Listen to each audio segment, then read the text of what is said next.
When Overwatch asked me to design their official team kits, I was honored.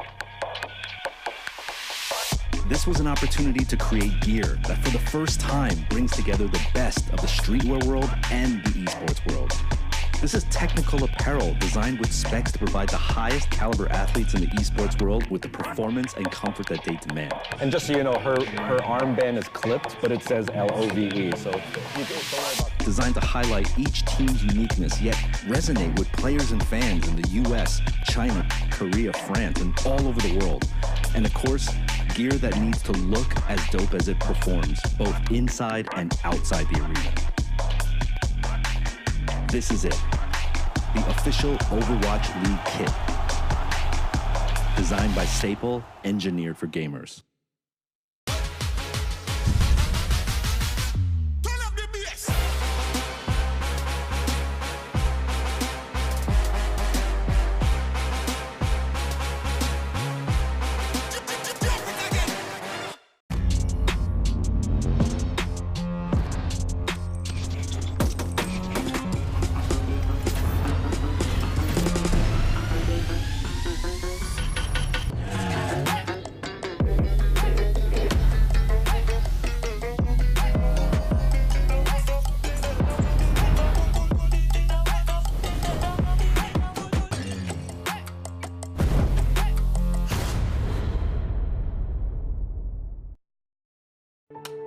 You'll hear a lot about how coming out of the military means you're somehow damaged goods. I would reject that. I believe that people coming home from combat can actually have gone through post-traumatic growth.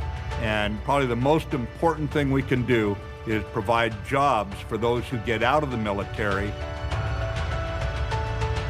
Together, we can get veterans back to work. The time has finally come. We're back, Overwatch fans, and we are live from Dallas, Texas. We are live in New York City. Come on, this is carnage! It's not stopping! It's not stopping! Now we have a game! Ooh, get rocked! Maybe the Madman can do it! Oh, what is this?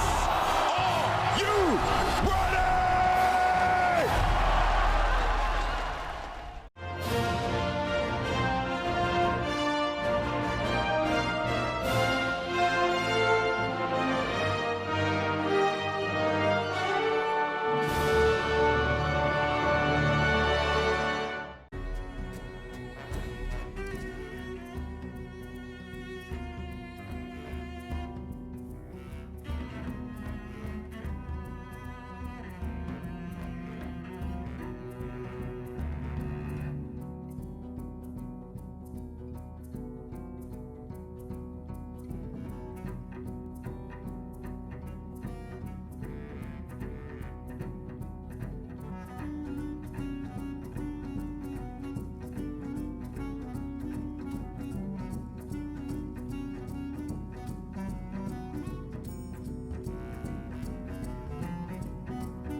The inaugural Masters Tour of 2020 is officially upon us. Established veteran and inspiring up-and-comers have gathered in the Arlington Esports Arena for 3 days of elite Hearthstone competition. More than 250 players representing over 45 different countries will battle for their share of a prize pool worth more than $400,000. And for some, the path to becoming a Hearthstone Grandmaster may very well begin today, deep in the heart of Texas. Greetings from the commentator's desk, everybody. My name is Dan Cho. You can call me Frodan. I am joined by my lovely co-casters back in action once again. It's TJ Osmacutie Sanders. What's up, TJ? Hey, man. I'm feeling great. Excited for some Masters Tour action. It's been a while. I feel a little bit rusty, you know, but I'm glad to get back in the Hearthstone action again. That's right. TJ, I prepared a special poem in honor of your return as TJ is recovering from heart surgery and is back in action. Roses are red, violets are blue. I like casting Hearthstone, but it's a lot better with you. Wow. That was missed beautiful. you, TJ. It touched me. It touched me. It made the hair stand up on the back of my head. No, that's just the hair gel. It got to be mega spike glue that we're still using from the early 2000s. But it's 2020. It's a brand new year, a brand new decade. TJ, I haven't casted Hearthstone all decade long, and I am really excited to be here this weekend. We're back. Hearthstone Esports has returned. What are we going to expect for 2020, TJ? So we've upped the ante a little bit. Instead of 3 Masters Tours like we had last year in 2019, we're going to have 6 Masters Tours in 2020. The Yonkaping qualifiers will end March 29th. So if you want to participate in a Masters Tour event, make sure you go and sign up for those. They're live on the site right now. But I think, you know, the eyes have to be on this first one. A lot of big name players qualified, including a bunch of the Hearthstone Grandmasters who have come out to compete against a lot of the aspiring pro Hearthstone players. And it's going to be a big weekend. We're going to broadcast 9 Swiss rounds of best-of-5 conquest over the next couple days, followed by that top 8 single elimination bracket on Sunday. So it's a lot of top-tier, high-stakes Hearthstone with over $400,000 prize pool. So a pretty big deal for a lot of players. I think everybody wants to come out and kick their 2020 off the right way. That's right. So we're going to start things off very much with what's familiar to lots of players, a 9-round Swiss tournament to start off. Who is going to be in the top 8 single elimination bracket? Each win at a certain threshold, we'll tell you a little bit more about it, but each win is worth a lot of money as you upgrade in prize pool. And the important thing is, how will that factor into Hearthstone Grandmasters? And of course, some of those Grandmasters that will be joining us in the 2020 inaugural season will be Zhym, Felkane, Kin, and Possessi for Europe and Asia Pacific. Yeah, pretty big names. Kin, the Hearthstone gold medalist. I think like the only one, at least for the Asia Games. Possessi had some great performances last year, and then we got a pair of French players with Zhym and Felkane, who, you know, if we think back to the Masters Tour in Korea last year, they were the 2 players to watch. And with those big performances, they solidified themselves as Grandmasters, which should be cool to watch them throughout the year this year and see how they do now that they've made it to that top echelon of pro. That's right, but that's not the only Grandmasters. We have the one true region that TJ and myself are very fond of. It's Americas. We have Language Hacker and Empanizado as the 2 players of that's been qualified through earnings. But we also have a 3rd Grandmaster because one GM has stepped down in Amnesiac, but Papa Jason ready to take his place after a pretty good 2019 campaign, and of course, even dating back to previous years, Papa Jason's been a mainstay of America, kind of always been on the up and coming, so it's cool to see some of those faces come in and challenge the throne for King of NA. Yeah, it's pretty cool. You know, Papa Jason had effectively like 1 top 8 last year, and then he got the call, what, a month ago when Amnesiac stepped down, maybe a little bit before that, saying, hey, you're a Grandmaster now. So it's got to be pretty cool for him. I know he was planning on participating in Masters Tour Arlington from the get-go, but now he gets to do it with a little bit of a chip on his shoulder and, you know, play to just prove that he belongs in Grandmasters. Right, and the idea of this Grandmasters and how the Masters Tour system is that it's hand in hand. We could be looking at a potential future Grandmaster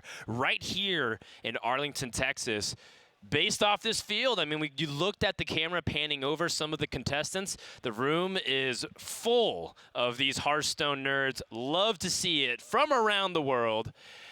Everybody here representing over 45 countries and regions. But there's going to be 2 players on that stage, and we're going to get ready for our first match. But let's also talk about some of the players to watch, TJ, not just the Grandmasters. Everyone, of course, is looking at Tice, looking at Kalento, looking at Hunter Ace and Saiyan and Muzzy. But who are some of your players to watch that aren't those GMs? Well, you can take a look on the screen right now. I think Dead Draw has to be one of the biggest players to watch. He was very close to getting a spot in Grandmasters in that top list right behind Zhym and Felkane.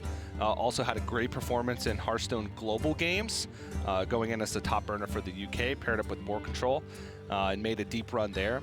And then, of course, Kalax. We had a huge, French upswing in 2019 with 2 French players making the Grandmasters, and Kalax was right behind. And, of course, Suni, even though that number isn't as big as, say, Dead Draw and Kalax, he had some great performances, some solid play over the course of 2019.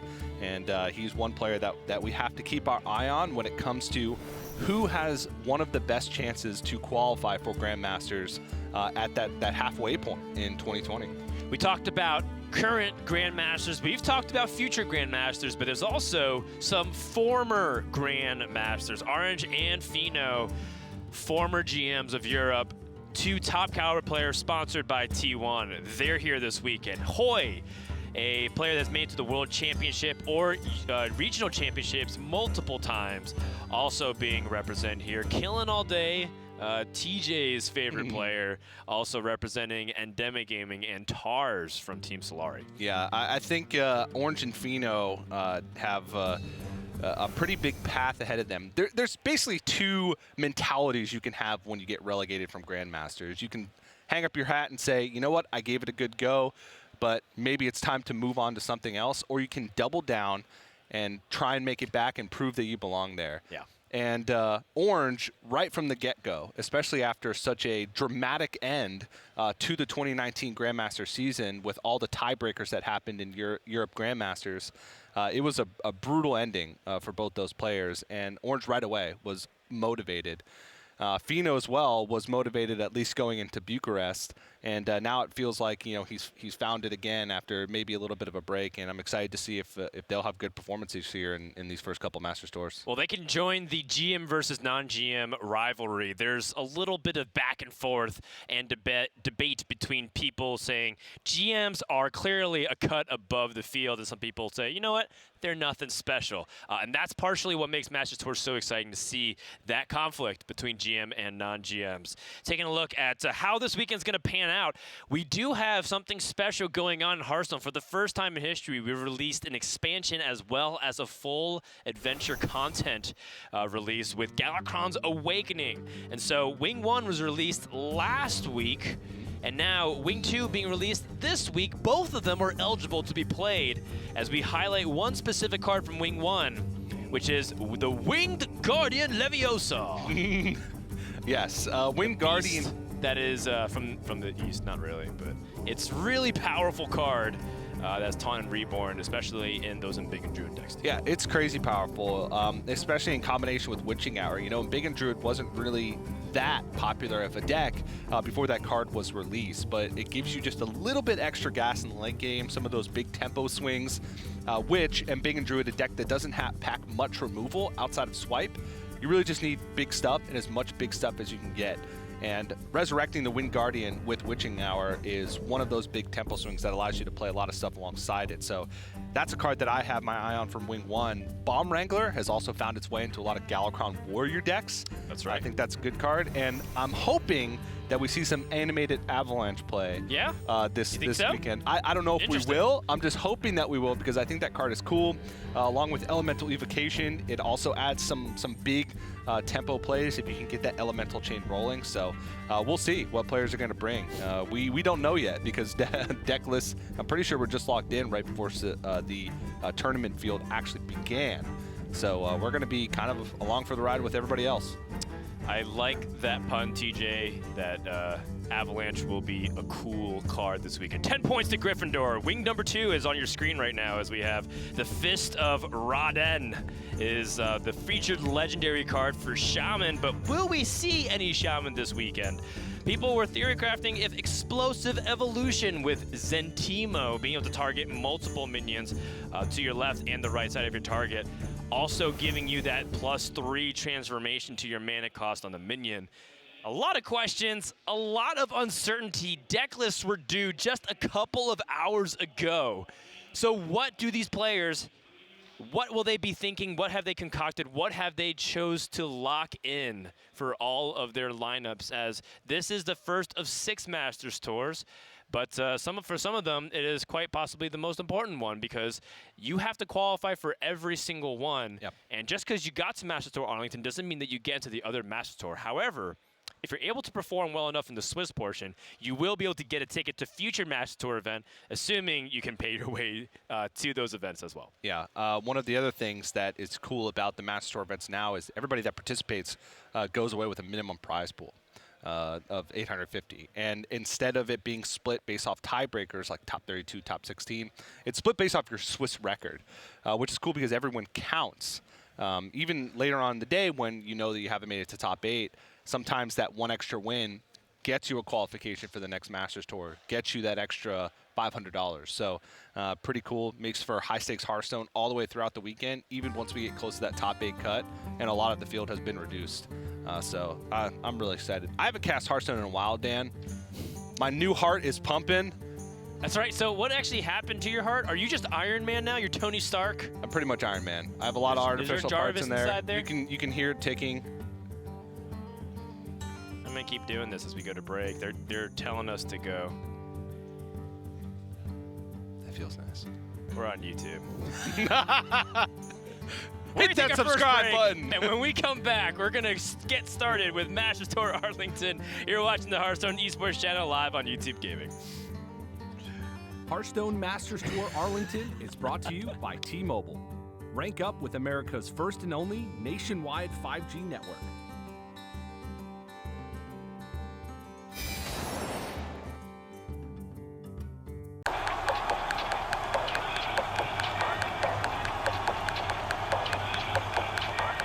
When Overwatch asked me to design their official team kits, I was honored. This was an opportunity to create gear that for the first time brings together the best of the streetwear world and the esports world. This is technical apparel designed with specs to provide the highest caliber athletes in the esports world with the performance and comfort that they demand. And just so you know, her armband is clipped, but it says LOVE, so you don't worry about. Designed to highlight each team's uniqueness, yet resonate with players and fans in the US, China, Korea, France, and all over the world. And of course, gear that needs to look as dope as it performs, both inside and outside the arena. This is it, the official Overwatch League kit. Designed by Staple, engineered for gamers.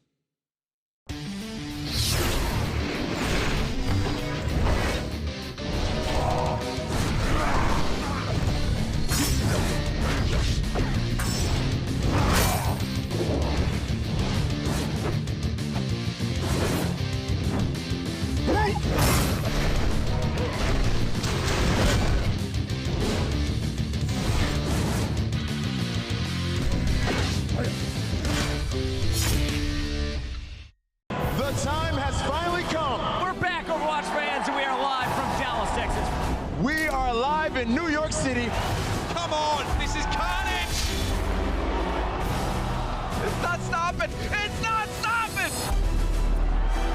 Now we have a game. Ooh, get rocked! Maybe the madman can do it! Oh, what is this? Oh, You ready?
kickoff match, as we're going to get started off with BoarControl versus woziny. I apologize. It's going to be a weekend of mispronounced names and handles, but TJ or somebody on Twitter will probably correct us.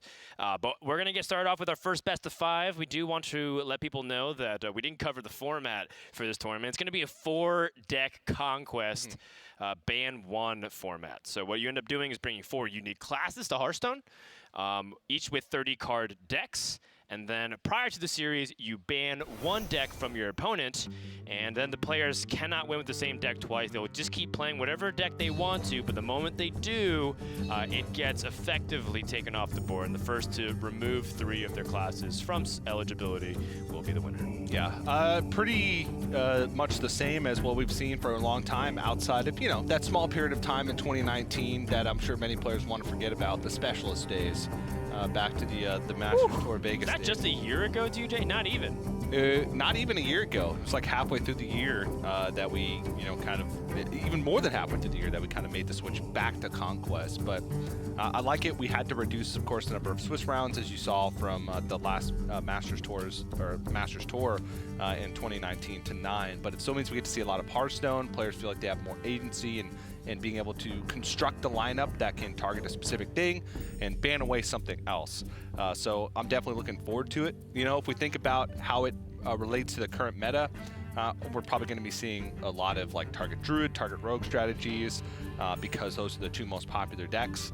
And because of that, because we're going to see players trying to target what they think are the most popular decks, I feel like we're going to see some interesting stuff, some unique stuff that you may not necessarily see on ladder that are specifically designed to beat certain decks. So very excited for this weekend. Yep, it's going to be a good time, as I think many people have very much agreed across the board that best of 5 for Hearthstone, at least competitively, seems to be that sweet spot. Best of 3, sometimes a necessary evil if you want to get through things logistically, but best of 5 is really where you start to hit that spot where people feel like they're able to control a little bit of that variance with some deck building edges or play skill edges, but also not drag it on too long. So we've done best of 7s in the past, and it just takes forever. Yes. It honestly didn't change very much from best of 5 results-wise. So checking in with our players, we have woziny versus BoarControl. BoarControl, a Europe Grandmaster, representing T1. Also, his stream's been popping off lately, so I know there's a lot of Boar fans out there, specifically that love to watch his channel. And they're very dedicated viewers. They're mainly people from the UK, and they're mainly casters. Yeah. Pretty sure his chat is just 200 casters at any given time. 200 UK casters. Yes. That can't cast Masters Tour Arlington. Yeah, there's a lot of them. There's a lot of them. Sato's the only one that can make it out. Pretty sure like half their names are also Dan or Daniel. Yeah, no, you're absolutely right. There's in fact, like if you look at the Hearthstone talent pool, I think more than half are named Dan or Daniel. Yeah. Great name. Yeah, my name's Daniel, actually. Really? TJ for short. Oh, Taniel J. Sanders. Taniel J. Sanders, that's right. But yeah, BoarControl, a lot of players are thirsty for some constructed streams because a lot of big streamers, even some grandmasters that are playing a lot of battlegrounds that keep promising that they're going to play constructed. I'm not going to throw out any names, RDU.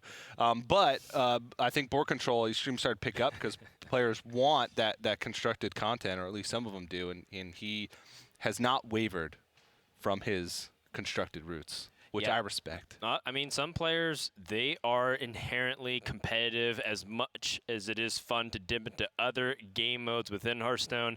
They come back to Standard because they want to feel that rush of competition. They want to feel the thrill of reviving their Hadronox, TJ. Yes. So we take a look at woziny. That's an underground meme for all those people who watched the HCT videos back in the day. Shout out to Ross, who used to give us our Gamer Sensei coaching videos. But yeah, he used to describe things as feel the rush of doing X, and it was like just playing a card. Yeah. Of naturalizing your own Hadronox. Yeah. Oh, it was naturalizing your own. I thought it was reviving, but you're correct. Yeah. Well, then you revive it, and then you naturalize it again. There you go. But yes, it was very fun. Very fun. As we take a minute to get ready and get things started for the first series of the day. Let's take a look at our prize schedule of how the pool will break down based off of the results.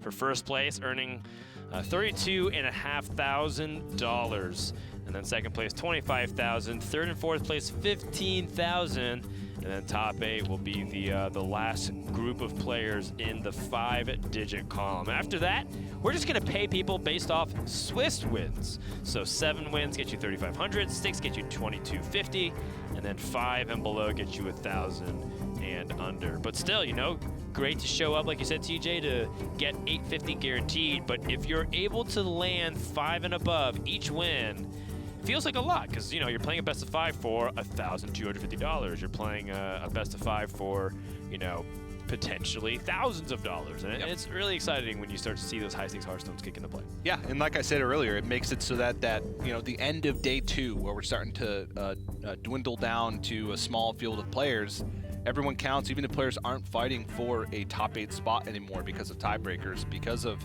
that additional money that you can earn from getting that Swiss win. So, of course, our eyes have to be on that first place. First place means that you are pretty comfortable in the lead for that Grandmaster spot. There are the 3 Masters Tours that you have to have your eye on to make sure nobody's going to catch you. But if you get 1 first place, you can just kind of show up, rock some 6-7 Swiss wins, call it a day, and move your way on up to Grandmasters halfway through this 2020 season. That's right. Shout out to the community, by the way, partially being able to help fund the Hearthstone Esports program by buying the Dragon Bundle, $20 for 25 packs. You're welcome. A really great deal, and a card back as well. Thank you, TJ. That was specifically a shout out to you, and only you. TJ single-handedly funded $1.5 million for the Masters. I don't want to take credit, but I did contribute. So, thanks to me and everybody else that purchased it. I thought you also did you purchase it with your own money or the Blizzard BattleNet bucks that you get or whatever? We're not going to talk about that. Okay. All right. I use my own casting money to buy bundles, so I give Blizzard back my money. Technically, I did too. I always say it's like some weird like pyramid scheme. Yes, like it is. Blizzard hires people that like buys their own packs with their own money that Blizzard pays them for, so Blizzard gets their own money back. It's like weird card gaming, money laundering, but not really. We'll get to the bottom of it. All right, so as you take a look at the first game, we don't really know what's going to be the classes chosen, but we do know what people are thinking about. Right now, the current public enemy number 1 seems to be Embiggen Druid. It's the most popular deck on ladder, as according to Dean Ayala, what he was tweeting yesterday, and also reflected in most people's sentiment. But the second most popular class this weekend that I also expect to see a lot is Rogue. Yep. And Rogue, right after the Shaman nerfs coming off the Descent of Dragons expansion, was also the deck that people thought was going to be problematic. People once again were calling out for Edwin Van Cleef's head to go to the Hall of Fame. And they were just saying that Rogue needed to be nerfed from all these classic cards that have just been eternally powerful, even though Rogue's been nerfed, I think, like one of the most, if not the most amount of times it's been nerfed for this class. Yeah. So now we go into the Druid Rogue plus 2 other classes, and that's actually fairly unique. Given that Conquest, it seems like historically we've had either 1 class or 3/4 classes be the auto picks. It's been rare that we've had 2 classes be the generally accepted auto brings to tournament. Yeah, it's interesting, and I feel like out of those 2 decks between Rogue and Druid, Druid is the easier to hard target in a Conquest environment. Rogue feels like they can win against just about anything, whereas Druid, because of their lack of removal, because of lack of ramp, if you don't have the Breath of Dreams on 2 or early on in the game, you can be susceptible to aggressive strategies. So I feel like one of the more popular strategies we're going to see this weekend is a ban Rogue and target Druid strategy. I think that's pretty safe. But, the big thing comes if you deviate from that strategy, what are your 3rd and 4th decks? There's so many decks that are kind of in that middle power range. You have Galakrond Warlock, you have Galakrond Warrior. There's even things like Consulting Age's replay to help you figure it out. The matchup chart on there is really useful. Yeah. But also, sometimes it's a little bit more confusing. So you got to be careful. You can see some of the classes there on the field. We see a little bit of Druid. We see a little Warrior. I see a Paladin out there as well. Yeah, I feel like Mech Paladin can make a big splash this weekend because of how popular Druid is. It means that Mech Paladin has a little bit more room to shine. I'm also curious to see if we're going to be seeing much Priest this weekend. Yeah, what do you think about Priest? I think Quest Resurrect Priest has a lot of holes. I think that players are still experimenting with Highlander Priest, but I feel like it could have some space to grow.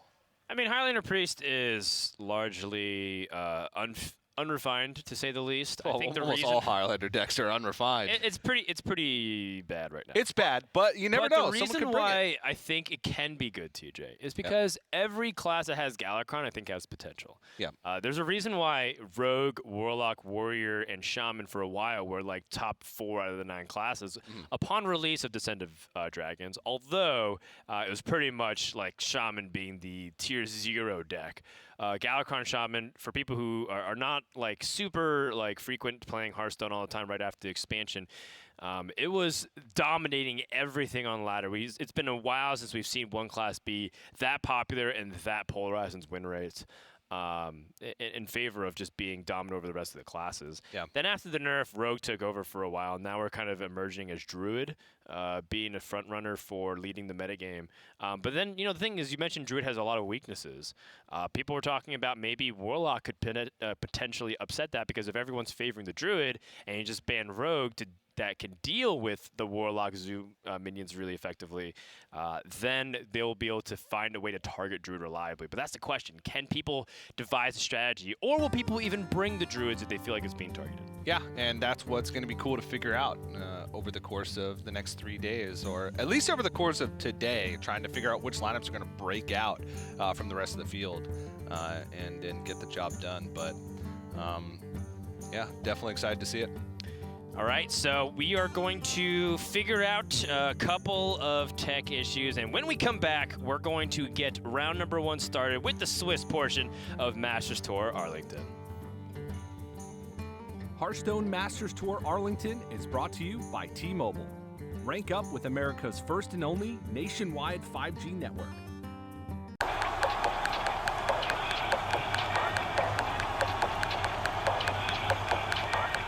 When Overwatch asked me to design their official team kits, I was honored. This was an opportunity to create gear that for the first time brings together the best of the streetwear world and the esports world. This is technical apparel designed with specs to provide the highest caliber athletes in the esports world with the performance and comfort that they demand. And just so you know, her armband is clipped, but it says LOVE, so you don't worry about. Designed to highlight each team's uniqueness, yet resonate with players and fans in the US, China, Korea, France, and all over the world. And of course, gear that needs to look as dope as it performs, both inside and outside the arena. This is it, the official Overwatch League kit. Designed by Staple, engineered for gamers.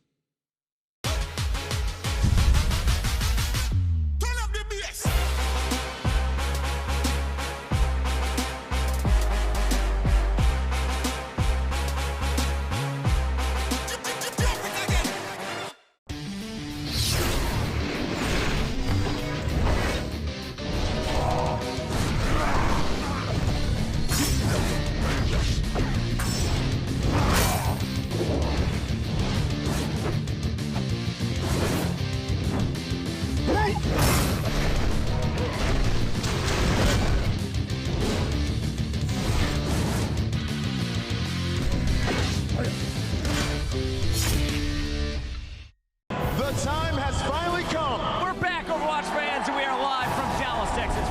We are live in New York City. Come on, this is carnage! It's not stopping! It's not stopping! Now we have a game. Ooh, get rocked. Maybe the Madman can do it. Oh, what is this? Oh, you ready?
Welcome back, everyone, to the Masters Tour Arlington. We're getting ready for the first round of Swiss as we take a look around the tavern of some familiar faces, some Hearthstone GMs and pros, some aspiring GMs, some Battlegrounds experts, and a couple of good-looking casters. That's right.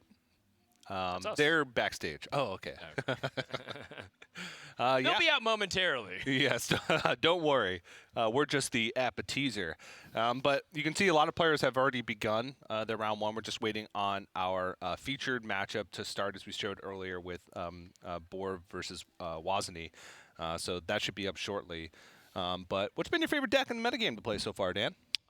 It's kind of hard to say. Answer carefully. One, but I've been actually enjoying Quest Hunter a lot. I've been rooting for the Quest for Hunter class really well because it's a fun dynamic that changes. Like the whole thing about Hunter is that it feels like you've traditionally always had to play an aggressive deck or a deck that curves a lot, and it's largely predicated about hero powering a lot, so you can get that damage and close that gap and help do more of their health percentage as time goes on. But then the Quest Hunter makes you rethink a little bit of that. You're almost never going to want to hero power early.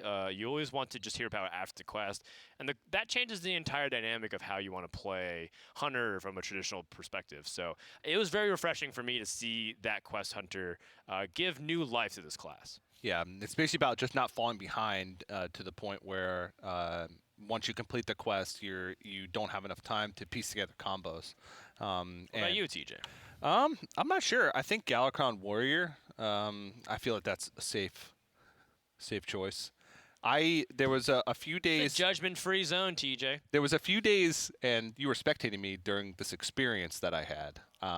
There was 2 days after the Wing 1 set came out where I didn't play Hearthstone, and then How dare you? I came back on like that Monday and started playing again, and I realized that Druid had all of a sudden become like the most popular deck, and Bigger Druid the most popular archetype. So I was playing it, and it was new and fun to me, and I didn't realize. But Dan enlightened me that I was the scum of the earth. Well, look. I believe the words I said specifically are, you disgust me. Yes. And it's true. You disgust me, TJ. I'm sorry. I'm sorry to let you down, Dan. It's okay. No. I was just saying that as a fun joke because someone else was actually looking over my shoulder watching you play. Oh, wow. My girlfriend Taylor was like, can you explain this deck to me? Because I was like learning it, and she was like, I'm so popular. And I was like, this is like the most popular deck, and this is like what you do. And she's like, oh, so TJ just plays the most popular meta deck, and I typed in the chat to TJ, you, like the letter U, no Y-O-U, disgust me. To which TJ started like rambling and like why he started playing it. And he's like, I need to learn this deck. Yeah. And it's okay. You know, as casters, we're supposed to learn every single deck out there. Even the ones that people hate. Especially the ones that people hate. Yeah. And then, some people only play those decks so that they can grind ranks and look down at people condescendingly for playing decks that aren't those meta decks. Oh, that's not me. They'll be out momentarily. Yeah, yes. He's actually in the back room right now adjusting his tie and thinking of a nice little comeback the moment he can hop on camera in his British accent and make fun of us. Yep. As per tradition. Dreaming about his ponytail of the past. That's right. Hopefully that was enough hints for you to guess who we're referring to. Sottle with 2 Ds. Yeah. Yep. Yeah, it's an inside joke, actually, again, because for some reason our production team keeps spelling Sottle with Ds instead of Ts. They don't, but I joke that they do. Oh, okay. And it makes Sottle very upset because he's very proud of his name. And I feel like it's survivor of the lake, not da lake. Yeah, for those that didn't see the media piece about how the casters got their names a few years back, Sottle started from an acronym that was Survivor of the Lake. I don't even remember what it was from. It's probably some hardcore rock song or something. Or hardcore poem. Some poetry slam that he attended the other day. Yeah. God. I don't remember. We're quite obviously stalling until we find gameplay. We both came in incredibly hungry for Hearthstone. Yeah. And slam poetry, apparently. And slam poetry. Why, yes, I will have these tea and crumpets with passionately spoken words. Clearly we are getting things sorted as there are some tech issues. But if you want to follow along with us, go to Battlefy for some of the Swiss pairings. As maybe you can just cast this game. Look at that Reno Mage. Oh, game's over. Yeah, I'm actually looking through some of the pairings for round 1 here, trying to keep my eye out for any big matchups to watch. And there's a lot. Tincho versus Hoej. That's a big one that's happening. America versus Europe. Yeah. Well, Americas versus Europe.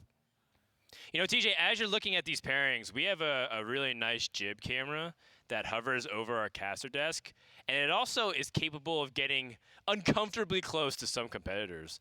So I would love to see a nice little tight jib shot of a guy up close and personal. Of course, not distracting while they're playing, but it'd be very funny to do so.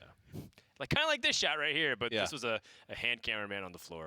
Yeah. Shout out to the Esports Stadium Arlington, by the way. That's the facility we are using, this wide venue, this very cool stage, all part of the Dallas homestand for the Overwatch League. So for those people who are cross fans of Blizzard games and esports titles, you might say, this venue looks somewhat familiar, and that's for good reason. This is a familiar sight for some people who've been around the leagues. Yeah, it's a very cool venue. There's even like this really neat spectator area right outside the main doors of the actual play area that has a lot of fancy big screens where players can watch it's like essentially a LAN cafe. So a lot of players can go during their breaks, and once they finish their Swiss rounds and kind of mingle. Very neat. And TJ, once they finish their Swiss rounds. Are we still talking about BoarControl and woziny right now? Are they going to ever finish their Swiss round? Yeah, I can tell right now. Is this one giant social experiment to see how long we can keep people on YouTube gaming? Yes. Before playing a single game of Hearthstone. You're on to us, Dan. I can tell BoarControl is just heated right now.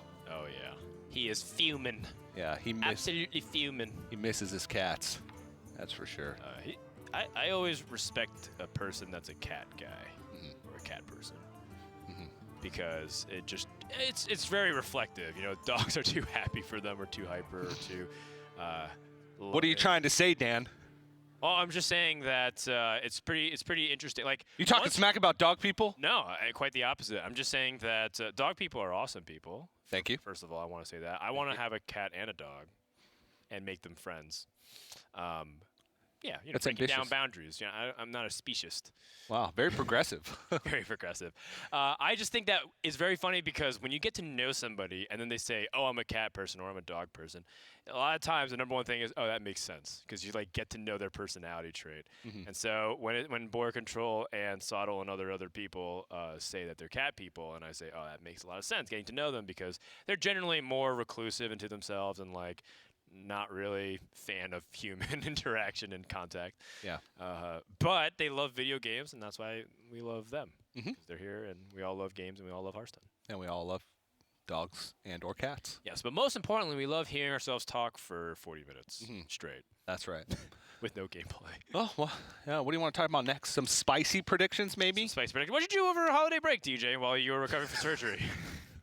I sat on a couch, and I read books. Interesting. Yes, that and sounds watched torturous. a lot of very shows. difficult recovery. I'm sorry. No, it actually wasn't too bad because I got to spend a lot of time with my son and my wife and my dogs. That makes sense. One of my dogs had puppies 2 weeks after I had surgery. Stealing your thunder. Yes. You give birth, so then your dog says, "You know what? this family thinks that's hard. Wait till they see this." Pop out a couple pups. Well, it was very tough. 6 puppies. Maybe I think I put 6 puppies. Yeah, maybe I threw some. I'll throw some pictures up or videos up later from that experience. But it was very cool, seeing them grow up. We kept one, so now I have 4 dogs. Seeing the pups grow up. Seeing the puppies grow up. It's only been a few months. Or do they grow really fast? They grow really fast. Yeah, they most of them left around 2.5 months, and we kept one. So. Oh, right, because your wife's a breeder. Yes. Right. Okay. So it was exhausting experience because I couldn't even chase the puppies around or help much. Gotcha. And DJ. Puppies. Self-promoting your dog puppy raising business. No. But I don't know if you know this, Dan. It's a little-known fact about puppies. They poop a lot. Are you sure that's exclusive to just young pups? Or perhaps overgrown Hearthstone players? Both, and that's a perfect transition to say we're about to get into game. That's right. It's a Arlington saying. You just gotta know the crowd. Yeah, got to play the crowd a little bit. Hearthstone players with headsets on, quietly and calmly playing Swiss rounds. Very much pandering to our audience. Yeah, that's right. Well, you know, you put us up here for 45 minutes and make us talk, you never know what we'll say. So. Poop. All right, going into game number 1 momentarily, I'm told. I will believe it when I see it. In the meantime, it looks like the rounds are winding down. Kicking things off with Quest Hunter versus Rogue. So this already indicates to me, as we get ready for our first game here, BoarControl has banned Druid most likely, and is opting for Quest Hunter to try and win the game here, number 1. While woziny turns to Rogue, and Rogue is such a powerful class because starting from about turn 3 onwards, they can just generally keep the gas up and keep the pressure on so much that you just buckle at any time you don't have removal for their answers and threats. Yeah. So, you know, I think one thing about this matchup in particular is how much can Quest Hunter control the early game snowball from Rogue, and even if they can, is it too late by the time they get Galakrond or Togwoggle online? Yeah. The one thing that I think Quest Hunter really lacks compared to Galakrond Rogue is those, like, massive I win next turn kind of plays, whereas the Galakrond Rogue has both High Spear and Togwaggle and Galakrond itself in order to usually make big boards or huge tempo swings. Whereas especially before the quest is complete, the only thing Hunter's trying to do is make sure they don't fall too far behind. They do have things like Leroy plus Unleash the Hounds once the quest is complete to deal a significant amount of burst damage. But with how much tempo Rogue has and how much usually the Quest Hunter has to fight for board in the early game, you're not getting that chip damage. You mentioned earlier that the hero power for Quest Hunter before quest is complete is not a priority. So sometimes it can be a little bit more difficult to get that kind of chip damage or get to the point where you can Leroy Unleash hero power from hand to go for the kill. So definitely going to be a tough matchup. But BoarControl has been playing a lot of Quest Hunter this season. Has had a couple, pretty refined lists that he's thrown up on his Twitter that he's played on stream. So if anybody's going to do it, I feel like he's one of the ones that can. Generous Mummy picked up from the Pharaoh Cat. Very high risk, high reward card. I don't even know if it's that high reward, to be honest. Yeah, you get to hit them for 5, but they get to make a lot of big tempo swings themselves. All right, so with those tempo swings that you're describing, TJ, it looks like despite that, woziny has a pretty slow start. Picking up things like the Generous Mummy, which woziny does not want to play. Generous Mummy discounts the cost of cards for your opponent by 1 mana, which, as you see with Boar's Hand, that would be pretty nutty, making things like tracking and Spring Paw completely free. And, you know, if I'm looking at Boar's Hand, I'm looking at the early Desert Spear to help get that quest completion started. The only thing that I'm also contemplating is whether or not he wanted to play Clear the Way as well. Clear the Way is a 1-mana side quest. It's a mechanic from the Descent of Dragons expansion that can also go alongside the main quest. People might assume that because you have that quest, you can't have a second quest, but it works kind of like Secrets, as long as you have different types. Totally okay there in terms of side quest and main quest here. Clear the Way says if you summon 3 rush minions, you get a 4/4 rushing minions on top of that. And with a Desert Spear plus 2 Spring Paws, that is 3 that you can get out really quickly. So BoarControl doesn't need to use that coin right now and can use that for a big tempo swing later. And he's going to need it too because he's got a nice turn 4 with Clear the Way, Spring Paw, and Desert Spear. Turn 5, he can go for Faceless Corruptor, and then turn 6, he can go Swarm of Locusts while using the coin at any juncture. We did just get notification, by the way, that the POVs are actually switched. BoarControl is the rogue, apparently, and I think woziny is the hunter. Yeah, that's correct. I actually just loaded the Battlefy page with the deck list since the deck lists were just posted, and I was like, wait a second. BoarControl does have hunter in his lineup, but it is a Highlander hunter? A Highlander dragon hunter, not the secret variation. And he has Paladin banned away, whereas woziny has the Rogue banned away. So the perspectives are flipped. So, like you said, BoarControl is the Rogue, woziny is the Hunter. Wow, this is so generous from BoarControl. Yep. The fact that he plays a generous mummy, and now woziny, excuse me, the POVs are going to be messing me up for a little bit. Woziny has free cards to play.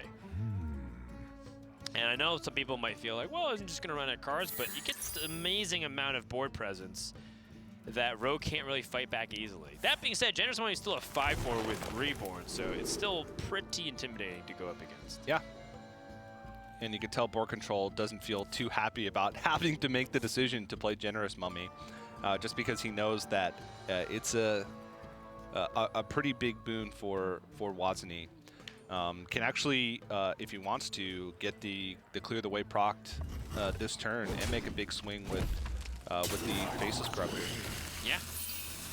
That's the Faceless Corruptor being discounted. I wasn't really accounting for that, given that the Generous Mummy, I wasn't sure it was going to be played. And now BoarControl, seeing the mess that he's made for himself. And, you know, I guess a lot of people might be wondering, TJ, why would BoarControl play the Generous Mummy knowing that he can get punished so bad? He had nothing else to do that turn. He discovered a Twilight Drake from the Draconic Lackey. He didn't have any other plays. He realized that if he doesn't get onto the board, it gives woziny the chance to really run away with tempo. But, you know, he did have his own Faceless Corruptor, and one of the things that Quest Hunter does in the early game is just try and clear the board, right? If woziny's playing rush minions, which he had just played Clear the Way, and he's not attacking into anything, he's kind of losing a little bit of value from those. So he played into that a little bit. I'm not sure if BoarControl is regretting the decision or if he just knew that it was a necessary evil for him to have to play to the board as much as he could, and he just didn't like the outcome.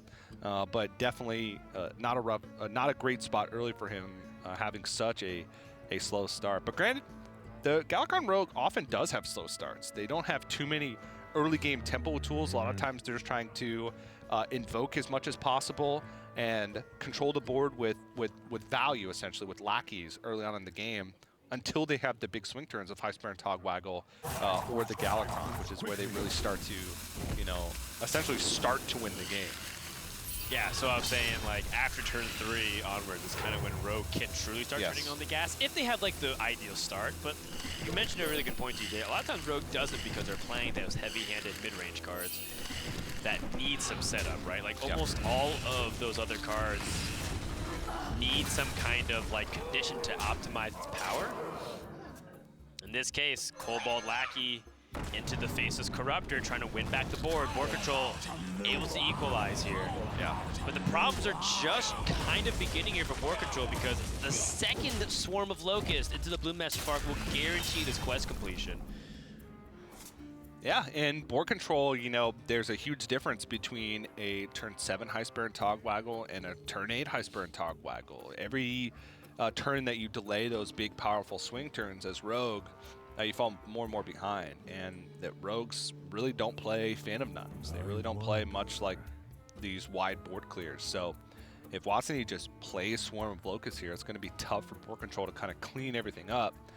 And right now, he doesn't even have a great way to activate Evil Miscreant to even get lackeys to start playing. He can go Twilight Drake plus Evil Miscreant, but he's not affecting the board in any way. And then it's easy for woziny to just kind of complete the quest and start the herd train. So it's looking rough. Well, woziny is juggling an issue here, is that his quest is actually 13 out of 20. So if he plays Swarm of Locusts, the quest will finish, and that makes Questing Explorer shut off her ability. Questing Explorer draws a card only if you have a quest active. And so woziny won't be able to get that value. And Boar, of course, is unhappy to see it, but you can also see woziny not exactly happy with having to lose a little bit of value from his hand, because if it doesn't work, let's say this doesn't pan out and both Swarm of Locusts and Blue Master Bark is dealt with, which is going to be difficult. Let's say it does. Yeah. Then what does he have left after? Not much. Yeah, but I mean, this Swarm of Locusts, unless BoarControl can deal with this, it is going to set up for nearly lethal. It's lethal on board right now, unless BoarControl clears off one of these minions. Yeah, BoarControl not having the dagger and the Cobalt Lackey still knows that he's going to take a lot of damage, but with 6 minions on the board, plus the 2 attack, that is 18 guaranteed damage. Yeah, and with a poke from Desert Spear, that is 19. Wow, Rogue bites the dust here. That early game Generous Mummy not panning out for BoarControl. While he felt like he needed to have that tempo early on, was it his undoing? I guess you could argue both ways. If he didn't do anything, he also was still being in a really bad position. But by playing it, he almost certainly sealed his fate as well. Yeah. Wow, nice. Yeah, rough start. But I feel like Rogue shouldn't have too much difficulty in taking a win. I feel like Rogue's one of the decks that has the least amount of weaknesses. There's some matchups where it doesn't have a massive win rate in, but it feels like it's pretty even keeled across the board. So we'll see if BoarControl's going to do that next, queue it up again with it being Conquest. Just as a reminder, woziny did have his Rogue banned away, and BoarControl did have his Paladin banned away. And his Paladin is actually a Holy Wrath Paladin, Dan. Wow. With Satharvar being kind of that new inclusion to the deck for Shirvala, just gives you a lot of extra gas, a lot of extra Shirvalas, and kind of guaranteed healing and guaranteed stall over the next few turns. Interesting, interesting. I was talking about this actually with Doa backstage, which, by the way, I'm really excited that Doa's able to join us this weekend. Does excellent work in the past with Overwatch League and StarCraft 2 and League of Legends and whatnot. And now we're really happy to have him here for Masters Arlington. But I was talking to him about Holy Wrath Paladin because he was a little bit raving about Mech Paladin. We were jamming Mech Paladin backstage and killing all the druids, but we were struggling so hard in non-druid matchups. Yeah. Like I played against a priest, lost there. Everybody played against a rogue, lost there. Played against a warrior, or almost. I think I queued against a warrior on my off time, and I barely beat it by drawing the nuts, and they drew like okay. So I was like, Mech Paladin seems kind of high rolling, right? Like it feels like I have to draw optimally to get the win. But when it comes to Holy Wrath Paladin, I feel like the deck still performs really well. And I also feel like ladder stats don't truly reflect its power level because I think it's a very complicated deck that people don't play correctly all the time on ladder. Yeah, I think last year was a good indication of that. Holy Wrath Paladin for a while was barely played on ladder. And when it was, its win rate was, maybe slightly above 50%, which when players are looking for ladder decks, they're looking in that 55 to 58 range. For something to climb with. And we saw players dominate with Holy Wrath Paladin like Grandmasters because, it's a much more narrow field. You have bans, so you can kind of cater your strategy to trying to target specific things.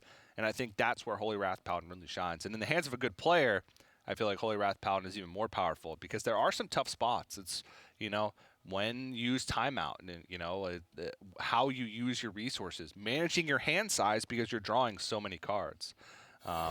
We're talking a lot about that deck. Hopefully we get to see in the future because it is banned in this matchup, but that's just how much respect woziny had for the list from BoarControl. Good stuff all around. Let's go into game number 2. Rogue was banned away from woziny, so now he is turning to his Warlock for game number 2.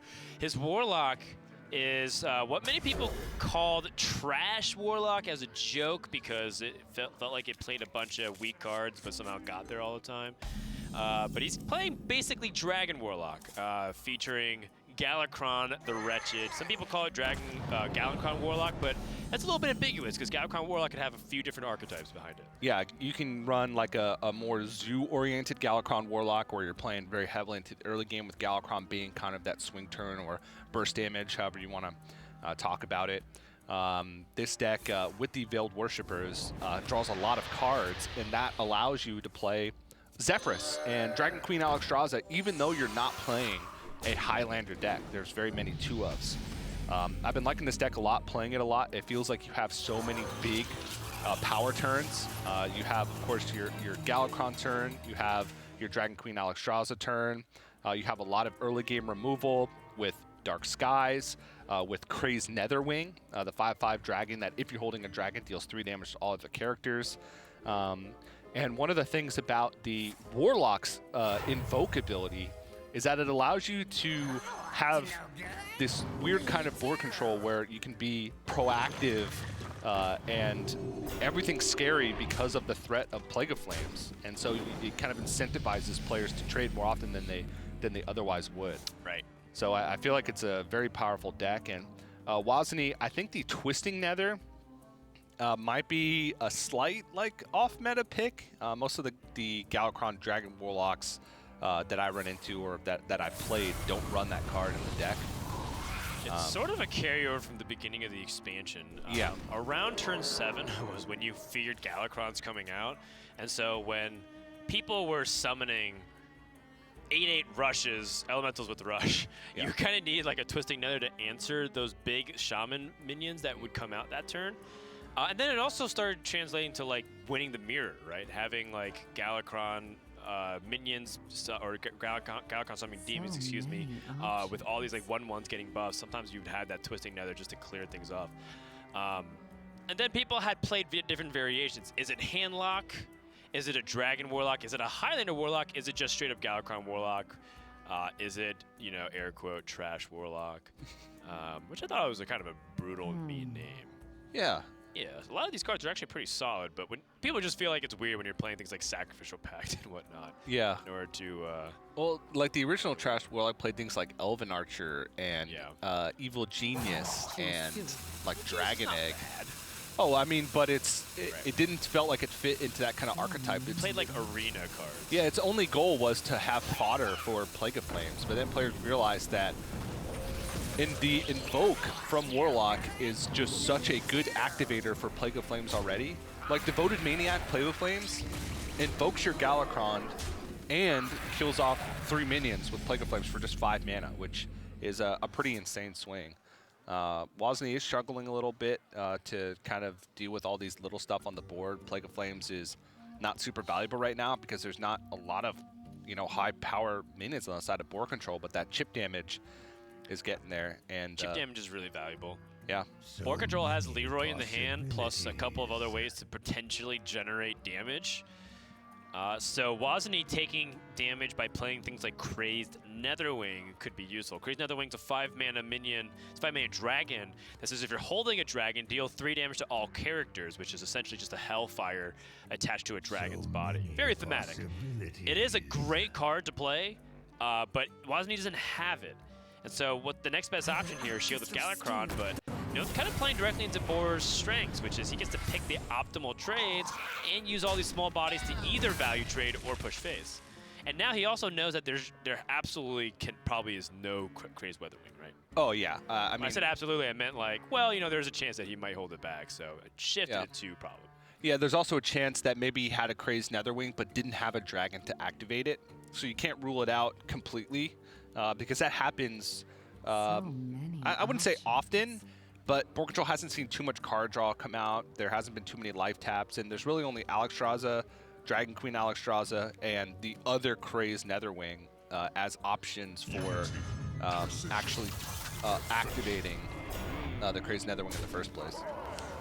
I really like this play. I was thinking about BoarControl using things like Crazed Maniac and a Lackey, but having Ziliax magnetize into a Micro Mummy because it is a mech minion, a reborn mech minion that was given off a Feral Cat. That is great adaptation to how the game has panned out from that early Feral Cat. So BoarControl utilizing his tools very well, using Ziliax as a tempo tool. Yeah. And it makes it quite awkward for woziny again.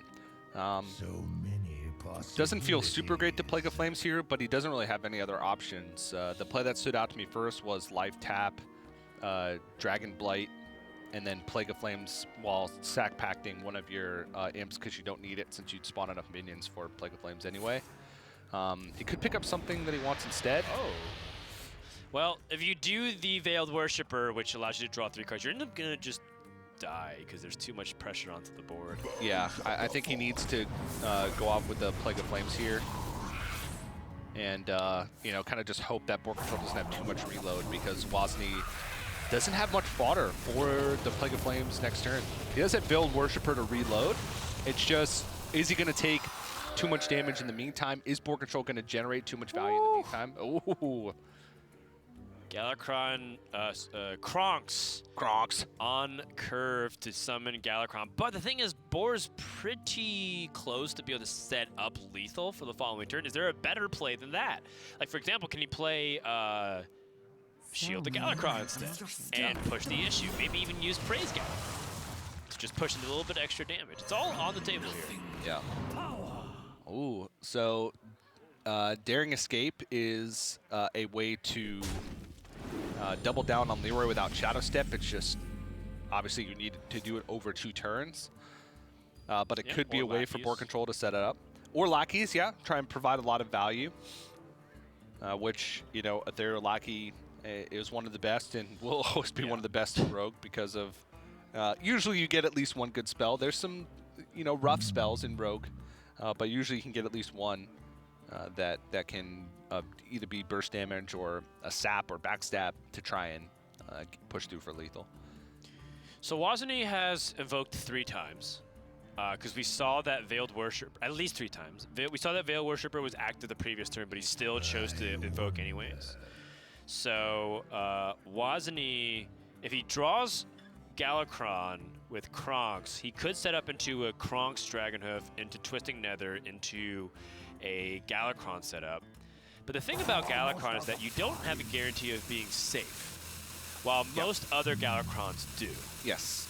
The other Galakronds, like Priest destroys minions, Shaman gives you rush elementals to remove things, Rogue gives you free cards to potentially swing the board.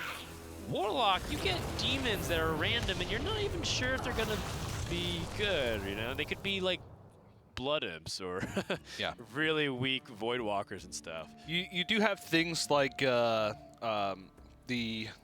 Inquisitor, the 1/6 with Lifesteal. There's like Felguard. There's a Felguard, couple of other Siegebreaker, things Void Walker. It's just that there's a lot of junk too. There's a lot of junk as well. So it's more for that reload, and you know, later on in the game, just summoning 2 1/1s each turn can sometimes overwhelm your opponent, you know, depending on what class you're going up against. But now woziny is going to have, he needs to kind of dodge this turn, because if he dodges this turn and doesn't take too much damage and the board doesn't develop too much this turn, then he has options ahead of him, right? He could draw cards with Veiled Worshipper. He could pull out the Galakrond with Kronks. That's the more risky play because he's effectively just leaving himself completely open to whatever board can do. And I think that this will shut that off because there's just too much power represented on board for him to go for that. Well, Boar has all the Galakrond tools he needs to make that commanding swing in the mid-game. woziny picks up Devoted Maniac. Is he forced to Twisting Nether this, and in which case that is his last layer of board clear defense? So many possibilities. And if BoarControl able to set up another reasonable board, which he totally can, woziny's in trouble. This is what we're talking about. Rogue just at one point feels like at every juncture of the game they can just keep setting up threats, and the moment you falter 1 turn, they end it. Because, you know, woziny is aware, like, if he has Leroy, I'm dead. Yep. So I'm trying to figure out what's the best here. Like, are there any outs with Veiled Worshipper? He could pick up Nether Breath, but unless he picks up 2, that doesn't really make too much of a dent on the board. It would buy him some time.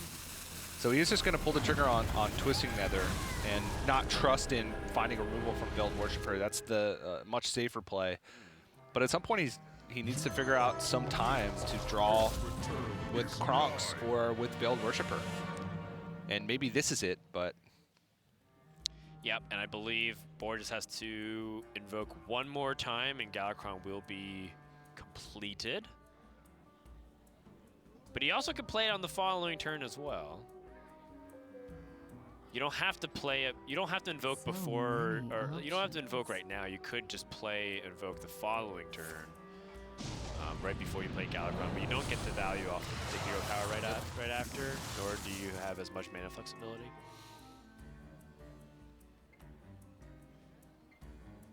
Looks like he's just going to put as much power on board as possible. He's seen both Plague of Flames, he's seen the Twisting Nether. There's really only, what, Dark Skies left, and at the moment, woziny doesn't even have enough cards for Dark Skies to clear this board. Right. So BoarControl just wants to try and present as much power as possible. Yeah, so that's the thing about woziny's line that, you know, I kind of have to wonder about, which is if he sets up, like, what's the end game if he just sets up constant threats? Yeah. You don't have a way to defensively swing the board. Are you just hoping that he runs out of cards? That's not really what Rogue does right now. Rogue doesn't really run out of cards. So I feel like woziny, totally understandable that he wants to be defensive because he feels like he's going to die otherwise. But was there a time during this game where he was able to potentially be a little greedier, play with the edge, and hope that Galakrond can help bring him back? It's tough. And I would argue probably not, but it's worth a shot. Yeah, it is. Now BoarControl, full value from Galakrond here. There's a chance that this game could be over if it picks up Viscerates and whatnot. Oh, there's one, so that's 17. 17 plus, can he generate any extra damage? He could pick up Sinister Strike from the Ethereal Lackey. Sure. Dragon's Horde. Pretty good card, I feel. Made its way into the Highlander decks because you could discover the Highlander legendaries from other classes, which was always a fun time. Yes. Fun. Yes, very fun. And you're just going to load up the board here. It's almost certain that he wins the game next turn with the 5 damage Claw, plus Leroy in his hand, plus an Eviscerate, plus a Shadow Step. I mean, I just feel like there's no chance for woziny. Unless somehow he managed to find a miracle and dealt 35 damage this turn, which is impossible. Yeah, and even if he does clear the board here with the Crazed Netherwing or the Lord Godfrey, it's kind of like what you said. There's so much burst from the hand. He has no healing. Looks like this game is going to go over the board control. We're going to have ourselves a tight series. Yeah. So Rogue showing its power. You definitely think about it some. And you know, on the board, it looks like he's alive, but we know very much dead because of that Leroy, Eviscerate, and Shadow Step. And woziny knows that the probability of him being dead is also really high. When Rogue draws through 19 cards in the deck, chances are that they have some kind of burst potential. So that's going to wrap it up here as we are now effectively in a best of 3. This is round number 1 of Swiss, as some players are finishing up and standing and talking to some players. And we're going to see who between BoarControl and woziny is going to close out the series with a 1-0 record. Yeah. You know, like I said earlier, it felt like Rogue was just an inevitability as far as a win. Maybe woziny even thought about that when constructing his lineup. He maybe wasn't trying to counter that specifically. It's hard to say, judging by his lineup with Galakrond, Warlock, Quest Hunter. Some players come to a Masters Tour and say, you know what, I'm just going to play the decks I'm most comfortable with, the decks that maybe in my testing or my ladder experience I had the highest win rate with, which is a viable conquest strategy as well. You don't want to craft a lineup that's great against the theoretical field, but then not be comfortable on the deck. So all tied up as BoarControl does take a win with that Rogue, which he's been playing a lot, even on his stream. You tune in, it's a lot of Rogue. It's a lot of Rogue, and it's been pretty effective. And one thing that's really interesting, too, that I noticed when looking at their class screen is that neither of them brought Druid, and we kind of pegged Druid as potentially being a deck or a class to watch out for. But if everyone is trying to find ways to beat Druid, BoarControl saying, I'm not going to open myself up to a target Druid strategy. Sure, they can ban my Rogue, but then I have other things, other threats. Even Holy Wrath Paladin getting banned away. But we do have Boar bringing his own Warlock as well. What kind of Warlock did BoarControl bring? BoarControl has pretty much the same thing. There's a couple of differences in his lineup. No Twisting Nether, but he does have a cheaty Ankle Biter. That was something that I remember he called out when he was playing those Warlock lists. He said that the Chiku Ankle Biter was of great tech against aggression on the ladder. A lot of people would just try to tempo the Warlock out, pressure it with a bunch of damage tools and big stats on the board. And eventually Boar said, you know, I'm just going to play Chiku Ankle Biter and then try to climb back and make my health total not be 0, basically. Yeah, I turn 5, turn 6. Yeah, I feel like the one of the interesting decks that's still remaining in the field is woziny's Mage. He's playing Highlander Mage. And he's playing a Highlander Mage with cards like the Dragon Maw Poacher, which a lot of dragons in the current metagame can get a lot of value from that. So excited to see if maybe he'll potentially bring that deck out because I had not pegged Highlander Mage as a deck that we'd be seeing a ton of this weekend. And he's included a new card, Arcane Amplifier from Week 2 of Galakrond's Awakening. So could be cool, Dan. Could be cool. Should be a good time. We're going to take a break, and when we come back, we're going to get Game 3 underway between... Hearthstone Masters Tour Arlington is brought to you by T-Mobile. Rank up with America's first and only nationwide 5G network.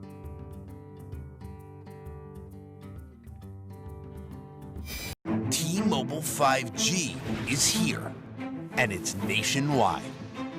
While some 5G signals go only blocks, T-Mobile 5G goes miles, beyond the big cities, to the small towns, to the people. Millions of Americans can have access to 5G on T-Mobile. This is just the beginning. T-Mobile, the first and only nationwide 5G network.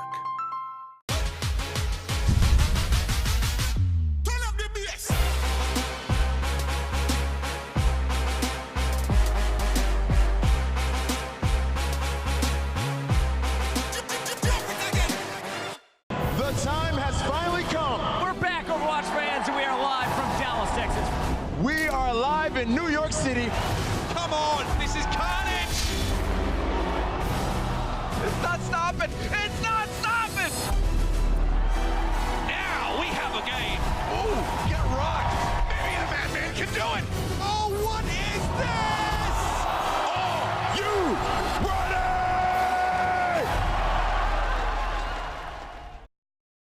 ready? You'll hear a lot about how coming out of the military means you're somehow damaged goods. I would reject that.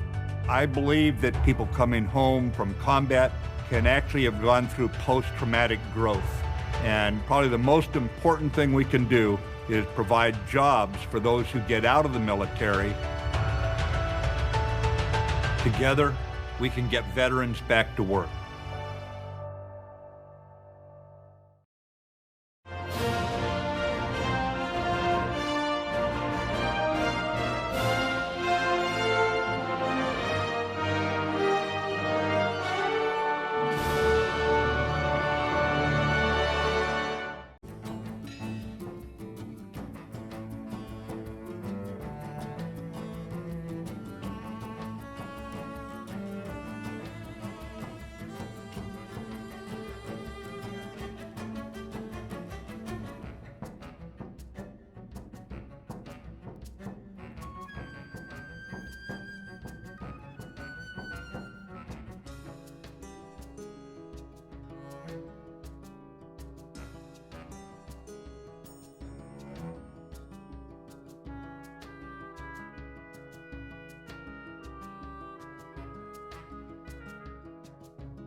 Like a good old-fashioned Hearthstone Esports ad break mid-series as we get ready for game number 3 between BoarControl and woziny.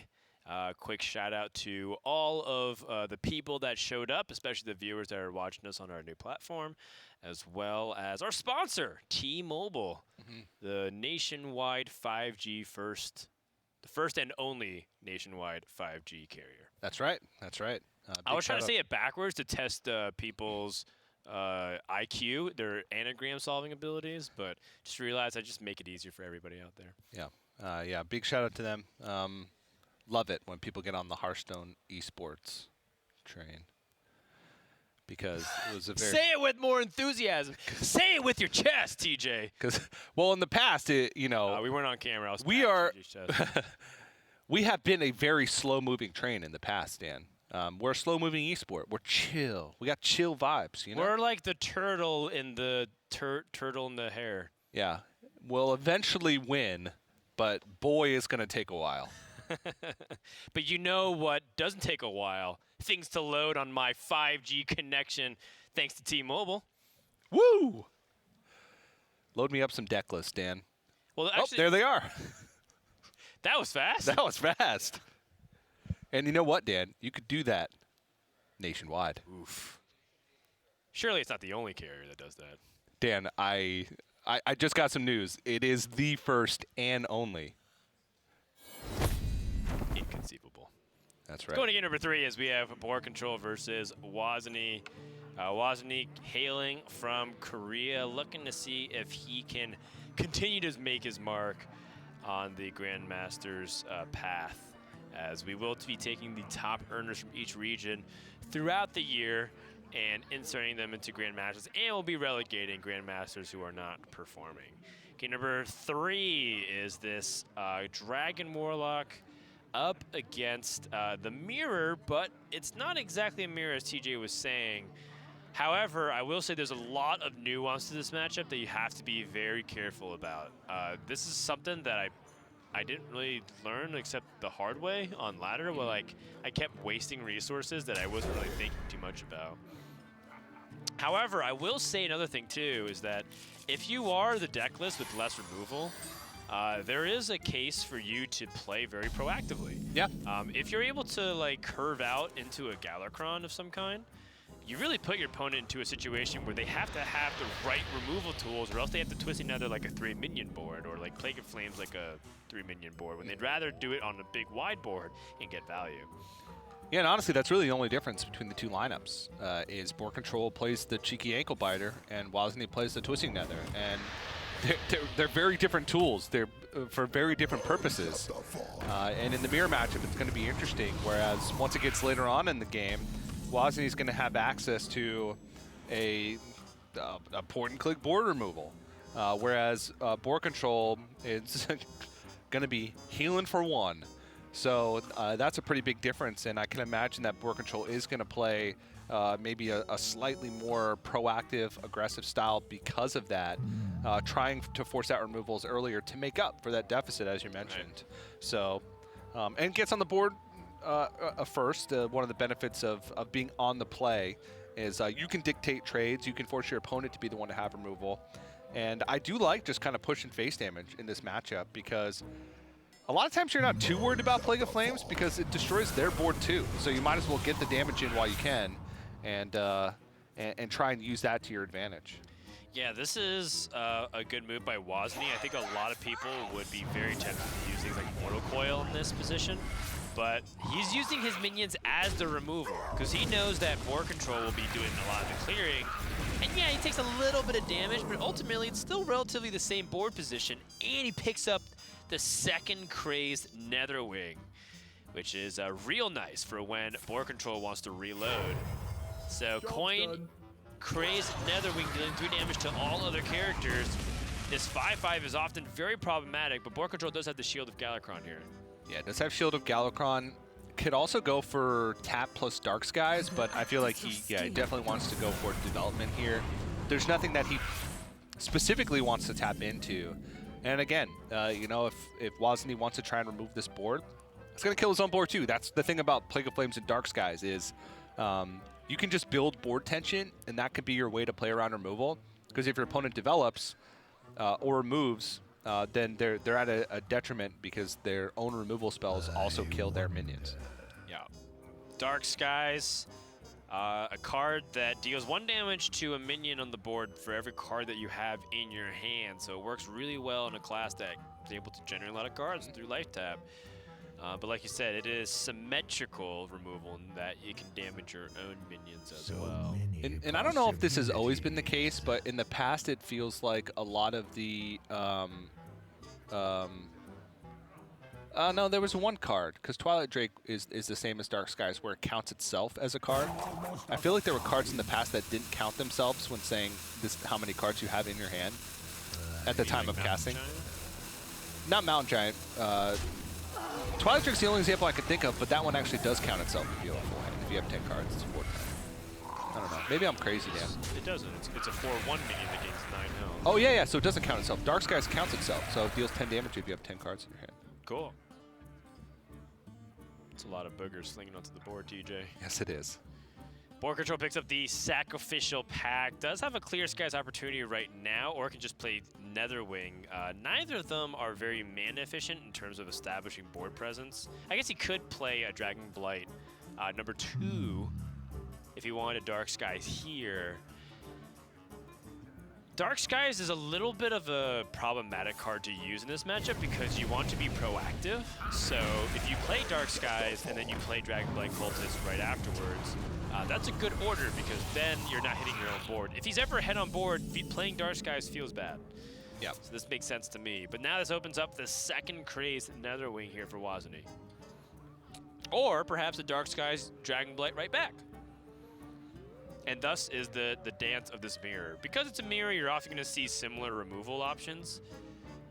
But, you know, I think woziny is also a little bit afraid. This turn from BoarControl, if you look at the sidebar, Galakrond's finished. So he has to be weighing in his mind, like, what am I going to do if he plays Galakrond on curve? How do I answer that? And he might want to save Dragon Blight plus the Plague of Flames in case Galakrond comes down 7. Yeah, I think that's a very good thing to point out because he's still a turn away from the Twisting Nether. So lucky for him, BoarControl does not have the Galakrond in hand.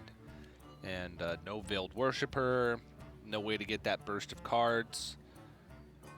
Dragon Queen Alexstrasza still seems like pretty long ways off from being active. Maybe not as long as you'd think, because he has drawn a lot of his 1-ups, but at the same time, it's a deck with a ton of those 2-up cards. Yeah.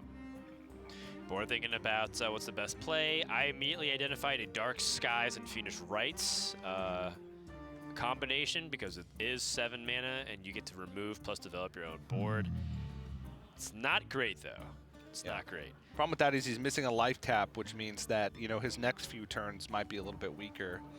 Both Crazed Netherwings are gone, so we could go for something like a double Snip Snap, which isn't really vulnerable to too much, but it looks like he is going to go with the play that you mentioned. Playing on curve, which is a big thing, gets to hold on to Snip Snap for maybe turn 9 when he gets to play 3 of them. Ooh. Interesting. That's real nice. Shielded Galakrond will summon those 2/1/1 imps. And, you know, again, for people who aren't super familiar with the mechanics of Galakrond, in Warlock specifically, every time you invoke, you get 2/1/1 imps. And that allows you to build big boards if you're playing Zoo Warlock, if you want to use it with things like Grim Rally. Or, in this case, you're just using it for great fodder for Plague of Flames and establishing board presence. Yeah. woziny could squeeze in the life tap and play Shield of Galakrond. I kind of wonder in his mind, what is he afraid of? Perhaps another crazed Netherwing in this position? Yeah. But I think that'd be the play anyway. Every play that he could make this turn would be susceptible to that. Maybe Shield of Galakrond is like the most that you could give up for Crazed Netherwing, and you could follow it up afterwards with it. But the main thing BoarControl needs right now after this Crazed Netherwing comes down with a trade, which is 99% likely to be the play here, is trying to find some card draw. Keep life tap and find that Veiled Worshipper or Galakrond, and it goes to the Snip Snap instead. Yeah, I like the Sniff Snap. It's more mana efficient. It gets similar stats onto the board. It doesn't have to use the Crazed Netherwing right now. In fact, he can use it after he's already weakened the board a little bit.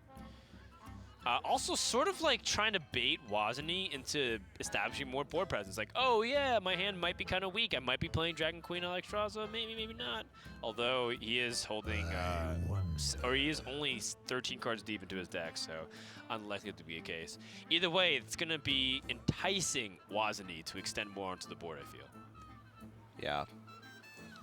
It does present some risk in the sense that that was a turn where BoarControl could have guaranteed got a clear with Crazed Netherwing and then rolled into a 3 Snip Snap turn. Goodness. Whereas now he pretty much locks himself into a Crazed Netherwing next turn regardless of the board state.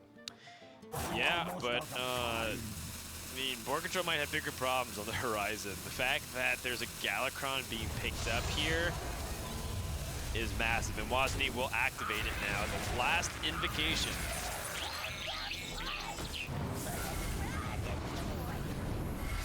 And that's bad news because BoarControl will have to deal with the demon board. And, you know, as much as we kind of said that Galakrond for the Warlock class isn't reliable, it still summons four demons, which gets you, you know, an average of a reasonable power to threaten like 2-turn lethal when your opponent's at, you know, 14 hit points. Yeah. So this is definitely an interesting spot. And Boar doesn't actually have to play the Netherwing here because he could still clear everything off without it. In fact, he could play Kronks instead while using Sacrificial Pact if he wants to gain a little bit of life if he's unsure, but he still doesn't have to use it. So many. He can just play Kronks here and clear off 2-3 minions. And I think that's entirely reasonable given the fact that, you know, you're trying to race to Galakrond. You do lose the Kronks bonus, because Kronks Dragonhoof has an additional effect where if you have become Galakrond, you get to choose 1 out of 4 options of powerful spells that can either destroy the board or deal direct damage or summon a giant 8/8 dragon. So Boar might be trying to greed it a little bit. Well, oh, he's playing. I did not expect this play. Yeah, this one I also did not expect. Oh, wait, hold on. Is he threatening a Plague of Flames? Like, if woziny just plays Galakrond, it's like, well, sure, but I might just clear things off with Plague of Flames and tempo. Yeah. That's an interesting line of play and thought, if that's what he's thinking. Yeah, it's like he keeps setting himself up for Crazed Netherwing clears almost. Right. But the problem is, if woziny were to play Galakrond here, he'd swing BoarControl down to 9. If he played like double Crazed Netherwing, which would be his clear plan, he'd be dead on board, regardless if he cleared all the demons or not, because of the swing. True. But he does have Sacrificial Pact. He does have Sacrificial Pact, yes, but even then, he'd be flirting with disaster. And there are some minions that have above that health threshold that he might not be able to clear if he gets a pair of Siege Breakers, something along those lines. Plus something else that has high health like a Draxus. Now that's, you know, expecting the absolute worst from Galakrond, but... Yep, BoarControl ready to see what's going to be in the box. Wow, pretty average minions. Yeah. Sacrificial Pact on a 1/1. Although, truth be told, BoarControl was saving all of these minions for that clear anyways. Yep. So, oh my goodness, a Shield of Galakrond. That's great to add some defense against this weapon. Yeah. Excellent. Crazed Netherwing plus Shield of Galakrond. He still needs his own kind of swing turn, though, with Galakrond. Because now he's managed to get through the Galakrond swing turn. He's at a reasonable life total. Now he just needs to keep the pressure on with his own stuff to try and get everything out. But woziny has a big resource advantage. He's just got a lot going for him right now. So, I am trying to see if there is some reasonable way for woziny to try and apply pressure here. I'm looking at things like Plague of Flames in this position. Dark Skies also looks reasonable. Dark Stars doesn't actually clear everything with Ziliax, though, because you'll be short of just a little bit of damage. He could swing in Dark Skies, but I think Woziny's trying to find a way to clear up this board. Right. Without, with saving the weapon charge for a face attack, because he's starting to get close with that Nether Breath in hand to just ending the game. He could because if he Dark Skies, he might leave like the Crazed Netherwing and the Shield of Galakron both at like 1 health, which would be problematic for Ziliax. Maybe he has the read. Oh my goodness! Is that Galakron? Galakron, Azeroth then has appeared in BoarControl's hand, and now Boar gets to go for his own potential big swing onto the board after Twisting Nether has been used. Now, granted, again, there was that Plague of Flames, so it's not going to be like Woziny doesn't have his own plays. But still, this was a moment for BoarControl as he lands the Golden Jirax's minion. That's right. He's a minion / hero. And Jiraxis is a pretty big threat. But Woziny should be able to deal with this board. Yeah. Has a Plague of Flames. Has Lord Godfrey, which won't really touch the Jiraxis, but Plague of Flames most certainly will. Right, and I think that might be causing Boar to think whether or not he should attack into a 1/1 to potentially play around Plague of Flames. Ooh, that's a... At least it would force Woziny to commit more to the board before he uses Plague of Flames. And it's not like Boar is killing his opponent with the Claw. Is he trying to kill his opponent with the Claw? Well, it put him down to 14 over 2 turns, but he's lacking direct damage, so he just holds. Interesting, interesting. I mean, he's debating it back and forth. Yeah. And I can totally understand why holding. Like, right now, he's clearly not going to die. With this Warlock deck, its only burst is the Nether Breath. Well, I guess in this case, Fiendish Rites and Nether Breath, that'd be putting to 4 + 5 + 4. Whew, that is close. That's quite close. It's close, but not enough. He could go for something like Hero Power, Fiendish Rites, push the 4, and then Plague of Flames, and follow that up with the Dragon Blight. He would have to, well, if he plays Fiendish Rites, Hero Power, and clear. Oh yeah, he just have enough mana for all of that. Interesting. This will be a massive So he's going to get the Lord Godfrey value while he can. Which, leaving the Jiraxis up is not a huge deal. It's only 3 attack. Ooh, Veiled Worshipper right on time. Yeah, Veiled Worshipper coming in the clutch. Wow. 3 cards, 2 Nether Breaths. How much damage is this? 5 + 3 + 8. So that is 16 damage. So he could swing with the Claw this turn, and Kronk's double Nether Breath next turn would be enough. Yeah, so it'd be 5 from the weapon swing, 5 from the Kronk's direct damage, and then 8 from the 2 Nether Breaths. So that'd be 18 damage. Plus the 8 damage that he'd be pushing this turn. Right, so 26 over the next 2, but he'd be ignoring his opponent's board, and that's, I think, too risky. Or is it? Instead? Oh my. Oh my. I think he's calculating it all. He is dealing that direct damage. I like it, pushing. 11 plus... Oh my goodness! Oh, it's not active. Ah, it's not active, you're right. So this is 11 + 3, 14, 18, right? Yeah, Fiendish Rites plus Nether Breath. It's just lethal by itself. 11 damage on board. Fiendish Rites would add 3. That's 14 plus Nether Breath. All right. Maybe. Yeah, that looks like 18 to me. Again, 6 + 3 is 9 + 4. Or +5 + 4. Yep. That is 18. BoarControl getting a little bit too aggressive, and Woziny having that exact damage for lethal. That is brutal. And of course, you know, Boar setting up for his own best play as well, trying to see if he can push damage to end the game, which I believe would have pushed through most, if not all, of Woziny's defenses as well. So, a crucial game number 3 going towards Woziny. Yep. I mean, that's a calculated risk from BoarControl, right? I'm sure he did the math and says, I am almost guaranteed to win next turn if I dodge Nether Breath, right? Because Nether Breath could have put him out of range of if he removed all the minions. Right. He would have bounced back out of health range, actually. Yeah, he would have bounced back out of health range, so he said, I can beat everything but Nether Breath with this play, and Woziny just happened to have it. I mean, if you look at it, Woziny didn't draw too many cards, right? He had 12 or 13 remaining in his deck at the end there. He had 10, I believe. Oh, 10, Yeah, okay. and that's a lot of cards drawn. And I guess also, so, yeah. like, he could have had Zephyrs potentially active. Yeah, he hadn't played a Veiled Worshipper, and I think that was kind of probably the big tell for BoarControl. He's like, well, he hasn't had that big burst of cards, so while those cards could be active, right. if I just wait longer and just keep removing his board, then it's more likely that those things are going to be active. And I'm at too low of a life total to wait.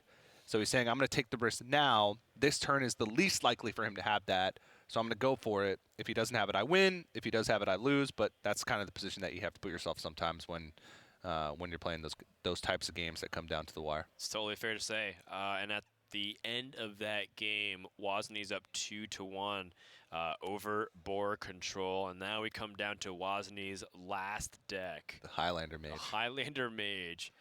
Up against the Warlock, which I think is actually quite reasonable. And then it goes up against the Hunter. Yep. As the last class, which I believe Mage traditionally has struggled with. So we'll probably see BoarControl most likely favor the Hunter over the Warlock. But, you know, I'm curious. I'm curious what the stats say about Warlock versus Mage. Yeah, I mean, the Mage has some interesting inclusions. I guess just really one. The Arcane Amplifier from Wing 2 increases the damage of your hero power. So that card fits in because one of the things that Mage wants to do in the early game is just kind of control the state of the board. Because their big powerful turns don't come until around turn 6, when you have access to Dragon Caster, when you have access to Reno the Relicologist, around that Luna's Pocket Galaxy time, and all the plays that you can make around that card once you play it, and your minions cost 1. So, Highlander Mage is susceptible in that early to mid game, especially if they don't have Reno the Relicologist. Interesting. But their late game is just so powerful. They have so many waves of threats with Luna's Pocket Galaxy, with Power of Creation, even Tortolan Pilgrim, because you can play Power of Creation. Dragon Queen Alexstrasza, there's just a lot to get through once you get to that late game. It's very hard to beat Highlander Mage once they get to that point. Well, the stats do indicate that it is a Mage-favored matchup against the Warlock, so BoarControl going to hope that his early game is going to be good enough to at least keep him in pace of the late game. And that makes sense because Highlander Mage, if they're playing things like Luna's Pocket Galaxy, and they get that big swing or that big swell of minions onto the board, it's going to be pretty tricky. But BoarControl has a pretty bad hand. He's got Zephyrs and Dragon Queen Alexstrasza, and those cards aren't going to be active till very late in the game. The logic is that if you're able to Galakrond invoke and draw a bunch of cards with Veiled Worshipper, you're going to draw through so much of your deck with Life Tap and all these draw cards that Dragon Queen Alexstrasza and Zephyrs will help you close the game. You don't need it to be permanently on. That being said, how much does he wishes that the Zephyrs and Dragon Queen Alexstrasza would be active right now? Yeah. Be quite nice. And speaking of Zephyrs, Woziny, not playing the Zephyrs on turn 2 can sometimes be a popular play if you really need to accelerate your game plan. To play the Zephyrs on 2 and pick up a Wild Growth, or in some rare instances, pick up an Animal Companion to try and push aggression against decks that really don't do anything. But Woziny just decided to take the game slow. There's not too much of a need to go for things like that when you're playing a matchup that, at least from your perspective, think is favorable. Yep, does have an opportunity to capitalize immediately on Stargazer Luna. Stargazer Luna is a legendary from the Boomsday Project. Whenever you play the rightmost card in your hand, you draw a card. Woziny picks up the Dragon Maw Poacher, I believe, and it is a specific card that is teched against other dragons. If your opponent has a dragon on the board, it gains +4/+4 and gains Rush. That's right, 4 mana 8/8 with Rush. But only if your opponent has a dragon. Yeah, and there are quite a few dragons that hit the board relatively early in the game, the big one being Crazed Netherwing in this Warlock deck. So it's a tough play to make, but Woziny not going to decide to hold on to these situational cards and instead just get the value of the card draw, which... right. Well, it becomes like a 4 mana 4/4 draw card, which is like pretty good. Yeah, that's a better Azure Drake in some instances. A better Azure Drake when you're playing a deck like Highlander Mage, which is very minion heavy, and you don't care about taking the +1 spell damage. Entirely reasonable, if you ask me. Taking a look at Boar's hand, does have the Devoted Maniac on curve. Should allow him to pick off at least the Stargazer Luna. I wonder how he wants to do it, though, because it's not a clean removal on all of these things. So does he want to use the 2/2 rush to push damage? Does he want to trade in the 3/1 instead so that he can keep his 2/2 alive? Does he trade with everything and just posture this 4/4 to get pinged off? He does have the Netherwing as well to play on curve. So if this 4/4 picks up a single trade, he can Netherwing and get the board clear. Yep. Woziny at this point picks up Conjurer's Calling. This card was so dominant during the Rise of Shadows expansion. What to do? What to do? Till it got brought down to 4 mana as opposed to 3. But still pretty powerful in the right strategies when you have the time. Right now, he has a pretty powerful turn next turn with Dragon Caster plus Conjurer's Calling. And it looks like he's going to try and set up for an empty board when that happens by just throwing out the Doomsayer. Interesting. Yeah, it's a good way to counter the Dragon, the Netherwing that BoarControl is looking for. However, it's not like BoarControl doesn't have his options. He could opt for Tempo here. Tempo would include a pretty ballsy play of playing Plague of Flames into Veiled Worshipper, but he also would be running out of hand space issues. So BoarControl going for the card draw here. Yeah, he can always dump a Sacrificial Pact, which seems like the plan from the get-go. Yeah, seems like it. Draw 3 cards during the turn, I like it. And uses the second Sacrificial Pact. It's chances are his opponent's not going to have any demons. There is a chance that Woziny summons it through Conjurer's Calling, or like, you know, Puzzle Box of Yogg-Saron, but not going to be the common thing here. Dragon Caster into 2 6-drops though, very much creating his own power of creation, if you will. Ooh, those are some good ones. Yeah, Violet Warden and Portal Fiend. That's going to be difficult to deal with here. Yeah. It's 13 health, so he could double Dark Skies, Shield of Galakrond plus Plague of Flames. How big is his Galakrond, though? He's invoked. He's at 3, though, right? Or 2? He's at 2? 2. He's played a Devoted Maniac and the Dragon Blade. So yep. Now it's at 3. Yeah. Now it's at 3.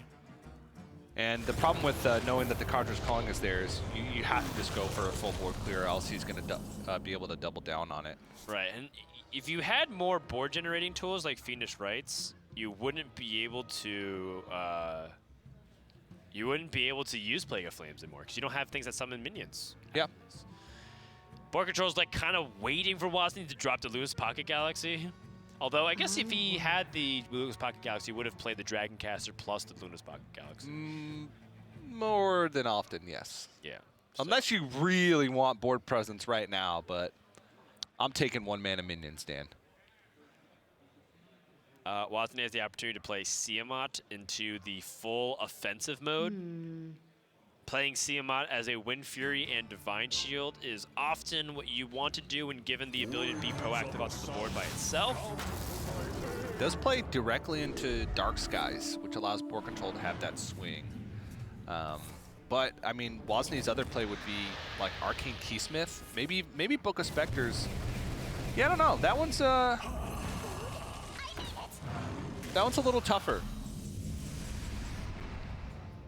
I feel like Woziny is afforded the luxury of not having to be proactive in this matchup. Could save the Siamat, or maybe just hope that he doesn't have Dark Skies.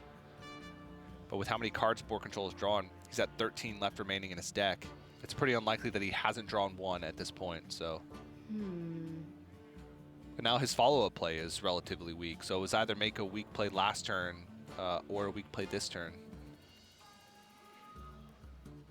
Interesting, interesting. Yeah, what does woziny really do in this spot here? Does he draw cards? Does he just like take it really slow? Taking it really slow would be like playing Arcane Keysmith here. I'm definitely in favor of pinging the 2-1 of some kind.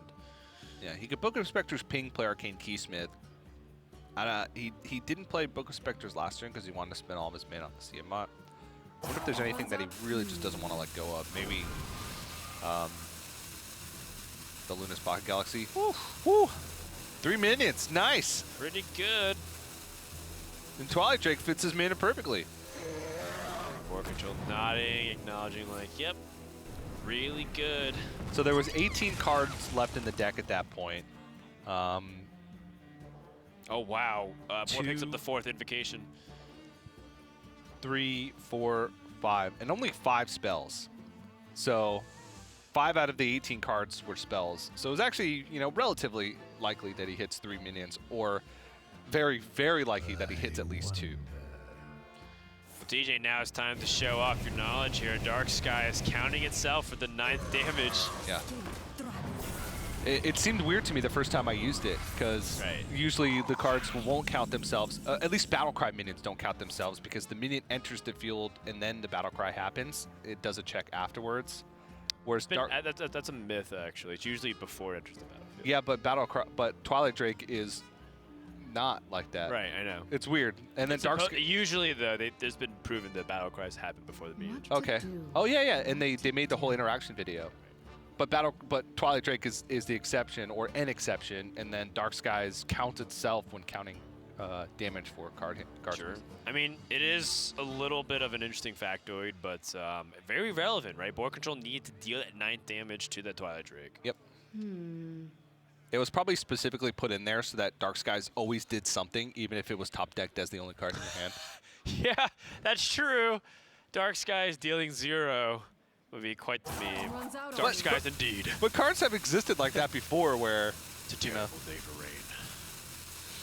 As you play it for 0. Unity, precision, perfection. Wow, desperate times, I guess. Ziliax and Snip, the iconic duo. And Galakrond's weapon, the Dragon Claw, will be just to shut it down. Yep. And if I'm Boar, I'm hard pressed to find a better option. I love to tap beforehand just to try to get a little bit more resources into his hand. Yep. Oh, wow. I'd say that's above average. Very reasonable draw. A couple of Portal Fiends, and Sarthravar just makes it resilient against Flamestruck, right? So that way woziny can't remove it without playing Zephrys in this position. And if he plays Zephrys for removal, that gives BoarControl opportunities to start playing things like Dragon Queen Alexstrasza, assuming that it's active. 10 cards left in deck. We're starting to get to that point. Yeah. Trying to think of the 2-ofs that are left. He hasn't drawn a Fiendish Rites, at least from what I recall. Yeah, no Fiendish Rites. That might actually be the only one, because Dark Skies, check. Nether Breath, check. Plague of Flames, check, because he used one earlier on in the game. Yeah. That's totally okay, too. Check, yeah. Because BoarControl still has Snip and other ways to build the board. Yeah, so he's a Fiendish Rites away, I believe, from that. Both Zephrys and Dragon Queen Alexstrasza being active. And then, of course, the Warlock deck basically becomes a Highlander deck at that point, and each Highlander card that's expended, you know, you kind of fall one step behind. But woziny does have access to one additional one, which is the Reno the Relicologist, which he has not drawn. It's going to be a pretty big board swing. Oh, the animation for Twisting Nether is just so cool. I'm glad we got to see it so many games back to back. But yeah, I totally agree. I think that it becomes a Highlander matchup, and you're just going to be behind if you're woziny, because you have to use yours reactively. As you can see, no orange border highlight for Zephrys or Dragon Queen Alexstrasza. What about? Boar's got a long way to go before he kills woziny, though. That's the kind of the issue here. I mean, it's deceptive, though, because if he sets up 15 power on the board, like, let's say woziny chose to be proactive right back, like play his Dragon Queen Alexstrasza, BoarControl would have ended the game because he has Alexstrasza in his hand. Yeah, so what he could do is Alexstrasza this turn, and then if he draws Fiendish Rites and woziny doesn't heal, he's got a lethal setup with Zephyrus, Netherbreath, Fireball. Yeah, the with only the weapon thing... swing, that is 15 damage. Well, I mean, actually, I think you're right, because BoarControl has already seen Ziliax from his opponent. He's already seen Ziliax. Alexstrasza, from the perspective of woziny, wouldn't have any impact. It doesn't matter if his board gets frozen. He gets the Alexstrasza, the 9 mana out of the way when there's no board from woziny. You know, just food for thought. It would rely on him drawing Fiendish Rites, which would have been a 2 and 9 next turn. Wonder. So slightly above a 20% chance to almost certainly win the game. 22. There's always like Dragon Queen Alexstrasza into Amber Watcher. Like that's something. Like, sure. That's maybe a weird out. You'd have to dodge that, but then he's not dealing with the 8/8, so you know, you win anyway. It's true. Dragon Queen Alexstrasza has been nerfed. Actually, it's no longer able to give herself, I believe. But you can get the Azure Whelp and then discover a Dragon Queen Alexstrasza. Yeah, you can still discover Dragon Queen Alexstrasza. But it costs the full amount, so you'd just be able to play 2 turns in a row instead of 2 potentially more in 1 turn. Theoretically infinite. This Vaporize looks somewhat interesting, but there's like so many 1/1s on the board. Yeah. Ends up picking what looked like to be Splitting Image? Or Spellbender. Spellbender was the pick, yep. Yeah. BoarControl picks up 2nd Crazed Netherwing. Now, Alexstrasza is a little bit of a risky play because you don't want to play it in a mirror entity. Right. This secret is more disruptive than actually effective here. Yeah. Honestly, if I was BoarControl for this turn, I might just ignore it. Just jam Alexstrasza anyway. It was Splitting Image.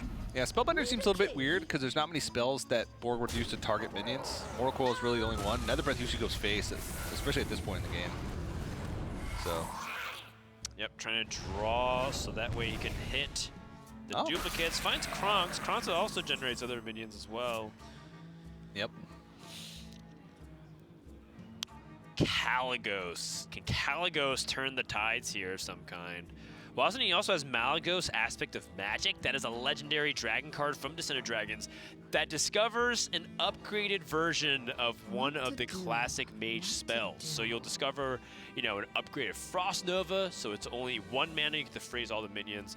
You get to discover a Fireball that deals a ton of damage instead of just the 6. Yeah. Amber Dragon. Yep. It's the one that's heals for 8 health. And then there's the Aeon something, which deals damage equal to a minion's attack to itself. Yep, I believe that is Aeon's from the Galakrond's Awakening, isn't it? Yeah, maybe. I don't know. But it can be a great way to remove like an 8/8, right? Yeah, so it does the damage of whatever the opposing minion's attack is, not what the Aeon's attack is. Yep. I first thought it was going to be a 4 damage. Aeon Reaver, there you go, that's what it's called. It's going to make 2 damage to the Snip Snap, but yeah, not going to be too impactful here. All right. Now is it Alexstrasza time? There's 10 damage represented. There's a Zephyrus that's active in hand. Does that mean you're just using the weapon to clear off your opponent's Dragon Queen Alexstrasza? Wait, how much damage? Fiendish Rites, Zephyrus, Savage Roar. Okay, that's interesting. So you get 10 damage from the Savage Roar, and you get 4 damage from the Fiendish Rites, so that's 14, plus whatever you have. So you have 14 23. plus 5 is 20, or 19, plus 5 is 24. Oh, 24. 24 damage. So not quite. So Alexstrasza seems pretty good here. Alternatively, I wonder if BoarControl could do something like Fiendish Rites into Zephyrus into like Soul. Oh, Fiendish Rites into Kronk. For the +2/+2. Okay. Yeah. Okay. It's something that you rarely see. Give your other minions +2/+2, the domination effect. And this has the added benefit of clearing off the board while also presenting a lot of power. So he's threatening with an Alexstrasza lethal, but he also removes Woziny's board. I like it. Yeah, this is good. Very clever, and also not dealing too much damage to give things like a Nazari or the Amber Dragon. Yeah, which are both things that you got to pay attention to in some aspects, right? When you're in a game that's sort of this close, any little thing, a dragon that they held onto, that they wouldn't just play out for tempo.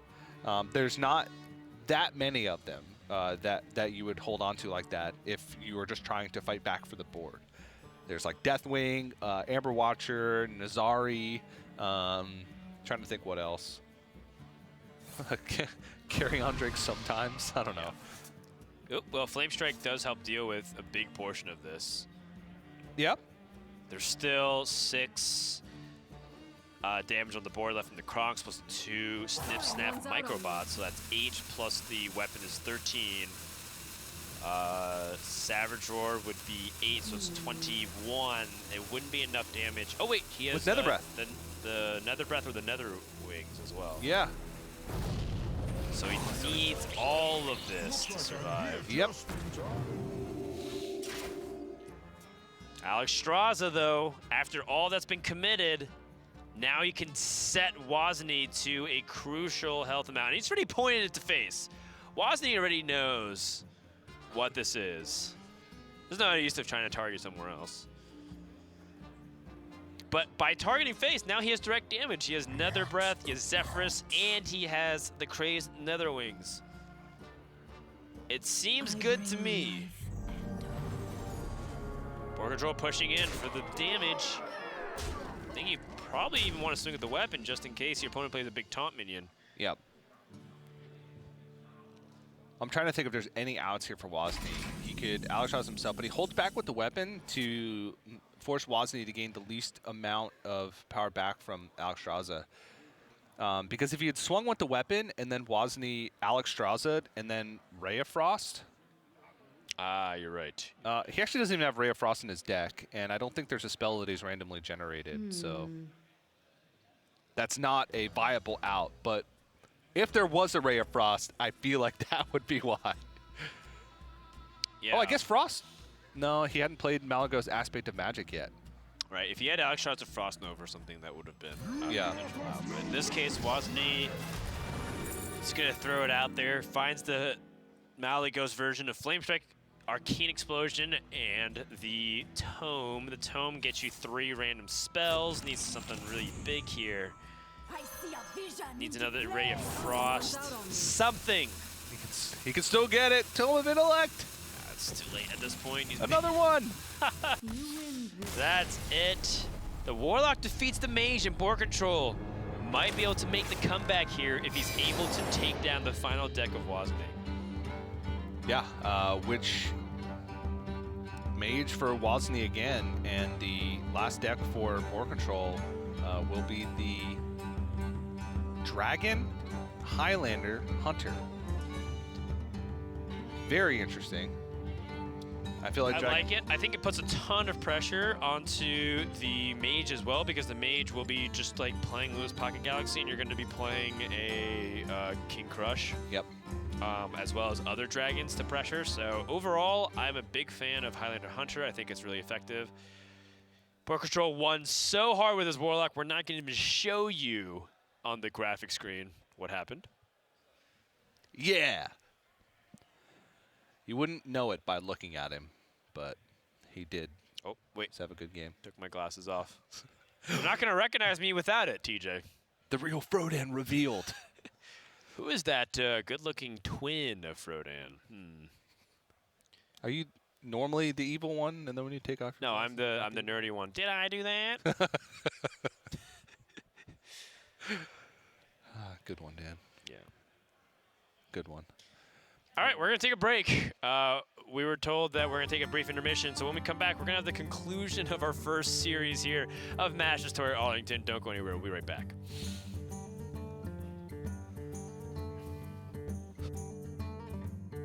Hearthstone Masters Tour Arlington is brought to you by T-Mobile.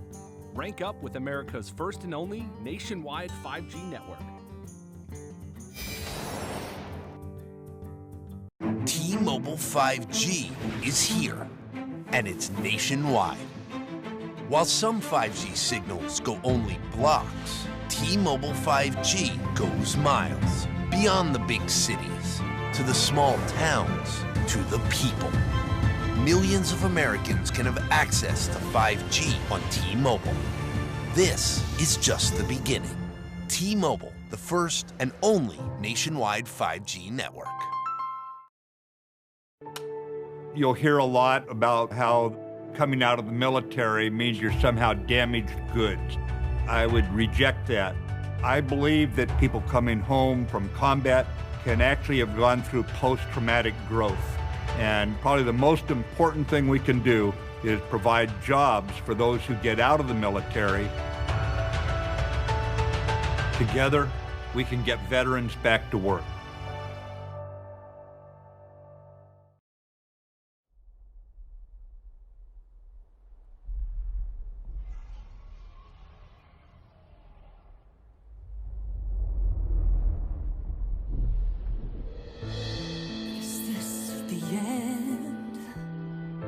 Our heroes can't fly.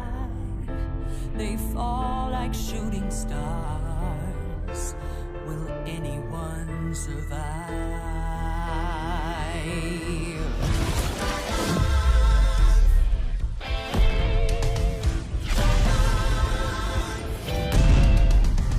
Dragons take flight above the ice and snow. High in the sky where the cold wind blows. Wings beat down as they beat back foes. Flaming hot fire over frozen bones. Good unites against evil they oppose. They ride or die as the legends grow. We must go to sense, doing our heroes. There are no silence in this combat zone. Beats mid-air, yeah, it's a chiller. Life and death, yeah, it's a killer. They go round and round as they beat down pounds. Aerial thrills, yeah, it's a thriller. The sky's filled with trauma and all of this drama. Portending and impending end. Crash down. It's dragons descend.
For Masters Tour Arlington, Texas, as we are currently tied 2-2 games apiece, as BoarControl and woziny are trying to find who can also be a 1-0 starter or a 0-1 start. This is the Hearthstone Masters Tour presented by T-Mobile, as we want to encourage you to rank up nationwide 5G. And coming up, we do have that last fated game of Hunter versus the Mage. Mage has been a class that's struggled a lot against Hunter historically. and is not really any exception this time. Mage has, especially without Ice Block, doesn't have a way to handle the pressure very effectively. And especially because it's not a Quest Hunter. A Quest Hunter at least relieves some of the direct damage so that they can go for board presence, and that's something that Mage can deal with effectively, right, because they have AoE clear.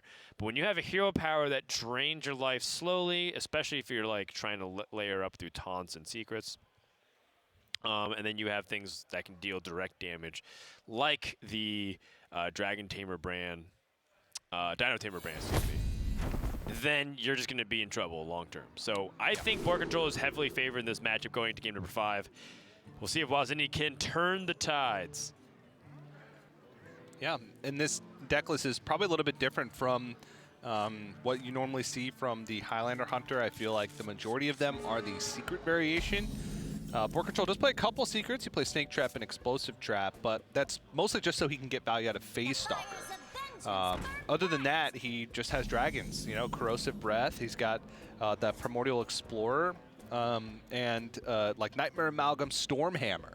So Stormhammer kind of fits the same mold as Eaglehorn Bow, where you get more charges on it based on the synergies that your deck has, where if you have a dragon, it doesn't use up a durability. Same as with Eaglehorn Bow, if a secret gets pocked, then you also get an extra durability. So the deck functions very similarly. I feel like it just has a more consistent, like early to mid game, where you're not reliant on drawing secrets. You just have to have more of your early game minions, which, like I said, just more consistent across the board. Ooh, Varanus. It's a good one. Varanus, a really powerful dragon, new legendary from Descendant Dragons that says change all enemy minions' health to 1. So you get to use it with Unleash the Hounds, you get to use it with Desert Spear, or you can just, use it with whatever minions and push tempo onto the board. Use like this 2-1 to trade into a big taunt minion. BoarControl with a lot of board presence right now, and woziny needs a lot more if he wants to answer it. The Dragonmaw Poacher, though, is nice, although, again, there's a poisonous minion, so it kind of feels moot. Yeah, I mean, he could use it to trade off a lot of the board. If he throws it into a Snip Snap, trades his own Snip Snap into the Battle Mage, and then he pretty much forces a trade from BoarControl onto the 8/8. Then he'd be able to do at least go into turn 5 with some semblance of board. But looks like Arcane Keysmith is going to be the choice. This is a Dragon Highlander Hunter, so he knows that Dragonmaw Poacher is going to get some value later on in the game, and he wants to kind of deal with the poisonous before that becomes too much of an issue. But you'll always have chances for more poaching. Oh yeah. Just look at our caster desk. Runs out on me. Sorry, I ruined your joke, TJ. That's okay. I ruined yours. We both said terrible jokes simultaneously, and they both got ruined. It's probably better for everybody. Yeah, it's kind of like how math works. When you multiply 2 negatives, you end up getting a positive. Yeah. You know what, Dan? You're right. woziny with his splitting image is so fascinating to me. And he's kind of getting punished pretty heavily here. He's getting beat up. Yeah, the splitting image did not work at all. I was sort of anticipating like anything like Vaporize to stave off a little bit of that face damage. That extra 2/2 board presence and not playing Dragonmaw Poacher is really not paying off right now. And he needs to find a way to set up this good Reno the Relicologist, which will deal 10 damage to all enemy minions and clear the board if he can get to that point. What to do? Yeah, the problem is getting to that point. Sure, you can clear the board on turn 6, but BoarControl has Zephyrus and Leroy in hand already. So that's a significant amount of burst damage. He's at 19. He's going to take some more this next turn. Guaranteed, like certainly going to take more damage. And the secrets, they're definitely throwing woziny off his game right now. What is he thinking about? Is it going to be a freezing trap? Is it going to be a snake trap? He only has snake and explosive in the list. Oh, is it an explosive trap? So it's almost certainly snake trap in that position, but you are correct. I apologize. But he could be thinking about it. Like it could be explosive. Don't patronize me, TJ. Oh. It is scary. How much damage is this? This has got to be enough with Savage Roar. Yes. Woziny reaches for the headset. Yep. And that is going to do it most likely here. Not counting it, but I'm just assuming it's enough. It's 6 plus 12. Yep. So it's one off. But he has no way to be defensive. He plays Rhinocologist. He dies to hero power. There's a Leroy in hand. It is game. He can't even draw Ziliax here with Book of Specters because you won't have enough mana to play it. Whew, that was a beatdown. BoarControl looked like he was in a bit of a pickle after game number 3, but with 2 very nicely played games is going to climb back and destroy the mage. And Woziny looks really good up until the mage came out to play. Yeah, and that was the deck that I had, you know, the biggest question mark on because of the fact that it's just not that tested right now in the current metagame. He doesn't even include any new cards to try anything bold or new, except for the Arcane Amplifier. I thought maybe like an elemental-themed Highlander Mage could work out because of like big temple swings that you can make. But unfortunately, just coming up a little short against decks that do pack a good amount of damage, and the pressure was just a little bit too much for Woziny in both games. Yep, finally hits his impactful Highlander card. But it's not going to be enough. And Woziny looked like he had some early game tools, but it really didn't hold a candle to the pressure of Hunter. And BoarControl going to join his fellow T1 members and some of his friends with a 1-0 start and a thumbs up to all the fans. Yeah, I mean, it was it was close, and it was a long, brutal first round, but at least he can come out with his head held high and a win. It's also 11-11, TJ. So... Oh, you're right. BoarControl ending his first round with his wish already granted, which is to not lose on broadcast. Because if there's anything that players care more about winning, it's also not looking stupid in front of all the Yes, it is. Yeah. But yeah, and you know, this was one of the longest matches of the Swiss round. There's only a couple more matches still going on. I looked at the brackets right before that last game began. Everything's done. There was 2 matches still that hadn't resolved. Interesting. In Swiss round before this game started, so they could have resolved by the time we finished. There's some players watching the stream. Wow. Even though the game's going on right in front of them also. That's pretty fun. They're just watching the chat and seeing if people are carrying over any of those Keck W's or Papegas in chat. So that does it for our first round of Swiss. We're going to be playing 5 today. That's right.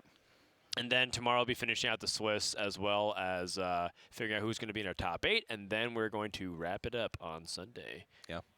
Single elimination, top 8, quarterfinals, semifinals, finals on Sunday. So a lot of Swiss rounds to get through before that happens. And you can tell, you know, this one, even though we got off to a slow start, 2 hours and 15 minutes just for that one match, essentially. So we could be in for a long day, but that just makes it more fun, Dan. Yeah.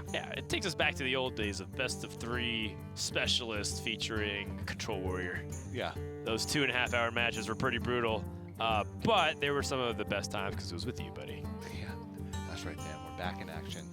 All right, well, that's just our first round number 1 of Swiss. When we come back, we're going to get ready for round number 2 Swiss here at Masters Tour Arlington, so don't go anywhere. We'll be back right after these messages. Hearthstone Masters Tour Arlington is brought to you by T-Mobile. Rank up with America's first and only nationwide 5G network.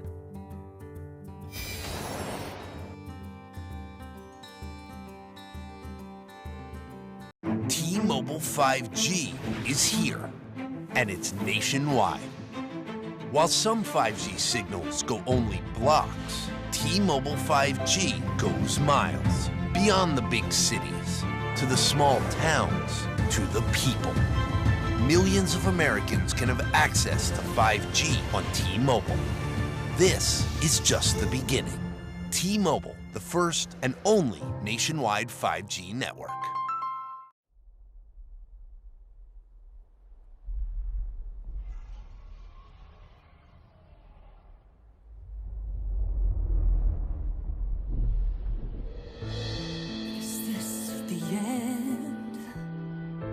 Our heroes can't fly.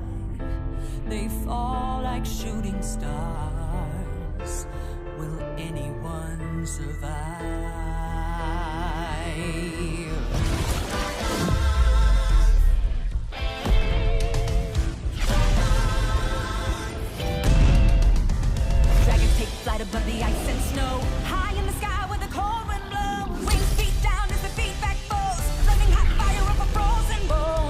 unites against people they oppose. They ride or die as the legends grow. We must go to sense, doing our heroes. There are no silence in this combat zone. Beats mid-air, yeah, it's a chiller. Life and death, yeah, it's a killer. They go round and round as the beat down pounds. Aerial thrills, yeah, it's a thriller.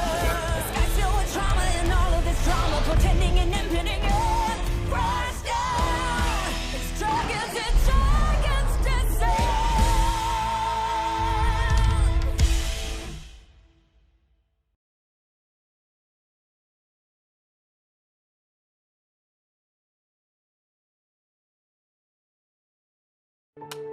You'll hear a lot about how coming out of the military means you're somehow damaged goods. I would reject that. I believe that people coming home from combat can actually have gone through post-traumatic growth. And probably the most important thing we can do is provide jobs for those who get out of the military. Together, we can get veterans back to work.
Welcome back, guys, to Hearthstone Masters Tour Arlington. That's right. I'm Doe. With me is Sottle. It's good to be back, man. It's good to be back behind the Hearthstone desk. I've missed this desk. It's been a while. It has been a while. When was the last time for you doing Hearthstone? It was 2016. So, like, to give you a sense of reference for that, the Discover mechanic, I believe, had just been introduced at that point. Okay, yeah, that's some time. Yeah, so Hearthstone was like still a children's card game when, it was. when you last cast. Yeah, I'm really happy to see it's graduated to like a middle school card game now. So congratulations. Yeah, Hearthstone has officially hit puberty now. It's great. It's going through that difficult transition period. It's not as awkward of a phase as many go through. In fact, I feel it's more mature, more developed at this point. But still, there's going to be those moments. But those moments are entertainment. You take a photo. You put it, well, you used to put it in the family album. Now you put it on Facebook for the world to see for some reason.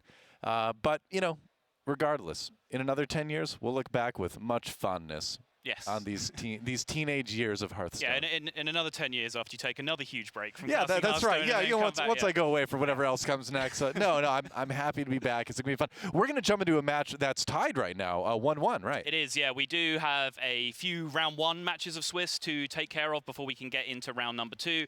Make sure we have as much uninterrupted action for you guys as possible.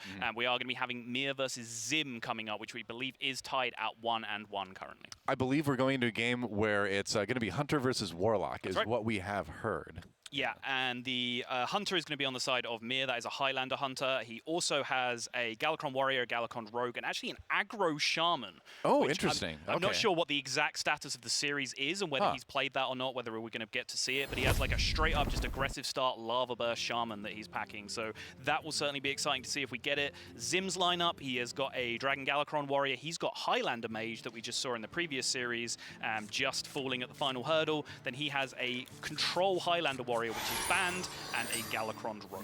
All right, interesting. Cool. Well, here we go. Zoom the bottom, Mir on the top. Starting out, grabbing just a little bit of armor.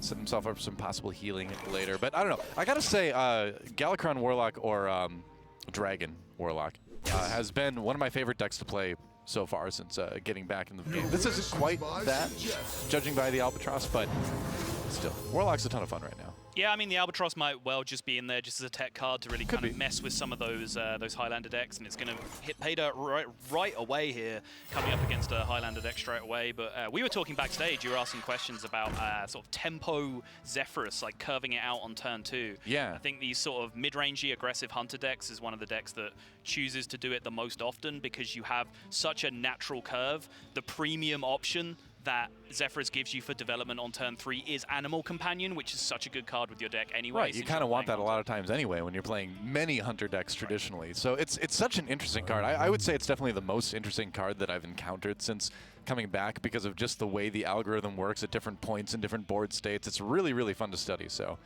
that's a cool one. Mir, make his decision right now. Does he really want to curve into that Animal Companion or not?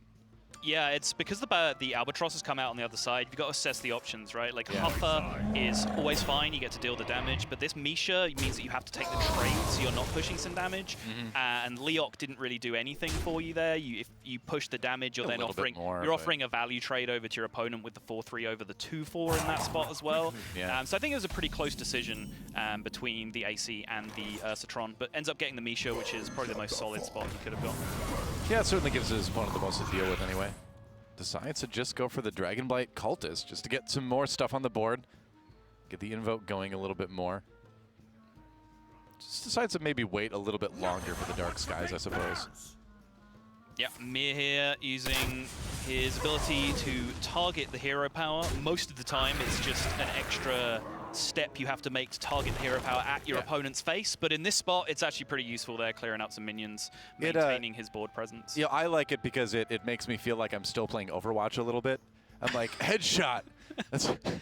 All right, everyone, check your watch. That was so about 2 minutes in for Doa's first Overwatch reference. There you go. It's it took longer than I thought it would, honestly. Dino Tamer Brand. That's it's always a fun one to see, but he's going to go with the Desert Spear instead, opting for a little bit more rush options, which makes sense if you're running into a lot of imps on the other side and you're worried about things like Plague of Fire and all that. So yeah, a lot of people might think it's insane there to not like take the card that's pretty much the reason for you playing Highlander in the first place, right? Like having the Dino Tamer Bran. But in that spot, he's already got the Albatrosses shuffled into his deck. So that tracking, he really would have liked to hit first and foremost an Albatross so that he can track over it and remove it from his deck. But with those still remaining in there, his Dino Tamer Bran actually still would not be active in this position. Yeah, and I mean, he's still got a fairly decent hand as far as putting board pressure on. You look at turn 6 with like the Dragonbane ideally doing, quite a bit of damage there. But this is kind of one of those slightly awkward turn 5s. Do you think you just go with Animal Companion again here and hope for Huffer? Huffer hero power? It's looking that way. Oh, goes for the Dragonbane. Wow, okay. Without being able to hero power immediately afterwards. Huh. So he's going to play off curve here, slightly mana inefficient play, but he's trying to create a bigger target with more upside on the following turn that he can leverage. I don't hate it.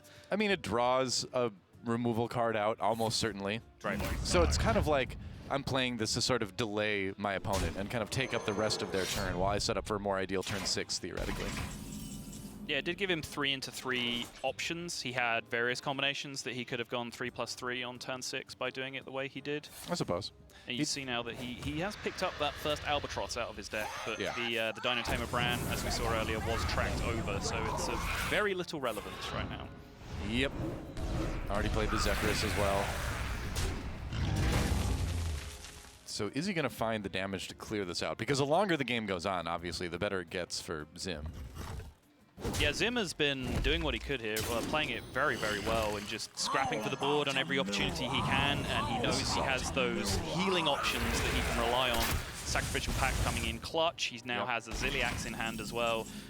Being able to make a huge Snip Snap, he might just be able to create a huge healing swing if he can get a Snip Snap down first. Like, as a longtime aggro player, like Ziliax is just a name that gives me nightmares now at this point. Because just when you think everything's going great in the game, you're like, all right, well, I'm counting lethal next turn. I'm feeling pretty good. And then Ziliax. Every single time. Ziliax. It's a name That haunts my dreams, Sottle. It's a phenomenal card. Swiss Army knife of a card. Like, it's so clutch for healing when you need healing, but it's also just such a good tempo tool. Yeah. You know, you'll see so many good players just, you know, using it It's not got for everything. healing. You'll just use it on 30 health just because it's the highest tempo play on that turn. Right, it's such magnetic, a strong card. so you get a chance to pair it with Snip Snap sometimes in a lot of decks lately, and yeah, it's just an insane card. But speaking of insane things, it's a pretty insane turn actually for Mir, getting a pretty large board, but with Plague of Fire, maybe Zhym can bring it back, because he's got that Shield of Galakron too, yeah. Might just be a clear turn. He does. It's an ugly spot to be in. It's very similar to a game we were watching backstage where I was sort of pointing out to you that the Warlock player was just stuck in this loop of having to remove every turn, which is why I think you're going to see Zhym, yes, fire out the Nether Breath here just to get some healing done preemptively.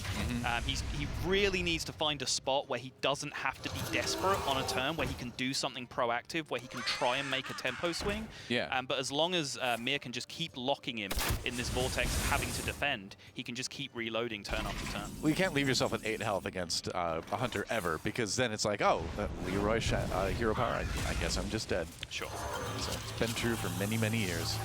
It's been true so long that even I know about it. There you go. Nice pair on Ziliax. A little bit more healing, a lot bit more healing actually with 5. Yes. Yeah. The Spellbreaker is going to say. end up being pretty clutch, though. Deny any further healing, also take away those 2 1/1s.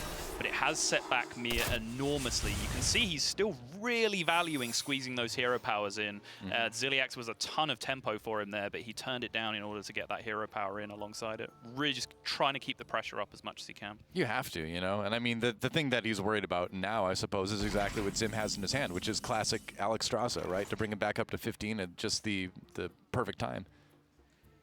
I guess with the Mortal Coil, it's a way to draw here. Unless... Oh, Snake Trap, okay. So, do you just go for the Crazed Netherwing at this point, after the Mortal Coil?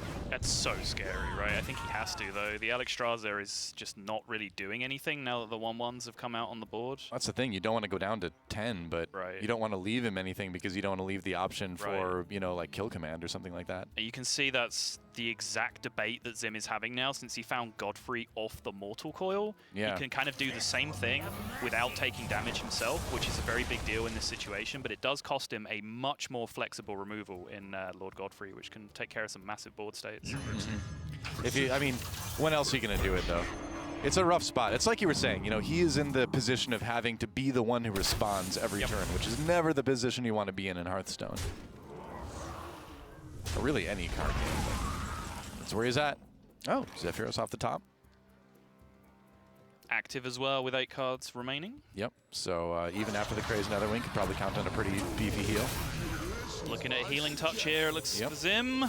3 mana, 8 health. Yep. And that looks like it's potentially game-winning because Mir just has a handful of garbage right now. Those Albatrosses didn't factor into the game in terms of locking out the Highlander cards, but they have had a huge impact in just being dead draws for Mir, where he really needed to find some gas off the top instead of just a freaking irritating-looking bird.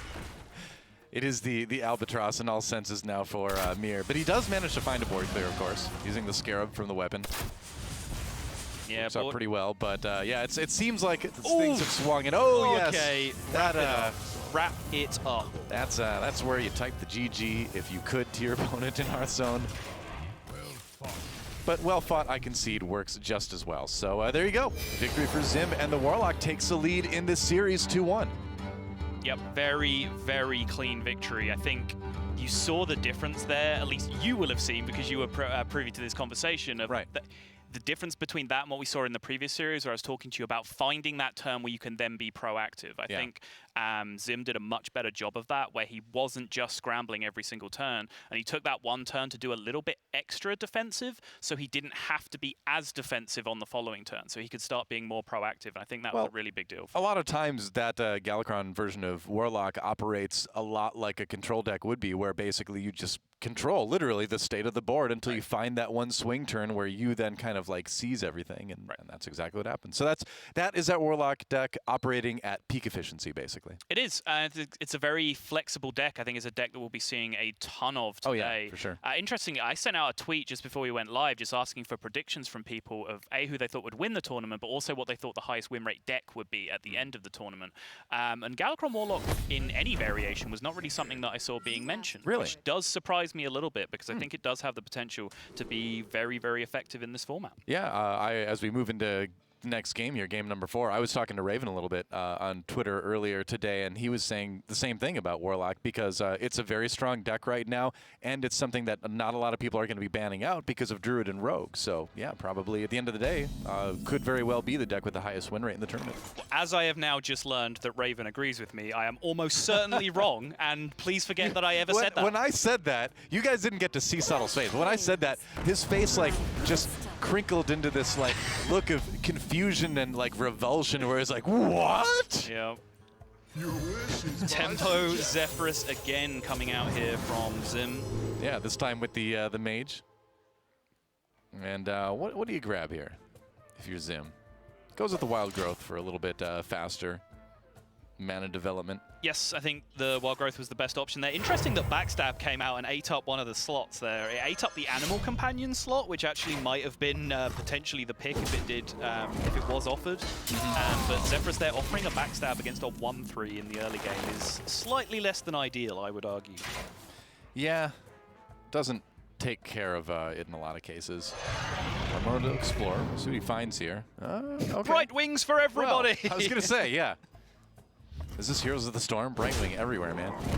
All right, ticked it off. Overwatch, check. Heroes of the Storm, check. We're working through. It's all That's right. What have I've got, I've got World of Warcraft, yeah. I've got StarCraft and Diablo. The universe is yet to mention.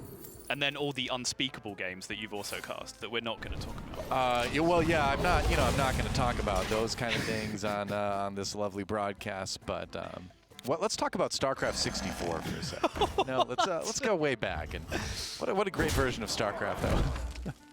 Hey, it brought it to the console community, which was great. So everyone should love StarCraft. Immediately lost. No idea what you're talking about. I'll be here all weekend. That's all right. We'll figure it out. Snapping it out for Zhym. Just trying to get some sort of board presence going as he works towards that late game. Yeah, and having been able to play the Wild Growth without too much pressure on, he's in a pretty comfortable position here, because he already has a couple of nice clears that he's going to be able to use to stave off some pressure, and then the big bombs are going to start hitting really hard. And Highlander Hunter is not really a deck that deals too well with getting counter-pressured, he says, as Siamat just comes flying off the top on the 7-mana turn. Yeah, that's, a nice card to pick up as you go into your 7-mana turn. Thank you, Wild Growth, for making this possible. Yeah. Many years of casting experience before you learn to stop saying turn 7 when Wild Growth is involved, because it's just so easy to do. Yep. 7-mana turn 6. Mountain Giant, though, may want to just try to eat up a little bit more of his opponent's removal. Getting rid of the Ziliax without drawing more healing for your opponent is always nice. Yeah, I like that a lot, actually. I reacted emotionally to the draw, but Zhym seeing the hidden play of using the Freezing Trap to decrease the cost of the Mountain Giant in his hand by getting the card back in hand. Huge, huge difference, allowing him to play both Mountain Giant and Frostbolt. Great catch from Zhym. A player who can operate outside of the bounds of petty human emotions. Impressive. And sometimes what you got to do when it comes down to card games. Yeah, for sure. Especially in a high-pressure situation like this. I mean, man, as Stargazer Luna hits, this is a grueling affair for these players, right? A lot of games to play, a lot of matches to kind of keep yourself at that top level mentally against a lot of really great players. I know that does influence so much in even tournament prep for these players. I know a lot of players that will even say they don't consider bringing like really, really greedy control or anti-control decks to these tournaments because they know that they're going to be playing, 10+ hours a day for multiple days if they do that, because they're going to be the last guy to finish in the Swiss round every single time, and they'd rather just play something, more mid-rangey, more aggressive, something that even if it's still a hard deck to play, the raw time that you spend playing is reduced, so you then have some time to chill and recuperate. The mental fatigue is real, which is why I think a lot of players are going to be thankful that in big and Druid is popular in the meta. You know, it helps these guys out a lot. No one is thankful that Embiggen Druid is popular in the meta. Just ban it. They ban that or they ban Rogue. We'll see what's up. Symat versus Symat. A mirror match on the board at least. Zhym coming out on top though with the 6-6 still alive. So it's getting to the point again where Mir is kind of running out of options here. We'll see if he finds a tracking. Not a great deal, I would say. Yeah, you like Dragonbane for the damage, but Spellbreaker handles Symat, I guess. But yep, I think that has to be the option. I think Mir just has to be on a raw damage plan here. Yep. You got to try to finish and hope that they don't end up with a classic Alexstrasza. But hey, that's good. 5 damage to face. That actually helps a lot. Yeah, it was actually pretty good either way. If he got the 5 damage to the minion, then he had the... Oh, yeah. I shouldn't have said it. That was a good old caster curse right there, wasn't it? Welcome to the Hearthstone caster curse. Yeah, oh, it exists across many... I've cursed many players across many different esports titles. I'm fairly confident that ours is like up there with the worst in terms of the ability to curse players just by mentioning a card and summoning it. But everyone likes to say that their caster curse is the most effective, but you know we've got some great you know caster curse professionals over the years. Artosis comes to mind, who by the way, we have banners with all the champions on the walls here. Where's Artosis? Artosis is not a world champion. No. He defeated Kripparrian in the finals in whatever year that was, 2013, I think, or something like that. Keep this up, though, or you are banned. Yeah. You are not casting Hearthstone anymore. Where's the love for BlizzCon Hearthstone champion Artosis? He got the mug, but he never got the banner. Ray of Frost on a 1-1, he says, rapidly changing the subject from the thing that he doesn't want to talk about anymore. That's a hugely, a timid play, responsible play, I guess, in that position. Just not wanting anything to come out in terms of damage, but also stopping options to take care of his minions. You know, Hunter's Mark-like effects, which Hunters now sometimes have multiples of, with the Dragon package coming in doing the same thing. Yep. So I think it's actually a pretty heads-up play when all things are considered from Zhym. True enough. You did a great job dancing around the fact that you don't know that dragon's name, by the way. Varanus? Yep, exactly. Thanks for saying it so I know it now. Well, it's looking tricky for Mir, because he's got his opponent down to 10, but then things like this happen. You know, I mean, there's just so much board clear available for Mage yet. It's slipped vastly out of control right now for our Hunter player, unfortunately, and Zhym looks like he's on the verge of taking this series. Or, well, we'll see. He doesn't really have lethal this turn. He does not.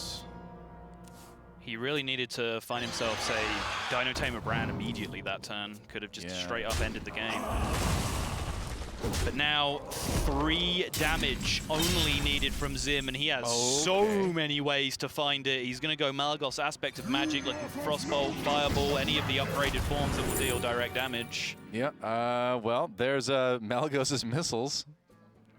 What's the board state on the Hunter side right now? Roll the dice a bit. 6-6, okay. He goes with it. Check out the Book of Specters, too. But that discards spells, so you're not really going to... See what he finds. Goodbye, goodbye, and goodbye. Excellent. Top tier. Just thinning out the deck. 1 to face. 2, 3 to face. Alexstrasza connects, and the lethal is found for Zhym.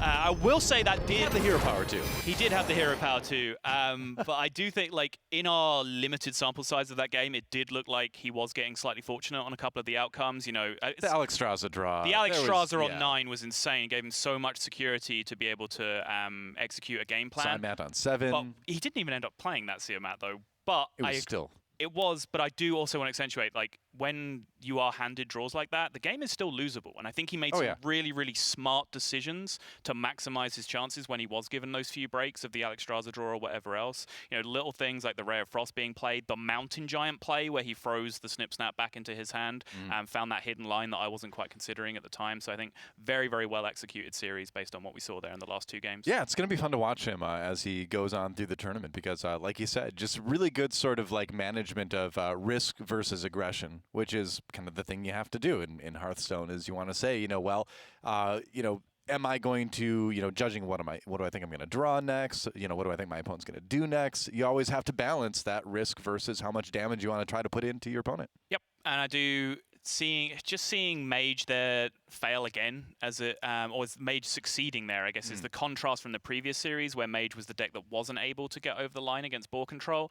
To me, I've never historically been a fan of Highlander Mage. It's just kind of a bugbear deck to me. I've just never really got on with it in a lot of spots. But I think particularly into this tournament, I didn't necessarily see it being super effective. And I was a little bit surprised to see as much of it as we have been seeing looking through the deck lists. And we've seen it in both streamed matches so far. Very successful for one player, not so successful for the other. So we'll have to wait and see how it pans out. I kind of expected it would be sort of like a little bit of a comfort pick where it's like you were saying, where it's I'm the same way where I just haven't been a big Mage player over the years, but the players who are, I think, can get a lot of use over it. We'll see if we see more use out of Mage as the tournament continues. We're taking a quick break for now, but when we come back, lots more action from Hearthstone Masters Arlington. Don't go anywhere. Hearthstone Masters Tour Arlington is brought to you by T-Mobile. Rank up with America's first and only nationwide 5G network.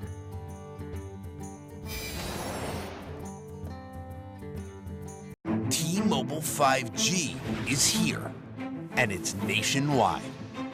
While some 5G signals go only blocks, T-Mobile 5G goes miles, beyond the big cities, to the small towns, to the people. Millions of Americans can have access to 5G on T-Mobile. This is just the beginning. T-Mobile, the first and only nationwide 5G network.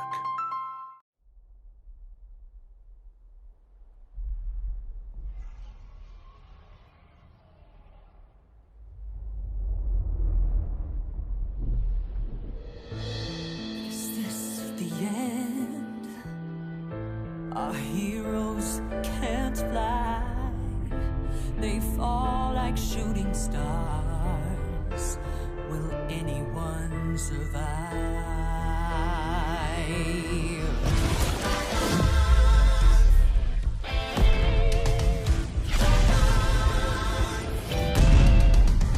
Dragons take flight above the ice and snow. High in the sky where the cold wind blows. Wings beat down as the feedback falls. Flaming hot fire over frozen bones. Good unites against evil they oppose. They ride or die as the legends grow. We must go to sense to our heroes. There are no silence in this combat zone. Beats mid-air, yeah, it's a chiller.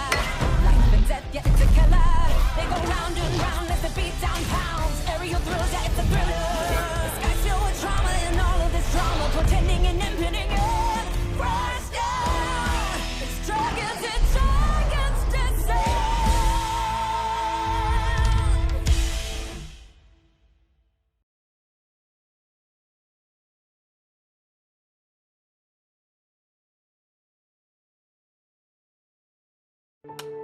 You'll hear a lot about how coming out of the military means you're somehow damaged goods. I would reject that. I believe that people coming home from combat can actually have gone through post-traumatic growth. And probably the most important thing we can do is provide jobs for those who get out of the military. Together, we can get veterans back to work.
Portion of the Hearthstone Masters Tour in Arlington, Texas. You can take a look around the tavern, some familiar faces. We check in with Grandmaster Zalay, Bobby X from Canada. But, of course, two players that are featured onto the stage we'll be introducing in just a moment. In the meantime, we'll introduce ourselves. My name is Frode. I'm joined by Sottle. And last time we've cast together was the playoffs of Hearthstone Grandmasters of Season 2, I believe. It was indeed, yeah. I was about to say BlizzCon, but you didn't do any actual hard work during BlizzCon. You just stood on stage and did some dumb stuff. Yeah, I mean, that's not too different than what I usually do on the casting desk as well, to be fair. Yeah, you're right. Yes. I forgot my red nose, but thankfully I believe TJ has an extra one backstage for me. What? You've totally lost your red nose? Like being a clown, red nose, big shoes. Okay, that's fair. Got it. Yeah. I should probably just get the big shoes from Mike, the red nose from TJ. That's right, and all the good jokes from Sottle. So coming up next, we got Hoej, a representative from Europe, and he's going to be going up against, I'm going to mess this up, it's MokraniChile, I believe. Sounds about right to me, yeah. Not a player that I'm personally too familiar with to be able to judge whether you're pronouncing that correctly or not, but it certainly looks about right. Hoej, a player who I am much more familiar with, both in terms of casting and in terms of competition, really. Like, when I stopped competing was around the time where Hoej was really hitting his peak as a competitive Hearthstone player. So I came up against him and his twin brother, actually, in multiple tournaments across the years, through DreamHack events and other things like that. Yeah, Hoej is a player that's been historically just superb. Ever since his breakout performance back in 2014, and we didn't know too much about him back then. Hoej's been a consistent lover of great, aggressive / mid-range pressure decks. Very good at those styles of play. And it's not a surprise to me that we're going to start things off with Druid versus Warlock here, and he's going to be playing the Embiggen Druid up here on camera. Now, we have been hearing a lot about Druids, but we also have been seeing lineups without the Druids, and I think that's been particularly curious to me. But the big reason why Druid is seemingly back on the menu, this is one of the cards that helps it a lot. Breath of Dreams. Draw a card, and if you're holding a dragon, gain an empty mana crystal. So it feels like Wild Growth with a lot of upside, especially if you're building a lot of dragons in your deck like usual. Yeah, we're seeing from various other cards, Nether Breath, for example, we've seen multiple times today already. The qualifier of having a dragon in your hand is really not that difficult to achieve, which gives you Wild Growth with upside in this deck, which is absolutely insane. Yeah, if MokraniChile is indeed from Chile, he is saying, what? I flew all the way from Chile to Texas for this? Double Breath of Dreams? Yeah, you just saw the deflated response. But I mean, that's kind of what happens. The Druid just often ramps. And just like that, Hoej's 2 mana crystals ahead of Mokrani. Yeah, you saw Hoej throwing out the emote as well. I remember when Hoej first came to prominence, he was kind of known as an emoter, and because Hearthstone players are incredibly precious, he was gaining a reputation of being a BMer or whatever for throwing out these emotes. And he actually made a long-form Reddit post, like explaining what he thought was the legitimate strategic advantage about emoting in certain spots. It's true. Essentially just said, well, hold that, I'm going to keep doing it. Like, if you lose, you lose. That's your fault. It's true. I think that it's not Hoej's fault that the mental of a lot of Hearthstone players is as thin as low-ply toilet paper. Yes. And Hoej was able to really disrupt that and cause a lot of fans, honestly, to be super upset at him. It was great. For no good reason, yeah. But obviously I'm a big fan of that kind of personality stuff. So it's kind of sad to see people not really emoting much. Yeah. And actually even cause drama. Actually, during the offseason, there's a little bit of drama of people saying GG or emoting. Yeah, essentially, if Hoej plays against Fujitora, it's a free win. Like, that's just game over. Yeah, imagine the horror. He typed and emoted? Can we get this guy banned? This is the... well, Dan and I are just stirring drama as best as we possibly can. There's a side quest that's happened. Again, we've introduced side quests as a new mechanic from Descent of Dragons where you can play on top of a regular quest. This one is Strength of Numbers. When you spend 10 mana on minions, you summon one from your deck, aka recruit from your deck. And when you have really powerful things like the Wing Guardian we alluded to in the very first wing of Galakrond's Awakening, you can have some really powerful tempo swings. Yeah, it's so absurdly swingy. Like, particularly, you know, you saw what happened here. It was pretty powerful, but that's a fairly mid-roll outcome in terms of the minion that's getting summoned out of the deck.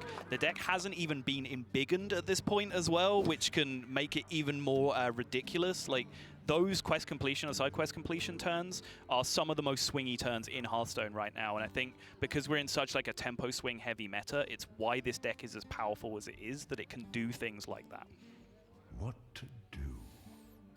Meanwhile, Mokrani has found himself just dropping down a couple of Mountain Giants, though, which have been the bane of Druid's existence for about as long as I can remember in Hearthstone.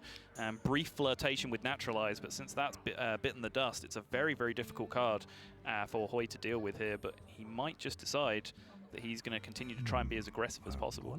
Yep. Well, we'll see. The thing is, there's a lot of variation in these Druid lists. I've even seen the Druids just run like straight up Leroy Jenkins sometimes. Right.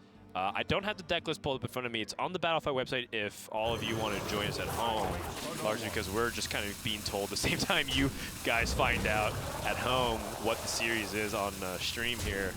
But does Hoej run any other burst finishers besides Swipe? I have just found it. It's taken me that long to find it, while of course making polite eye contact with Frodan while we were talking to each other. It slows us down a little bit. He is actually playing the Leroy Jenkins in his Druid list, so he does have that opportunity for a little bit of extra damage. He's also playing Archmage Vargoth, which of course can create some ridiculous situations with not only Embiggen, but most importantly with Witching Hour, just being able to make enormous boards out of nowhere.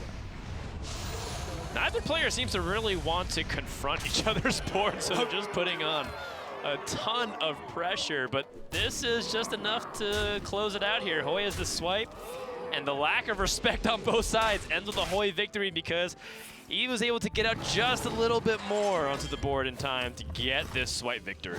That was my favorite type of Hearthstone. It was as if both players, you remember the old like face hunter training bracket meme that someone posted where you hung it over your screen and cardboard just blocked out everything except the face? It really did seem like both players were playing with that because they just played huge idiots and went face all game, and unfortunately the fact that Hoej had that extra mana available to him was really the difference maker because he was just playing slightly bigger things overall, spending more mana on more efficient things. I mean, that's kind of the way I was playing the Galakrond's Awakening adventure. I was like, you know, I'm just going to jam through this, like not even bother with HeroiC. I just want to unlock the cards and play because I have such few.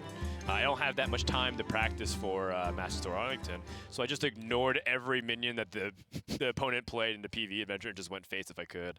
And it felt a little bit like that, just kind of as if you're playing your own game. And you know, and it, like you said, it kind of really favors Hoej for being able to go a little bit earlier because he got that early ramp and got that early curve. Both players were effectively ramping, except Mokrani was ramping his cards so that he can make Mountain Giant cheaper, and Hoej was ramping his mana crystals. Yeah, and I think he was mostly right in the way he executed it. I think once he got 2 giants landed on the board, like, you're entitled to think that you can afford to be aggressive in that position, especially when he had Netherbreath and Alexstrasza at the time in his hand to kind of lean back on and change that swing.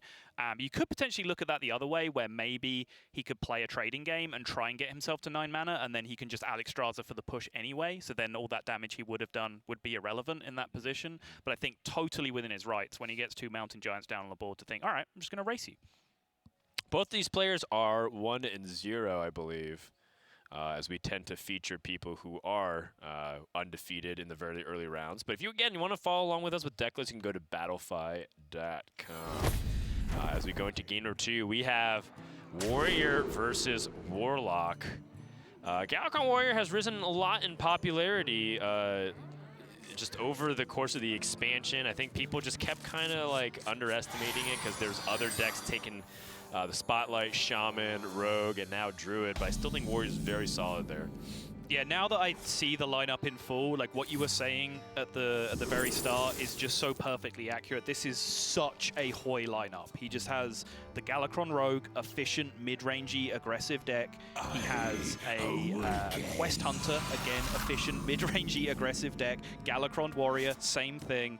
Embiggen Druid, same thing. Like, it's just 4 Hoej decks packed into a lineup, and he's going to beat you up with them, and it's your job to stop him. That is Hoej 101. Yeah, and it feels very reminiscent for, you know, people who are fans of, you know, more players in the Europe region. It feels reminiscent of like the way Orange likes to play as well. Yes. And potentially could be looking at 2 players who do very well in this field if these are the decks that are supposed to be brought, but then you have to find ways to optimize them further. I always tell this story, but I remember hearing about Orange trying to learn how to play Big Spell Mage when that was in the metagame, which essentially is, as it sounds, a mage deck full of a bunch of big spells that plays barely any minions. And Orange was trying to find ways to win the game by tempoing out Arcane Tyrants and winning the game with them aggressively. And then Peter's like, no, Orange, you don't play for tempo with this deck. What do you mean, don't play for tempo? What are you talking about? I know, it's such a foreign concept for some players, but it's always very endearing to hear that. Mokrani going with a coin Spellbreaker, and that's because he doesn't have a dragon to activate Scale Rider, but then, even then he'd still be taking a little bit too much damage. Hoej going for a 1-card Battle Rage draw. What do you think about that play? I think with the way that his curve looks, it was very reasonable. Like, you can look at it either way. You can say, well, Battle Rage in that position, find myself something to do on this turn, like maybe turn 4, where he doesn't necessarily have anything with the Scion of Ruin not yet active. Or take the risk that you'll have a better Battle Rage this turn, but then he didn't really have anything else to do on the previous turn. Right. So I think, like, all things considered, it's probably smart to just take the 1 card. Well, that Ritual Chopper is very nice, because now Shield the Galakrond will activate it for the 2nd time, and then make Sign of Ruin fully active. Sign of Ruin, a new card from Descendant Dragons. You get to summon multiple copies. You get to summon 2 copies of Sign of Ruin, exactly, if you've invoked twice, and they have Rush. So if you're able to get Sign of Ruin out, it's 3/3/2 rushers, or if you're even to get a little bit fortunate, Galakrond can improve those stats and make it 7/6 rushers, in which case it is obscene. That is crucial, because the card design is kind of 50-50 on that right now, whether it's summon a copy of this or summon another 3/2 Scion of Ruin, right? Like, it could have been printed either way. So we've seen with, like, Desert Hare, for example, they're just different 1/1 bunnies. They don't just copy the stats. Of course, Saronite Chain Gang nerfed from one to the other along the line as well. But Scion of Ruin does literally copy the stats of the card when you get it into play. Yeah, and now Mokrani has to deal with pretty reasonable stats as well. Like, he's been trying to find an opportunity to drop Mountain Giant, but is he receiving too much damage on the backswing simply by trying to maximize his stats on the board here? And what's the alternative, though? Is Michael, like, Life Drinker and Titanic Lackey? But, I mean, that doesn't really address anything as far as I can see. Yeah, the lack of dragons in the hand just reduces Mokrani's options significantly. So he's going to try and find himself a dragon here. Still doesn't hit one, so now he is going to have to go Mountain Giant. But because of it, even though he whiffed, he is now able, with the hand discount, to immediately taunt up this Mountain Giant. I hadn't looked at this play, and I was about to say, you know, even if you take the risk of dropping the Mountain Giant here, you take a lot of damage in the immediacy, but at least then you can drop a big taunt on the following turn by taunting this up, because there's almost no way that Hoej ends up trading with it. But Mokrani actually managing to find an even better line where drawing those 3 extra cards allowed him to get the super cheap Mountain Giant down and put the taunt in play immediately. And it just stings to see what you're losing. You do end up feeling like if you end up drawing to the bottom of the deck, it will be sad to see things like Zilliax, Nether Breath we need to bounce back in life. But chances are, Mokrani's not going to see the bottom of this game. Yeah, it's a very, very important thing to get through your head when you sort of weigh decisions like that in Hearthstone, is that Dan is exactly right. If you do not reach the bottom of your deck, the cards that you discarded are functionally irrelevant. Like, it doesn't matter what you do. Now Mokrani picks up Mortal Coil. That's actually a very nice pickup here. So they can get past this Galakrond shield efficiently. He still can use Nether Breath. The idea is that Nether Breath gets way better when you have a dragon in hand. Yep. Oh wow, insta-pick. Did you have the same reaction to Nether Breath that just about everyone else I've ever spoken to has, where you looked at it and went, okay, yeah, that's a pretty good card. Oh wait, it can go face? What? Yes. Like, yeah, reasonable, right? Decent to fight back onto the board. And then you're like, wow, it's just face damage straight up. And it's honestly been like this saving grace for like Warlock in so many junctures, because we know Warlock has great, powerful tools, but the biggest problem that they've always had was at what cost of their health resource. Right. And, you know, even things like Crazy Netherwings, like, great, but, you know, again, at the cost of life. And it wasn't until things like Spellstone and, like, the Dark Pact that people used to break up the cube and, like, heal all this life that Warlock became obscene with some of the tempo they can generate. Yep. Another Breath reminds me of that same thing where, like, it allows you to take these bigger risks and extend onto the board so that you can rebound it. Are your strength. Speaking of extending onto the board, a second copy of a Snipstat magnetized form of Eternium Rover, and that is a really powerful board that's resilient against all kinds of stuff. It would require exactly Lord Godfrey to clear this board. That is very true, yeah. Lord Godfrey would be an incredibly efficient clear, but I think Hoej taking the risk. He weighed his options for a long time that turn. I think it was a very real choice he was making. Of course, he does have Galakrond in hand that he could have just busted out there, but finally, Mokrani on the other side has found himself a dragon after waiting so very long for one this game, and now, because he's had so many dead cards in hand, suddenly that one dragon draw has just increased the quality so much, right, in the contents of his hand.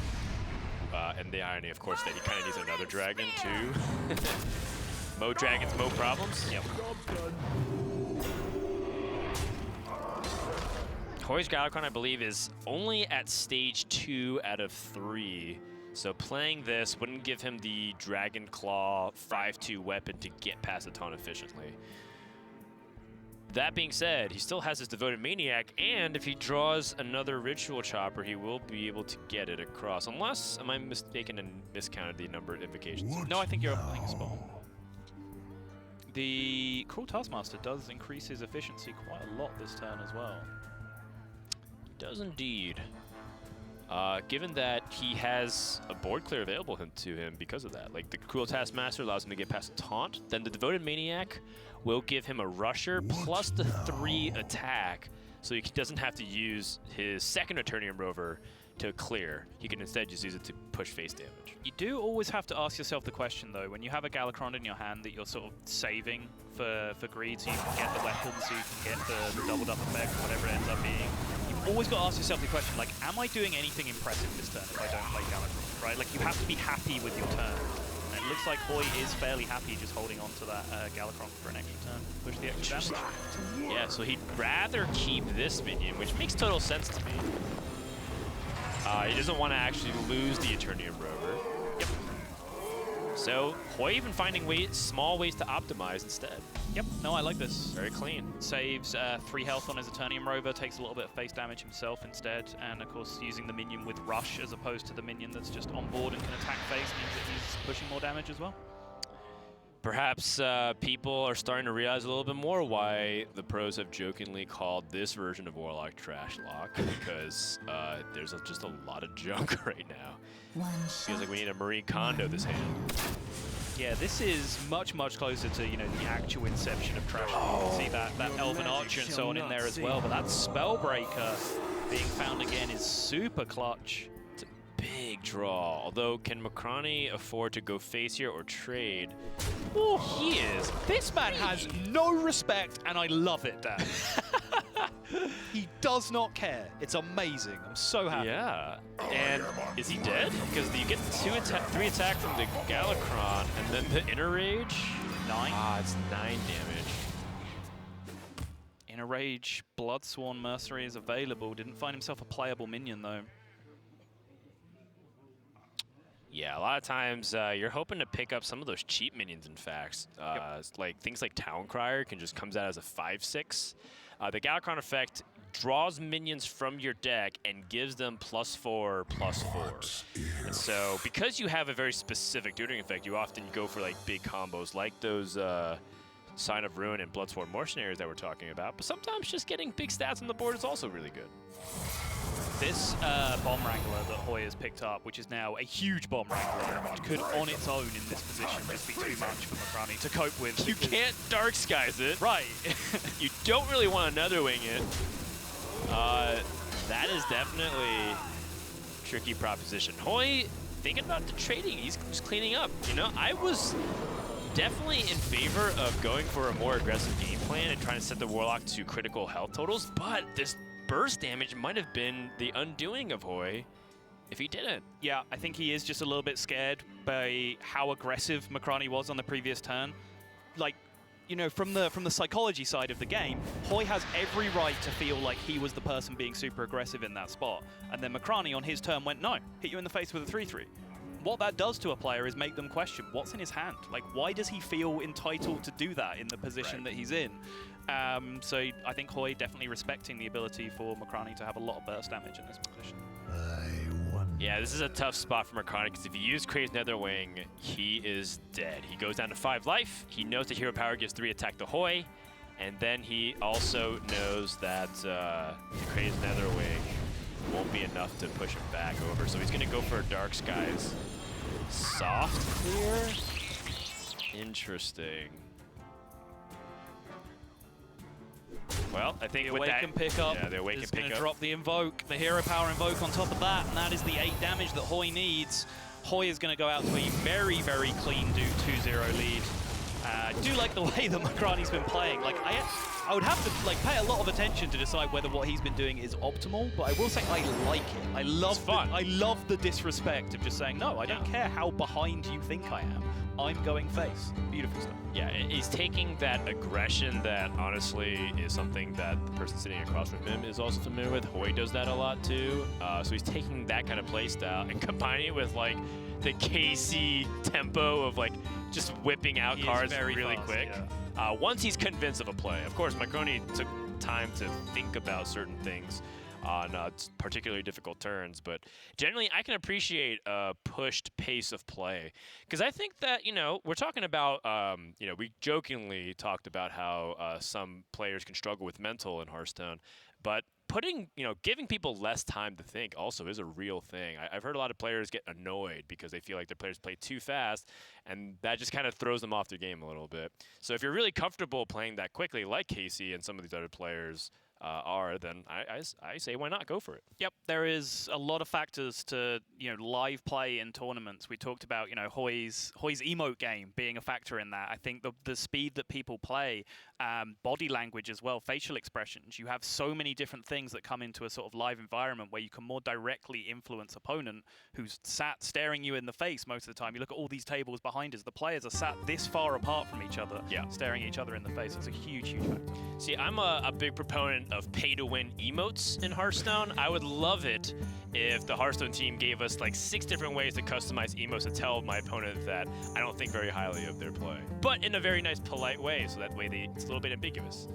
Either way, we'll talk a little bit more about our emo strategy and mental game as conversational pieces, because this might be a quick one. When we come back, we're going to find out if Hoej can 3-0 Mokrani, or will he be able to turn back the tides against the sweep.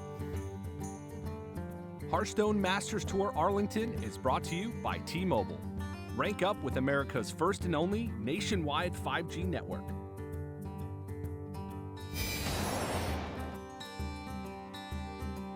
T-Mobile 5G is here, and it's nationwide.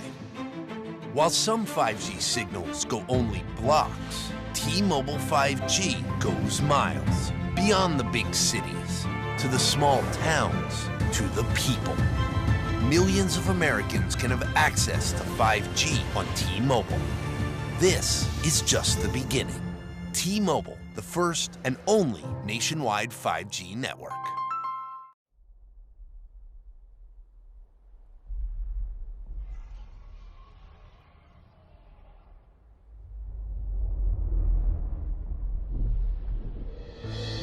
Is this the end? Our heroes can't fly. They fall like shooting stars. Will anyone survive?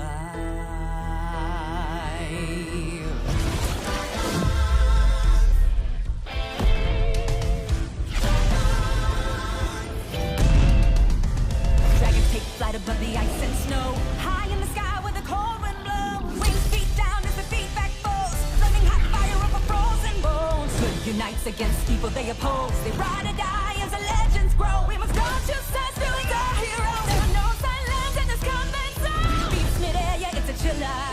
Life and death, yeah, it's a killer. They go round and round as the beat down pounds. Aerial thrills, yeah, it's a thriller. The sky's filled with trauma.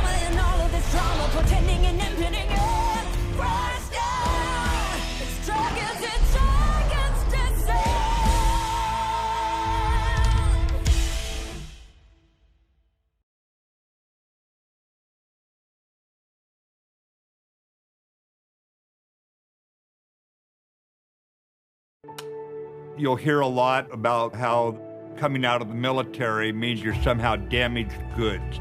I would reject that. I believe that people coming home from combat can actually have gone through post-traumatic growth. And probably the most important thing we can do is provide jobs for those who get out of the military. Together, we can get veterans back to work.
Back here at Masters Tour Arlington as we take a look around the tavern. Zhym from China, Faeli from the Czech Republic. Who else is challenging the throne of Masters Tour Arlington champion, or potentially taking their first steps to becoming a Grandmaster in 2020? We are currently up 2-0 with Hoej over MokraniChile, as Saddle and I will be looking to see if Hoej can complete a sweep and go into round 3 with lots of momentum, or will Mokrani be able to start turning back the tides? And it comes down to what many are pegging still to be the top dog in the current metagame. It's Galakrond Rogue. Yeah, I mean, that is the ultimate piece of bad news for Mokrani in this situation, is that not only is he 2-0 down, but he's up against a deck that some people are pegging to potentially even be the most banned deck in this tournament, the Rogue coming out. Mokrani chose, as you can see there, to ban out the Quest Hunter instead from Hoej, leaving that Rogue up and available to be played. And Hoej now having done the job with the other two decks, you have to feel incredibly good in Hoej's position here. Yeah, and it's certainly curious. I mean, if you were to go back to the ban stages, would you have agreed with a Rogue ban, or sorry, a Hunter ban from Rogue side? So he has the Warlock, which I think is potentially pretty weak against it. He has a Highlander Hunter of his own, where the Quest deck can be quite too aggressive for it in the position. Then he has a Rogue himself, which I think one of the big reasons why Quest Hunter even appeared in the first place is because there was so much Rogue around. So I think it does make sense. I think that's kind of the power of some of the decks like that. Bringing a Quest Hunter really can throw a spanner in the works for your opponent in terms of their ban strategy, and give you more ability to play the generic good decks, if you like your Rogue, like your Embig and Druid. That's exactly how it's panned out for Hoej. Yeah, and Hoej's pan out here can really be up to him on how he wants to decide to do this. If he chooses to play Praise Galakrond and gets a value trade, he does get a lackey that he can also play, for the most part, any of them right now. Yeah, he just has a pretty smooth curve, I think, by doing it this way. The Rush Lackey is probably potentially the weakest in the immediacy for Hoej, because it really doesn't achieve a great deal. But Hoej here, if he doesn't end up going face, he's got a guaranteed target for Sealfate on the following turn, which means he can play out his curve very smoothly. If he does end up playing this Goblin Lackey, is he just going to ignore the 1-2 and go face here for more damage? Ends up trading. He does have the Sealfate. I think that's the reason, right? Like, that's just his curve. He really needs an uninjured target on the board, and I would not expect to see Mokrani coining out a Miscreant here. This used to be, like, the nuts play, right? Coining Miscreant, but since Sealfate became a card, since Galakrond Rogue kind of usurped all other Rogues as the go-to, it really is dangerous to coin out a Miscreant in the Rogue mirror for this exact reason. Right, and it was also pretty susceptible to backstab, so would have given his opponent an opportunity to like backstab coin Van Cleave or something. Yep.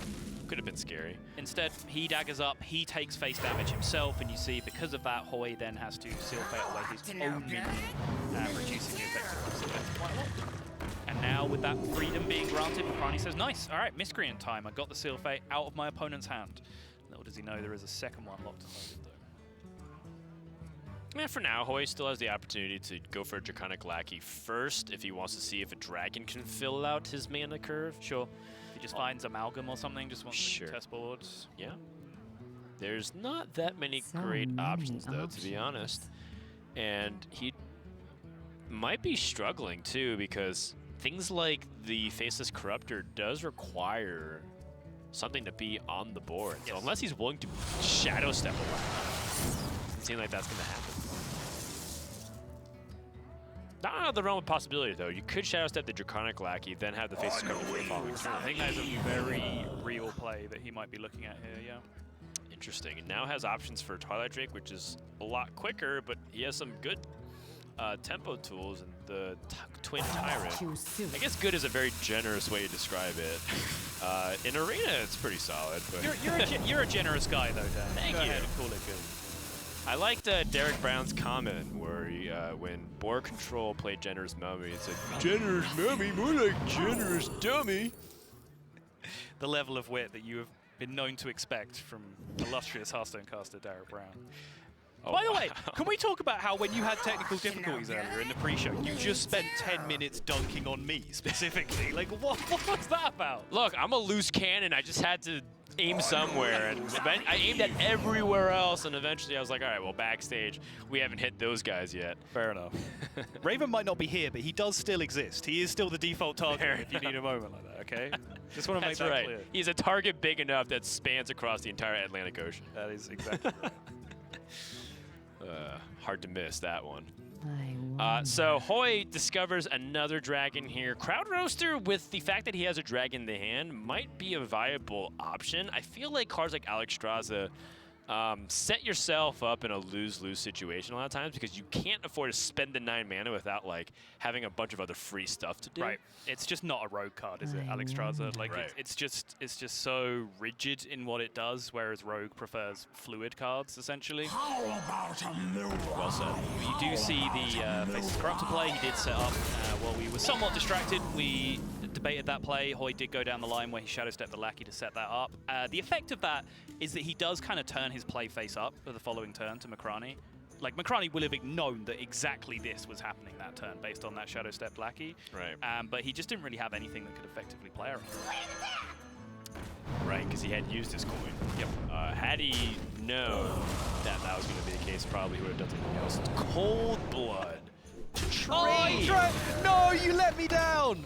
MokraniChile! I was about to say you are the absolute boy if you cold blood this and go face. So the other thing that I was thinking about too last turn, since he had the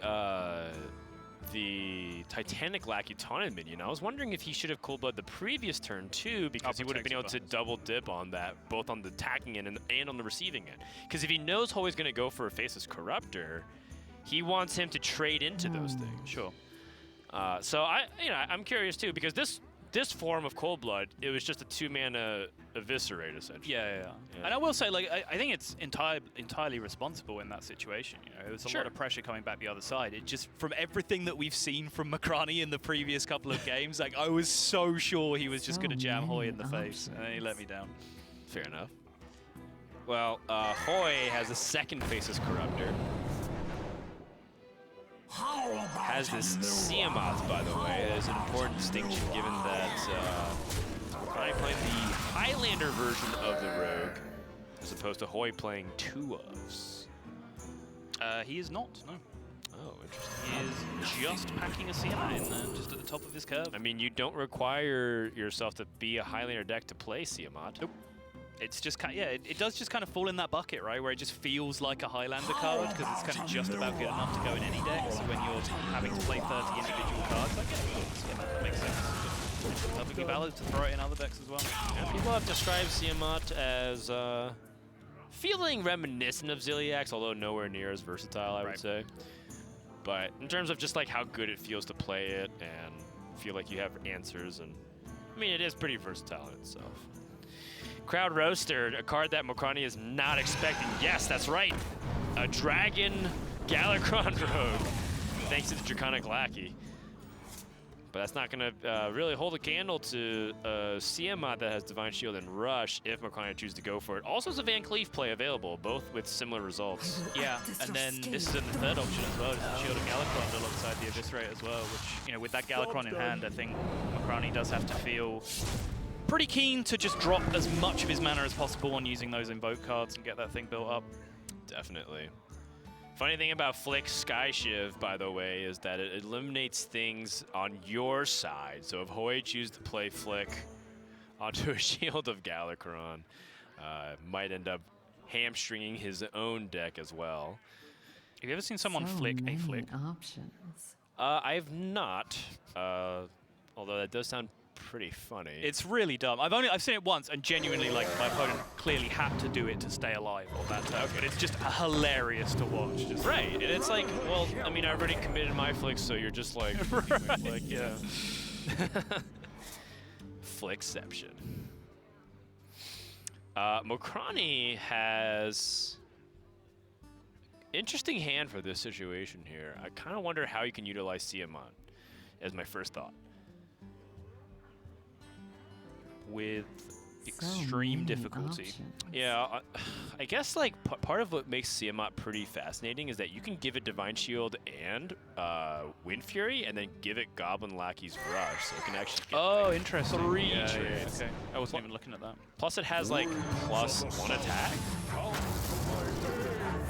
It's still just really inefficient into that Twilight Drake though, no matter what you do. So Right. I think it's the problem. Like, yeah, this is about the best that you can do, but you're still essentially conceding a full turn to your opponent with the way that the board is broken down. Right, and it wouldn't have mattered too much because he still needed to crash the first body for Divine Shield. Right. So he wouldn't have kept it alive. Had he been able to find a way to keep that CMON alive, I think he would have gone with that play. Fortunately for Mokrani though, Hoej does not really have anything proactive to be doing right now. I wonder. Flick, as you said, significant downside when he still has his own Shield of Galakrons in deck, and Card 2 Defender just not really a proactive card in this position. Right. Hoej would have been looking to capitalize way, way harder on that turn than Mokrani gave him. Hoej has 2 Card 2 Defenders from 2 Pharaoh Cats.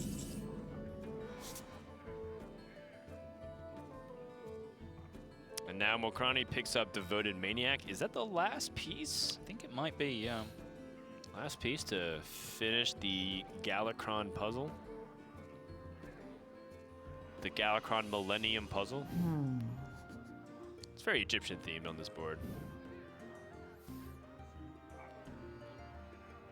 Devoted Maniac also could get a lackey that has high impact, and then you can set up Edwin Van Cleave.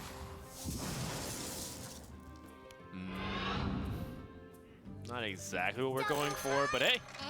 It is actually pretty oddly effective against the state of the board, giving him that immediate 4 attack and then the Pharaoh Cat for the follow-up. It actually worked out pretty well, honestly. Like, you know, Goblin Lackey would have done pretty much the same thing, just even more effectively. But it's fine. The fact that, like you said, he was really just looking to set up his Edwin that turn, so whatever Lackey he got, he was almost certainly going to play at that turn. So, you know, we kind of mentioned that Hoej doesn't have, like, too many tools, but he does have damage. And his opponent's at 21 with 10 in the hand, so there is opportunities for Hoej to squeeze out just a little bit more.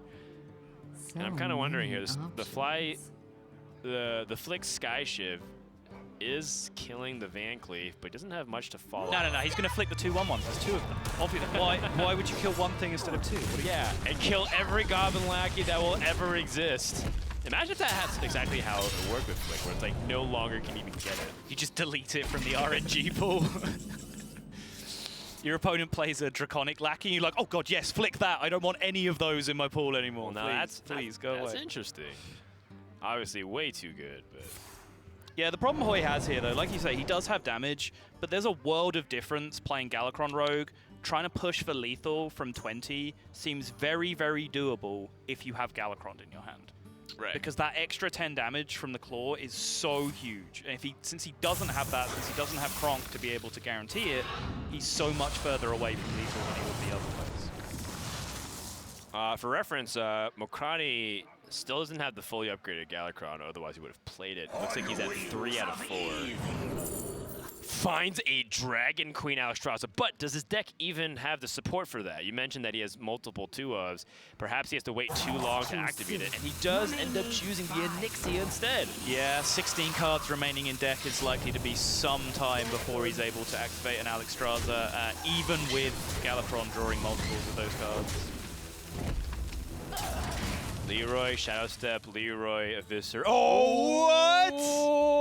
You gotta be kidding me! 6 plus 6 plus 4 plus 1. That is 17 where I come from, Frodan.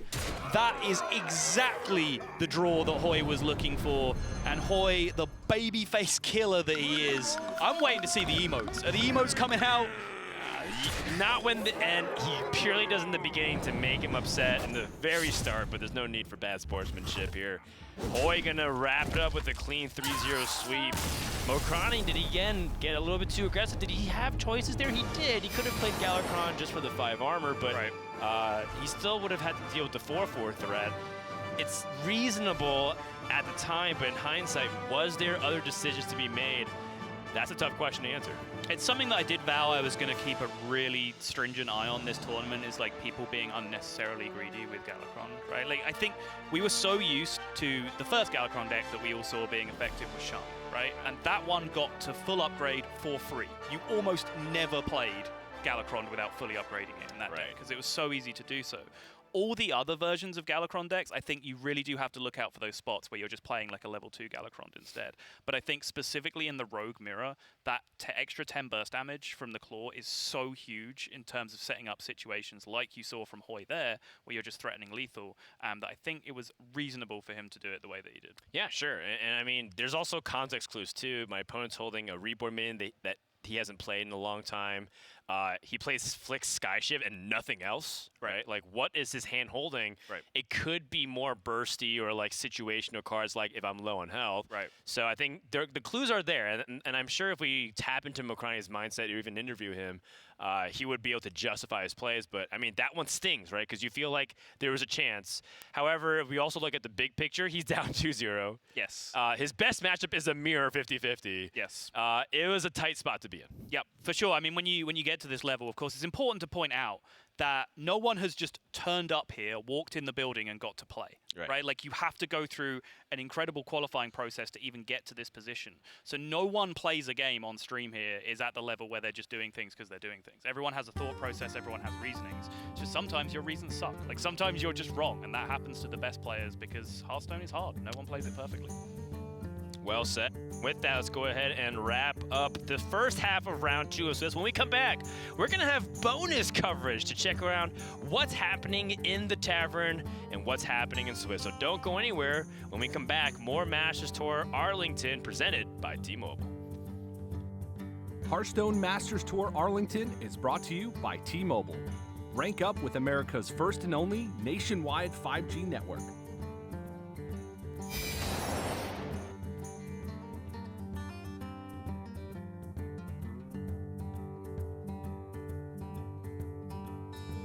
T-Mobile 5G is here, and it's nationwide.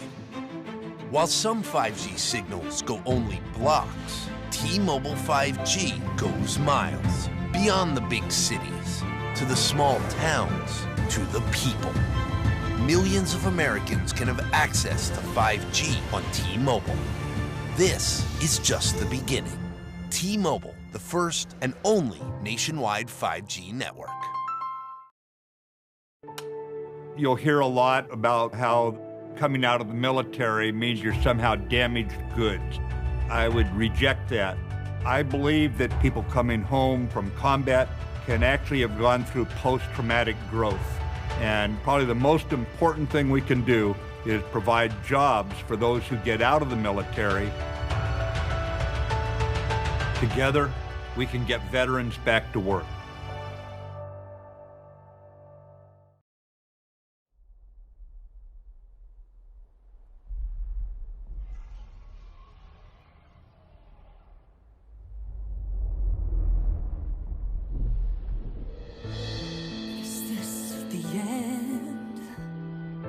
Our heroes can't fly.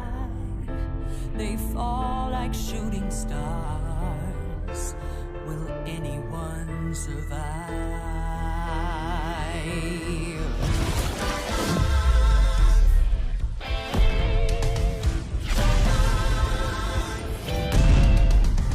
Dragons take flight above the ice and snow, high in the sky where the cold wind blows. Wings feet down as the feedback falls, flaming hot fire over frozen bones. Good unites against evil they oppose. They ride or die as the legends grow. We must go to sense, doing our heroes. There are no silence in this combat zone. Beats mid-air, yeah, it's a chiller. Life and death, yeah, it's a killer. They go round and round as the beat down pounds. Aerial thrills, yeah, it's a thriller. The sky's filled with trauma and all of this drama, portending and impending. Crash down! It's dragons and dragons descend!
Arlington, brought to you by T-Mobile. I'm Doa. With me is Frodan this time, and yeah, we are going into Game 2 of a match that is already in progress. It's going to be RDU, old-timey Hearthstone veteran, versus Odemian. RDU, that's a name I haven't heard in a long time.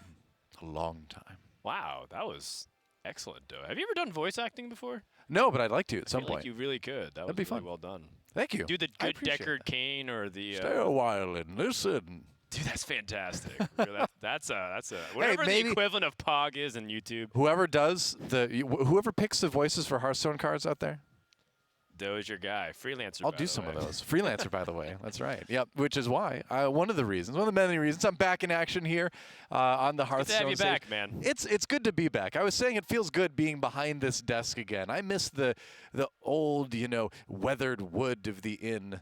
Although we're not really in the inn so much today. It's a different stage. Yeah, it's the inn got a few upgrades. We found how electricity works. So Wow. yeah, we turn on a bunch of lights and cameras, and I mean, open flames and wood, not the greatest of friends. yes, Traditionally. great for the winter Yep. though. That stage, though, it reminds me of some other game. I don't know which, but it doesn't matter. It doesn't matter. As you can see, lots of people slinging virtual cards here today, and we're working our way through all this rounds of Swiss here on day 1. You win 3 matches, you survive, and there's a man himself, RDU. That's right. We saw Odemian very briefly as That's right. well. Odemian coming from the French scene, primarily known as a control warrior expert. I like this guy already. And we'll see if he brings a bit of that flair over in series number 2 of round number 2. After this, we'll be playing 3 more rounds of Swiss, but this is bonus coverage as we have finished our first match. If you're just tuning in, Hoej defeated MokraniChile by a score of 3-0. Odem. Yeah. Yeah. That shadow step for that last draw. Wow, for this the is exact 17 damage. But this is interesting already. Like, Yeah. I was looking at RDU's deck list earlier today, and yeah, he's actually bringing the token druid, which out of druids that you can bring to this tournament right now, you'd think to see a lot of him big in. Token druid is strong, so RDU, bucking the trend a little bit in bringing the slightly lesser but still very effective druid. Yeah, so Token Druid has gotten a few shots in the arm. It's been, going to the gym, getting a little buff. Right. And part of it Growing is some thicker bark. That's right. Yeah, it's really hard to chew through. But Tree Reinforcements is a card. Aeroponics is one of those cards. Goru the Might Tree also being cards, and I'll explain what these cards do. But they basically make your Tree Ant synergy better. Aeroponics gets cheaper with each Tree Ant that you have, and you get to draw 2 cards. You can make it 0 if you find some other way to benefit off of it. Yeah. And it's just a really fast way to go through your deck. Yeah. What do you think you pick here? Probably you know, go for landscaping, yeah. Yeah, so landscaping seems good because you have aeroponics. Next turn you can landscaping and double aeroponics if you That's actually crazy, isn't it? Yeah. Theoretically, if things live, you know, I suppose. Or no, you get 3 from landscaping anyway, don't you? You get 2 from landscaping, but aeroponics goes down to 1, so you can theoretically play With the landscaping, coin, aeroponics, double draw. That's true. And I think the important thing, ooh, wow, that's a great pickup too, because that does the same exact thing, but he doesn't have to commit mana inefficiency here. But the thing is that the more treants that die, Mulch Muncher gets online quicker too, so that's why I like the landscaping pick there. So he doesn't actually go for the aeroponics there at all, just decides to leave it sit. I'm a little bit surprised we didn't see at least 1 get played because he had the mana anyway.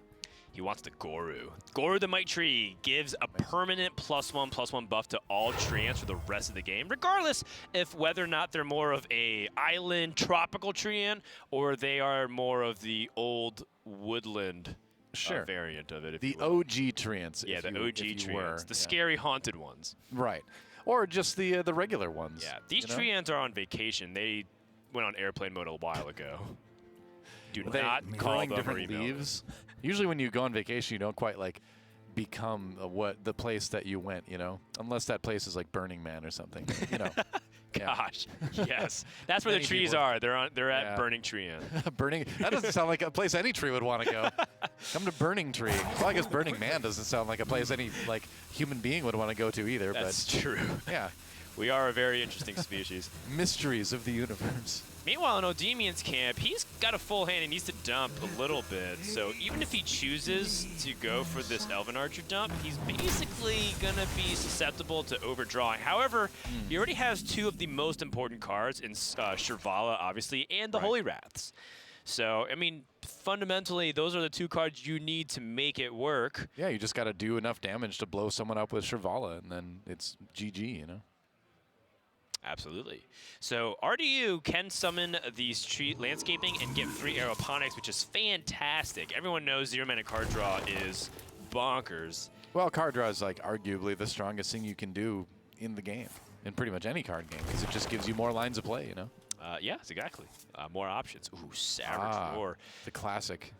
Is there any justification for using Savage Roar here instead of Power of the Wild? I don't think so, because Power of the Wild's still a lot of damage, and you're not really getting that critical life damage right now. And Power of the Wild is permanent too, you know, so you're not going to push for lethal anyway this turn, so might as well just make it a stronger board. Loses Blood Mage Thalnos. Yeah, but Pyromancer Clear is more than enough here in this spot. It's a little bit painful because you'd rather have used Consecration, but, you know, desperate times call for desperate measures. Yeah, doesn't have the Consecration in his hand anyway, so you kind of use what you've got, I guess. Goru, the Might Tree. Yep. Now all the treants come out as 3/3s. That's right. So until you Shadow Step Goru. Shadow Step Goru. I mean, Goru being able to come out just one time is pretty scary. Imagine if he was able to be duplicated of some kind. I mean, it's exactly what a legendary minion should be doing. Yeah. Legendary minions generally shouldn't be coming out more than once. Unless they're Leroy Jenkins, apparently. Yeah, Leroy Jenkins. I mean, Rogue can basically break all those rules. That's honestly, Sarthravar is very similar to that. You're basically duplicating Shirvala in your hand and on the board. And so don't be fooled. Even though, like, Odemian went down to the mid-teens of health, he has so much life rebound, and the moment he can get Shirvala to 0 and Sarthravar, he will be able to recover against a big board. The thing that RDU can do to fight against it is stickiness, because then if he's presenting a big board, he can constantly threaten double Savage Roar and make it very difficult for Odemian to pick apart the board, especially because one Pyromancer's been used. Right. I mean, the thing is like, Paladin obviously is going to have a lot of ways to come back in terms of life total. Oh, is he using the Mulch Muncher here? Breaking the Divine Shield. Oh, no, he's just going to go ahead and go for the... Just building that stronger board. It makes sense. Yeah. Because remember, he does have that Savage Roar in hand. So with a big enough board, each one of these treants is doing 6 damage with Savage Roar, right? So you can get to where you can burst someone down from 30 pretty fast. Well, it's definitely going to be a lot of damage no matter how you cut it here. And Odemian doesn't have... He does have timeout to help stall, and I think that's probably what he's going to go for here. Might have to, yeah. Yeah, it's something that, like, you have to respect the damage, but more importantly, you have to manage your hand and discount Shrivala. So I think a lot of players, when they're first learning Holy Wrath Paladin, they think timeout has to be played the turns before they win. But a lot of times, as you get more experience, you realize that using timeout a little bit earlier can be even more effective. That makes sense, because it gives you just another turn to grab that board clear you need, you know, while maintaining your health a little bit more. Right. He's not really too worried about it because he does have Shrink Ray, and Shrink Ray will make everything on the board a 1/1, and that's fine because he doesn't have anything himself. Still, though, it's like this is an opportunity for Ardu to set up. He can play a minion, he can play Soul the Forest, and then call it a day. Job done. There you go. And that does kind of reduce the value of Shrink Ray a little bit, too, because now things just die and then pop up right back to where they were at, essentially. Right. It's like kind of weird because when you Shrink Ray, when they death rattle, if you clear the board, they get stronger. So, yeah. Yeah. And then there's like the added effect of like, is Ardu holding Blessing of Ancients? Is he holding like more ways to give +1/+1? And then he's kind of back exactly where he started. Does he have that second equality anywhere? Well, usually the Holy Wrath Paladins play one of each now. They play like 1 equality, 1 Shrink Ray, just to keep their deck pretty efficient and lean. Large because they have so much card draw and so much heal. But, you know, if I don't have the list in front of me. Again, we got dropped in the middle of the series here, so I'm not exactly sure, but we could try to pull it up and see. Yeah. Well, Odemian goes for the Hammer of Wrath to the face. See what he draws. He ends up with another timeout. Okay. So that's a way, again, to just continue to delay until he gets that board clear he's looking for. But Shrink Ray is another way to just kind of, again, delay the massive damage from coming in. Yep, and from here, kind of like how we were talking about anticipating it, Odemian is still not going to be super threatened, but how much damage is this? The interesting thing is that treants are still 2/2 because they get +1/+1 on top of anything else that is affecting them, it seems like. Wow, what an interesting interaction. I actually, that's something that... That also doesn't sound intuitive. Yeah, I'm a little I have bit to be very surprised candid about it. But it's the way it works, right? Because it's not... He doesn't buff the treants per se. He just makes them this way, where they're just base, you know, +1/+1 from whatever, I guess. Interesting. Yeah, definitely an interesting set of interactions. Mark of the Low is just like a buff, which I think is entirely reasonable to go for. Yeah, why not? I'm kind of thinking like what's the best application of it. And also, if we were to be evaluating the power of Savage Roar, it doesn't get much better than the damage you're seeing right now. But I think because he knows about the rebound potential, like especially because Shrivala is at 0 now, if he puts his opponent down too low, they're just going to rebound with Shrivala, and then you kind of undone all your power. Right. So you want to get them in the range of killing them from a higher number, where they may not be playing quite as carefully. But, I mean, Odemian's got to know. Like, he knows what this deck is capable of, and he knows there's been enough drawing going on that the Savage Roar might be there, but there's a flash of light. See what he draws off of it. This is looking bad here for RDU. Odemian, I think Odemian is very likely to win this game at this point. I don't think it's 100% settled, but I think it's almost there. Oh, especially with Zephyrs being picked up. Yeah. Okay, so the Zephyrs, so the reason why the Zephyrs is really good is that you can manipulate Zephyrs to give you a Frost Nova, and then Druid can't do anything if they have 7 minions that are frozen. I mean, Frost Nova is essentially another timeout. It's essentially a third timeout in this particular case, since all the damage, nearly all the damage, is going to come from the board. So I'm pretty convinced that this is going to be an Odemian victory, well navigated by the combo player. But we'll have to see. There's still some room for error, and there's still a small window of opportunity for RDO. I'm just pegging that the likelihood for Odemian to win this is very high. He seems to have the tools that he needs for it. The tricky part is that he technically still doesn't have anything guaranteed, because he needs one card in his deck remaining. Right. Because he needs to be able to put Zavala back in there and then draw it as a 25 mana cost. Yeah. This is what looks like to be the Frost Nova play. Does not find it. Wow. Wait, what? That is really shocking. I mean, you've got the Lightning Storm, but still. Are you serious? I don't think SI7 Agent helps you a whole lot in this particular case. Zephyrus, that is not the perfect card. If I was Odemian, I'd be furious at this situation because historically, that's exactly what's been happening, and he was setting up for that Frost Nova. I wonder, okay, he's going to mind control tech one, but I wonder if it's because he already had the Ziliax on the board and he had relatively high health that Zephyrus wasn't as worried about him as it should have been. Yeah, it's a scary thing. And now, because he stole a minion, there's a space for Mulch Muncher to help get past some of these taunts. Is Savage Roar enough to clear it here? RDU is counting. He's got double Savage Roar, in fact. Okay, so he needs 3 attacks to go through this. They'll be plus 6. And it's plus 6 health. And then it's 2, 4, 5, 6, 7, 8 plus 10 damage. It's not enough. It's not enough. At least it doesn't look like it.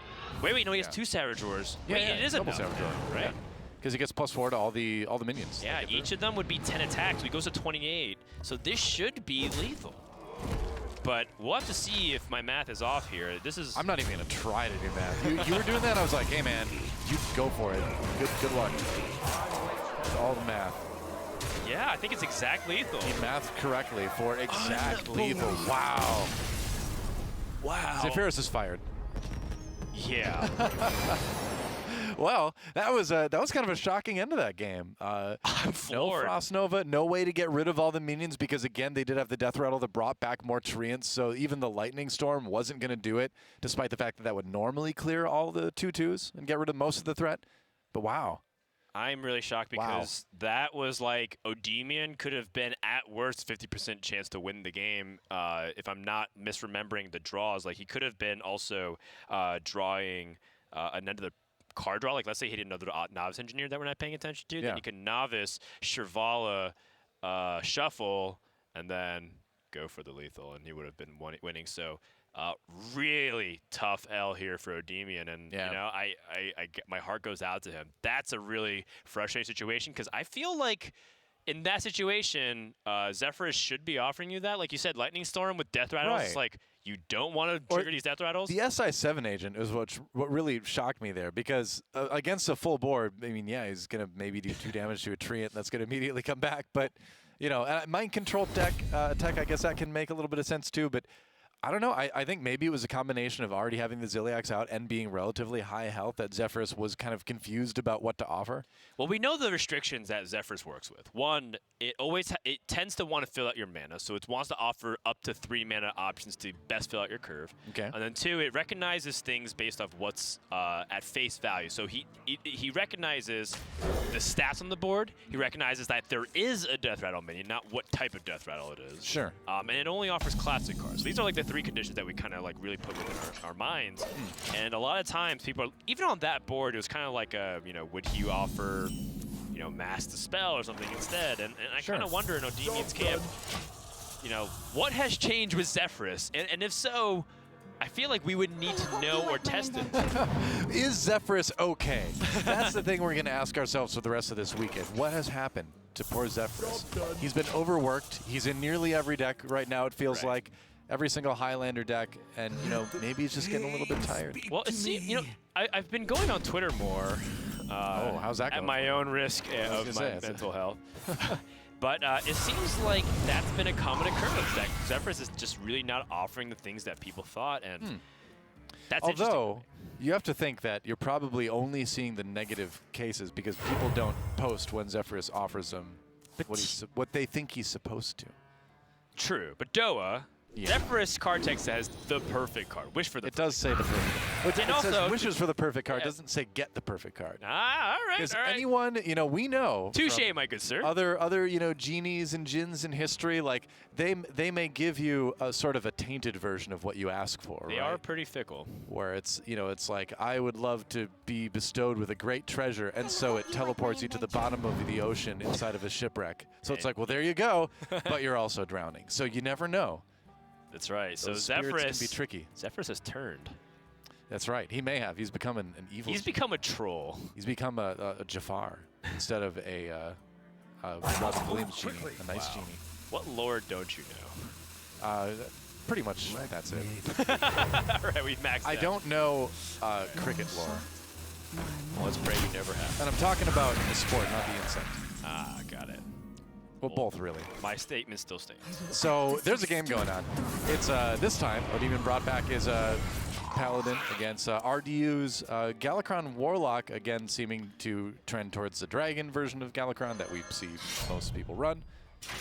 With Yes, Warlock. and this matchup can be tricky for the Warlock because they're not primarily known to put on pressure. So we saw him trying to with that early Demon's Rights. Yeah, it really is not working out too well. When you give the Paladin all this time to gather resources, they're going to struggle. Yeah, that is true, and so I feel like in this case you kind of have to do what he's doing right now, which is invoke as many times, try to get up to max, invoke, survive, and then play a big Galakron and hope for the best demons, and then see what Kronks and maybe Alex Straza can do later for you. Yep. We'll see. The matchup data does show a pretty significant favorite to Holy Wrath Paladin, coming in around 57, 58% favorite. It's pretty. That's a very decent sizable, trend, favorable matchup. Yeah, and the idea is that you're not totally out of it. It's just unlikely, and it would probably depend on how often RD is able to get things like Galakron and how weak Odemian's hand is. Odemian's hand's not weak at all. It's got so much card draw. It's got other ways to be defensive. He's got a lot of choices to make right now. Goes for the Crystology to see if he can pick up something cheap and useful. Yeah, pretty heads-up play, actually, to know that he only has one more minion to draw this with, so ends up using Crystology to draw one. And 1 mana draw one is still very good. All right. Goes with the Ziliax, just to kind of put up that dominate, a little bit of help. Yeah, and it's kind of like what we're talking about. Hand management is really important with Paladin. It's a deck that, if you are not careful, you could end up burning a card every single time. Yeah. And you just can't afford to burn certain cards. Like, if you lose Shirvala, I dare say you lose on the spot. We've seen people accidentally overdraw Shirvala and then concede, and it was like turn 8. So well, I mean, you gotta be careful. It's literally your win condition. Right. You hit him for 25 with Shirvala, and then if you can't do that, then then you're in trouble. Then you're having a bad day if you're the Paladin player. That's right. But the key, like you were saying, is to use your big hand as efficiently as possible. What is the way you can do the most with the least cards? But at the same time, making sure you don't burn. It's a 5/4 on the board to deal with right now. He just finished using his True Silver Champion, so he doesn't have that clean 4 damage to get rid of it. Yep, it was well timed by RDU. Oh, but does he have the Hammer of Wrath in his hand? So that would be 4 plus Stalnos, but he does not, yeah. From Odemian's perspective here, I think card dump is totally fine, so it would most likely involve playing Crystal with Kangor this turn. When does he play as Zephyrus? That's the question. How long has Zephyrus been benched? Well, Zephyrus is a 3/2 until we draw towards the bottom of the deck because there's a lot of 2-ofs. So I think Zephyrus will come out around like 4 or 5 turns from here. Because Odemian's going to draw like at least 2 cards per turn. I mean, he has double Prismatic Lens for crying out loud. That's another 4 cards from his deck. So he will be sitting pretty in terms of card draw. The only thing I don't like about it is that Odemian is going to be taking 5 damage from this Veiled Worshipper. And the thing about this Warlock deck is that it surprisingly can burst and hit hard if you're not careful. Well, there were people that were calling this a Zoo Galakron list early on. It was like listed on a lot of sites as Zoo, and I never quite agreed with that, but you can, like you're saying, get a good amount of minions out early on to put pressure on if you're playing against a slower deck like this one. Ooh, Sartharvar. 3 mana. 9 mana timeout though. That's a little bit tough to take. Yeah, it's tough because you generally want to play timeout plus card draw, right, to really benefit off of that time that you get. But the trade might be worth it. Trade might be worth it. Dark Skies to clear the board. To the Kronks to draw the Galaron. No more waiting. He's already prepared all of the invocations. That was fast. Yeah. And Odemian has more card draw. He has 2 flashes of lights, and he has Prismatic Lens. But other than that, he's got some defensive tools and some awkward situational cards. Well, this is where you have to kind of use your life total as a resource and you know, use that to buy time, essentially. Just let him hit phase. But it's tough when you've got a 6/6 staring at you, right? Kronks is out for blood. Or he's out to get Galakron, but not get in like a bad way. Like get him as in like, hey, Galakron, come over here. Yeah, he's Galakron's promoter. Yeah, that's right. Yeah, the Don King of Hearthstone battles. Galakron's Don King. Yep. You know, he has not aged well. Kronks has, you know, quite the hairstyle going as well. So he's got that. He's got that relation to Don King, I suppose. Shrink Ray? I guess you have to. I mean, yeah, it's also 5 mana discount Shrivala. Yeah, I suppose. So now Shrink Ray and Pyromancer have been used. Can you get away with playing Galakron here? I don't even know if it's about getting away with it. I think you got to go for it and hope that you can Zephyr's combo for the win. Yeah, for sure. It's going to be it's not the greatest. Junky stuff. But he can now play Dragon Blight Cultist and maximize his board presence. Yeah. I know that it's like he doesn't get full value off of it. He could just hero power, but we're not trying to play a value game. Your opponent's at 5 cards. All right. Load up that board. Does he have a second Fiendish Rites? I know he used one at the beginning of the game. I think he's got another one in there yet. I could be wrong, but I think he might. I'm trying to remember. Trying to look back through the sands of time. Timeout. Yep, time just to, I mean, he needs to play that one. Plus, it's 9 mana of investment of Shrivala all the way down to 0. And yeah, Hardy's at full hand. So if you were to use Nether Breath, doesn't do anything, yeah. Yeah, it doesn't do anything. If you use Plague of Flames, it destroys his own board. Doesn't have any way to remove any of his own demons anymore. That's awkward. So, you kind of just have to burn a card here. Well, you don't really have to burn a card, but he's gonna. Technically, he could kill his own minion and like play something else, but it doesn't seem worth it. Yeah, you just worry about the Alexstrasza Dragon Queen getting burned. If it burns, it burns. Yep. Not really much else to do. And now Odemian closing in. Prismatic Lens. Grabbing a couple more cards. 2 remaining. Loses a Crazed Netherwing. It was not the worst thing in the world, I suppose. It's more damage, but still. So now we're going down to 2 cards. We know that RDU won't die to 1 Holy Wrath for 25, but the second Holy Wrath. Well, yeah, that'll kill pretty much everybody. Plague of Flames will destroy it, so that way Odemian can't Shrivala heal. There's nothing to rush into. Wow. So now it's a timeout again. Yeah. Does he? Hold on. Well, what's the best way to go about this? Does he Holy Wrath now and then timeout, right? Does he play Shrivala, shuffle in? Oh, he doesn't have enough mana, right? He can't Hammer Wrath, Shrivala, shuffle, and then go for the Holy Wrath. It's a little bit too much. Oh, wow. Huh. This is interesting. So does timeout even really get you anything this turn besides? Well, time theoretically. It does give you time.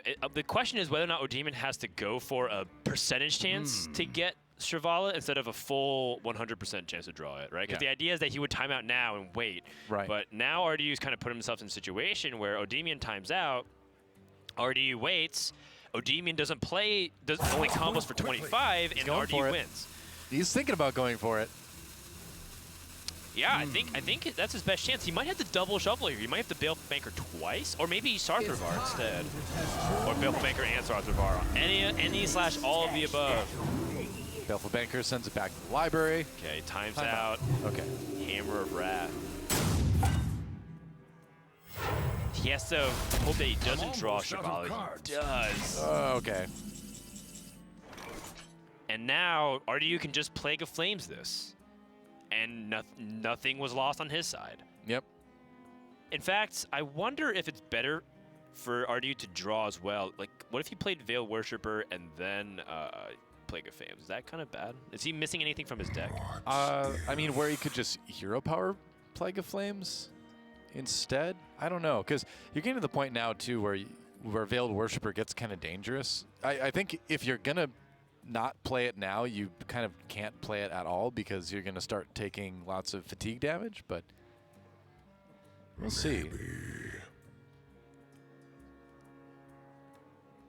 Weighing his options, because I guess you could also just craze Netherworm and then hit Shivala too, but the only you don't want to give that lifesteal. I would say that the highest value that RDU has with the draw is Sacrificial Pact. Sacrificial Pact. He's going for it. He's actually using Nether Breath. I mean, I think if you're ever going to play the Veiled Worshipper, now's the time. Yeah, I just don't agree with using the Nether Breath there. Like, I know why RDU's doing that because he wants to make space in the hand, but like, Nether Breath's direct damage. And Odemian, what if Odemian used defensive healing here? Like, he could use Zephyrus to pick up a Healing Touch, probably. Healing Touch or Guardian of Kings. And then here's another thing. Odemian can also plan around this by playing Zephyrus and then StormFever his Zephyrus and get more Zephyrus.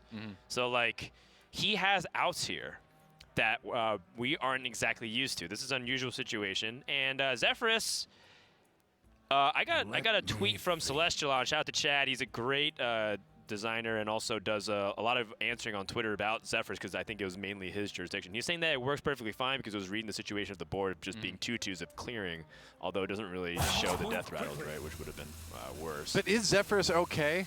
I'm worried about Zephyrus, you know? Okay, so he's going to StormFever his and then Zephyrus here. What does Zephyrus offer you? We'll offer 5 mana stuff like Earth Elemental, Van Cleave, Acidic Swamp Boost. That works. Oh, wow, okay. Yeah, get rid of the weapon. Another Nether Breath. And RDU will have the second Nether Breath, which means he gets Fireball. So we can Nether Breath Zephyr for the Fireball. RDU got bailed out by the top of his deck. Wow. Zephyrus. He didn't have anything to do. We would have had to Lord Godfrey this board, I think. There it is. Wow. That was so close, and it ends up being a 3-0 for RDU after some very, very tight games. 2 extremely tight games against Odemian. Yeah, very back and forth we went, but in the end, RDU gets the 3-0 victory. Yeah. And you know what? We have, more interactions to learn about Zephyrus. Just when I feel like I have a good grasp on this guy, he always throws a little curveball or two. He's okay, though. He's all right. He's okay. He's fine. Zephyr, I mean, he's very much okay, and I think a lot of times we want him to be better, but Zephyrus says, you know what, I'm just going to be me. Yeah, it's like I said, genies don't necessarily always give you exactly what you think you're wishing for. You have to word it very carefully. Lesson for all of you. That's right. If you ever do wish, don't wish for more wishes and be very specific with your wish. That's right. Well, while you think about what you would wish for, we're going to take a quick break, and when we come back, more games of Hearthstone here from Arlington at the Hearthstone Masters Tour, brought to you by T-Mobile. We'll see you in just a few. Hearthstone Masters Tour Arlington is brought to you by T-Mobile. Rank up with America's first and only nationwide 5G network.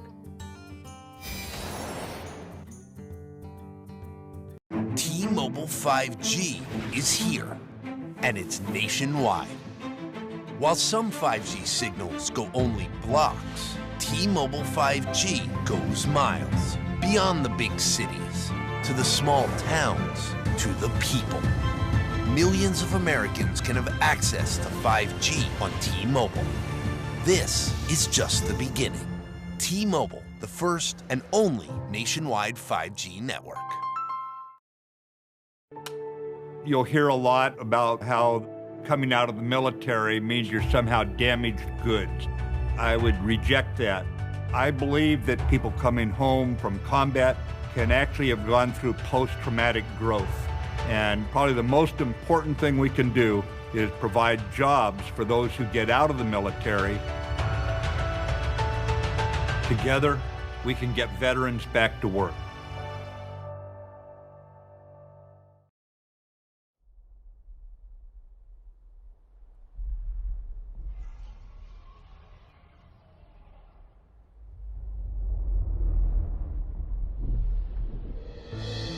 Is this the end? Our heroes can't fly. They fall like shooting stars. Will anyone survive?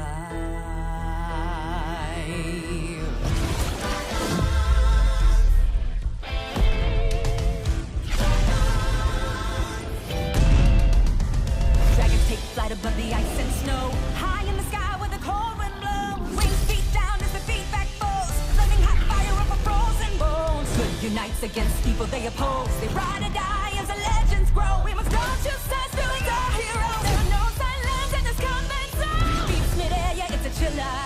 Life and death, yeah, it's a killer. They go round and round as the beat down pounds. Aerial thrills, yeah, it's a thriller.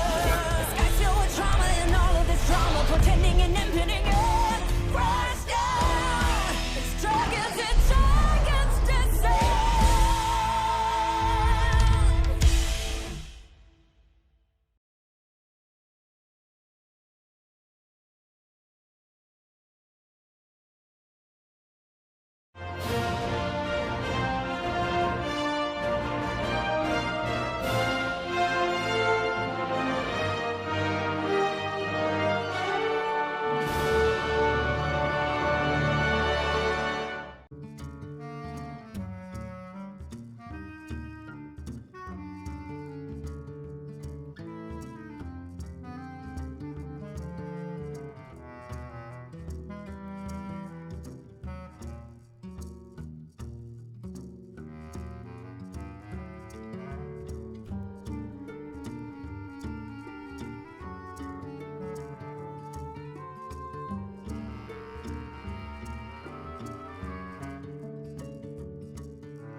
Arlington, Texas, brought to you by T-Mobile.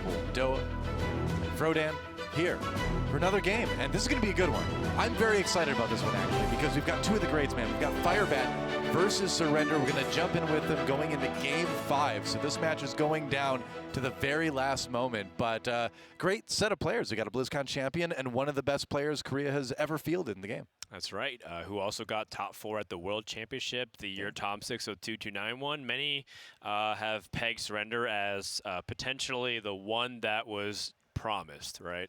Yeah. In 2015, it was like Tice. Tice got to the semifinals as well, but lost to Osaka, and Osaka eventually won the World Championship. And it was kind of the same thing with Surrender and Tom60229. So, you know, a little bit of what is for Surrender's camp, but I think for many people, especially a lot of Koreans that know him, he is the Korean hero. Oh, yeah, for sure. Like, I casted Surrender many seasons in Korean Hearthstone Masters back in the day, and he was always that guy where it's like, all right, this guy's going to win BlizzCon at some point. You can see him on your screen right there. And I feel like he's destined eventually to get there. Shocking that he hasn't yet. But we'll see what he can do in his final game against Firebat here. We're just kind of finishing up some of the matches here in round number 2. Jumping in with things already in progress, we've got Firebat's Rogue versus Surrender's Hunter for all the marbles. Yeah, Rogue versus Hunter generally has been a little bit trickier for the Hunter, as things have not been looking very good. According to the record, it says Firebat 0-2 and Surrender 0-0. That's not actually possible, assuming that they've both been playing in the same tournament. I believe we're at the bottom of round 2 here. That's right. Right, so it'd be one person to be 0. They're both probably 0-1 is most likely the case here. Sure. Which would be sad. You know, Firebat and Surrender both are great players. I would love to see both of them climb the mountain to the peak once more. Yeah. How about finding a Winged Guardian off of Pharaoh-Cat? That feels pretty good. Excellent start. Not bad. All right. Gonna go ahead and get another Pharaoh-Cat here. Yeah, the fact that Rogue gets 2 minions on the board before Hunter even can stick 1 is a pretty significant deal. So it's a bit shocking. Yeah, Surrender mulliganed away Primordial Dragon just to try and get any kind of semblance of early game curve, and does not get rewarded for it. He could coin into Diving Griffin, I guess, but it just feels so bad. He doesn't really have like a spectacular 4-drop either. I mean, I guess Houndmaster, but there's going to be nothing for Houndmaster to really take advantage of, most likely. Do you just coin into Stormhammer? You go for the Griffin. You think about going for the Griffin here. Yeah, there's a lot of small rush minions that you can pick up, like Spring Paw, Vicious Scalehide, as you saw. Yeah, there you go. He is playing a pretty unusual Highlander list that has that stuff, like the Vicious Scalehide. He also has like a River Crocodile skin. It's capitalizing on the new 2/2 buff called Fresh Scent. It's from the Wing 2 Galakrond's Awakening, and it was something that we were talking about during rehearsal, that I feel like if you get Fresh Scent on curve, it is obscenely powerful. Yeah, it certainly can be. And it's cool to see people bringing in such new cards into their list too, but man, when's the last time you saw River Crocodile get drawn in a tournament game? Intentionally. Probably the last time you cast at Hearthstone. It's been a while. Yeah. Yeah. Crocodile was in a few Hunter lists back in the day, way back when. Yeah. It's good value for your mana. There's Zephyrus. So we have Dire Tamer Brand. That's our turn 7. Our turn 6. Maybe Houndmaster and Change and Varanus, so we don't really have that much flexibility with some of these 2-drops right now. I mean, I guess you could play Vicious Scalehide right at this moment and clear the board. I think that wouldn't be bad. I mean, the early Life Drinker from Firebat, he's just trying to seize control of the board, as much as he can. Seems entirely reasonable to me. Just play a couple 2-drops. Just a little bit on the weapon too. Just a little bit disappointing. You can't get a little bit better. Yeah. It's going to be really difficult for Surrender to deal with that Winged Guardian when it comes out. Oh my. SI7 agent. That's solid. It's got the backstab into SI7 into attack the Crocodile board clear. He also has Restless Mummy, and that's just like, he has like two of the best reborn minions in the pool. I mean, it's such, again, good board clear. Yeah, Restless Mummy allows him to answer pretty much anything. Yeah. Especially with this 4/3 getting tempo. Finds a dragon. What's he going to find? Well, all right, Waxadread. Goes for the Dragon Maw Scorcher instead, just to do a little bit more AoE damage. Yeah, Surrender's in quite an awkward position here. It's in a bit of a pickle. I wonder if Surrender has to play Zephyrus in this spot. Otherwise, he's looking at Kill Command Hero Power, and that's also really, really feeling bad. Yeah. Yeah, not a lot of great options right now. For Surrender, is Varanus for later in the game, I suppose. A couple mana away from Simet yet. Yeah, it almost, unless you want to, and I hate to say waste, because it is, useful in this occasion, but it feels like a waste when you use it this way. If you have to use Kill Command that way, then maybe you go for that now. Yeah, I kind of wonder, because this is like one of those situations where it's very rarely seen when Zephyrus is played on a board like this, and so I'm not even sure entirely what the options would be. Usually they give you a tempo option, a removal option, and maybe like a defensive option. So it might even offer you something like Arcane Intellect if it feels like you're in a weird spot. But doesn't like your hand either. Yeah, he's gonna go for the kill command though. Kill command and then the hero power probably. Yep. All right. Well, leaves a 1-1 up there, but at least he got rid of the 4-3 in the buffed SI7 agent. And there's Flick. Right, and so now they introduce the situation where like Firebat has all reactive cards really, so this Restless Mummy is not actually being too good. Usually Restless Mummy, part of the reason why it's great is that it can answer anything, and just playing onto the board makes it fairly average. It's a sticky minion that's hard to deal with. Right. Okay. And how good that would have been to be able to utilize that. What does Surrender do in this spot? Varanus pretty much just gets answered by Restless Mummy, so that's annoying. Yeah. If he had one more mana, he could do something like Spear into Houndmaster to buff the Scarab. Okay, so he can Spear and get Backstab off Zephyrus. So he can play Spear, play Zephyrus, get the Backstab, and the 1/1s will clean up everything. And that sets up good 7s. So I think I like that play the most, and Zephyrus does make it squeaky clean. All right. Let's see if that's what he goes for. Oh. I don't know about that. Oh, Earthshock. Is that better? Oh, well, I mean, it completely eliminates it. So, yeah. You know, but for all intents and purposes, it worked. Another SI7 agent pops up for Firebat now. But not much to combat over that, so yeah, Wing Guardian. Ooh, that's tough. That's a tough pill to swallow. But Surrender does have the Dinotamer brand and has a really good curve. Wow. Yeah. Okay, hold on. We have some Hearthstone here. This is some Hearthstone. Dinotamer brand 8/8 chomps to 6/8, and then you have the 3/2 to push past it. I don't think you want to take any face damage. At 14, I'd be really nervous about that. You want to preserve your board, but where Zephyrus just dies to a backstab anyway, he's not quite as high priority. And you don't want to go. You just don't want to go down to 8, not against a hunter. Right. With no taunts out, you know. That's just too dangerous. That's just you're putting yourself too much in like Leroy hero power death range, right? Yeah, if he ends up going for the Desert Spear trade, it's because he believes in the future of his board, but I think it's just too much damage to take. I agree. Yeah, you've still got a 2/4 and an 8/2 on the board. I mean, you know you're probably going to lose a lot of this stuff, but better than losing the game. It is 2-2 right now between these guys. Evil Miscreant. Yeah, I think Evil Miscreant SI7 agent, or sorry, Dragonbot Scorcher SI7 agent to clean up is going to be good here. Good enough. This guy's seems that way. And then the Siamot. Siamot cleans up pretty effectively. Yeah, certainly good. There's Leroy. Surrender just drawing non-stop high-impact legendaries at this point.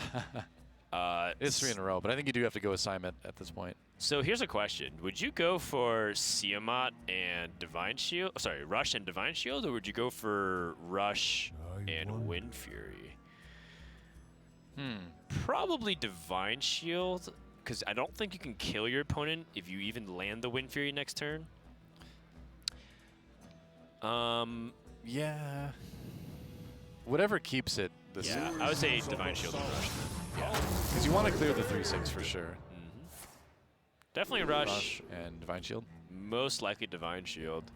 I'd be surprised if you went with Wind Fury, because like like we were saying, upon analysis, like he doesn't actually threaten a 2-turn lethally. Right.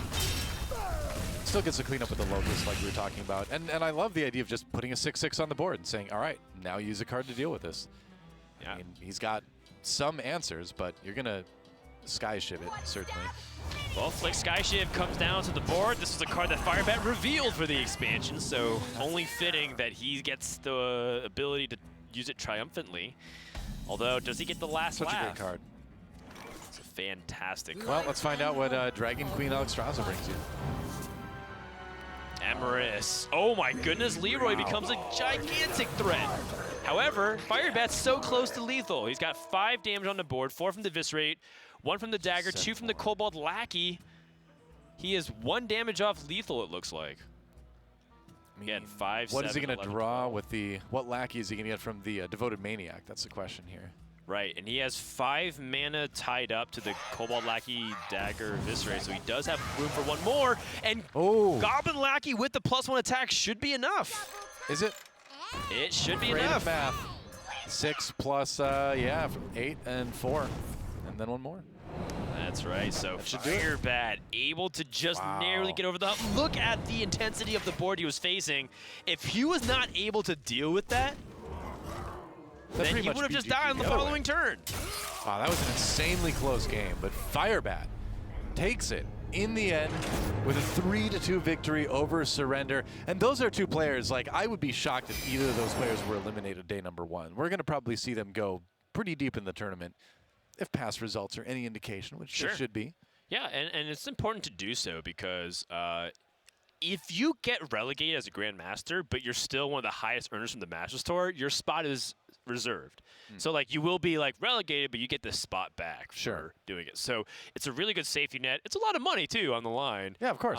And also, you know, the fans love it. So I would say it's in your best interest to still keep competing. Fans want to cheer for a winner. Firebat's a winner. Surrender's a winner. Almost. But not for this series. Not this round, but he's still got other rounds to go, right? That's right. That was intense. It was intense. We are playing 5 rounds of Swiss, and I believe that the cutoff for prizing is 4 wins and under. So if you lose 0-5 today, there's no chance for you to improve your prizing whatsoever. You just probably end up dipping out there. But for those who are 1 and 4, you still have a chance. That's right. Well, on that note, we're going to take a quick break, guys. And when we come back, more games of Hearthstone. The champion, Firebat, getting the win. 3-2 over Surrender. Lots more to watch when we come back. Don't go anywhere. Hearthstone Masters Tour Arlington is brought to you by T-Mobile. Rank up with America's first and only nationwide 5G network.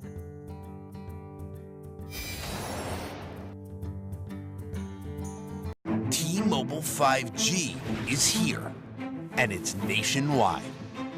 While some 5G signals go only blocks, T-Mobile 5G goes miles, beyond the big cities, to the small towns, to the people.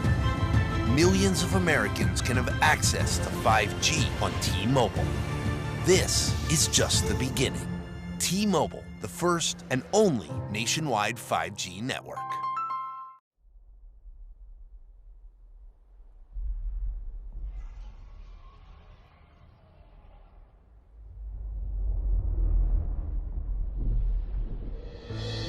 Is this the end? Our heroes can't fly. They fall like shooting stars. Will anyone survive?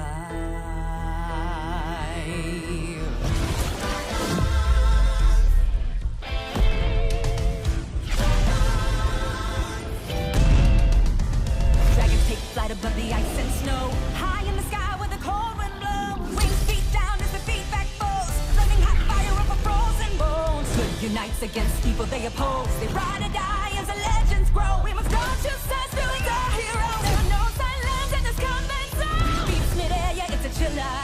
Life and death, yeah, it's a killer. They go round and round as the beat down pounds. Aerial thrills, yeah, it's a thriller. The sky's filled with trauma and all of this drama. Pretending and impending, yeah. Crash down. It's dragons descend.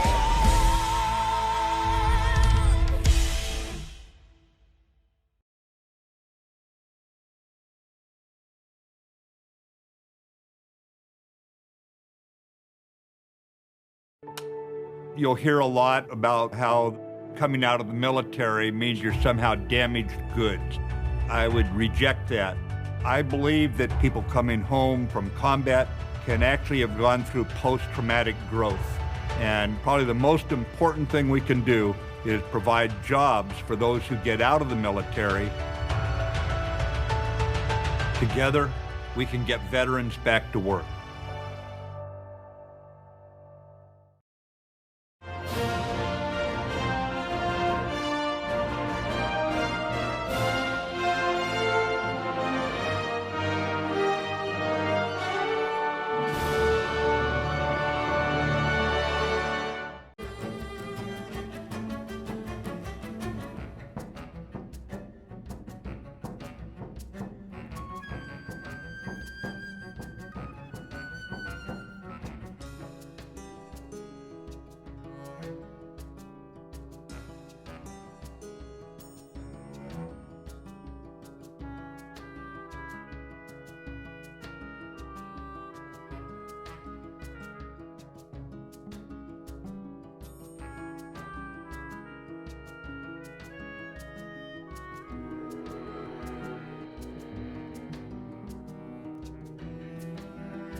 Welcome back to Hearthstone Masters Tour Arlington, ladies and gentlemen, brought to you by T-Mobile.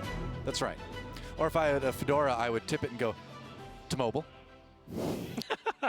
I don't have one. But anyway, another game. What is 5. punctuation even, right? I know, right? Well, there's like, you know, you can kind of say apostrophe instead of a dash, and it works Fair out. enough. Sorry. You know, Sottle and I were talking this. Why is required abbreviated? They've got plenty of room there.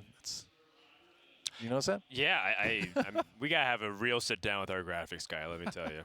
That's right. I'm sorry. I just noticed it. I thought don't desecrate the name of T-Mobile, the first and only nationwide 5G carrier. T-Mobile. Yeah.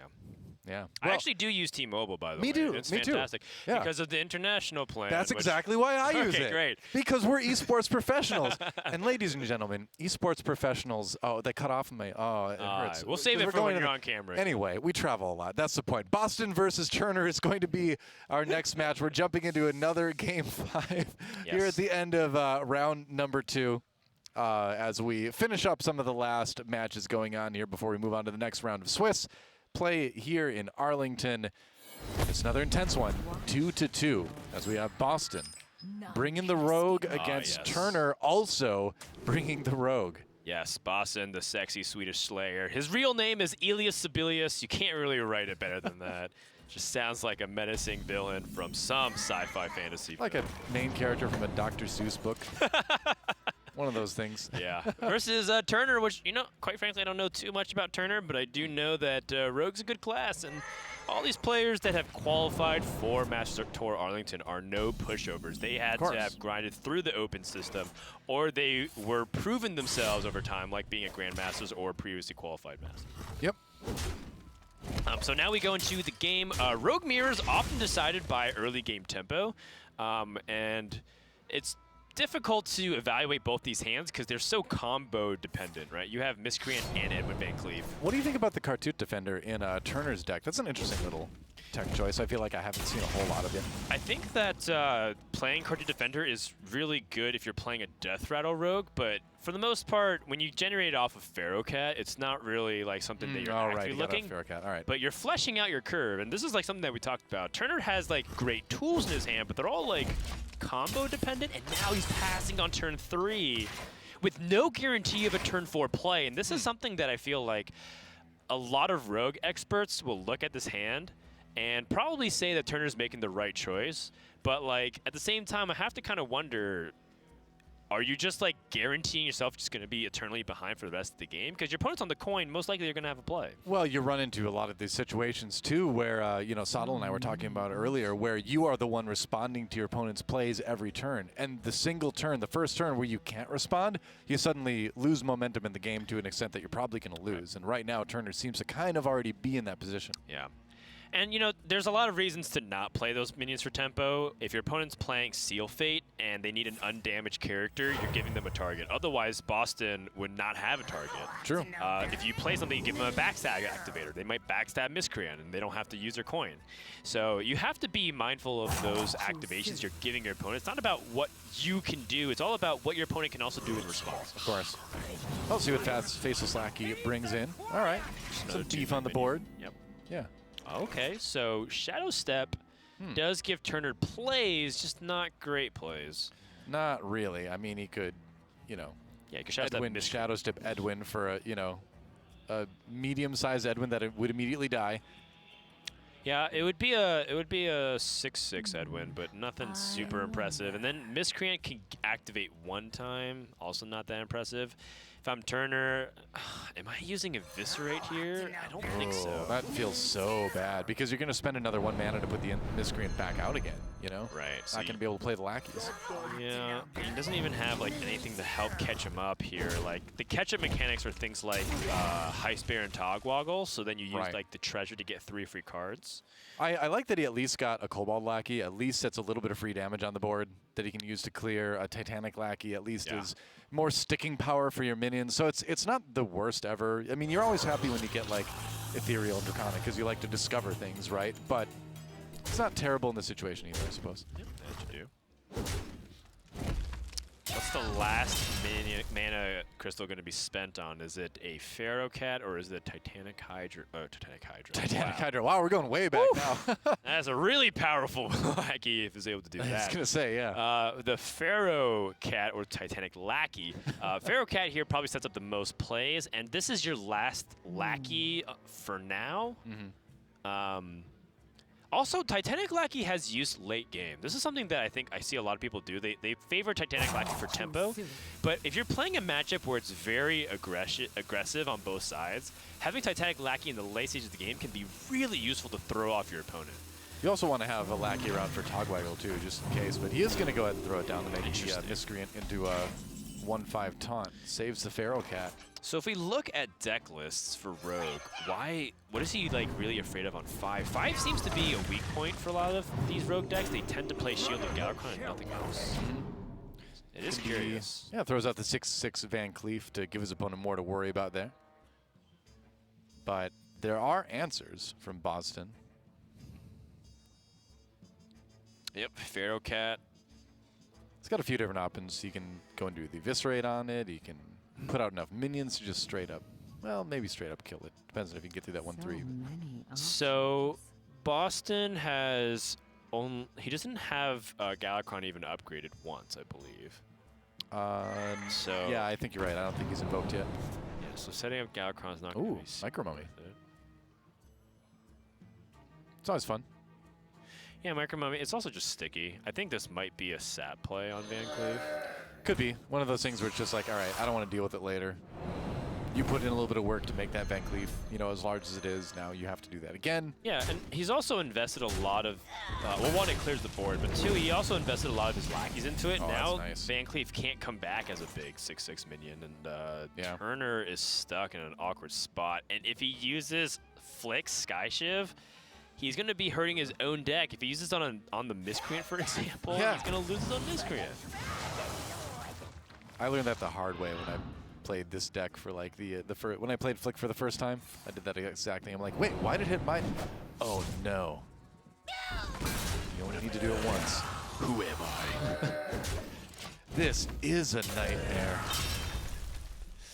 Well, back over to Bozzzton. He didn't lose a whole lot. Seal Fate doesn't really do much for you in this particular case. Yeah, seems like he's just going to gather his lackey. Another Titanic Lackey. I don't think he can use that right here. Just so many Titanic Lackeys in this game. Yeah, and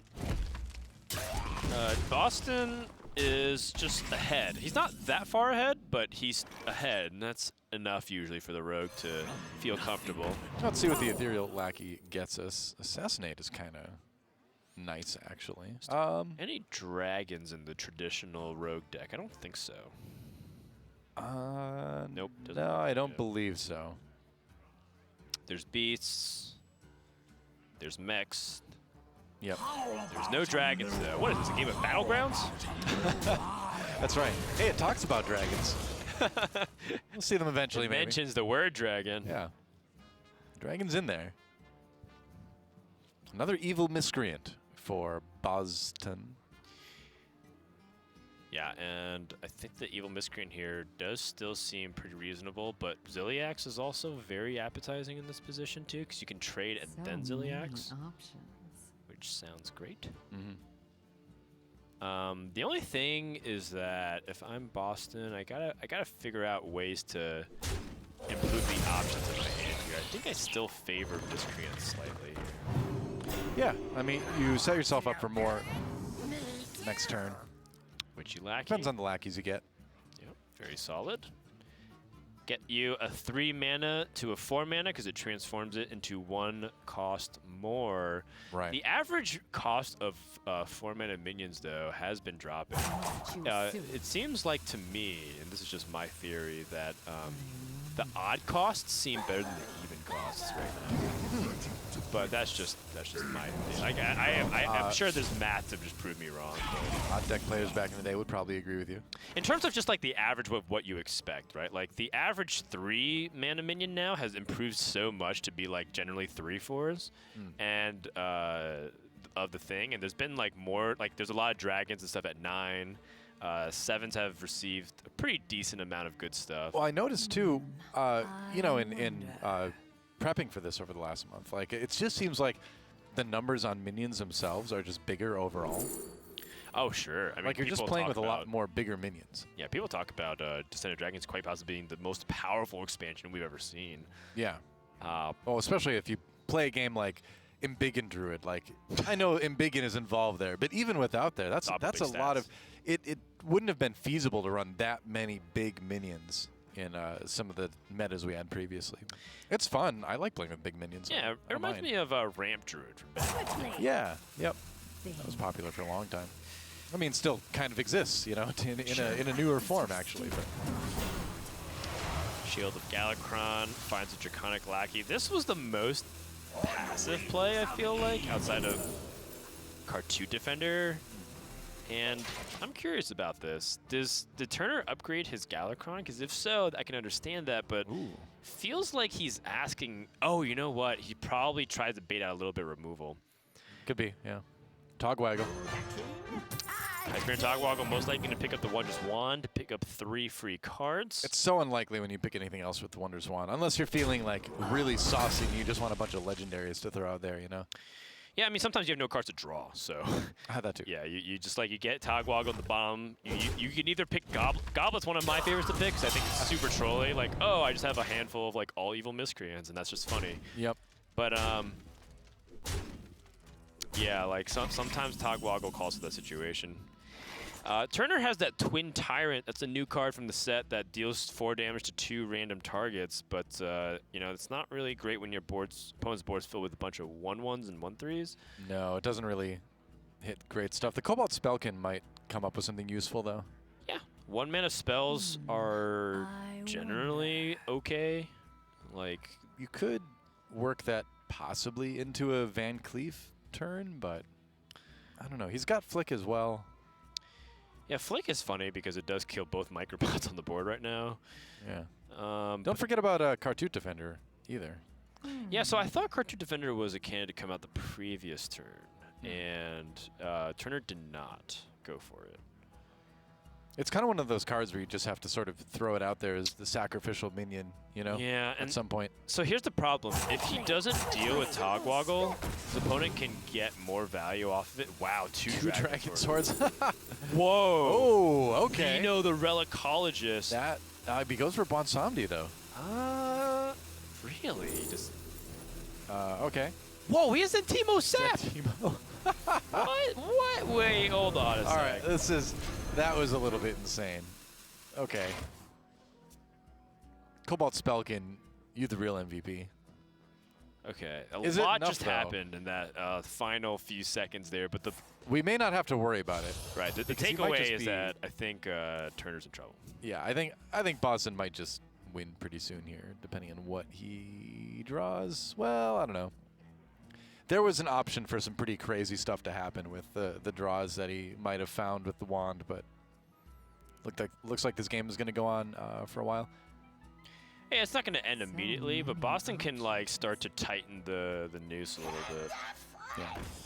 But Maniac can find it. Remember, he has Galakrond in the hand, so the moment he hits all these Galakrond upgrades, it's going to be super powerful. I mean, I think this is the 4th right here, if I remember right. Seems like it. It's a little bit hard to tell. The art's relatively big. I think he might need one more, is what it looks like to me. Could be wrong. Yeah, I think this is the 4th. Okay. This looks like it. And there it is. All right, yep.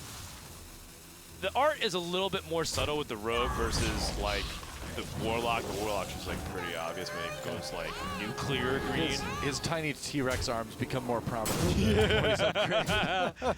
Yeah, this guy definitely does too much leg day. A little bit, yeah. When every day is leg day. Yeah, skips arms day. Every day is What are you leg talking about? day You for said not to Galakrond skip day. leg day. He's like, well, he clearly didn't skip mouth day because it's ginormous. Yeah, jaw day. He's got giant jaws. Never skip jaw day. Jeez. All right, he's going to draw 2 cards. Hope the Zen team can bail him out, but unless he draws, well, never mind. He can invoke Galakrond a lot of times. Yeah. Do it. Mega Invoke. I guess he's not dead, so he should do his due diligence of like not throwing the game away. You want to play it through in a tournament situation, I think. He's pretty close to dead, though. Yeah. Oof. Yeah. So how much damage can we generate here? We have... Got Eviscerate as well. Yeah. Let's see. So 6 with the 2/3 attack, 10 on the board after you trade. Ziliax is +3, so 13, 14, 18 damage. This is lethal. Yep, should be. I believe if I count correctly, because he has 4, 7, 8, 9, 10 on the board. 11 from the weapon. Yeah, 3 from the Ziliax magnetism and 4 from the Eviscerate. So that should be 18. So it's just the manner sacrifice of the minion, I suppose. The Zentimo. I see you, Zentimo. That's okay. So if he draws Leroy, he's totally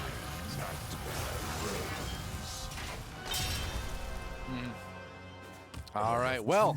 Ooh, the fancy lethal, the Kronks. He's swagging out of control, Bozzzton. Oh yeah, he also had the 5 damage weapon with the gun. Right. There was many ways he could find a lethal. At least 2 anyway. As Bozzzton takes the win 3-2 over Turner. A tight game, but entertaining last game. The mirrors are always really kind of fascinating to watch. Yeah, they always go back and forth, but I think the key takeaway was Turner not having that early game curve, and you can see how punishing it is, but also that the fact that having those mid-range minions felt really clunky. So if you're deck building with Rogue and you see things like, oh, I'm dying a lot to aggression, but you saw that he had Cartoon Defender and Shield of Galakrond and you're still getting like pressure too much, that's not really the answer. Yep, that's right. So that was that game. Now we are going to take a quick break, and when we come back, round number 3. Don't go anywhere, guys. More Hearthstone coming up in Arlington here at Hearthstone Masters. See you in a few. Hearthstone Masters Tour Arlington is brought to you by T-Mobile. Rank up with America's first and only nationwide 5G network.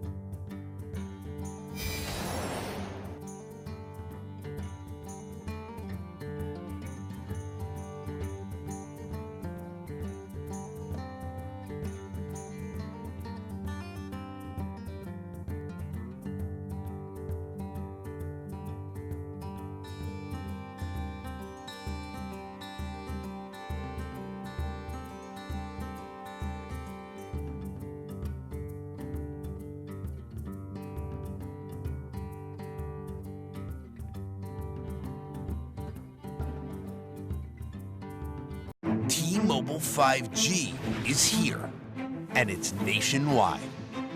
While some 5G signals go only blocks, T-Mobile 5G goes miles. Beyond the big cities, to the small towns, to the people. Millions of Americans can have access to 5G on T-Mobile. This is just the beginning. T-Mobile, the first and only nationwide 5G network.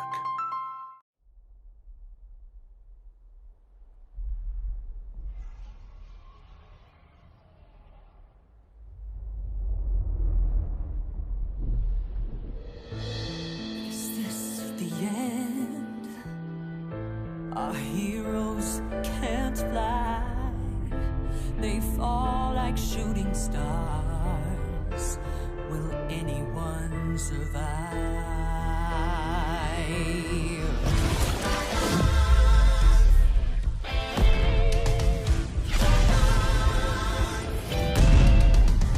Dragons take flight above the ice and snow. High in the sky where the cold wind blows. Wings feet down as the feedback falls. Flaming hot fire over frozen bones. Good unites against people they oppose. They ride or die as the legends grow. We must go to sense doing our heroes. There are no silence in this combat zone. Beats mid-air, yeah, it's a chiller. Life and death, yeah, it's a killer. They go round and round as the beat down pounds. Aerial thrills, yeah, it's a thriller. The sky's filled with trauma and all of this drama. Pretending and impending end. Crash down. It's dragons and dragons descend.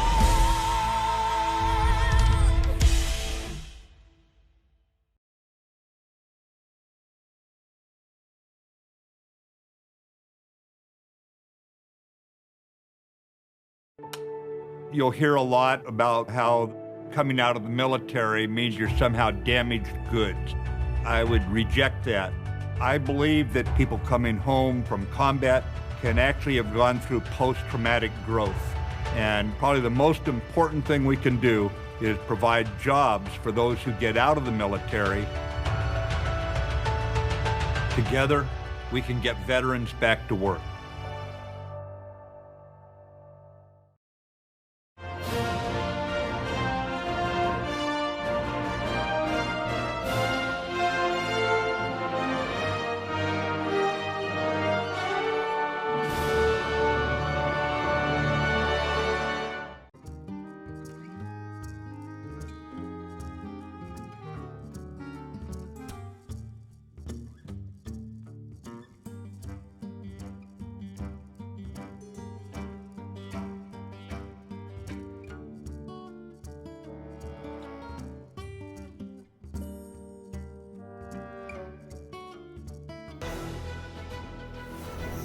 We are back at Hearthstone Masters Tour Arlington. Doa back with you again, and with me is TJ. So now I've completed the circuit I will have casted with everybody here who is not me. No solo cast, I'm not casting with myself. We can make that happen. That's right. If you prefer. Don't forget, guys, you can rank up with T-Mobile with their nationwide 5G services. Nationwide 5G, Doa, but they can't be the only ones. No, they are. They are the only ones, in fact. Wow, that's incredible. And I'm disgusted that you would even question that. To mobile. To mobile. Yeah. We'll get the Fedora for day 2. Yes. Don't worry. Don't hold me to that promise, because it's not. It's just a thought, a suggestion. We've got a great match going to the beginning of round number 3. We're going to check out Viper versus Topo Pablo. Topo Pablo, yeah. Topo Pablo. Yeah, it should be a good one. Topo Pablo, it's been a while since we've seen him, but he did have a foray into championships in 2016 and 2017. Yeah. Looking to make a splash in Masters Tour. Viper, however, already a Grandmaster and known for some pretty weird decks, some pretty wacky decks. So I'm excited to see what he's brought to this event.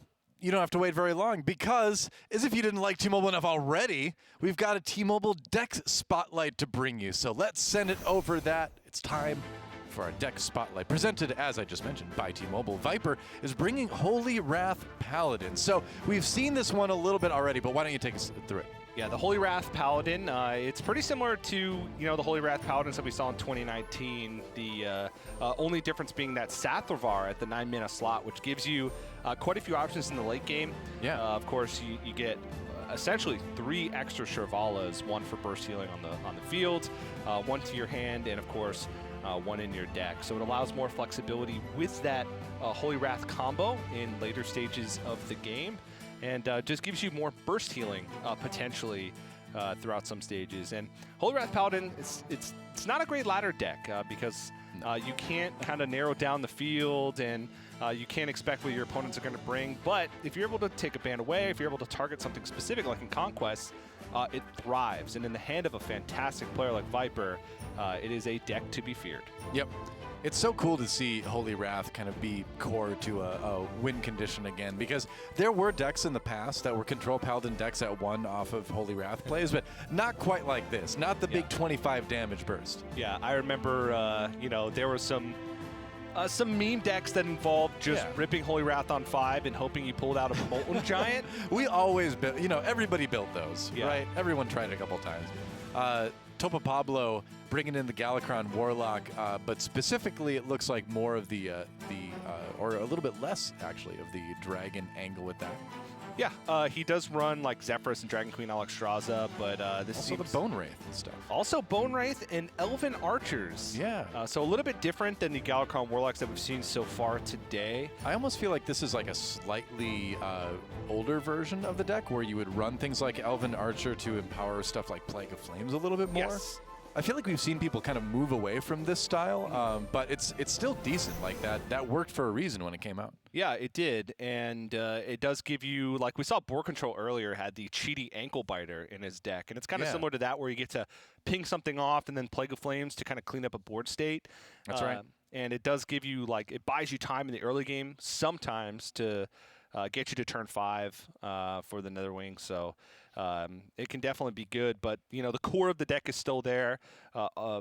Pretty much all of the invokes. He did cut a Fiendish Rites that was brought up to 4 mana, It's a little bit harder to use in some spots because you can't coin out Dragonblight Cultist and then into Fiendish Rites for big burst damage. It's still good, but it doesn't flow quite as smooth. Yeah, That's right. yeah, it can because you already have an Invoke at 4 mana with Devoted Maniac. Yeah. So yeah. Well, that was our deck spotlight presented by T-Mobile. And I don't know about you, but I'm ready to get into the games and see how well these decks actually work for these guys. Yeah, same. Depends on the matchup, I suppose. But we already know the first one. It's going to be the decks we just looked at, Paladin versus Warlock. And going into that match, what do you think? Like, the Galakron Warlock of this style can be slow in certain cases, but some people were even calling this Zoo Galakron because it can have the ability to put pressure onto your opponent early on, which a Paladin may kind of struggle with depending on the draws. I don't personally agree with characterizing this as a Zoo deck on the Warlock side, but there's no doubt that sometimes it can kind of like throw some extra damage in the early game your opponent's way. I honestly don't even know what sort of archetype to put this in, right? It's not an aggressive deck, but it can be aggressive. Mm-hmm. It's not a control deck, but it can control game states. It's not really a tempo deck, but it can be tempo-y depending on certain cards at certain times in certain situations. It's not really control deck, although it does have a lot of control elements. I think it's just Galakron, and it's just Galakron. It's just simply Galakron. That should be the motto for the expansion. Should just be Descent of Dragons : simply Galakron. And there's nothing wrong with that. I really, really love the Galakron mechanic. It seems like a sort of a 2.0 version of the old Cthulhu mechanic from back in the day, where you have different decks that can go for the same overarching strategy, but Galakron allows you to do it in, I think, a more varied way. Yeah, it's all about classes. Playing like weaker cards for their cost, Invoke, Cthulhu, and then having a burst of power, Galakron. Cthulhu.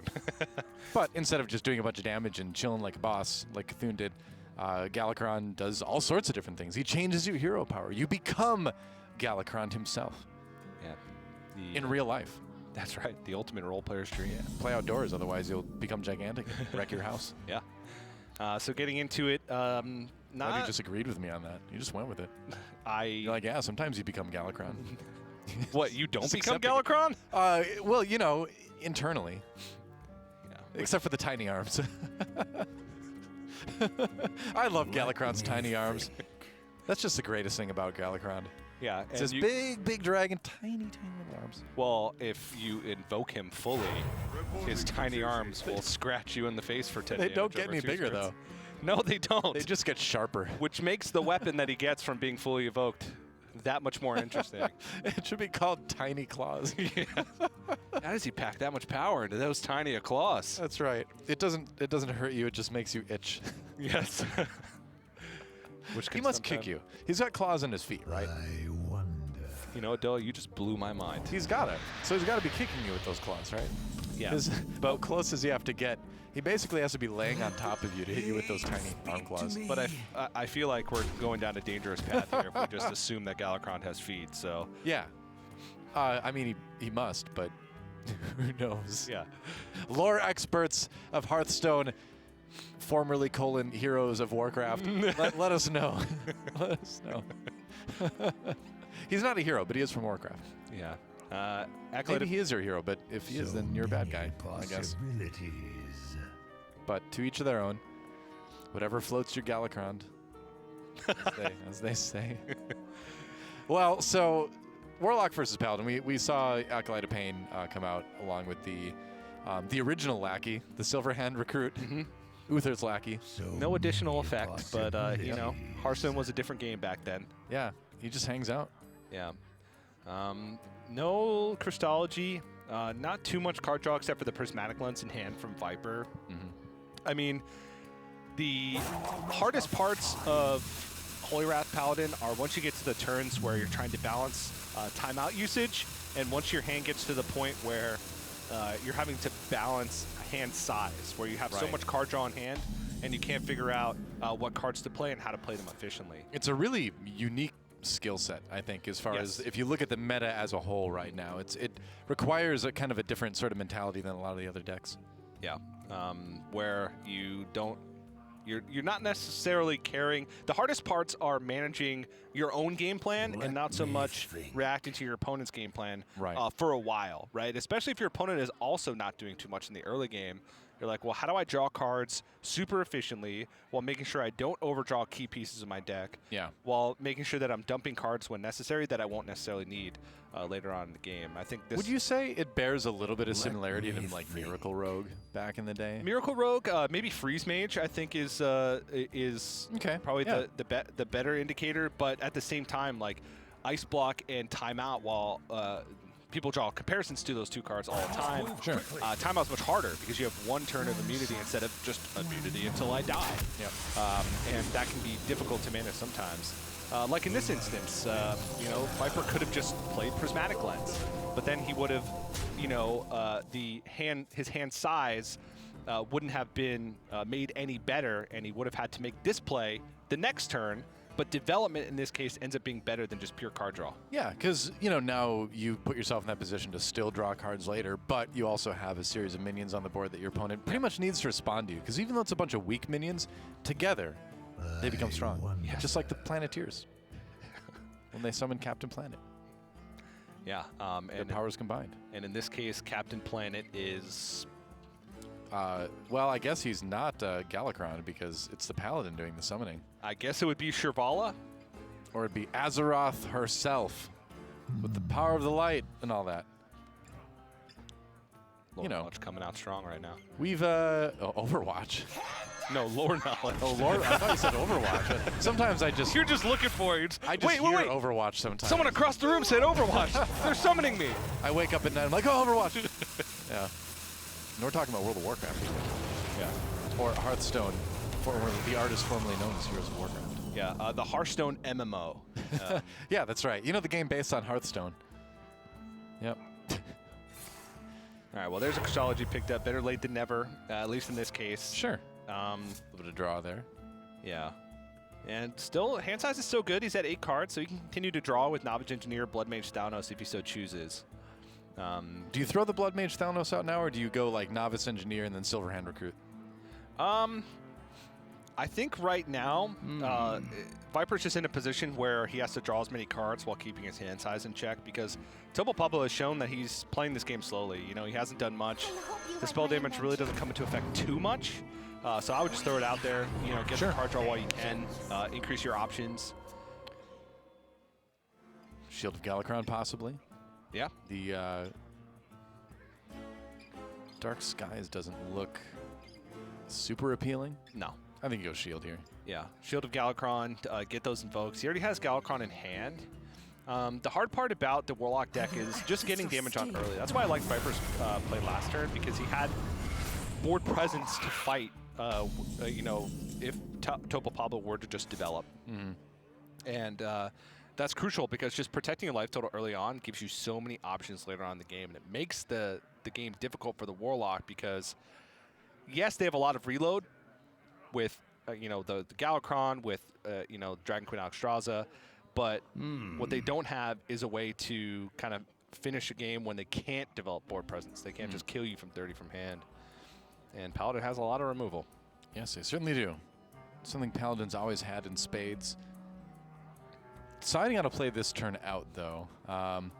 I guess Consecrate does have additional damage, so with Blood Mage Thalnos, you do have enough to just Consecrate and then run the 2 minions in to finish off the Shield of Galakron. It doesn't, again, seem that great. I mean, True Silver Champion is probably also an option he's sort of thinking about here. Yep. True Silver Champion and just trade over. Yep. He could also use the first Holy Wrath as card draw. Yeah. In this matchup, you almost always only need the 1 copy of Holy Wrath. Galakron gives you the 5 armor, and Nether Breath can buy some time. But especially with Zephrys in the deck, your burst damage potential later on in the game is quite high. So Viper taking the time to get an expensive, hard-to-use card out of his hand and draw a card. So I definitely like that play. Yeah. More Draconic Imps hit the field as the second Shield of Galakron comes down from Topo Pablo. Baleful Banker, a key part of the combo late game. Shivala, so I'll be holding on to that one. Zephyrus not active yet. Yeah, so this is where it starts to get complicated. He's on an odd number turn, which means he can't do any of like the big removal abilities. Right. He doesn't have great ways to fill his curve, and his hand is starting to get, you know, bogged down with all the combo pieces. The Baleful Banker, Shirvala, Prismatic Lens. Right now he can't even play without overdrawing, and outside of timeout, he doesn't have another card that he can just dump. I would start to get a little bit concerned about something like Fiendish Rites coming out if you leave this board existing for Topo Pablo, where you start to take a little bit too much damage. Or then you start having to use the timeouts. Yeah. Because he's got the Flash of Light for a little bit of healing and draw. Still have 5 mana remaining. All right, Acolyte of Pain. It's something, but it would just get one shot. Yeah, or alternatively, it would just, Topo Pablo would force Viper to overdraw. Yeah, that's true too. Which is also could be pretty impactful because Viper doesn't have the second Holy Wrath in hand. Yeah. He has a lot of the other combo pieces, but if he were to overdraw the second Holy Wrath, his chance of winning the game would go down considerably because he just wouldn't have access to that 25 damage anymore. You wouldn't want to burn Satharvar either in that situation. Yeah, one or the other, because without Holy Wrath, you'd have to rely on Satharvar, and without Satharvar, your healing late game would be super weak, and one Holy Wrath probably wouldn't be enough to win you the game. So, very true. The Shield of Galakron swings in for 4, deciding what else he wants to use. 3 mana remaining after drawing a little bit. Yeah, not sure. He was hoping to pick up some playable card, but I guess he just has to dump a Nether Breath here, which... Yeah, I think that's okay. You're not wasting any healing. You're getting them a little bit lower. Yeah. I think that's fine. That's acceptable. You know there's not going to be a ton of like minions to use that on specifically at this point in the game. And you can see just like trying to keep track of everything that's been played. Yeah. This is starting to get rough for Viper just because he's not drawing anything that he can just dump out onto the board. These Baleful Bankers are kind of stranded. I'm trying to come up with some type of creative play that lets him get a lot of stuff out on the board. I was even thinking of something like Zephyrus, Baleful Banker the Zephyrus and True Silver Champion. Because that expends 3 cards. You still have Baleful Banker for the Holy Wrath. You don't need the second Baleful Banker because you only have 1 Holy Wrath left. So you might as well put a high impact card back in your deck. And it would challenge the board. So that's the play that I initially looked at, because right now he just needs to find a way to dump cards from his hand. True Silver Champion for sure. He's going to go with the Prismatic Lens. That is potentially very bold. Ooh, waiting for the last second. Yeah, he's going for it. He's going to burn a card here because he's going to fill his hand up to 10 cards, and there's no way he doesn't have any zero cost anything in his deck to. This next draw is going to be so stressful for Viper. Yeah. Topo Pablo draws the Fiendish Rites. And he's getting very close to a fully activated Galakron here. I think he's 1 away. Might be off with that, but... Yeah. Look at Galakron's arms. Can you see? Can you see his tiny arms? They become more pronounced as he becomes more invoked. No, they're so tiny. See it. They're tiny in length, but... That's right. Sacrificial Pact is covering those tiny arms. Boy, do they get swole. Tiny swole arms. Like when, when Galakron was becoming like the huge, primordial, like dragon of dragons. He was like, yes, massive jaws and thrashing tail with claws, mighty wings, and Tyrannosaurus arms. And like, really? These are really tiny arms. Tyrannosaurus arms with 2 claws each. Like, okay. Well, he has a lot of worshippers, so. And it worked, He must have done something right. You can't argue with his success. He's gained a lot of worshippers. He's got a lot of followers on the gram. Good for him. That's right. He's he's the Hearthstone universe's biggest influencer. Yes. True Silver Champion burned. And the recent expansion was Galakron's Awakening, so he's also now woke. Although I gotta say, it's really tough to take selfies with those arms. Yes, it is. His influencer game has definitely been harmed by that. Yeah, it's okay. One of his devoted followers bought him a selfie stick. That's so nice. He's got the world's biggest selfie stick. It's a 60-foot selfie stick. Nothing shall hold back Galakrond. It's going to get that great internet angle shot, you know. Or maybe he just angles it so his arms look huge. Oh, yeah. Those are the Galakrond angles. His new subreddit, Galakrond Reality. Just his tiny arms the whole time. Here's Galakrond uninvoked. Still impressed? Yeah. It's a Wild Pyromancer in the Shrink Ray, so a classic, new neoclassic board clear. Yep. Neoclassical board clear from Viper. Perfect mana utilization too, which I think was the big key there for Viper. The second True Server champion was burned, so not the biggest deal in the world. Yeah. He won't be able to load up that 4 additional damage to potentially get lethal with Holy Wrath later on in the game, but Viper hasn't had to use a timeout. He's clearing pretty well. He did have a couple awkward turns, but he didn't burn anything major either, that True Silver champion, so it's, yeah. It's going okay. Going okay. Shrivala down to 3 costs, so he's almost to the point. No Sathavar picked up yet, but they still have 2 timeouts, so I think he's still good. Fully invoked. Yeah. Invoked and woked. These are so tiny. They are really tiny arms. I mean, you know, I don't want to pick on Galakrond because he could probably roast me to cinders in a moment, but yeah. But they are kind of funny looking arms, aren't they? This is a pretty good outcome for Demons. He at least gets a Jumbo Imp, which is going to force removal from Viper, at the very least a timeout. Yeah. He's at 9, so timeout would bring Shrivala down, so he can spend a turn using timeout and drawing as many cards as he can, and I think following that up is when he's going to have to start calculating, all right, when am I going to get lethal? How am I going to get lethal? Right. How do I manage the rest of my resources? Novice Engineer helps you burn a little bit more through that deck as well. So what's it going to be? Is it going to be the timeout turn? He can clear. He can actually clear quite a bit with just straight up Consecrate. The Jumbo Imp is certainly a problem. Yeah. The Felguard is the only other thing that would really survive right now. One of the problems I see here is with Sathavar still left in the deck, along with Holy Wrath, Prismatic Lens is a big risk.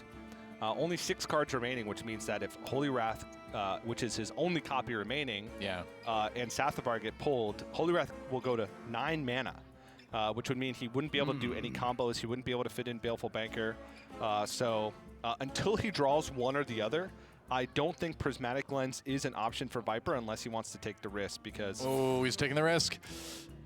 Oh, Sathavar. Okay, Flashlight. Okay, that was almost kind of scary. But now you have a 2-mana Sathavar. So the risk did pay off. Not bad. I appreciate that. I like the risky play from time to time. Yeah.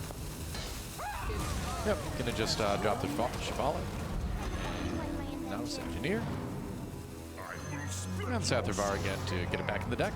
Yeah, and because of how much raw healing he's getting from this, he doesn't have to play a timeout, which is a big deal. Reason being is because the longer you can hold on your timeouts, the deeper you can get into your deck, the more quote-unquote guaranteed wins you can set up with Holy Wrath.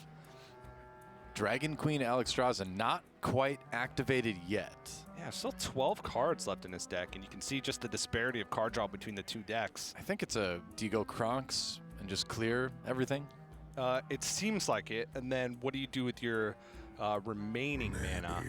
4 mana left. You can still Veil here, because you've got 12 cards in the deck, so you're not going to exhaust. Well, you'd overdraw, though, wouldn't you? He would overdraw. He's got 10 cards right now, so he'd overdraw 1 and then another one on the next turn. Because it's just awkward. Yeah, because he wouldn't be summoning any demons, so he couldn't even dump a Sacrificial Pact from his hand. Well, yeah, looks like he's probably going to go with the Annihilation here. Sathavar? No. No, I think he may be. I think he was a demon. Sacrificial Pact was lit up. Yeah. No, I believe you are correct. Sathavar should be a demon. It was lit up before you played any minions or pushes hero power, so. Yeah. And I know Shrivala's not. With my extensive level of World of Warcraft lore, or Heroes of Warcraft lore, I'm never going to let them forget that. I thought it was a fine subtitle to the game. But anyway, He is a demon. And so maybe that Sacrificial Pact could have been used there. Yeah. Either way, you can clear it with the Kronks anyway, so it's not that big of a deal. Yeah. Saves you a 1/1, I guess, but... Yeah, actually, you know, if he's going to use the Sacrificial Pact anyway, it's just more efficient to have the additional 1/1 on board. Right. If he loses this game by one life, damage, we're going to remember that Sacrificial Pact. Yeah. I'm just going to double check to make sure that wasn't a bug, that it was lit up. Looking up Sathrivar. Yep, it is a demon. So he missed a 1/1. Oh my gosh. Hey, you never know when that 1 damage is going to come in handy. It's true. I don't mean to be a doomsayer, but hey, no, you are right. That was the... You are right. You caught that. Ooh, Tyrion Ford ring. I feel like you lean towards that. You're playing Paladin anyway. You got to keep it thematic, you know. And so is another Cheval in hand, so can feel free to expend this one. Yep. When you play Cheval, it looks like it's trying to escape from the card and it just can't quite do it. You kind of feel sad. A little bit. Yeah. For it. I do. You? Life is rough as a holy tiger. Yeah. I've heard that one. I've seen that bumper sticker. Yeah. Because they have cars in World of Warcraft. Yep. The goblins do. I'm just going to blindly believe you. No, they do. Motorcycles. Remember there was that promotion with West, I think it was like Orange County Choppers or West Coast Choppers. Oh, yeah, no, you're right. Yeah, that show on TV. I don't watch TV, but I got the mount in World of Warcraft. It tells you a lot about me right there. But if it's good or bad, you be the judge. I'll bring a couple imps in. He's got Plague of Flame, so this is a pretty simple board clear. It does give the weapon over to Viper. Does give the weapon over, and just a 5 damage weapon. Yeah. So it's a cause for concern. Yeah, it means it's going to be a lot easier for Viper now that the armor is gone from Galakron to set up lethal. So Ziliax though prevents rather that issue. But the timing of Ziliax, Viper still has 2 cards left in his deck. So from his perspective, Viper could have gone for like a 50-50 to win the game if he hadn't played Ziliax. By swinging face, bringing him down to 25, playing Shirvala, double Baleful Banker. So there'd be 4 cards left in deck, 2 of them being Shirvala, and going for a 50-50. Now, Viper can just deal with this Ziliax. Actually, it's not easy to deal with, to be honest. Well, you can swing into it over 2 turns. And you do that. I mean, you can... Couldn't you Chevalier run to it and send the Chevalier out with the banker? Yeah, yeah, you could do that. Finish it. It's not like he's going to gain any more health, you know? Yeah.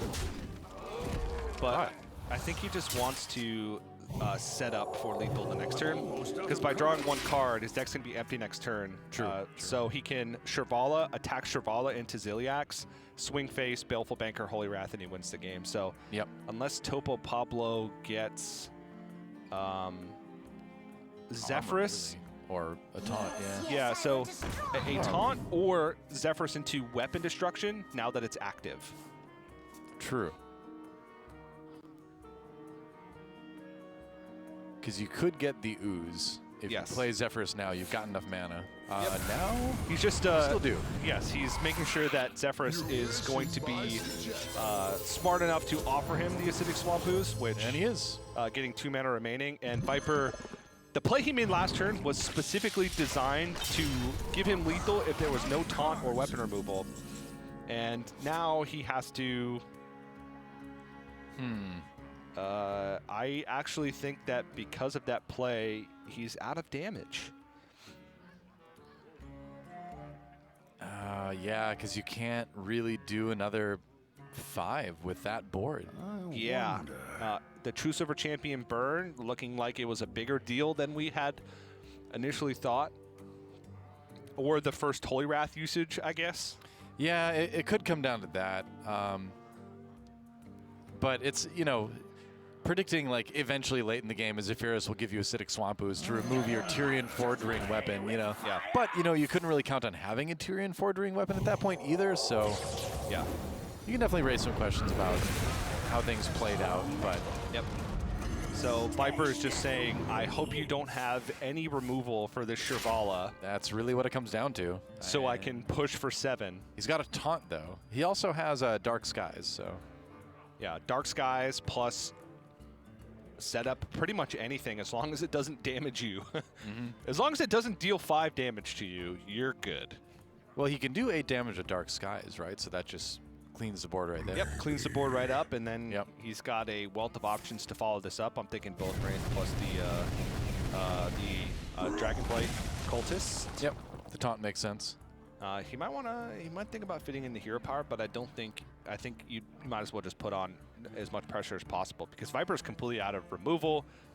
Topo Pablo should know every single card that's in Viper's hand. He's also played every card that was swapped with Prismatic Lens, so he knows there's nothing fancy that can happen. He knows there's a Shirvala left, 2 timeouts, a Baleful Banker, and a Holy Wrath at the very least. So Topo Pablo should feel very comfortable with this situation and just kind of play his cards out and win the game eventually once he gets through 2 timeouts. Yeah, make sure he has enough to handle the Tiger when it comes out as well. Yep. 1 more banker. But the result seems fairly foregone. He's just going to take the opportunity to do the 25 damage now. Yep. I'm out of cards. So he's going to play the second Shirvala here, but I think that Topo Pablo has it clear without killing himself. Let's take a look because he has to attack this in here. Well, the Netherwing is still going to do it. Yeah. Yeah, Netherwing just on the board. He just has to make sure that he doesn't play 2 Netherwings, but he's got plenty of room here to clean things up. And he plays 2 Netherwings. You're like, all right, well, I don't know why you wanted to lose that game, but I guess you did. But a little bit of pushing into the minions and then the Netherwing should do it. Don't even need to use your weapon. Just crossing his I's and dotting his T's. Yep. Even got some fun stuff like the Elven Archer to seal the deal. And the Crazed Netherwing should do it. The only 2 cards. Yeah, there's a concede. Viper goes down to Topo Pablo in game number 1. Victory for the Warlock. Yeah, so a couple things there from Viper's perspective. The turn where he opted to play the Prismatic Lens and overdraw a card, big risk. It ends up not paying off for him because you see how much a True Silver Champion would have done there at the end of the game. Right. Didn't seem like that big of a concern at the time, but the way it all shook out. Yeah. Secondly, I think just kind of his hand management early on. I'd have to go back and watch, but there might have been something he could clean up. Viper seems upset with himself. Maybe he just seems upset with the read that he made that Zephyrus either wouldn't be active or wasn't drawn yet. But the turn that he was able to get the Acidic Swamp Ooze from Zephyrus, because Viper did have a very good lethal setup after he knew all of the taunt minions had been played from Topo Pablo. So it was a good setup. It was just Topo Pablo had the answer, and a couple of the outcomes early on in the game made it so that it was tough for Viper to find the damage to win.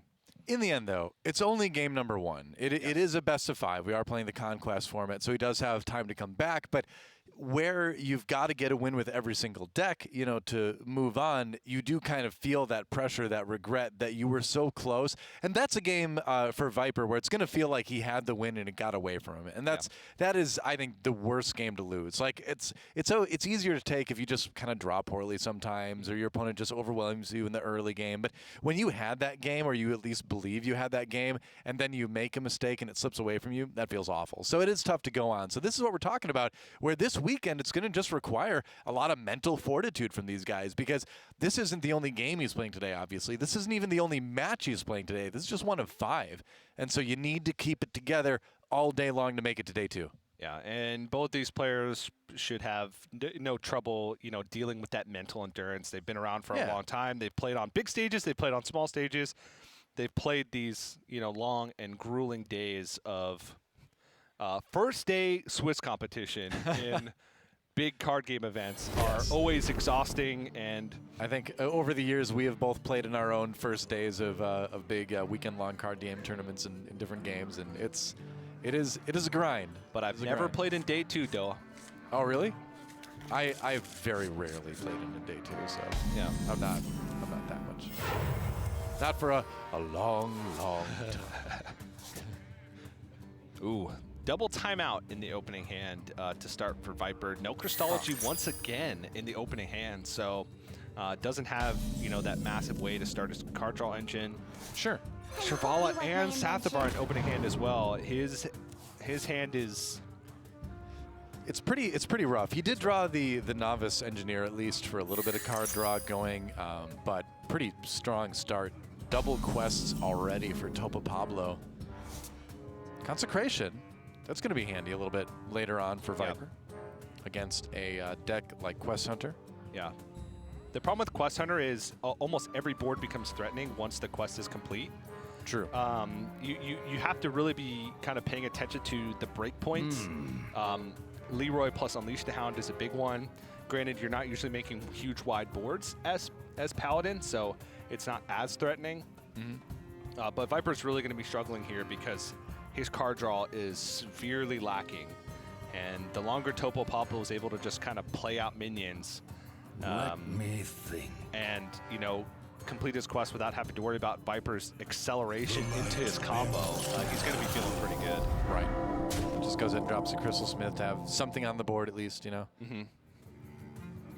All right. Desert Spear. So it really feels like Topo Pablo is just drawing all the perfect answers, Yeah. So methodical in writing everything down too.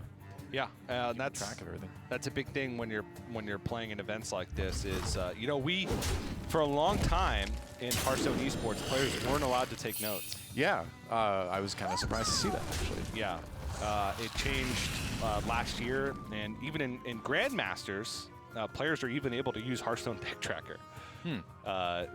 Just because online tournament, hard to police, and if everybody's on an even playing field, then right. If you allow it, then at least everyone has the opportunity to take all the advantages they can. So and it also tests a different skill set, right? If you're able to keep track of every card, it's not testing your ability to memorize what cards been played. It's testing your ability to make the best decision when you have all the information. Right. Which is cool to see and allows. Since we have all the information normally, it allows us to see, the mind of the players and us to easily analyze the decisions that they make. Some more old school card game folks may be like, oh, well, it takes away the purity or whatever. But you know what? At the end of the day, that kind of thing is memorization like that. It's honestly just kind of busy work. So anything that frees your mind to think more about the task at hand, the decision of the plays you can make on a given turn, I'm fine with that. Zephyrus coming out in the early game, so you can get a little bit of ramp going on. Decides to grab here. Oh, no, it's not active. Oh, no. Not active. Just a 3-2. A long ways off from being active. I guess so. Viper just saying, you know what? I just need board presence. I can't fall behind on board, because if I fall behind on board, chances are I'm going to have to expend a lot more resources than just Zephyrus to get back. And could be. If this can soak up some damage or soak up some pressure and buy Viper time till he picks up card draw, I think that's a win in his book. And do you think it's a win in your book? In this situation, yeah. Okay. If he had literally a single form of card draw in his hand, I probably would hold on to the Zephyrus. Okay. But he doesn't.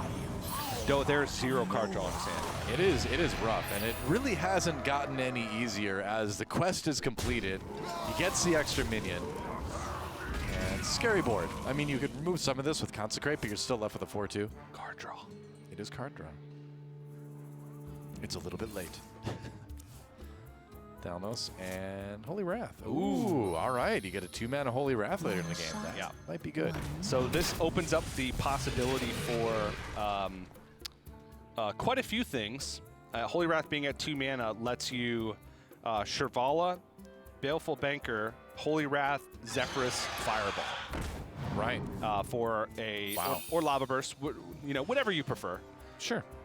For 30 plus damage. Not that it'll matter since Topo Pablo's already at 26 and he doesn't have any ways to. Oh, he does have Ziliax, so he might be able to get up to those life totals. There's always Ziliax. Just when you think there's not gonna always be any healing, Ziliax. that's when Ziliax pops up. He scares me, man. I was telling Sottle earlier, he haunts my dreams. He fills my nightmares. Oh, wow. His rushing and his healing, his taunting. It was a mistake to Sottle. Because both in mechanics and verbiage. I can guarantee he doesn't care. No, he doesn't. But sometimes you just need to vent, you know? Sometimes you just need someone to be a soundboard. Yeah. Soddle, he's sure good at pretending that. Yes. You know, you look into his eyes, you're like, this is a man who cares. About cats. About cats and Hearthstone. Yep. And cats in Hearthstone. That's even better. Yes. I'm more of a dog person myself. Same. More of a reptile person, really. I wonder. I knew you were alluding to something with the tiny arms talk from earlier. Oh, no, it's not that. I have a pet gecko, actually. Okay. It was not that was not a Galakron hit anymore, but it could be. What's its name? Mango. Mango the gecko. Yeah. Why not? Are you a big Mango fan? No, my wife has a nonprofit that has Mango in the title. Oh, okay. I named the pet Mango to make it more palatable for her to have in our house.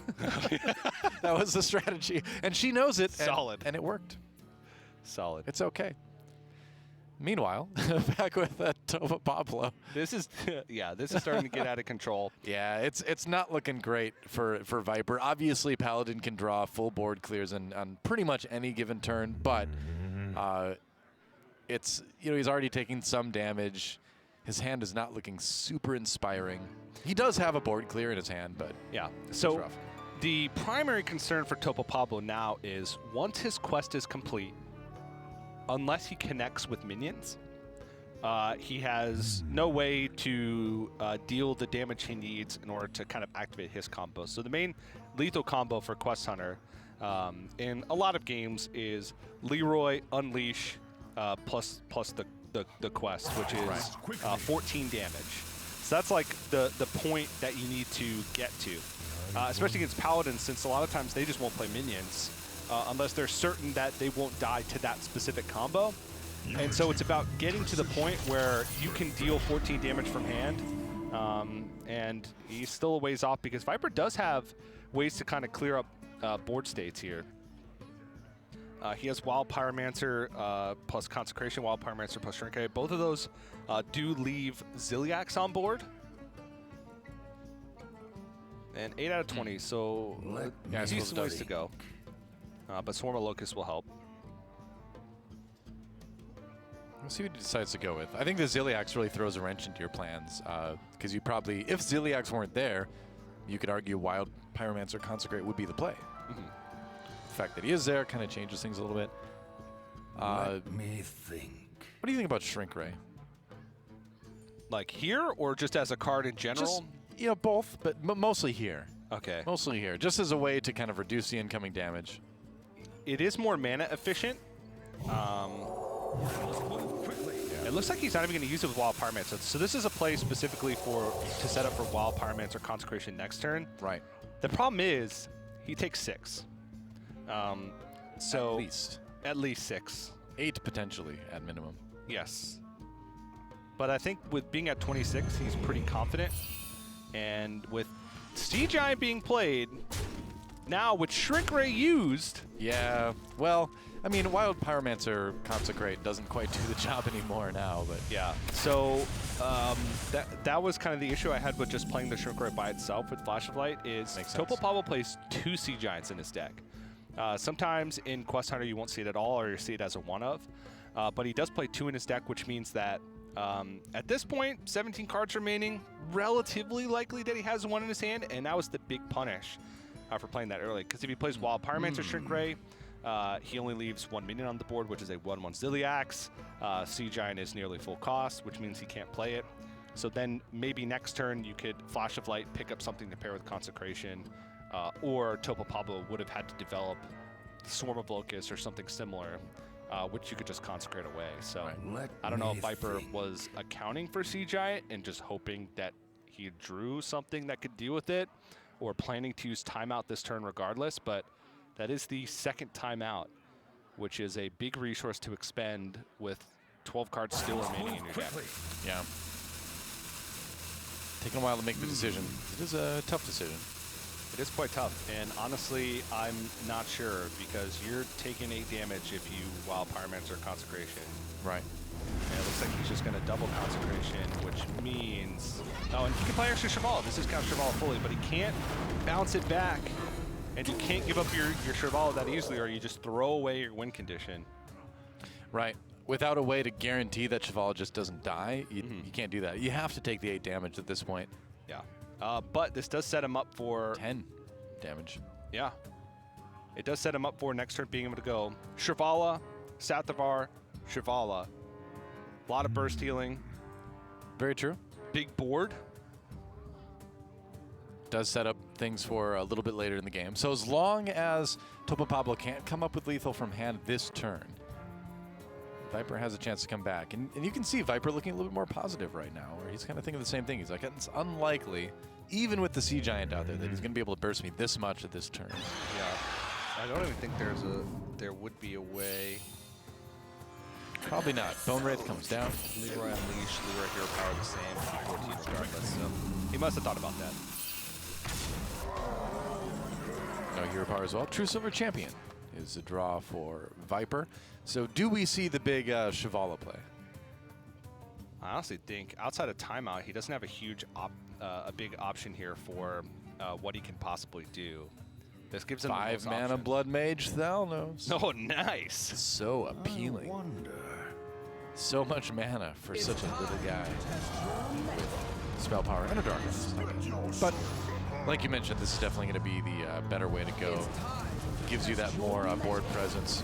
Make sure that you have the Shivala in the deck for the Holy Wrath later on. Yeah, and how about 3 on the board as well? It's pretty insane. That seems good to me. Yeah, so much healing. Yeah, and Topo Pablo does have the answer with the Varanus. Varanus plus...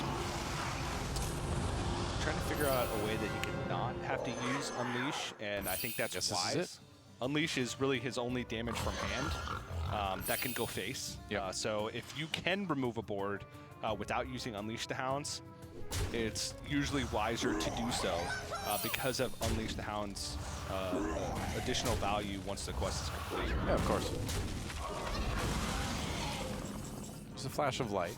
I hope you like my invention. Could use a card draw. Doesn't really need the healing anymore. Prismatic Lens.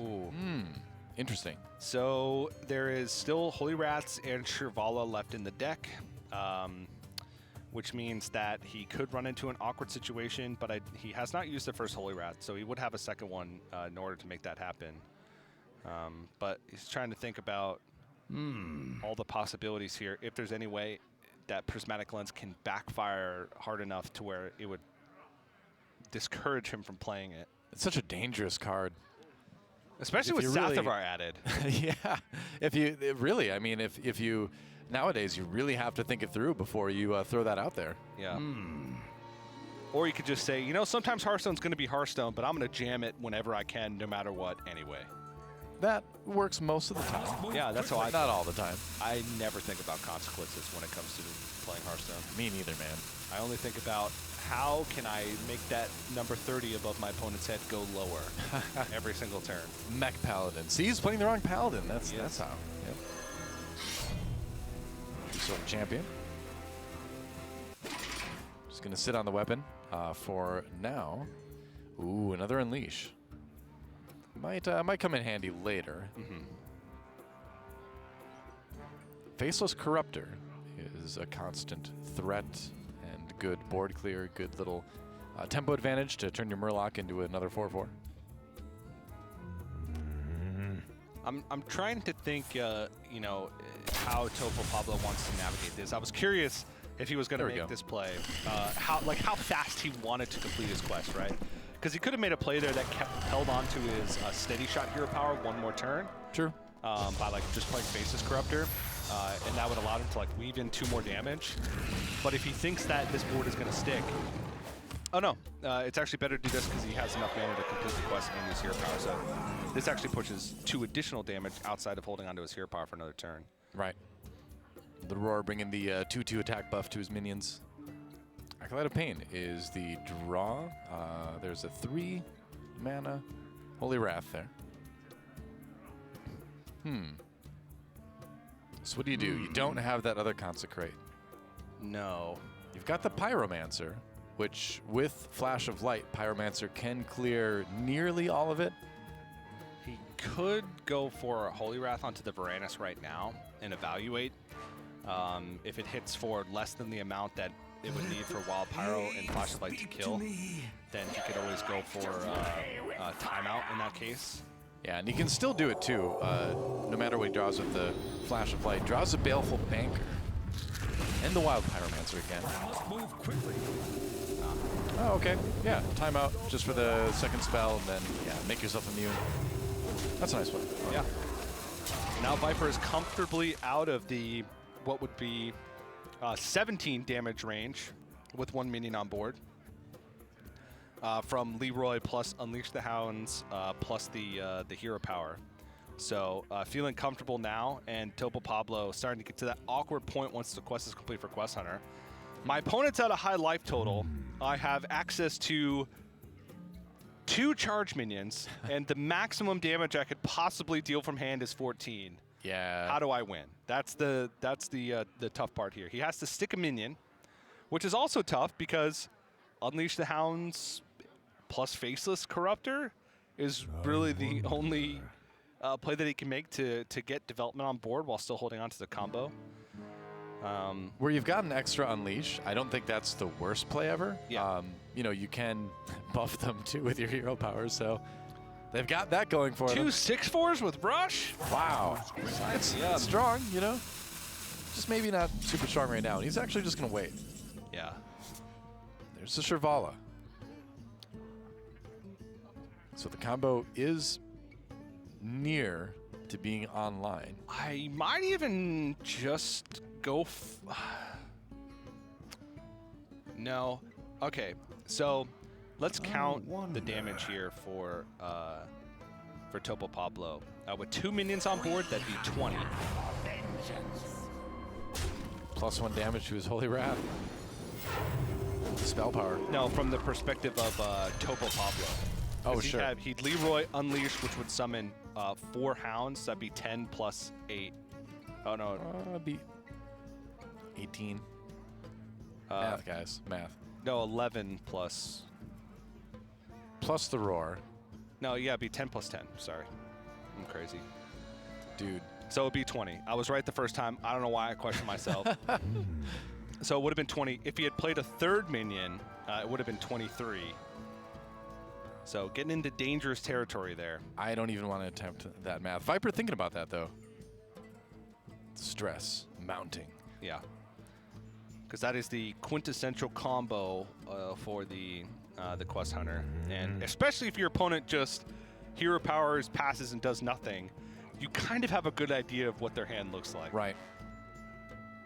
So what do you think about just Snip Snap and just filling the board with things that create more tokens to then buff later? Yeah. And then the question is, like, do you spread out the tokens to get more value from the hero power, or do you make taller minions so that way, like, the second Wild Pyromancer plus spells can't answer it as well? I like to kind of do one of each, where you get a 2/3 and then a 4/6. Yeah. Just because then you still get the same amount of tokens, but you make it a little bit weird for people to deal with spell-wise. He's actually just going to let the turn expire. I think this is really his only real out, just because if he plays a minion, it gives Viper something to attack into with Shirvala. Yep, very true. He knows that he has double Baleful Banker, so he could easily clear the board with Shirvala and then shuffle one back into his deck. And then basically, Topo Pablo would have to start from scratch, but Viper would be at a higher life total. Right. So, License Explorer, the extra coin, not really going to be a thing because he doesn't have a secret, but yep. Even if he did, it wouldn't help too much. I'm trying to figure out if there's a way that Topo Pablo can win, and I'm just not seeing it. Well, you did the math to where it would be 12 plus 6, 18. One thing you have to learn about casting with me is never trust my math. Do it again. Show your work. So currently he has 17. No. You're doing it. You're doing the math again. So right, Leroy plus 4 hounds, that's 10 plus 8. Right, because Leroy, think everything with the buff, Leroy would become 8. 4 hounds with the buff would be 12 damage total, so that's 20 damage. Okay. Right?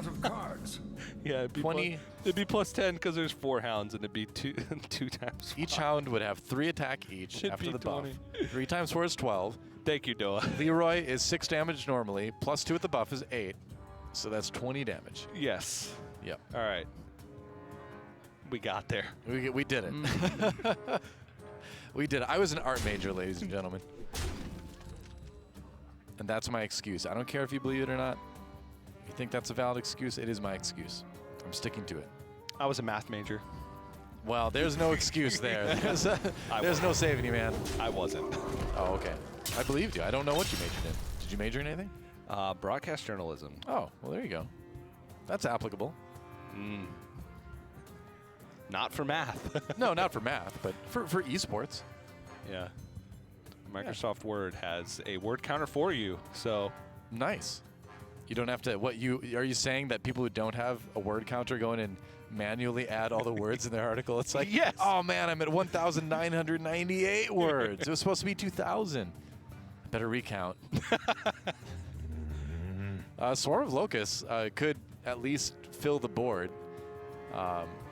So easy to clear, though. Yeah. Well, he knows that there's a Wild Pyromancer left, and that Right. it's guaranteed to be in the hand. Yep. And he actually is just dead because he knows that Viper has the combo available. The only thing he can hope for is that one or more of the combo pieces was swapped with the. We're going deeper here. With the Shirvala, but like nth level anticipation. Yeah. So you're gonna play it out just in case you missed something. Yeah. But we can see that Viper has a nice and easy win lined up for him this turn with the combo. Oh yeah, for sure. And you know, perhaps 25 damage is a bit excessive right now. But it does the job, and it does tie up the series. Viper, no doubt, relieved to get a win with the Paladin, putting us at 1-1 on the series. Yeah. Both these players also currently 2-0 on the day. Yeah. If they just win one more, it means that they're guaranteed to move into day 2 of competition. Right. One of these players is guaranteed to move on to tomorrow. Yeah. And we're starting to get to that point where you know, the field is going to start to separate itself. Once you get to that 4-0, 5-0 mark, you're starting to see, you know, which lineups are having the most success. Yeah. That's the coolest thing to look at the end of day 1 is who made the best read, especially with, you know, Wing 1 being released last week, Wing 2 of Galakrond's Awakening being released this week. You know, it's not that many cards to the point where it's shaking up the entire meta. But decks like Embiggen Druid, which really only became super powerful because of Wind Guardian, maybe we'll see that with other cards. Too hard to tell right now. We haven't seen it affect much on broadcast, but maybe there's a player out there right now who just finished up round 3 who's like, you know what? I built a deck around Arcane Amplifier, and I am 3-0. Hey, you know, that's the fun thing about giant player pools like this, is that it does really kind of leave you the room to be really aggressive and sort of like crazy with your decision making. There's a lot of tech options in a lot of the decks right now as well. If you look at, I mean, if we use Embiggen Druid as an example, there is a couple slots in there that we've seen a bunch of cards rotate through. Like Scale Rider is really popular right now, but before that, I'm blanking on the name. The 4/4 that gains another 4/4 when he rushes. Dragon Maw Poacher. Dragon Maw Poacher, that's right. Yep. So he was really popular, but as we saw less dragons, it changed to Scale Rider. But lots of little teching options people can make in anticipation of what we'll see today. So our current series tied 1-1 between Viper and Topa Pablo. We're going to take a quick break, guys, and when we come back, game number 3 between these two giants of Hearthstone here at the Masters Tour Arlington. Hearthstone Masters Tour Arlington is brought to you by T-Mobile. Rank up with America's first and only nationwide 5G network.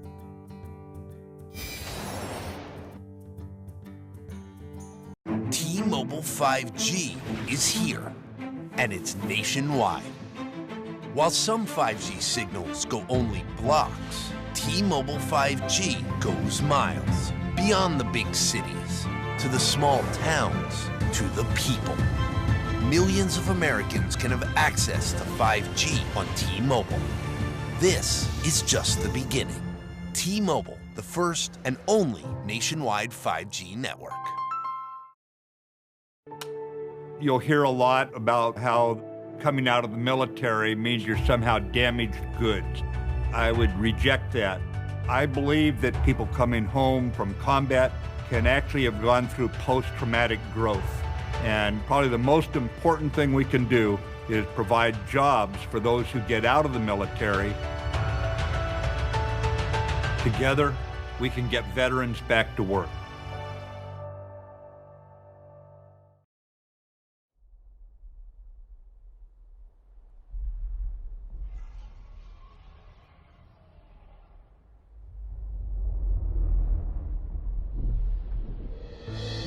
Is this the end?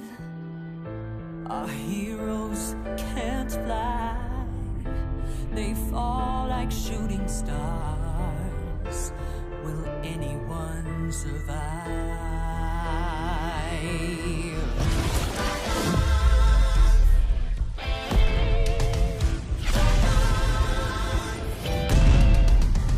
Dragons take flight above the ice and snow. High in the sky where the cold wind blows. Wings beat down as they beat back foes. Flaming hot fire over frozen bones. Good unites against people they oppose. They ride or die as the legends grow. We must go to sense doing our heroes. There are no silence in this combat zone. Beats mid-air, yeah, it's a chiller. Life and death, yeah, it's a killer. They go round and round as the beat down pounds. Aerial thrills, yeah, it's a thriller. The sky's filled with trauma and all of this drama. Pretending and impending, yeah. Crash down. It's dragons descend.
Welcome back to the Hearthstone Masters Tour, brought to you by T-Mobile. We are in the thick of it right now. A Rogue versus Hunter matchup coming in between Viper and Topo Pablo, tied 1-1 in this series on the stage in front of you right now.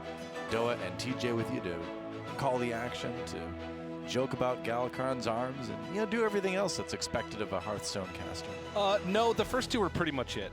Yeah, I guess that's about it. Yeah. Galakron's arms and talk about the action. Yep.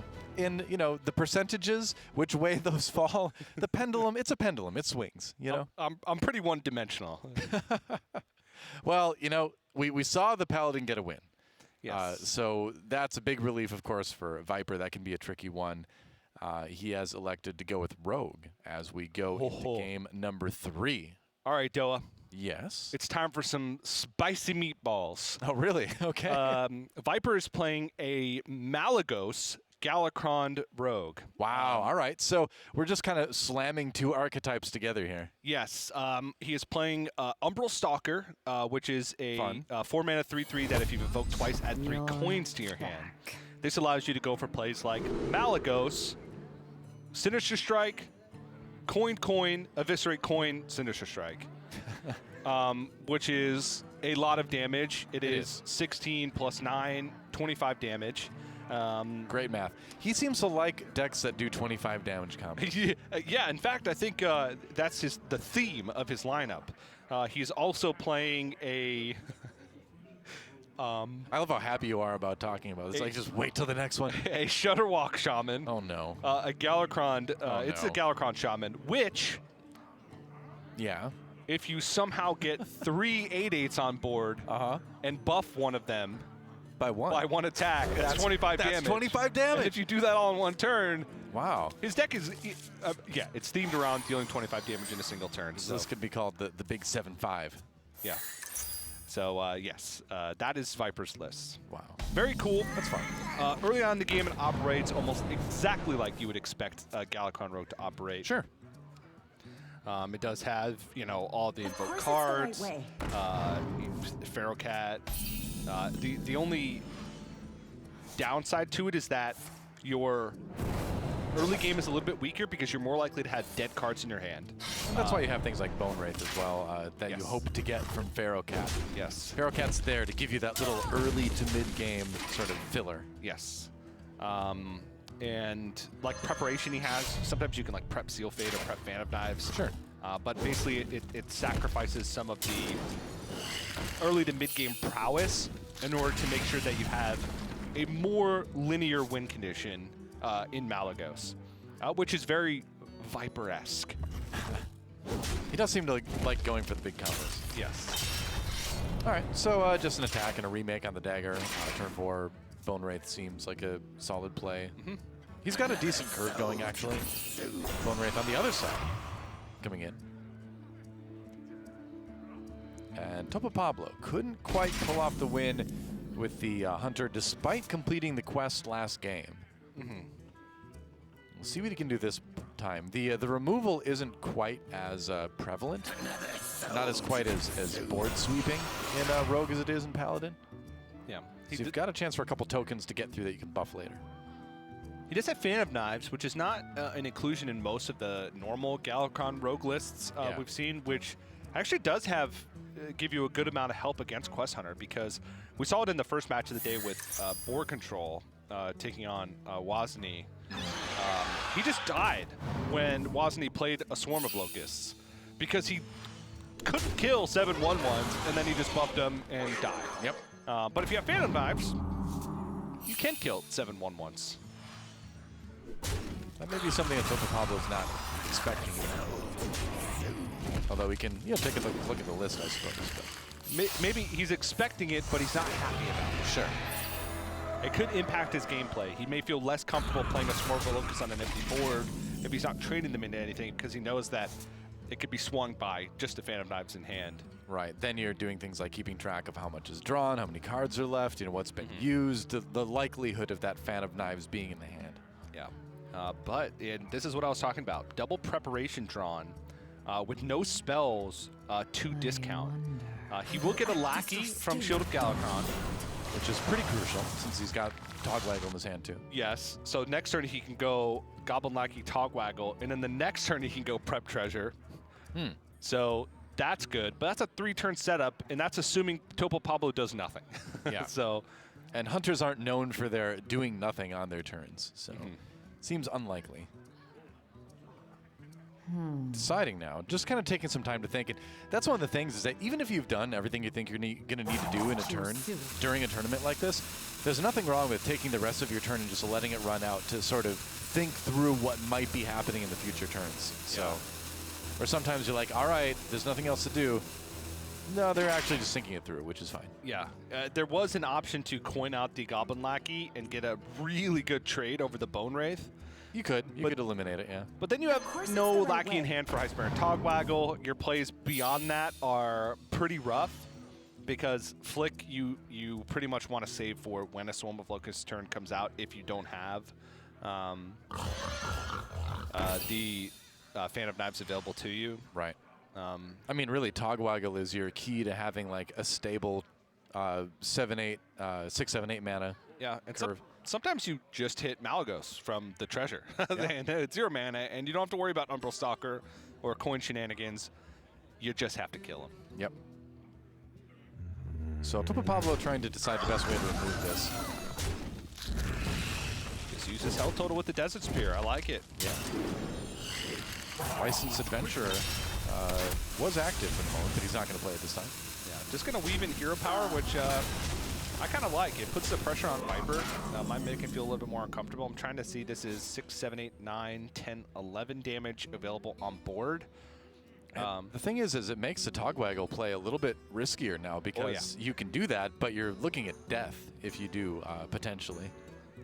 Yeah, let's say he plays Lackey plus Heisper and Togwaggle here, and Topo Pablo had Leroy plus Unleash the Hounds. It'd be 6, 7, 8, 9, 10.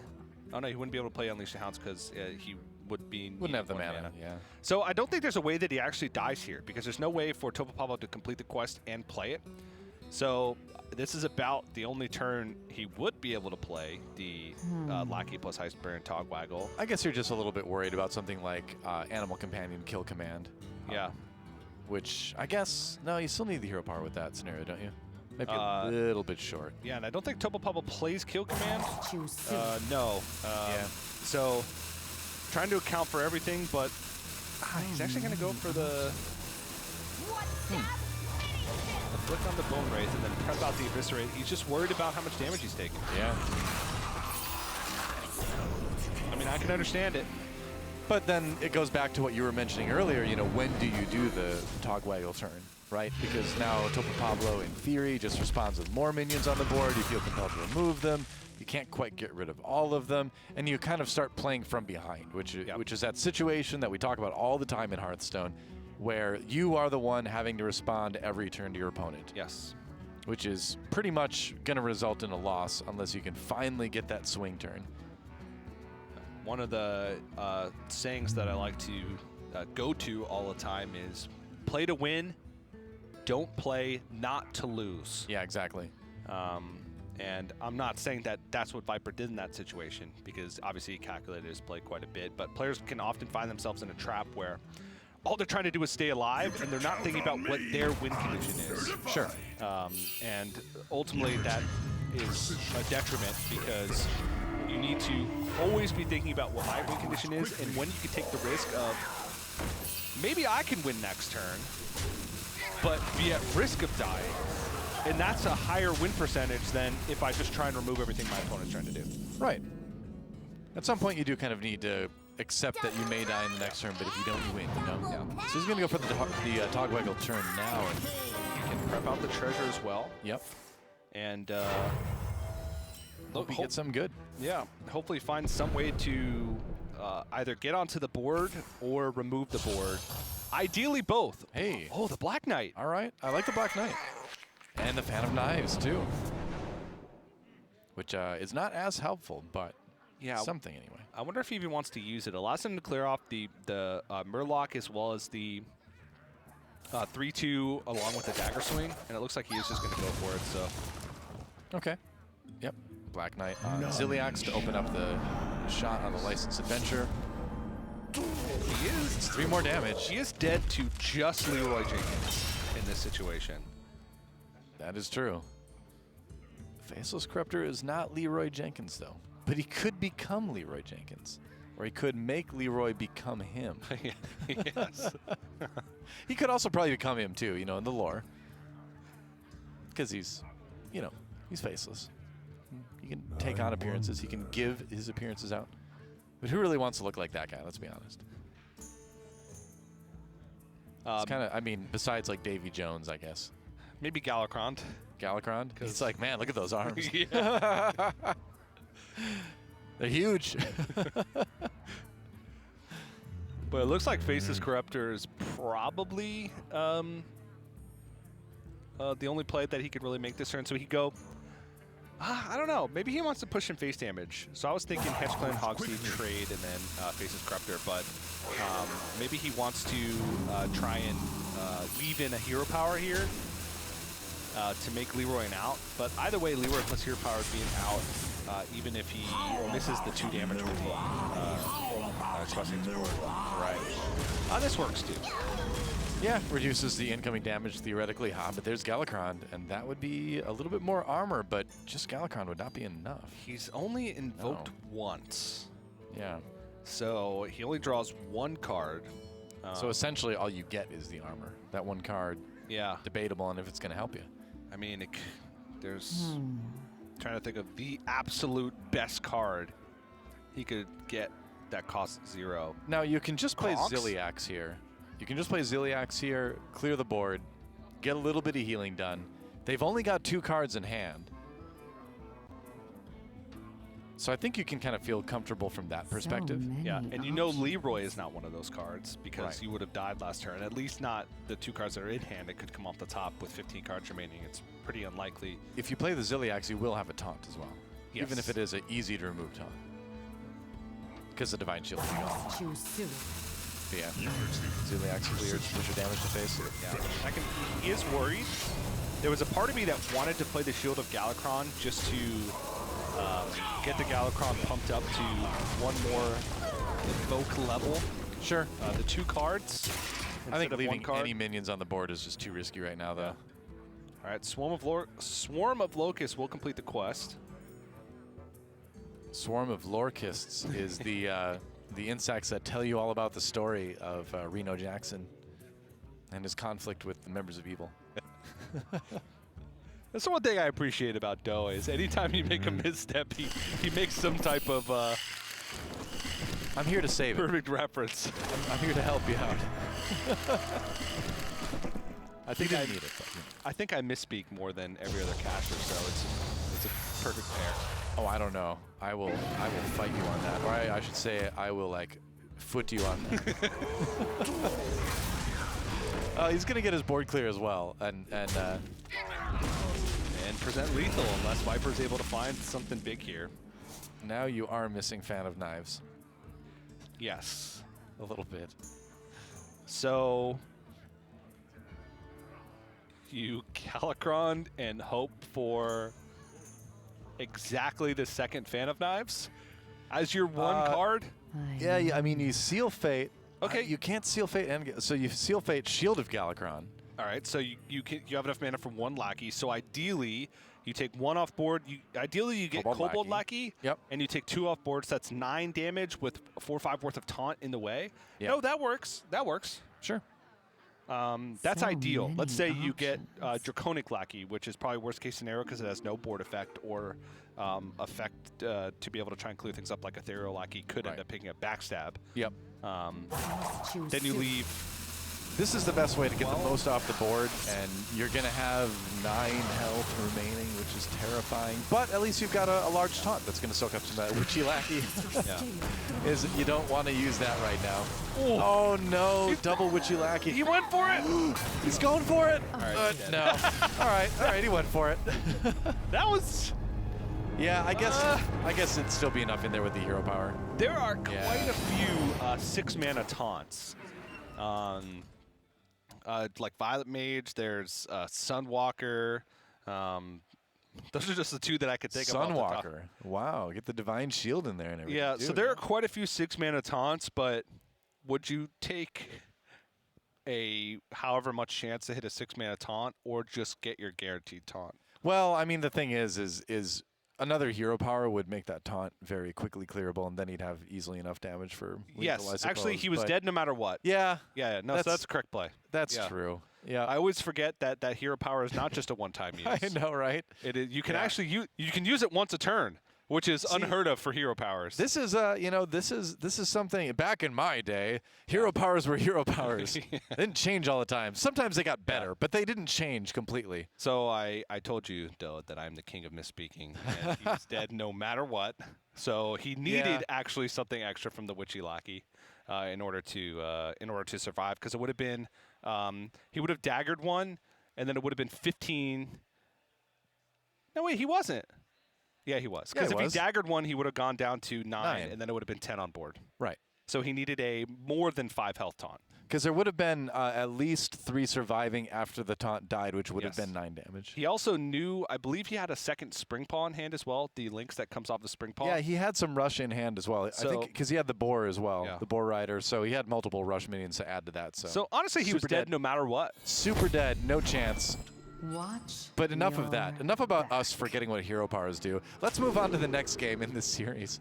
It's going to be Rogue again from Viper, and the final deck coming out from Topo Pablo. He's going to go Druid. It is Token Druid. Yeah, we saw RDU running this earlier today. Not as much in Big and Druid as I would have expected. I haven't had a chance to look through all the deck lists yet because there's literally hundreds and hundreds of them. Yes. But there's even thousands. A lot of good players, though, playing the Token Druid this weekend. Yeah, I think that in Big and Druid was, if you look at the top 2 classes, which people would think Rogue and Druid. Sure. And Big and Druid's the easier to target of the 2. Yes, that is true. And so you don't want to put yourself in a situation where you bring in Big and Druid and then like half the field is trying to target Big and Druid. The other part of that is that one of the other popular decks right now, which is that Galakron or Dragon Warlock, naturally is good against some Big and Druid. So you can just kind of bring that anyway. It's probably not going to be banned because of Rogue and Druid, and so you're always going to kind of have an answer to Embiggen. So in Big and Druid, still very strong on the ladder, but in a tournament situation like this, you can see why a lot of players aren't bringing it. Yeah. And there's a lot of value in kind of these surprise decks. Yep. Which Token Druid never really went away. It's been a strong deck since pretty much the beginning of the game. The beginning of the game, and even the beginning of this set. And they have gotten a couple new tools. Topo Pablo is playing the Rising Winds from, I believe, the second wing of Galakron's Awakening. Back when you used to be able to get out 5 Treants and Savage Roar on the same turn. Oh, yeah. Those were the days. I mean, that didn't even have to be Token Druid. You could just put that in any Druid. Yeah, that was just in every Druid deck because it was just such a auto win with the amount of damage it did. Nowadays, you really have to work for 14 damage in turn. Nowadays, you just have to have a 25 mana card in your deck to draw with Holy Wrath. Yeah. Do the damage. Imagine if Force of Nature Savage Roar back in the day when they had charge. You had to draw literally every card in your deck to make it deal 14 damage. Yep.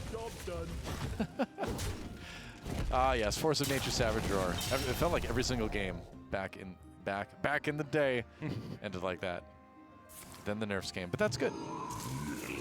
I like all the additions to Treant Druid that have come out fairly recently, where now it's not just about getting more Treants, it's about buffing them, changing them in different ways.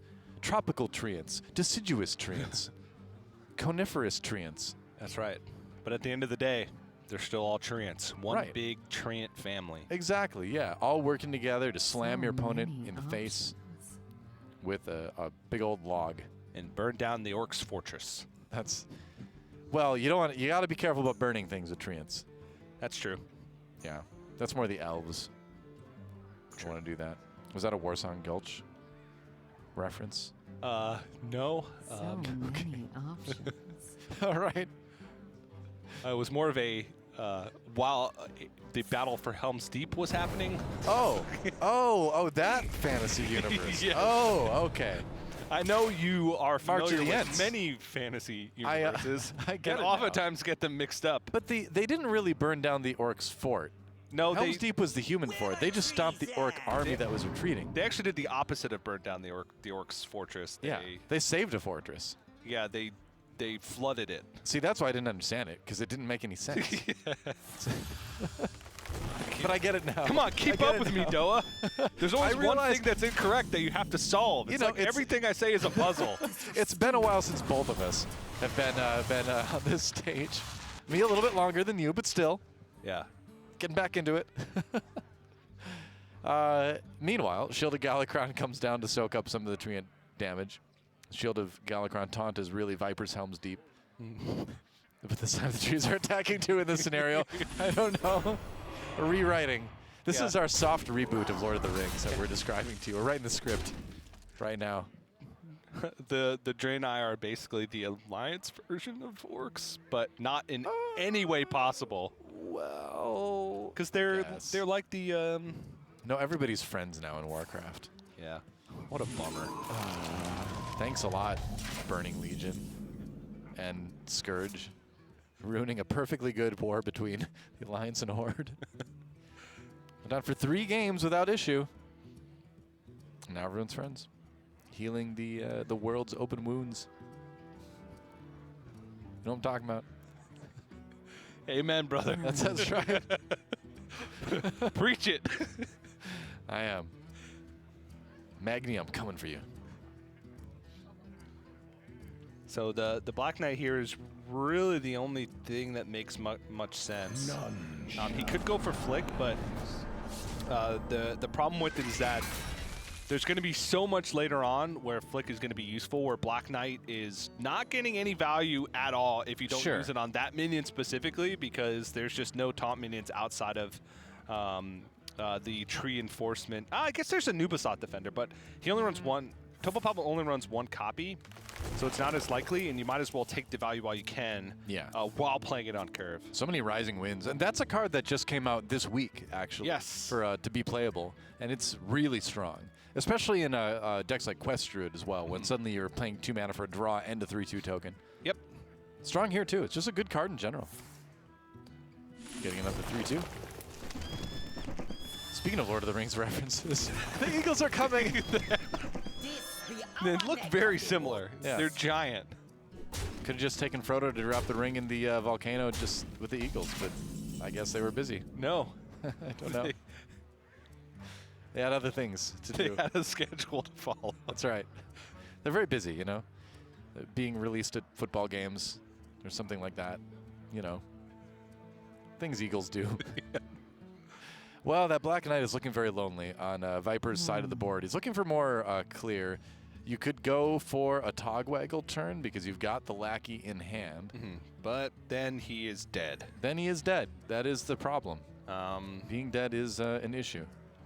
So I don't even know what you do here. He could go for a flick on the Eagles and then use the Goblin Lackey to rush flick into one of these treants to try and block as much damage as possible. That's still a lot coming through, and with the buffing, that can be done. We do see that, although Viper doesn't know it, Savage Roar is in the hand of Topo Pablo right now. Yeah, and even if he goes for this play and removes as much as possible from the board, he's going to have to dagger into this Acorn Bear as his only way to survive. Yeah. And he's be at 9 health. Savage Roar will be 2+4. The hero power would be 7. So he's not quite there yet. Okay. Yep. It's going to take a little bit longer, it looks like. But he's close, and pretty much any pickup of damage is going to end the game. Pretty much the first time that Topo Pablo gets minions on the board that aren't answered for. It's going to end him with Savage Roar. Yep. An 8/8 hits the board. And it's Squirrel Friends, perhaps. It's got another Rising Winds, but you don't want to just drop that right into something that's going to immediately eliminate it. Yeah, I don't know. It's a matter of, do you play a 2/1 and 2 1/1s or a 3/2 and a 1/1? With Savage Roar in hand, I'm not sure. I kind of like the 3/2 and the 1/1s here, just because it's a little bit tougher to clear. Yeah, like Fan of Knives wouldn't clear by itself, but at the same time, he's going for hero power, so he doesn't want to give him a. He knows that this is the only Lackey in hand, so he doesn't want to give him a High Spear and Togwaggle out. Fair enough. Because say he leaves that Lackey up, and Viper goes High Spear and Togwaggle into Prep Treasure. Yeah. Into infinity combos of removing things and killing you and like all that. Eviscerate to kill the Mulch Muncher, Alex Straza to bring him back up to 15. Yep. And so then Edwin Van Cleef to be to massive. seal the deal, as it were. I guess he does have Praise Galakron to get a Lackey out. He's gonna. Can you praise your enemy minions? I've never even tried that. Yes, you can praise Galakron enemy minions. Right. Okay. That's what I thought. It's not friendly minion. Yeah. But then he would get one Lackey, be able to get a treasure, but he'd be dead on board, so that's not an option. Is that ethical to make other people's minions praise Galakron? No, absolutely. All right. All right, I won't even contest that. You were so sure about it. Sure. Yeah, no further explanation needed. It's just perfectly fine and acceptable. So he kind of, I mean, we'll see what he gets for Pharaoh Cat. There's some good taunts in there. Ugh. Oh no, Colossus of the Moon. Yeah, so he's going to have to use Eviscerate to remove this. Yeah. Okay, a Dario Lackey can help somewhat, but he's running out of time. I don't think he even has time to discover a spell from Dario Lackey. Okay, he did. Oh no. Oh, he had a backstab, but he wasn't able to use it. He's not dead yet, right? He's not dead yet, but he's pretty dead soon. He's about to be. Yeah, Ubisoft Defender. And that is probably going to be about that. I mean, you could go for the Togwaggle play and cross your fingers, but even then. All right, is there... You can get the wand and use it. What about legendaries? Can you get 2 giant legendaries that have taunt? No. No, I don't think so. Supprep, which is already 0. Without any spell damage to buff Fan of Knives, everything stays there.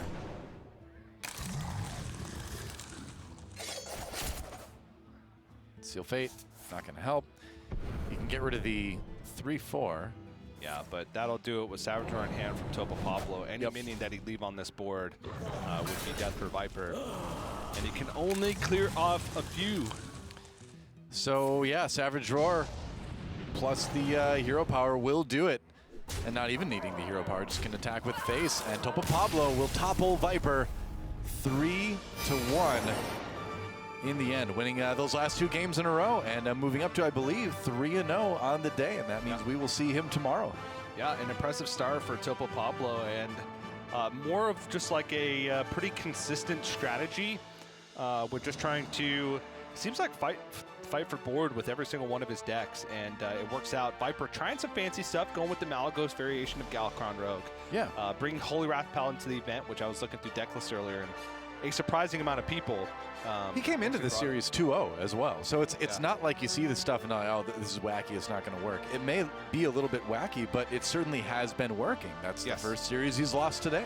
Yeah, against slower decks, which Topo Pablo didn't really have many slow decks. Yeah. His Highlander Galakron Rogue was banned away, and that was one of his only slow decks that he would have in his lineup, and he just wasn't able to get the job done. Couple of close calls, though, like he was maybe 1 card, 1 mana off from potentially having swing turns. I mean, you go back to that very first game, right, with his Paladin versus the Warlock. It was really, really close. Both games 1 and 2 really came down to the slimmest of margins. So that could have very easily been Viper actually taking the win, too, if he would have won that first game. Yeah, and that's probably going to be the one that he looks at when he goes back and says, you know, I need to review my games and see like if I could be 3-0 or if I should be 2-1 at this point. He's given himself a complex set of decks to play too. That's definitely something where you need to really be like your peak mental game every turn, and that's exhausting. So yeah. Well, that was an exciting match. We're going to take a break, and when we come back, more action from round 3. Don't go anywhere. More Hearthstone coming at you from the Masters Tour here in Arlington right after this. Hearthstone Masters Tour Arlington is brought to you by T-Mobile. Rank up with America's first and only nationwide 5G network.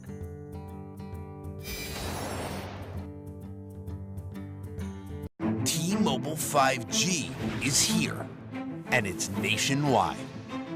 While some 5G signals go only blocks, T-Mobile 5G goes miles, beyond the big cities, to the small towns, to the people. Millions of Americans can have access to 5G on T-Mobile. This is just the beginning.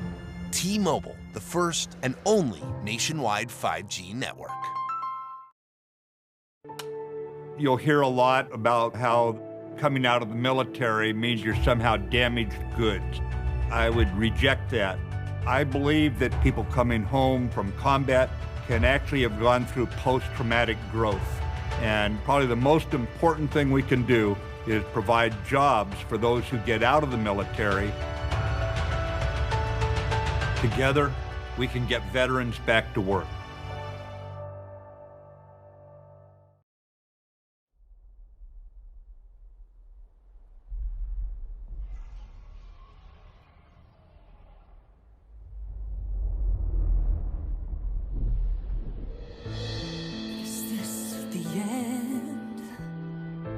Our heroes can't fly. They fall like shooting stars. Will anyone survive?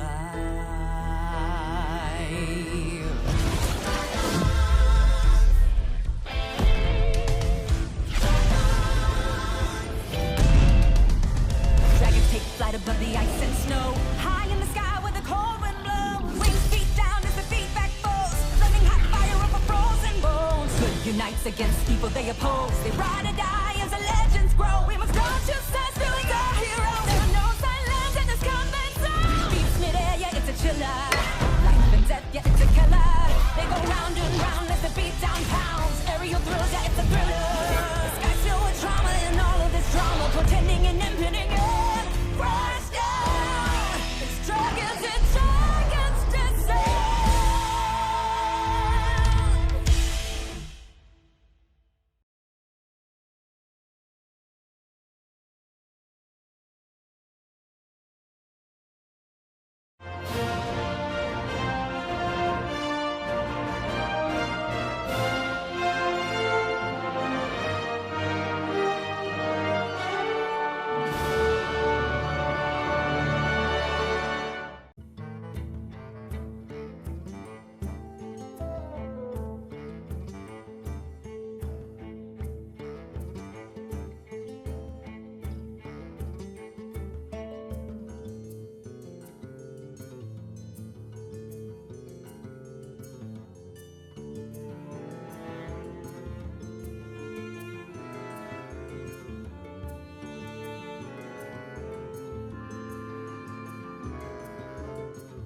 Hello, everybody, and welcome back to Masters Tour at Arlington, brought to you by T-Mobile. I'm TJ, joined by Zottle.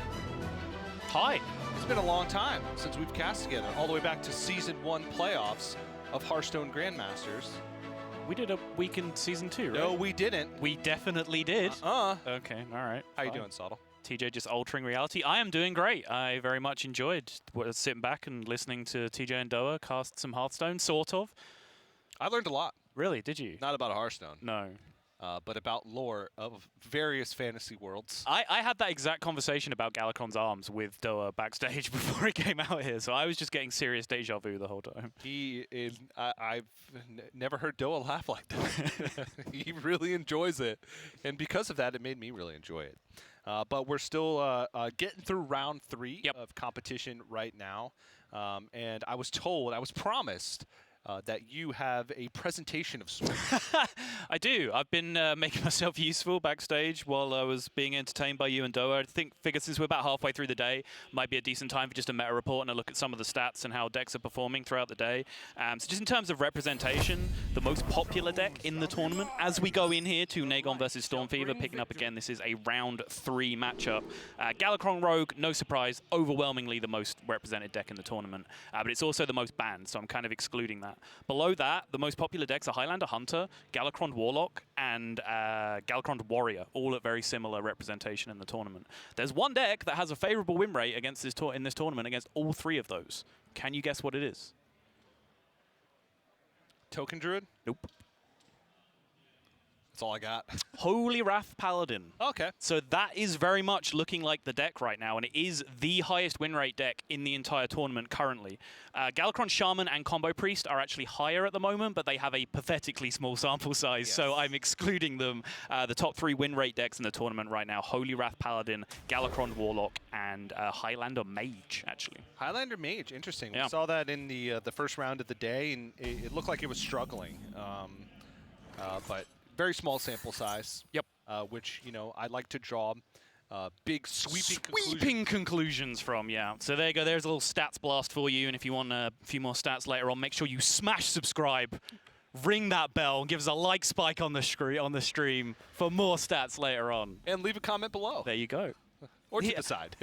Leave a comment in the comment section below, as if no one knows where the comment section is on YouTube. Like, what is that? Some people don't scroll down. Everyone says the comment section below. Why can't you just say the comment section? How does this work? And on the live stream, the live comments are besides. Also, is there like a training class that just churns out YouTubers? Is that why they all just sound the same? I think there actually is. Is there? Yeah, they have like YouTube Academy. Someone just makes a living giving like media training to YouTubers, and that's why they all sound the same. Yeah, okay. Yes. All right. That is a real thing. But Zottle, can't use your little stats now, can you? Because this is a Quest Resurrect Priest. It certainly is, TJ. And it features a couple things. One being a Mashog Enforcer, which, you know, was in Quest Resurrect Priest in the past. Some of the ones that came out earlier on in the set did not include it, but StormFever has decided to include it. It's also got Hakar the Soul Flayer. Yes. Something that we saw from Eddie and a few other people in Bucharest at the time. Multiple uses, of course, getting multiple bloods into a Highlander deck. First and foremost, we'll switch off those Highlander cards. But it also gives you a chance against decks with like ultimate win conditions, which Quest Priest can't beat. Like decks that have the ability to just draw their whole deck and then kill you. Quest Priest does not interact with that whatsoever. So having that ability to put bloods in, which punishes them for drawing their whole deck, gives you a little bit of a win condition in some of those matchups. Yeah.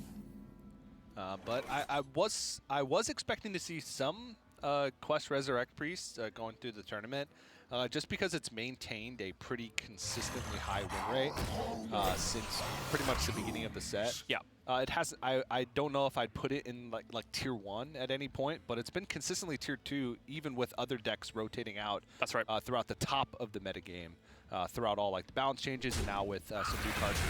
So. Yeah, this is a pretty hard metagame to get a read on, I think. And again, that's kind of borne out in the stats that I was looking at. Because like the most popular lineup, for example, is Druid, Hunter, Rogue, Warlock. Or sorry, Druid, Hunter, Rogue, Warrior. But that's only brought by 15 people in the whole tournament. That's the most popular lineup. So there is clearly no agreed upon lineup for this tournament, which makes it really difficult to consider bringing kind of wacky decks like, you know, the Malagos Rogue that we saw previously from Viper or a Quest Priest, because those decks are generally more powerful when you have a better read on what the field is going to look like. Yeah, no, that's a good point. Fantastic point. That's your first good point of our cast. Yeah. Looking forward to many more. Chalk it up. Well, it's time to just play a minion. Yeah, we have kind of skipped the early game of this matchup, but that's kind of what Priest is looking to do. There is really not a great deal of decision-making through the early turns for the Quest Priest. They're just trying to survive if necessary, remove minions if necessary, and then get to the point where they're just preferably just playing one big minion every turn and making life awkward for the opponent. Yeah. But this Galakron on curve is going to make things tough for StormFever. Because the Plague of Death is still a turn away. Fortunately enough for StormFever, there's 3 2-health minions that have come out from Galakron. Right. Which means the Breath of the Infinite is going to clear up a lot more of the board than maybe he had originally thought would. Which means what this Death Rattle does is a really big deal, and since that 1/1 imp is still green, that means potentially bad news, but it did just kill one of those 2-health minions. So even though that looks like a bad outcome with a 5/2 bite in the dust there, that's one of the minions that was kind of sentenced to death already on StormFever's side, so it's not actually a big deal from NAGON's perspective. Mass Hysteria is a pretty interesting pickup. Calculating board situation with Mass Hysteria. I mean, we all should have played enough Battlegrounds by now to just be Mass Hysteria experts, right? No. That's not how it works. It was a good meme. That's not how random attacks work. It was a good meme. When it came out, like, I think it was Tyler that first came up with like the Mass Hysteria simulator thing for Battlegrounds. It was a good meme, but then like once you put more than like a couple of days into Battlegrounds, you're like, yeah, okay, actually there's a lot more to this game than that. Yeah. They were just trying to use it as an excuse to at least convince themselves that they were getting some level of constructed standard practice by playing Hearthstone. Sure. Yeah, there you go. NAGON looking to cycle Mortal Coil on his own imp here. Rewarded for it. Sack packed just for hand size concerns there, I believe. Down to 9 cards in hand now, but he is rewarded with that Dragon Queen Alex Straza on the follow-up turn. Very possibly not active with the amount of cards that he has remaining in deck. But now business is about to pick up because that cloning gallery rip from StormFever means that he now has that Hakar in play, which is going to start to wreak some havoc with a deck that draws as quickly as this Warlock does. Yes. Dragon Queen is active, in fact. Yeah, with 11 cards remaining. With how many 2-ofs that this deck has, oftentimes you don't see those cards active until like 7 or 8 cards remaining. Right. Because it's not even like built like Quest Druid used to be, where they really like thin down the 2-ofs to a real minimum. Like they just don't care. They're just playing all of the 2-ofs. It's pretty much just all 2-ofs plus Dragon Queen, Alexstrasza, Kronx, Galakrond, and Zephrys. Like that's pretty much it. Right.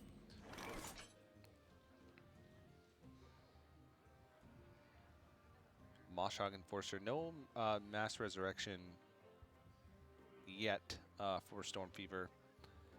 Does have the next best thing in Psycho Pomp, though. Yeah, if that was a car, we're in for some shenanigans. All right, pretty mediocre outcome, honestly. Yeah. It's a good amount of board clear, which is sometimes very important against the Warlock, though. What a bummer. Having the Death Rattle go off twice. Dude, Eddie nearly ruined that tournament when just suddenly, like, the last 2 days, just every game was a Hakar mirror, because that was the lineup that was doing well in the tournament. Progress was fun. Yeah, I wouldn't know. No. I didn't watch. I was preoccupied. Yeah, I think we were having, you know, jokes aside, significantly more fun than you were at the time. Yes. Yeah. Yes. But I'm glad you had fun. And that's why we love you, TJ. You're just such a caring, altruistic person. That's what I want you to think. TJ just momentarily taken aback. Was that a genuine compliment from Sazor? Like, I don't know how to react. I really didn't. Yeah. I was like, oh my god. Do I need to feel your head to make sure you're not feverish? Excuse me? Oh, no, I'm not allowed to touch you. No. Sorry.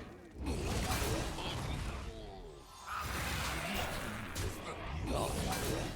NAGON setting up the board in the best way possible to not have that convincing infiltrator affected too much. There's the Mass Resurrection. A lot of minions have died, though, so... Yes. Yeah, there's kind of 2 routes that you go through with this Res Priest deck, right? Like you either very carefully cultivate your resurrection pool so that you can guarantee insane things going off with Psycho Pomp over and over again and then mass res later on, or you just have a Xerix game, right? Where you just do the insane stuff with Xerix and you try and go really, really fast accelerating through. So this is the latter, which means it's a bit of a crapshoot. What's going to happen here? And yeah, that's not really what he's looking for in the situation. He's really not under any threat where normally those Kartut defenders would be the absolute nuts. And because he hasn't taken damage, quest still not complete. Right. You know, one of the win conditions against decks that lack removal, if you can get to the point where you Batterhead plus hero power, your Batterhead's just killing everything and never dying. But this Warlock deck can kill anything because of Plague of Flames. And I wonder what the play is here. So there's Kronx to try and get through this wide board. You can trade in one of the 1/1 microbots, Kronx, and then you will have enough. Only one of these minions will die, so you're guaranteed 2. Oh no, you're not. What are you talking about? Yeah, I'm sorry. I was thinking he was, oh yeah, you just Kronx and attack after, but that's not how it works. That's not how that works, TJ, No. So we can trade in every minion and then Dark Skies. Since you are the expert, why don't you explain to the people at home how Dark Skies works? It deals damage based off the cards in your hand. Right. It counts itself.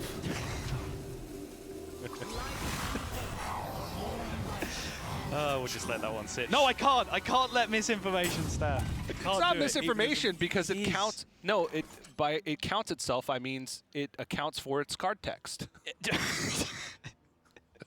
It reads on the card, deal 1 damage. At that point, it repeats for every other card in your hand.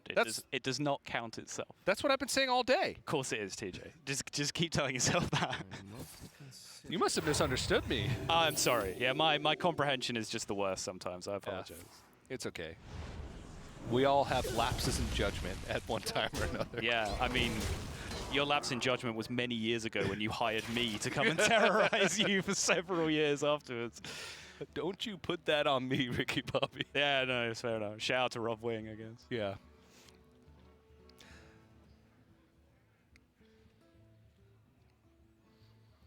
Well, he can do a lot of things. In fact, I have no idea where to start. Crazy Netherwing, probably the most efficient way to clear this off. Right. Maybe you wait until the rope burns and then sneak in an Osdormu to try and catch your opponent off guard. Ooh, it's kind of spicy though. The fact that like the damage got dealt and then the Kartuk Defender death rattles went off actually gave that final point of healing for StormFever to be able to get the quest active. It's kind of interesting. Yeah, could have been avoided.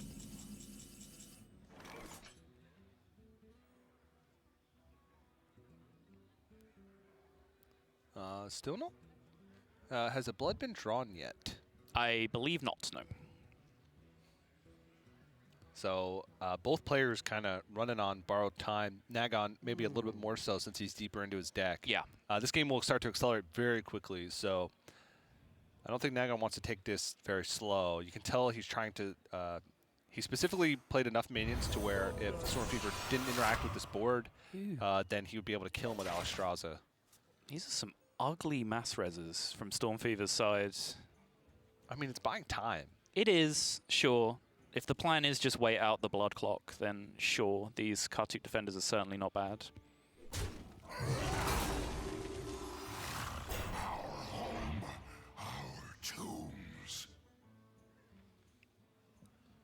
But yeah, NAGON certainly walking a tightrope here in terms of the Plague of Death that he probably almost certainly knows is in his opponent's hand at this point. Like, it'd be very unlikely for StormFever to have got to this point without drawing one. Yeah. So, you know, it's why, you know, he's been sat with 0 mana dragons in his hand that he's just not playing because he wants to keep a nice balance on board. Now you see he does just pull the trigger. He's going to go all in. Yeah. This is smart with the... Oh, wait. He played his last dragon. I was thinking, oh, he's setting up lethal potential here with the Nether Breasts, but played his last dragon from hand, which means that not active. He does have the Kronks, though. Oh, yeah, Kronks. So he would... Yeah, that's... The Nether Breast would be 11? No, that's not true. 13. So it would go through the hero power. Yes. But yeah, even he has Kronk set up. Kronks plus double Nether Breath would still be... Would be an insane amount of damage if he draws a dragon, yeah. But just with the Kronks and the weapon, he has it represented, and StormFever would have to heal face to play around with that, which is already a win. Like when it's the Quest Priest hero power and you get them to heal their own face, like you are laughing if that happens. Yeah. Look at him, right there. He's laughing right now. It happened. Okay. All right, fine. Well, doesn't matter at the end of the day. NAGON going to take the series 3-1 over StormFever and move on to a 3-0 score in the Swiss portion of the event. So moves on to day 2 and puts himself in good position. Yeah, certainly does. Going to 3-0 at this point. Big deal. A little bit sad for StormFever. I actually met him at Bucharest. He seems like a really nice guy, so sad for him to pick up a loss there. But still at 2-1, perfectly serviceable position halfway through day 1. Yeah, and maybe we'll check in a little bit later with the standings. We do have the rotating standings on the big screen right next to the players on the stage, so pretty cool to see that if you're looking for standings during the break. But we're going to go to a quick break. We still have some action finishing up for round number 3, so don't go anywhere. More Hearthstone action here at the Masters Tour Arlington right after this. Hearthstone Masters Tour Arlington is brought to you by T-Mobile. Rank up with America's first and only nationwide 5G network.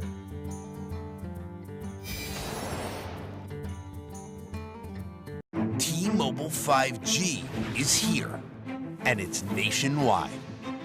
While some 5G signals go only blocks, T-Mobile 5G goes miles, beyond the big cities, to the small towns, to the people. Millions of Americans can have access to 5G on T-Mobile. This is just the beginning. T-Mobile, the first and only nationwide 5G network.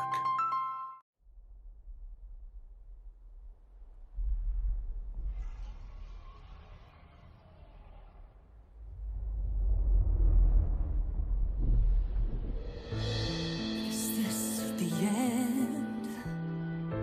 Our heroes can't fly. They fall like shooting stars. Will anyone survive?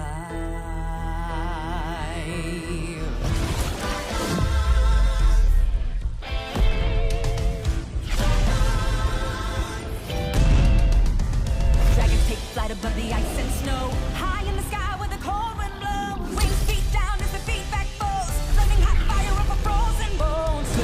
Force against people they oppose. They ride or die as the legends grow. We must go to sense, doing our heroes. There are no silence in this combat zone. Beats midair, yeah, it's a chiller. Life and death, yeah, it's a killer. They go round and round as the beat down pounds. Aerial thrills, yeah, it's a thriller. The sky's filled with trauma and all of this drama, pretending and impending, yeah. Crash down. It's dragons descend.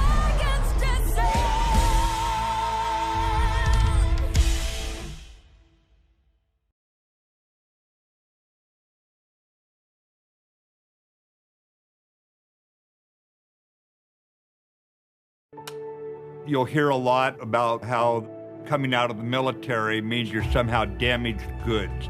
I would reject that. I believe that people coming home from combat can actually have gone through post-traumatic growth. And probably the most important thing we can do is provide jobs for those who get out of the military. Together, we can get veterans back to work.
Welcome back to Hearthstone Masters Tour Arlington. That's right, brought to you by T-Mobile, and we are jumping in to our round 4 first matchup. Doa and Sottle here.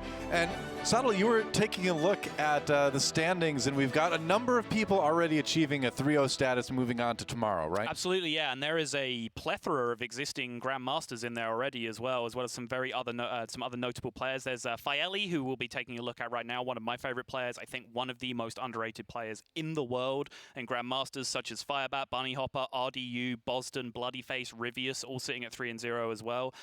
The duo of promoted French Grandmasters for this season, Felkine and Zhym, are both at 3-0 as well. So there's a huge stack of players, some very well-known names rising to the top of those Swiss standings, which again, Swiss is a format that really does separate the wheat from the chaff, and you generally do see, those highly regarded players rising up to the top of those rankings pretty quick. Absolutely, especially after multiple days of Swiss competition like that. When you finally get to that top 8 bracket, it's so good. It absolutely is, yeah. I mean, it's a format that almost every player will advocate for. Like, if you were to ask a player what sort of format would you ideally play, they'll say, like, let's play a week of Swiss with like 80 rounds, and we play 10 rounds. Like, they just want to play the longest form Swiss that they possibly can. Obviously, we have broadcasting constraints and budget constraints and everything that goes into that, but hopefully we find a nice middle ground that they all feel like they're playing a big enough sample size to really make sure that the most deserving players are getting those top 8 spots. Yep, that's right. And as we look towards our next match, more players, I believe, still fighting for that spot. I'm not sure if either. You said one of these players is 3-0 already. For sure is 3-0 already. AyRoK is the other player. Might be AyRoK, not entirely sure. AY, followed by Rock. And we'll see. There you go. Does confirm that he is 3-0 as well. There it is. And so both of these players looking to defend that undefeated record. Looks like we're going to be kicking things off with a Galakron Warrior going up against a Highlander Hunter. Exciting. And the fun thing with Galakron Warrior lately is people have been putting that card on the far left, Bomb Wrangler, into the deck now. It's a great way to get boom bots without the Dr. Boom.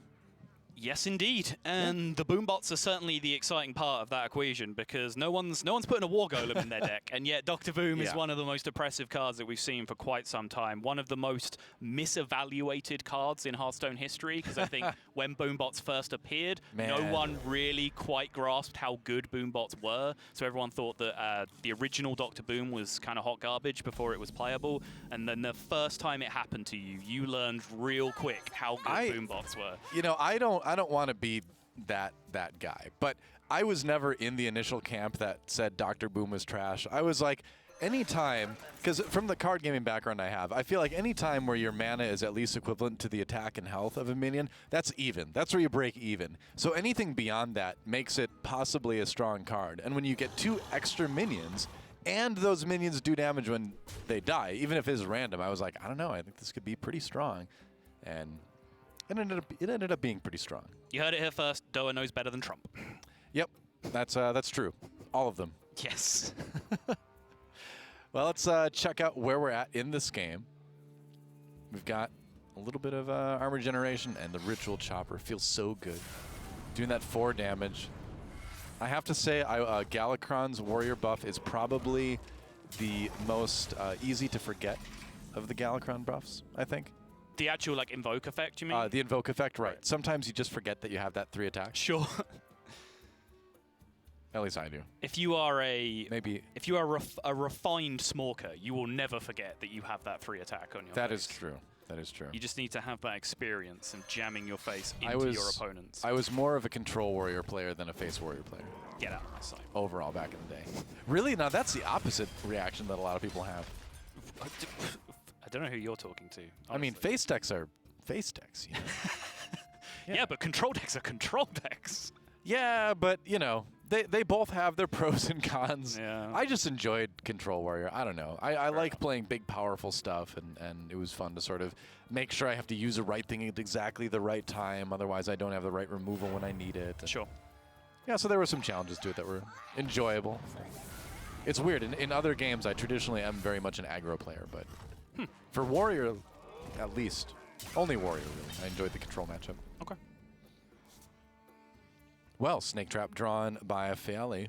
And a little bit of an awkward hand. Leroy, Bran, and Kill Command. The other card's not working out too well. You can clear the minion, but it's not great. Yeah, the proactivity very much on the side of AyRoK right now. Oh, yeah. Faeli is going to be responding, but he does have that Dino Tamer Bran, which is almost guaranteed to be a huge swing in tempo and damage when it does come down. So as long as he can hang on until then, he's probably going to find himself in pretty good shape. There's a real decision this turn, though, as to like whether this 2/2 is worth Faeli losing this weapon, you know, this theoretically infinite weapon that he currently has equipped, because if he just holds on for a few more turns, starts drawing a couple of dragons, suddenly he gets immense value or immense pressure out of this weapon. Whereas a fairly innocuous-looking 2/2, I don't know if it's even worth clearing off the board here. Well, it's a 2/2, but then over the course of turns, that 2/2 could be a 6 damage minion. You know, it could turn into a lot more, so you can guarantee that it stops doing damage now. He's going to opt for the kill command. That was the point I was going to work towards is, the kill command is another option because, you know, that is a finite amount of damage. He's going to get 3 or 5 damage out of that regardless, whereas the weapon does have much higher potential, much higher upside, and it also spends mana this turn for Faeli, right? Like, if he just swings the weapon at the minion, what's he spending his mana on this turn? Snake Trap Hero Power? Like, is that really that big of an investment? You do lose out on the 2 damage from the hero power with the kill command, but at least, you know, like you said, you maintain the weapon, you save that, and you may need it against something like Scion of Ruin. There's Varanus, another expensive card at a time when you really need something more mid. You can tell by the look on the face right now, it's a bit of frustration. Yes. That's tough. But I am a big fan of Faeli's play. I think he is... There's so many superlatives I can apply to him. I think he's one of the most improved players in the world over the few years that I've been casting Hearthstone. I think he's currently one of the most underrated players in the world. And I'm also just a big fan of the way that he looks at the game and just a few things sort of come out different from the norm that you would see from a lot of players. I am a really big fan of his play. Interesting. But what do you do in this situation? Because now, even if you use a weapon to clear 1, that's still 3 or 2 3/2s remaining. Yeah. Snake Trap doesn't get activated. Nope. Hero Power is hero power. It's 2 damage, but It's not affecting the board. He's going to concede so much tempo pressing that hero power, but he just doesn't really have an option to avoid it. Might have to concede more than tempo if the game doesn't change in the near future here. He is going to go ahead and clear one of those 3-2s just to give himself a little bit of breathing room, maybe. You can see the Gambit didn't pay off, right? Like, he took the risk of just saying, okay, maybe I can get more value out of this weapon if I use the kill command instead. You can see that wasn't the case. He just had to use it on the very next turn anyway. Yeah. But I still think it was worth the risk reward in that situation to at least see what the pan out was, whether he drew dragons to keep it going. And AyRoK just keeps piling it on. He's like, all right, I know it's not explosive trap. I can just keep throwing stuff at your face for now. Yep. Diving Griffin. So, I mean, yeah, Varanus can make an impact, but Diving Griffin can clear some stuff. Yeah, I mean, Varanus will reduce the health on the board, but he's still just taking 9 the next turn if he does that. I feel like you have to go for the Diving Griffin here and hope that you draw another cheap charge to take a little bit more off the board. Gonna go with the Varanus instead, though. Oh, okay. Yeah, Faeli disagrees. If this 7-6 does get traded into, he does end up with a bunch of 1-1s, which trade down the board state very, very nicely. It also means next turn, if he plays Diving Griffin and picks up the Spring Paw, then that Spring Paw has really good targets to rush into on the board. Fair enough. But again, it's just a risk-reward table, right? Like, he's giving AyRoK the opportunity to just push so much damage to face and ignore this 7-6 if he wants to. At 22 health, I would not be afraid to push it all to face if I were AyRoK, and that's kind of what he's thinking about. Korokron Elite at least goes to face. Yeah. Leaving himself the option to change his mind yet. He's pushing, what, maximum 17 this turn? 410, 3 more, 4 more? Yeah, 17 damage total. Nearly lethal. Yep. Very, very close. 2 damage off. Now with Leroy backed up in hand, I don't think there's any way the Faeli is going to find his way out of this. Did I speak too soon? I don't think so. I think AyRoK still has this covered. What can he clear with Ziliax? It's really only one of the minions. He can heal for 3. He'd go up to 5, but Ziliax is going to get burned through really fast, and yeah, that's looking like game. He is looking super dead. Yes, he is. You got to play the Ziliax, and AyRoK, you know, gets a little bit nervous about that, because you always get nervous when you see Ziliax out there and you're playing an aggressive deck like a Galakron Warrior, but he's fine. Even with 3 more healing from Ziliax, there's just nothing to worry about. Snake Trap, not a problem. All right, here's what I want to see. I want to see the 4 damage from the minions go face, and then I want to see him Cruel Taskmaster his own bomb for lethal, and then Leroy if it misses. That would be the swag play, but he's going to Cruel Taskmaster Leroy instead. Way less cool. This is just strictly inferior, because it's still playing unnecessary cards, which is still considered BM by some people, but it's a significantly less cool way of doing it. That is strictly suboptimal. Didn't Breaking Bad teach us that half measures are a bad thing? Exactly. If you're gonna manner someone, manner all the way. Exactly. I completely agree. But all that nonsense aside, AyRoK will just be extremely pleased with the fact that he picks up a 1-0 there with his Warrior against the Hunter. It's a big start, yeah. Warrior and Hunter, 2 of the most popular decks in the tournament right now. Both of them around a 37% representation rate in the tournament. So that's a matchup that you're going to be playing a lot, because you're going to be banning the Rogue from your opponent most of the time. Right. Which means if those 2 decks are kind of the remaining most popular decks in the tournament, they're going to be clashing into each other a lot. It'll be interesting to see if the banning strategies change between day 1 and 2 as well, as people find that what they kind of assumed that they would want to take out of the equation in the first day may not have actually been the bigger threat. I'm curious. It will, yeah, it's certainly an interesting point, because I think there are a few decks in this tournament that might have escape testing from a few people. Like I was talking to TJ just as we were finishing up round 3 about how currently Holy Wrath Paladin is actually the highest win rate deck in the tournament. That's insane. Because it has a favorable win. It has a favorable win rate in this tournament, at least. It has a favorable win rate against 3 of the most popular decks. So if people suddenly haven't accounted for Holy Wrath in their testing, they might have come into day 1 not thinking about that as a ban strategy, but then suddenly as they sit down overnight and look at some of the statistics overnight, they'll then be thinking, well, hang on, maybe I need to ban Holy Wrath Paladin. Yeah, it's a weird case, because it's one of those decks that you're just not going to run into very often on the ladder, because it's just not a consistent ladder deck. It is a tournament deck, for sure. Right. Yeah. But in a tournament situation, like you're saying, suddenly that becomes very problematic for certain people's lists. So we'll see how it goes. Speaking of the Paladin, Here it is for Faeli. Yes. Having said all that, though, I don't think we will see too much of a diversion from ban Rogue, which is overwhelmingly the strategy right now, because like, it's just Rogue is just the deck. Like, Rogue just doesn't have unfavorables, right? Like, if you look at, stat tracking reports, it's just green matchups across the board for Rogue. Like, it's absurd. So that really does, I think, have to be banned out. Probably not going to change too much. Yep. So it's going to be Warlock for AyRoK. That rhymes, but that was not my intention.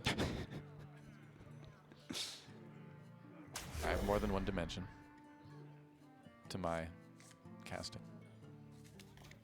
Well, I look forward to seeing suspension. No, that rhymed too. Okay.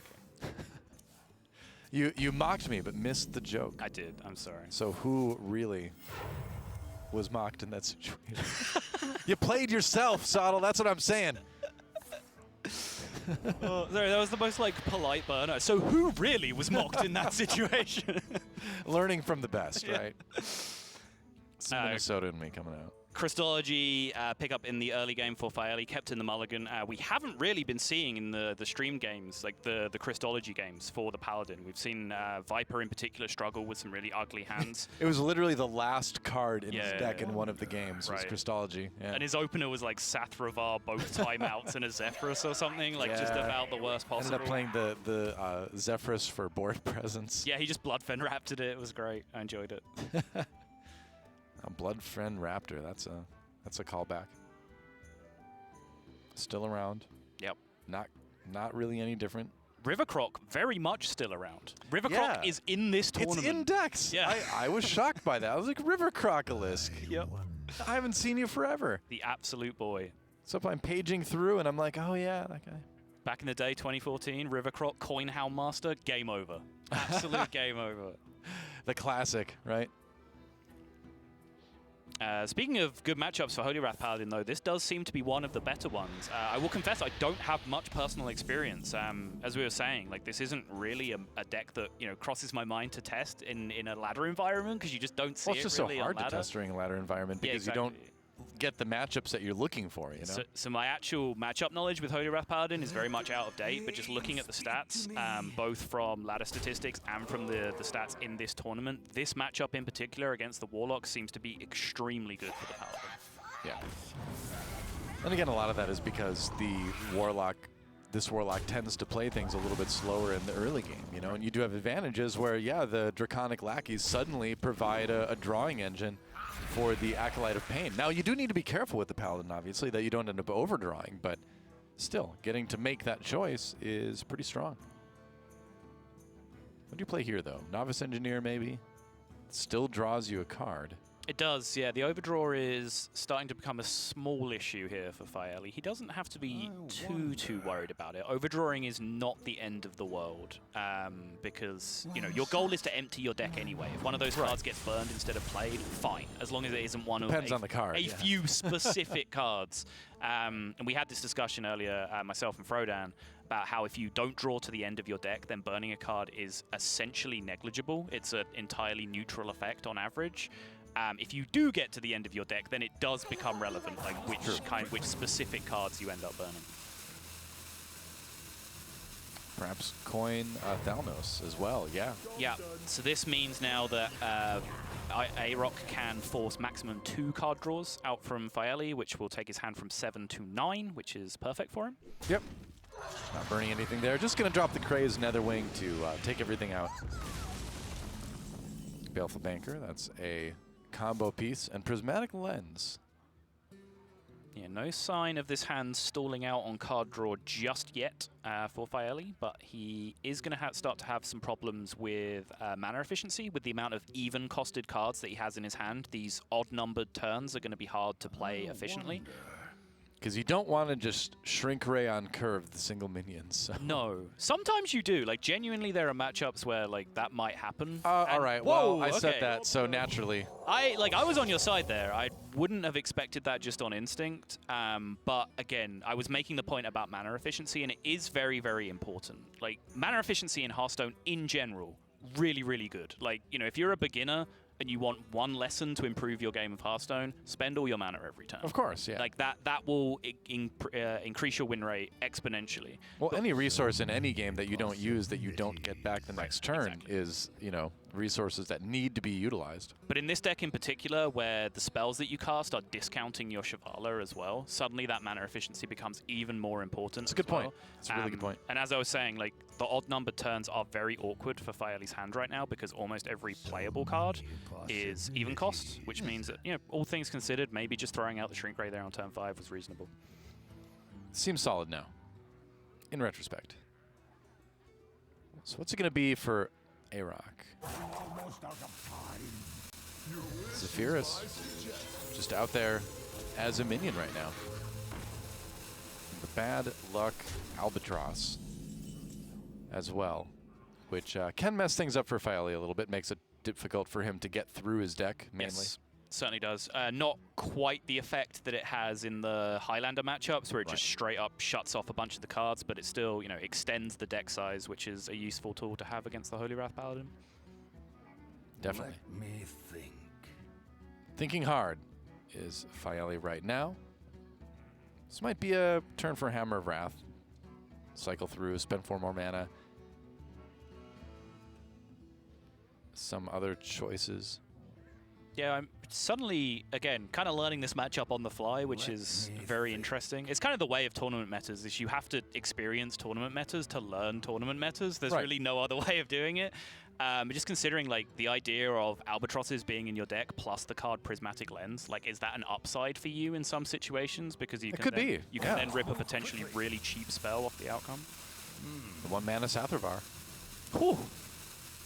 Not in this scenario, of course, because Faeli has it already in hand, but that is very exciting. I'm very interested in that. 1 mana Shavara. Goes for the Hammer of Wrath, just to kind of cycle through things. Put the Albatrosses in his deck, draws the Shivala. All right, and the Crystal Smith comes down just to kind of hang out for now. Yep, just kind of an annoying roadblock for AyRoK to deal with in this scenario. Just not really a card that you can ignore and go face against. Right.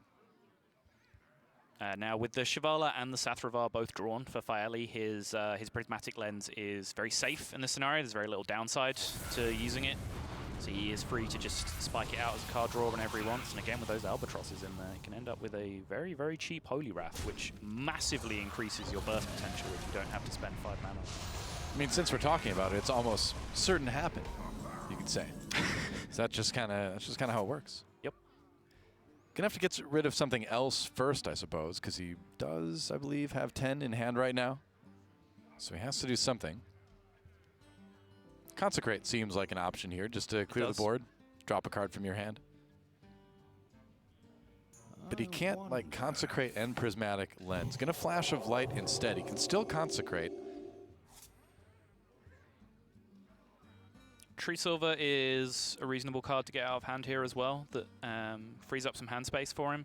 But again, you can see what I was talking about on the previous turn, right? With the odd-numbered mana turns, it's just, it's far less smooth with this deck because there's so many 4-cost cards, so many 2-cost cards. Yep, going to end up floating a mana for, I believe, the first turn this game. Well, sometimes it's kind of unavoidable. Yep. Veiled Worshipper, see what she brings to the hand of AyRoK. All right, 2 Dark Skies and Immortal Coil, so not too much usable there. He could Mortal Coil his own imp to just cycle, I suppose. And this deck does kind of use those imps as sort of like spell fodder once in a while. So there's not going to be a lot of minions coming down from Paladin, so this might be one of those situations where you actually think about it at some point. Not that turn, but it's out there as an option anyway. Second Consecrate now for Faeli.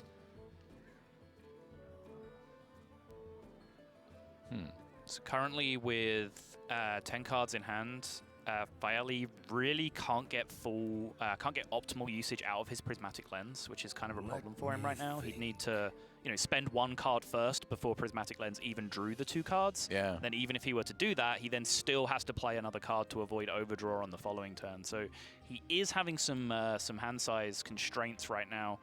So I don't know whether we're going to see these Consecrates get thrown away, whether we might see a timeout get burned instead, but he needs to, over the next turn or potentially 2 turns, he needs to spend some cards that are not refilling his hand just to be able to create space for that Prismatic Lens.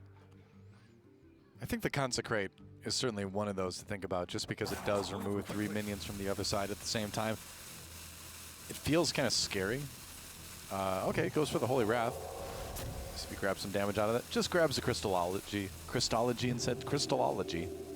Either one. Doesn't matter. Yeah. It's fine. Nobody notices the difference. No. Being very conservative with his hand, actually. He is, again, learning the matchup on the fly, but there are a limited number of removals in this matchup, and because of the amount of healing that's available to the Warlock, I imagine you do want to keep your Zephyrus for additional burst damage at the end of the game sometimes, whether that's, you know, a Tyrion for 15 damage over 3 turns from the Ashbringer, sure, or just an all-in-one combo where you add a Soulfire or a Lava Burst or whatever else, depending on how cheap your Holy Wrath ends up being. Right. So because you then don't have that Zephyrus for a board clear, it's very possible that the actual board clears themselves are extremely premium in the matchup. So back to Faeli again. Again sitting on that big 10-card hand. Again having to make those decisions of just like, what is the most efficient thing to drop? Flash of Light cycles. Maybe another timeout here? Yeah, the second one is, I think, a lot scarier to drop than the first because you do lose that final insurance policy. Yeah, Faeli, I think, is going to decide to pull the trigger finally. Equality, Crystallology. I love this. Like, he's only done it in that order because it's technically correct to do so. Like, there is no impact on the game in any scenario to Crystallology before the Consecration there, but technically drawing first is correct. So, Yes. so he did it. You never know when you, I mean, you never know when you might want to use that thing you draw, but there's another interaction, I guess, to keep note of as well, that the Albatross is going in the deck before your opponent has used Crystallologies. Sometimes you can just give them food for their second Crystallology. That's true. If you watch a lot of Holy Wrath Paladin games, sometimes the second Crystallology ends up kind of dead. It only draws 1 card, or it doesn't draw any cards because you've drawn the other minions first. So sometimes, if you don't wait for them to use the Crystallologies, your Albatrosses end up doing nothing because they just feed a Crystallology that would have done nothing otherwise. Right. Again, learning. I'm just this is all on the fly. Sottle in his element, ladies and gentlemen. I'm excited. I love new messes. They're great. Soaking up information. It is super fun to see how people tech things, how they decide to play their turns out. And this Paladin deck is so wild and so reliant on setting up the perfect combo. It's entirely standard, though. This is wild cards are illegal. Oh right, I can't say the word wild to describe a standard deck because that suggests something else. Yes, true. Far too confusing for new players. It's like having more than 9 deck slots. It's just a complete no-go. I guess Wild was around when I was still. Was it really? Has Wild been around that long? Wow, yeah, that's crazy. Way back in my day, there were all of 10 cards in Wild. It was Sylvanas, and I can't remember the rest. Let me think. Sometimes I forget things. Name the card.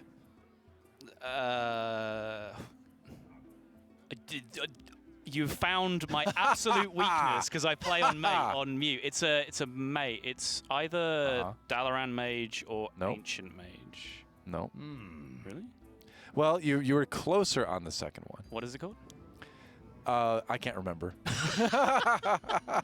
It's elderly something, or aged something. It's time. Okay.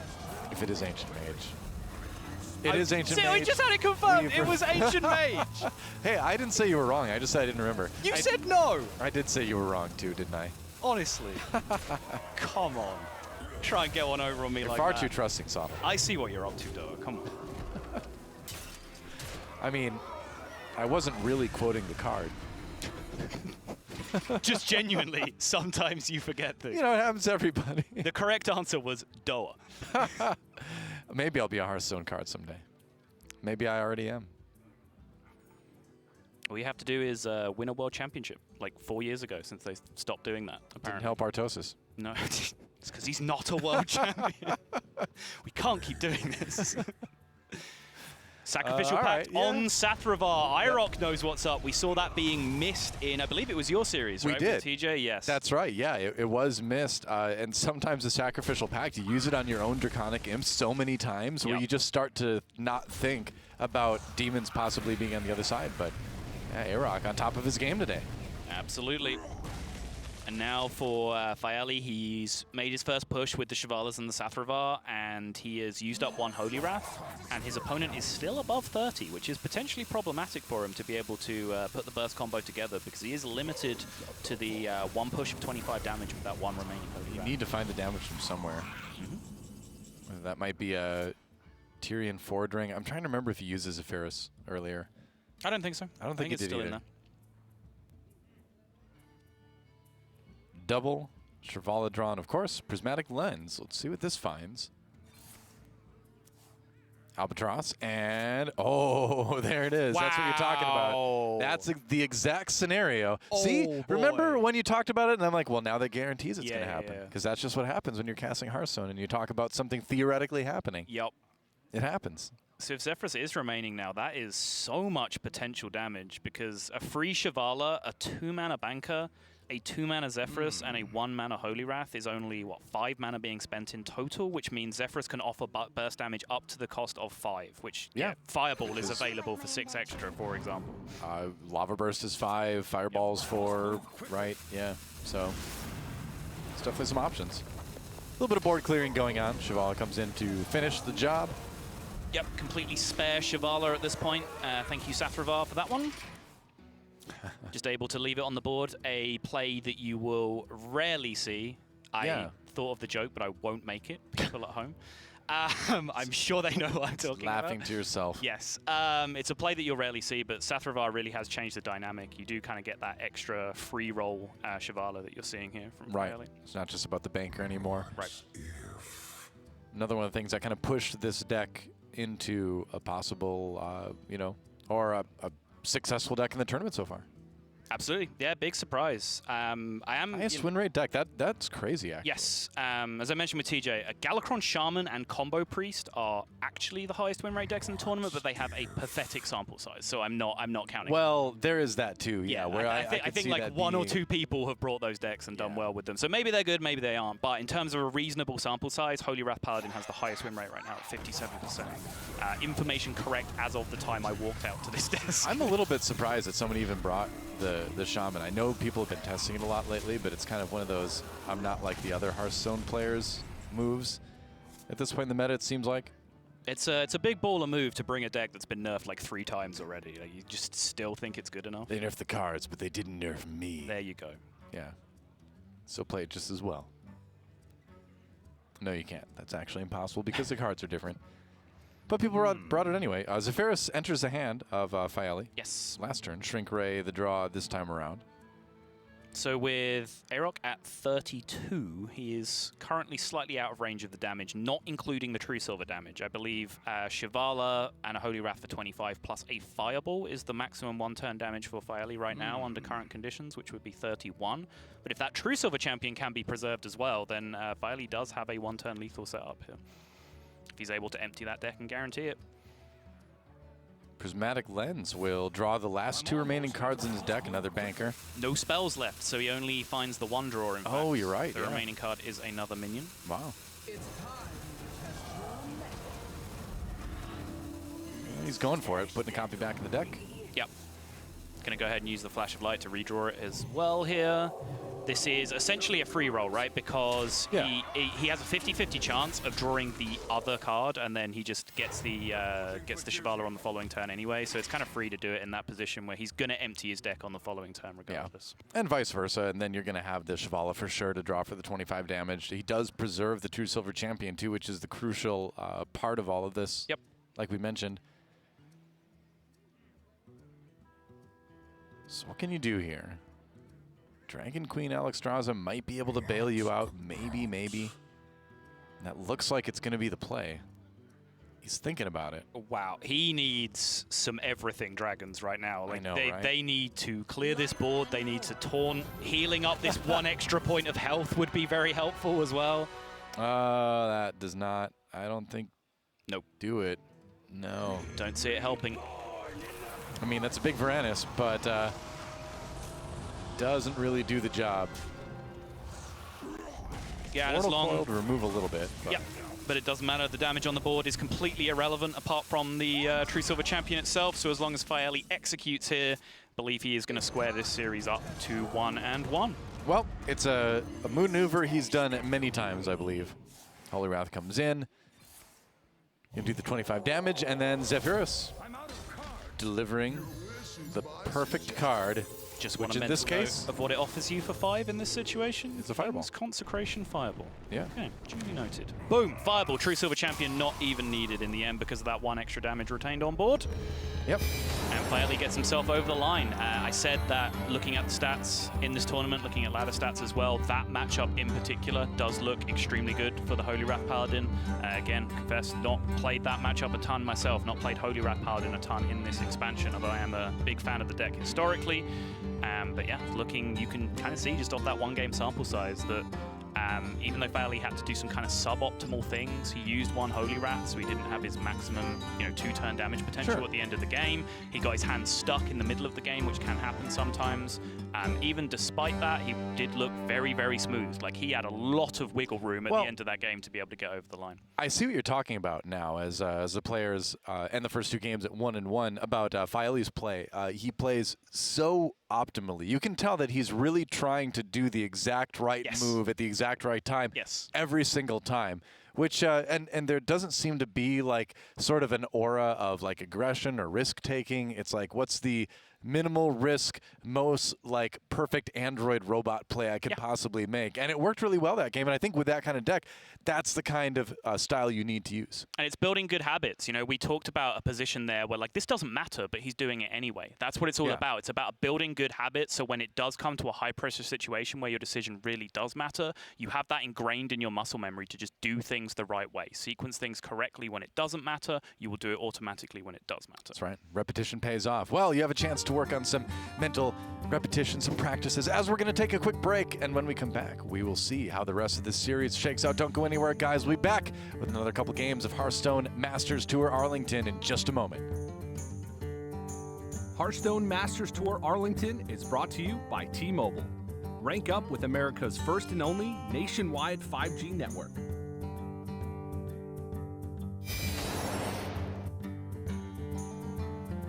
T-Mobile 5G is here, and it's nationwide. While some 5G signals go only blocks, T-Mobile 5G goes miles, beyond the big cities, to the small towns, to the people. Millions of Americans can have access to 5G on T-Mobile. This is just the beginning. T-Mobile, the first and only nationwide 5G network.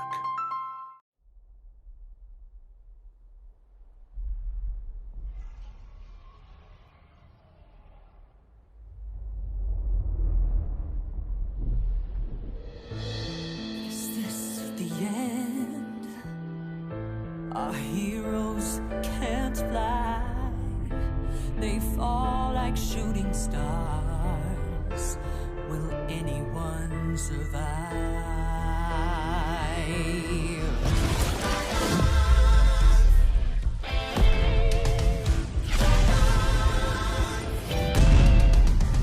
Dragons take flight above the ice and snow. High in the sky where the cold wind blows. Wings feet down as the feedback falls. Flaming hot fire over frozen bones. Good unites against evil they oppose. They ride or die as the legends grow. We must go to such feelings our heroes. There are no silence in this combat zone. Beats mid-air, yeah, it's a chiller. Life and death, yeah, it's a killer. They go round and round as the beat down pounds. Aerial thrills, yeah, it's a thriller. The sky's filled with trauma and all of this drama. Pretending and impending, yeah. Crash down. It's dragons and dragons descend.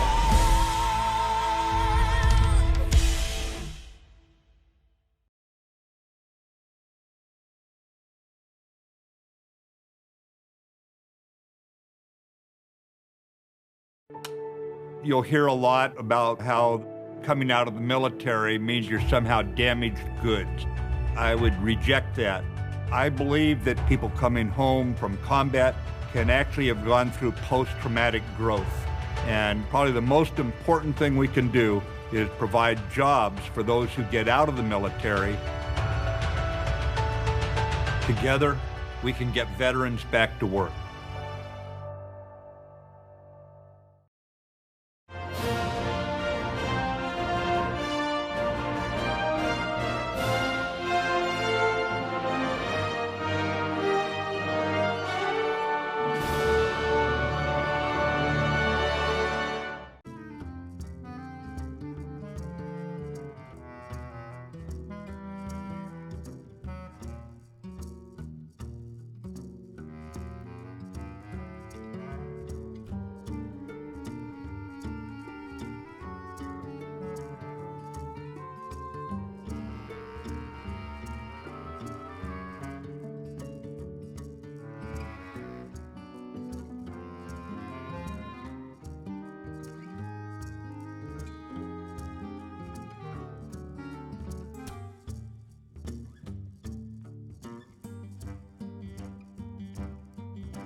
Welcome back to the Hearthstone Masters Tour Arlington, brought to you by T-Mobile, the nation's only 5G network. Can we do one? I think we've got to do one. Can we just quick? Go ahead. T-Mobile. T-Mobile. We need the fedoras for day 2. We do, yeah. Production. T-Mobile fedoras, please. Also, Magenta. Mobile. Just want to be very clear on that. Mobile. Yeah. Whatever. Pick See, the poison. I don't know about this because you say mobile. Yes. So you're like, you need to pronounce the I because it's there. Yes. What about the E? The E is there too? It's a great point. Mobilely. Mobilely. There we go. Got it. By your logic, mobilely. I'm happy with that. Presented by T-Mobile. There we go. T-Mobile. Yeah. T-Mobile, I think, is top of the weighting. T-Mobile. With that. Yes. T-Mobile. 1-1-1 in the series between right. Faeli and AyRoK. The Pally has picked up a win on one side. It's the Warrior picking up a win on the other side, which means we have a Highlander Mage and a Galakron Warlock going up against a Highlander Hunter and a Highlander Mage, with both rogues being banned out as the remainder of the series. Makes sense. So let's take a moment to check out the standings right now. The day so far, remember, 3 wins and you move on to day 2. And as you can see, Tease at 4-0, Turbo Nick as well, Pain in third with that, and Give Please, we're being told is what that name translates to. Firebat down at 6, IGS. So I'm butchering these names. You should probably read these. Dr. Boom, I thought he was in Wild, but no, he's there at number 7 at 3-1. Yeah, I actually got a shout out this morning. As I said, I put out a tweet saying, hey, hit me with your player to win the tournament and your deck of the tournament. Dr. Boom actually got a shout out in that he was one of the players nominated. He have seen him around the tour. I believe I go on a limb and say a Spanish player, but I'm not 100% sure on that. But yeah, Firebat, probably the most well-known player there. He did go into round 4 at 3-0 though, so he is off the back of a loss there, taking him down to 3-1. But I believe Fino, it was on one of the most high-profile matches of the round up against RDU, and he picked up a win, meaning Fino is potentially moving up to 4-0 as well, as more of those results come into those updated standings. But RDU picking up his first loss of the tournament as well. It was a 3-2 win for Fino too, so that would have been a tight series. Would have been fun. Tight series right now between Faeli and AyRoK, as they are tied up 1 game apiece. AyRoK getting his win with the Warrior. Faeli getting his win with the Holy Wrath Paladin. Now, we move on, like you mentioned, to our next game. And it's going to be Warlock versus Hunter. See at the top there, Sidonia, Canadian representative and former HCT playoffs representative, HCT championship representative, actually picking up a win in round 4 there as well. Exciting. Double bad luck Albatross in the opener for AyRoK, which is pretty exciting when he's queuing into the Highlander deck on the other side. I was going to say, that is one of those things where it's like, maybe I want to keep this, and he does. All right. Houndmaster Shaw and Corrosive Breath. Pickups Varanus as well for Faeli, and we will see how this shakes out. Blazing Battle Mage on turn 1. You're never going to say no to that. Just a 1-mana 2/2. Just get it out there. What a card. Yep. And just a hero power from AyRoK, of course. You're going to be using that a lot early on. Going to probably see the Albatross come in on turn number 3, rather. Right. Yeah. He does choose to just keep both of them, as he wants to overload those Albatrosses as much as possible, make sure that Faeli finds himself with as much time as possible, not being able to play those Highlander cards. And just want to give a special shout out. You might have just seen there Demon and Toast Monster, who is a UK representative there. It was a 3-0, I believe, for Demon. Unfortunately, from my biased perspective. Yeah, keep an eye on the upper right. There will be some results popping up there throughout the day to keep an eye on, as you see Maverick takes down Bobby X 3-1 as well in this round. A little bit of board clear from Dark Skies coming in from AyRoK as Houndmaster Shaw hits the field. Sounds like it should be somebody's rap name. See, Houndmaster Shaw. Genuine, pull back the curtain. We had this discussion earlier already. We did, actually. Yeah, but I've never thought of this, but now I can't unhear it. I know, I am right? totally going to expect Houndmaster Shaw to drop some bars on me every time he single's comes. going to be dropping soon. Yeah. I have a rapper name too. It's a science fiction rapper name, actually. It's my rapper name is Philip K. Slick. Good. Yeah, it's pretty sick. I can't rap, but at least I've got the name. Step 1. That's right, step 1. Establish your rapper Just name. need the linguistic ability and the musical talent, and then we're all set. In the how to rap guide, that's definitely step 1. You open the book and it's like, pick a name. Yes. Pick an awesome rap name. Not unlike your game ID, really. Indeed. Yeah. Thinking about playing the Snip Snap here. Yeah. In the How to Win Games of Hearthstone guide, on the other hand, dropping Houndmaster Shaw on turn 4 and having it be uncontested is certainly very close to Chapter 1 of that playbook, because this card is a terror if you are unable to answer it. Yep. And it's not going to get any easier with Snip Snap able to make his presence felt early on, and the bots as well. Yep. Microbots picking up that rush as well. Yep.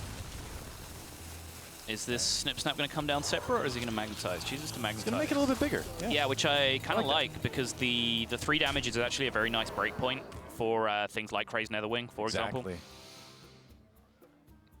Doesn't have the activation for Crazed Netherwing. Ziliax as well, another damage source that can't take down the bot now. Yep. I mean, I guess you can pair it with the Mortal Coil. And I think if you just saw Faeli's face in the bottom left, you saw suddenly the roller coaster of emotions as he gave himself the little conceited nod as the Ziliax came down, like, yep, I played around that. Yep. Unlucky idiot, you played right into my trap, but then the Mortal Coil follow-up, and suddenly the expression changed completely. Yeah.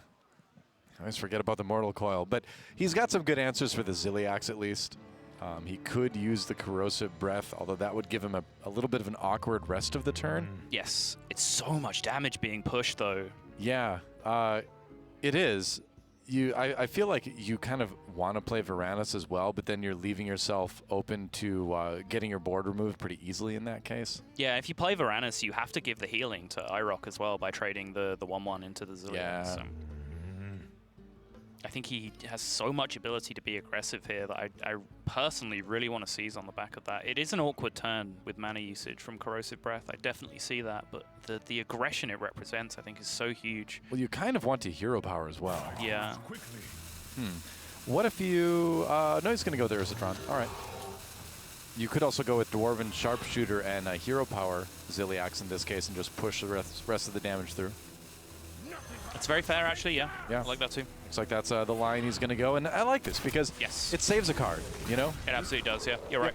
You don't get quite as much damage through, but it saves a card, which is the more important thing. Yeah, just had a total blind spot on this play. For some reason, this is absolutely superior.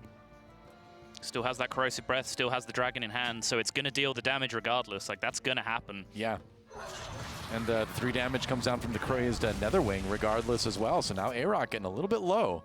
Houndmaster Shaw is still making his presence felt. And now Leroy Corrosive Breath on top of this 3 damage from the Houndmaster Shaw. His Leroy even gets Rush as well as Charge, if you can believe that, but it's going to go directly to the face, and that is a rapid victory for Faeli, going up 2-1 in the series. Highlander Hunter getting over the line very easily, it looked like, in that matchup, despite the Albatrosses shutting off all his power cards. Don't need him if you kill your opponent on turn 7. Well, yeah, and just a really clever use of cards at the end there. Again, you know, playing that style that is as conservative as possible, as optimal as possible.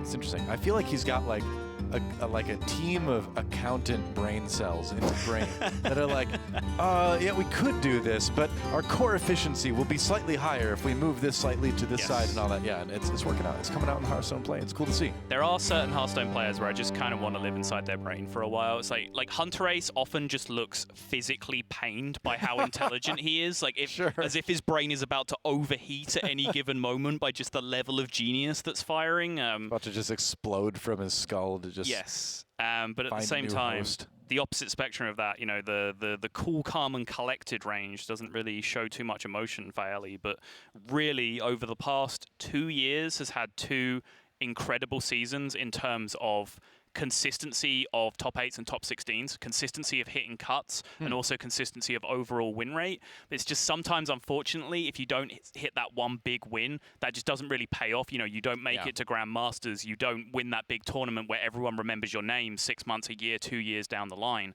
But in terms of overall consistency, I truly think Faeli, his record over the last couple of years stands up against anybody's. Well, he's looking impressive right now, and he's put himself 1 game away from taking this series against AyRoK. You can see right there, 2-1 for Faeli. All he needs is a win with his final deck, and we'll see if he can take it.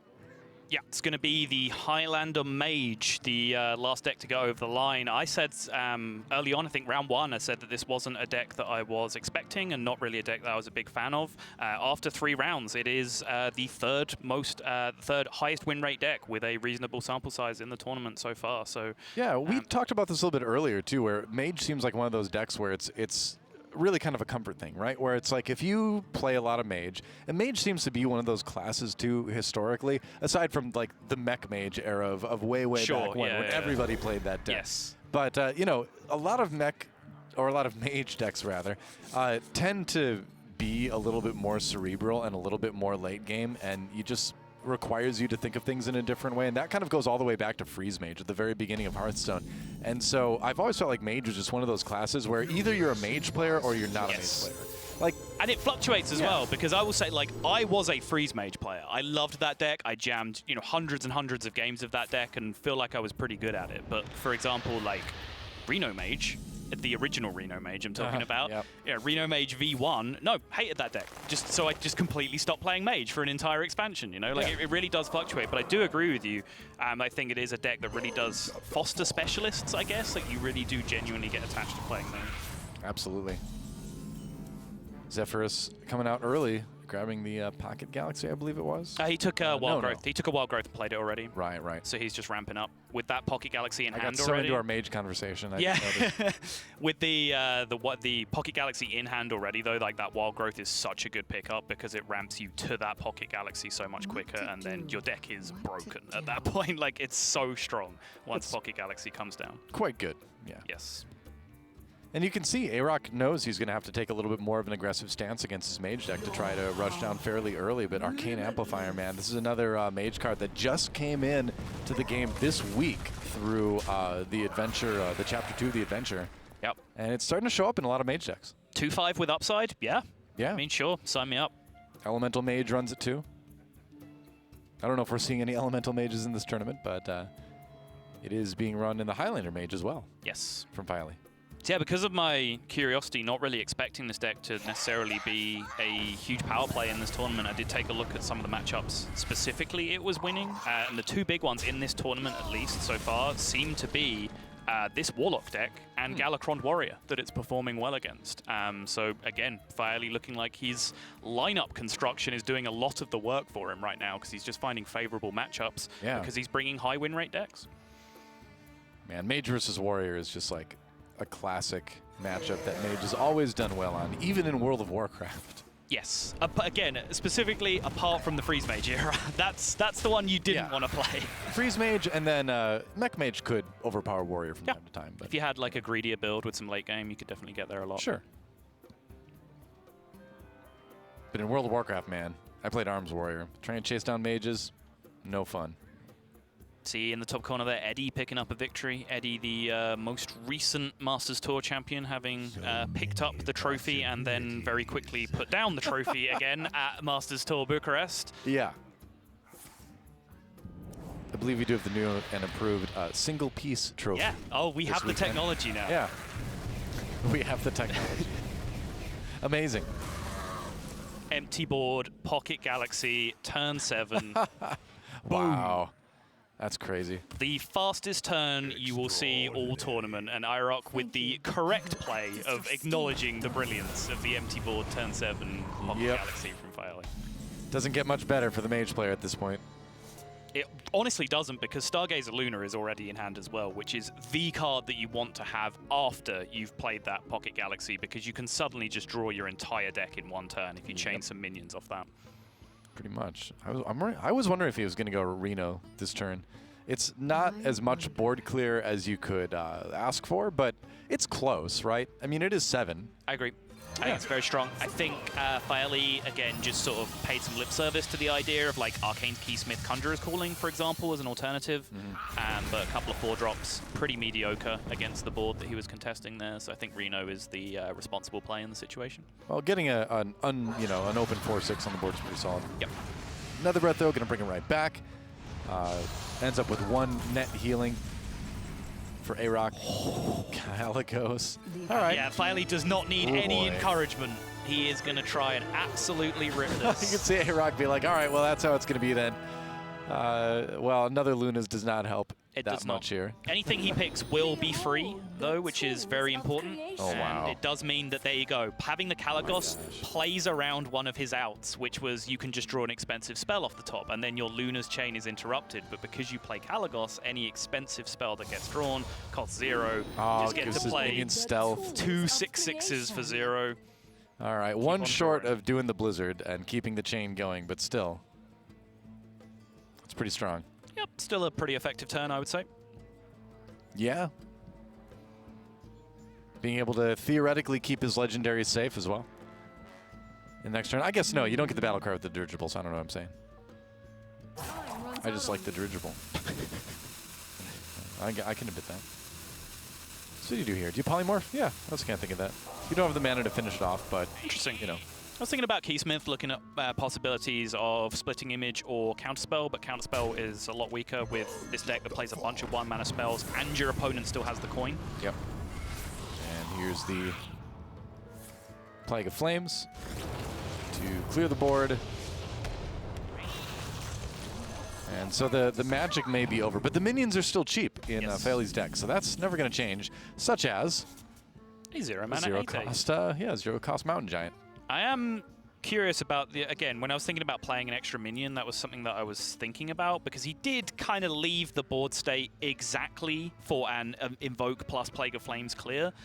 Problem was, if he played another minion there with the Arcane Keysmith, and he whiffs on a secret like Splitting Image, the minion that he leaves up can kind of trade into one of his things anyway, so it's kind of, 50-50. Yeah, it's kind of swings and roundabouts in that situation anyway. Conjurer's Calling. We'll see what he gets. Oh, another Mountain Giant. And a nice taunt on the board. No Splitting Image. Which is probably the premium option in this situation. Yeah, it goes for the counterspell instead. Yep.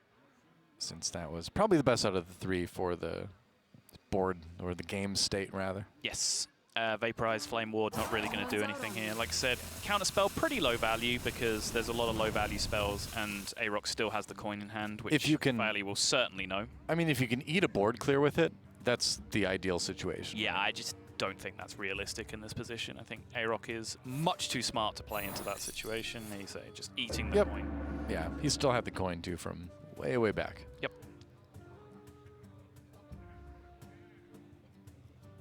And so, what will the trade be?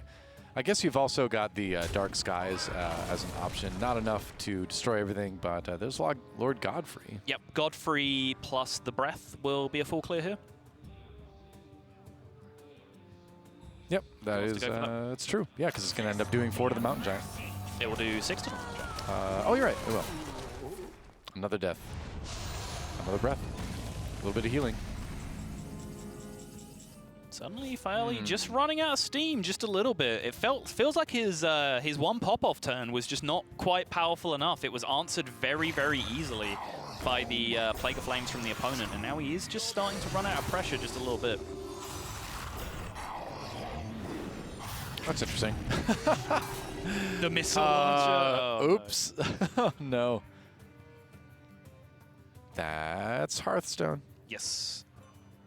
Yeah, looking at the top end left to draw for Faeli, there's not much. He's used his Mountain Giant, he's used his Caligos, he does not play an Archmage Antonidas. Yeah, I'm not sure what the out is here for Faeli. He still has Siamat and both Alexstraszas, I believe, in terms of big minions.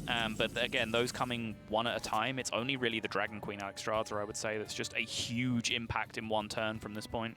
Right. He's got the option to clear what's there with the Blizzard, play the Bone Wraith and the Water Elemental. May just want to save the Blizzard anyway for a bit bigger board. Yeah, it seems like a pretty low value Blizzard. Yeah. Desperately just trying to stick some kind of board presence so he can potentially push some damage. But any way he can live long enough to get that Alexstrasza. Right. That's probably the only option there. Yeah, problem is he's going to run into the exact same on the other side of the board sooner rather than later. As soon as these Highlander cards start to become active from AyRoK, which he's going to get to very soon with only 9 cards left in his deck, most likely. Yep. And Ziliak's just going to give a little bit more healing to AyRoK. Even more healing with the Phoenix Rites, buffing it a bit more. And the Mortal Coil. Naturally.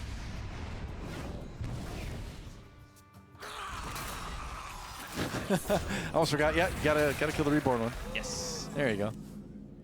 And there's Dragon Queen Alexstrasza. All right, what are you gonna find with it? All right, this is actually huge because this turn now works out perfectly with that Blizzard that he preserved. If he can get some big minions, okay, can play this Malagos first because it offers the card back into the hand anyway, which means the Twilight Drake will end up being the same size. Yep. Not the ones he was looking for, most likely. Yeah, I think maybe you'd be looking for the Flame Strike there. Or just bigger burst damage, I think, in this position, just to try and send this one-turn push over the line. Yeah, the Firebolt. Or Frostbolt, rather. Just not a lot. I mean, Malagos' missiles could be 6 if he does clear the board, too. Or if he's just incredibly lucky. Yeah, that's true. Yeah, it's just the fact that, like, Malagos' Nobody is that lucky. It's just the fact that Malagos' Frostbolt is 0 cost instead of double damage. I think in this scenario, because he has so much mana and so few cards in hand, he would prefer it the other way around. He'd much prefer a double damage Frostbolt in that spot. All right, well, there's a board, but there's another Plague of Flames in the hand of AyRoK, the Albatross. That Albatross activates the Zephyrus, which means that Twisting Nether is now an option. And I think that might just be the final nail in the coffin for Faeli. It's hard to imagine him developing a board that beats this Warlock with this. Yeah, you think that seals dust. the deal. Twisting Nether, easy choice. Yep. Yep.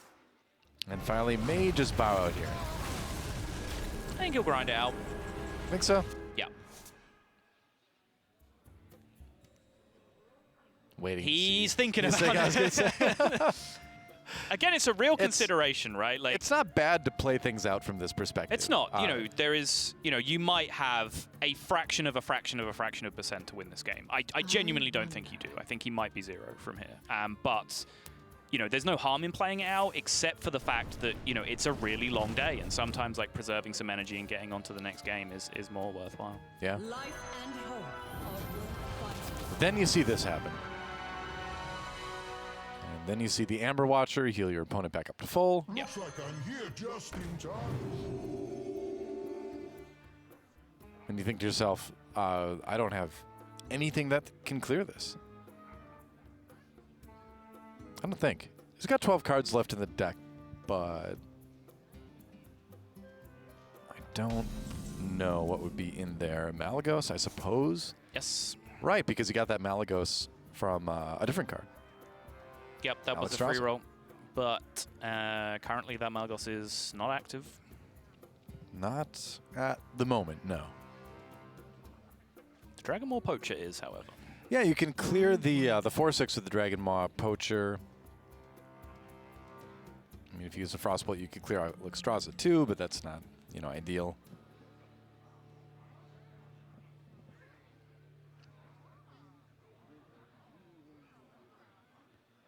I guess Faeli's plan here is just to try and set out for fatigue, since he is so far ahead on the fatigue counter. So many extra cards left remaining in his deck. That's a good point. Just kind of delay things as much as you can. Yep. He's going to try and find some gas to play this turn. Okay. Is able to activate the Fire Tree Witch Doctor off the Malagos in hand, as opposed to the other way around. It's a pretty nice pickup for him. Conjurer's Calling versus Power of Creation there was a pretty interesting debate as well, and he does find himself the full clear. Yeah, I think so. You can get something a little bit bigger rather with Power of Creation. There is that Galakron finally. Yep. Fully invoked. And we'll see what the demons are. Not too bad. Pretty average, I'd say, yep. Yeah, not bad, not great either. So AyRoK here has to decide how much he respects this 2/2. It does change breakpoints on Flame Strike, for example, with 2/2 being able to hit the 4/6 if he leaves it up. But at the same time, 5 damage is 5 damage. That's a lot to throw into a 2/2. That 2/2 will eventually kill you. Which, you know, if it has, you know, what, 16, 17 turns, it might. Whoa. Wow, yeah. Throws the claw into it anyway. I'm upset. The tiny claw of Galakron taking down the 2/2. He's going to rip it. So kind of there goes the fatigue plan at this point. Yep. All right, well, 3 minions. Does find the dragon as well, so the Malagos is now active. So this is actually going to come down a little bit closer than perhaps we were selling it. Not finding the Fire Strike, though, for the 8 damage to everybody. Yes. That's what I think you'd be really more looking for than anything right now. Absolutely, yes. He needs a big clear, for sure. He is not finding it. And the Malagos' explosion is not going to do it.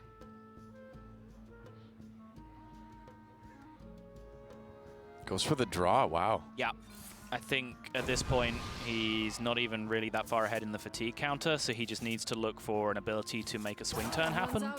Again, all of his minions do cost 1, so he can do some pretty broken things if he's able to get this done. Power of Creation alongside a Frost Nova, he can potentially try and set something else up for him on the following turn. Definitely feel like I've counted Faeli out of this game too quickly. I should know better than to count out the boy. Well, he's in business again, I think. It was looking a little bit rough, and you got to think about Plague of Fire still being an option for AyRoK. Yeah, and now suddenly the fatigue counter has flipped on its head, and now AyRoK is the guy with the ability to play for fatigue if he wants to. Both players still sitting on their Alexstrasas as well. Yeah. Faeli's a little bit better, costing 1, you know. Yep. His current draw, not super great, because it's just going to put him with 1 card away from being fatigued. Yes. And also overdraw him, I believe, as well. No, he'd be up to exactly 10, I guess. Yeah, 8 cards in hand right now. Yeah. Down to 7, up to 10, and then he'd still have plenty of mana to just play something out. But yeah, not a great looking option right now. Not ideal. Not enough benefit for getting that 5/4 out.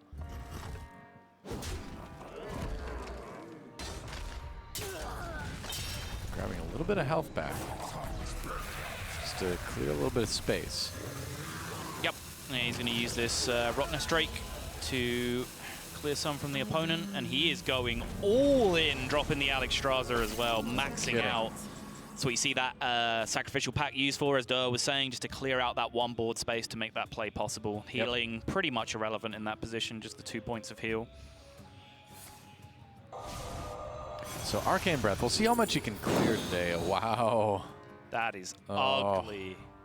I guess you keep the Arcane Explosion, yeah, like you did. It's damage anyway. Yep. You can Alexstrasza your opponent here. Bring them down to your level, and he will have a bit of board clear with Symat.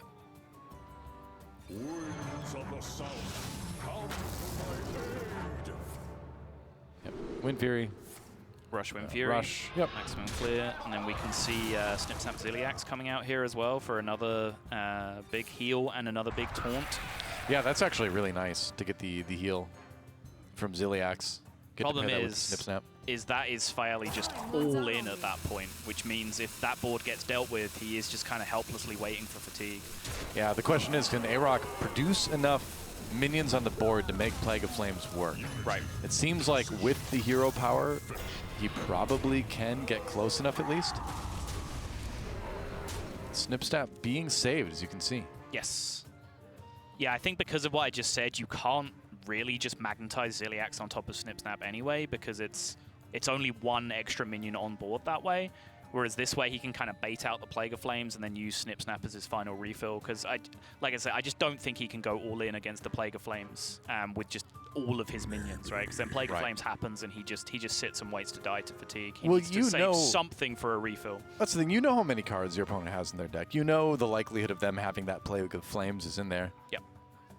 Funny thing is, bad luck Albatross is kind of bad luck for AyRoK right now, because that would actually put some more cards in Faeli's deck and prevent that fatigue for 2 turns.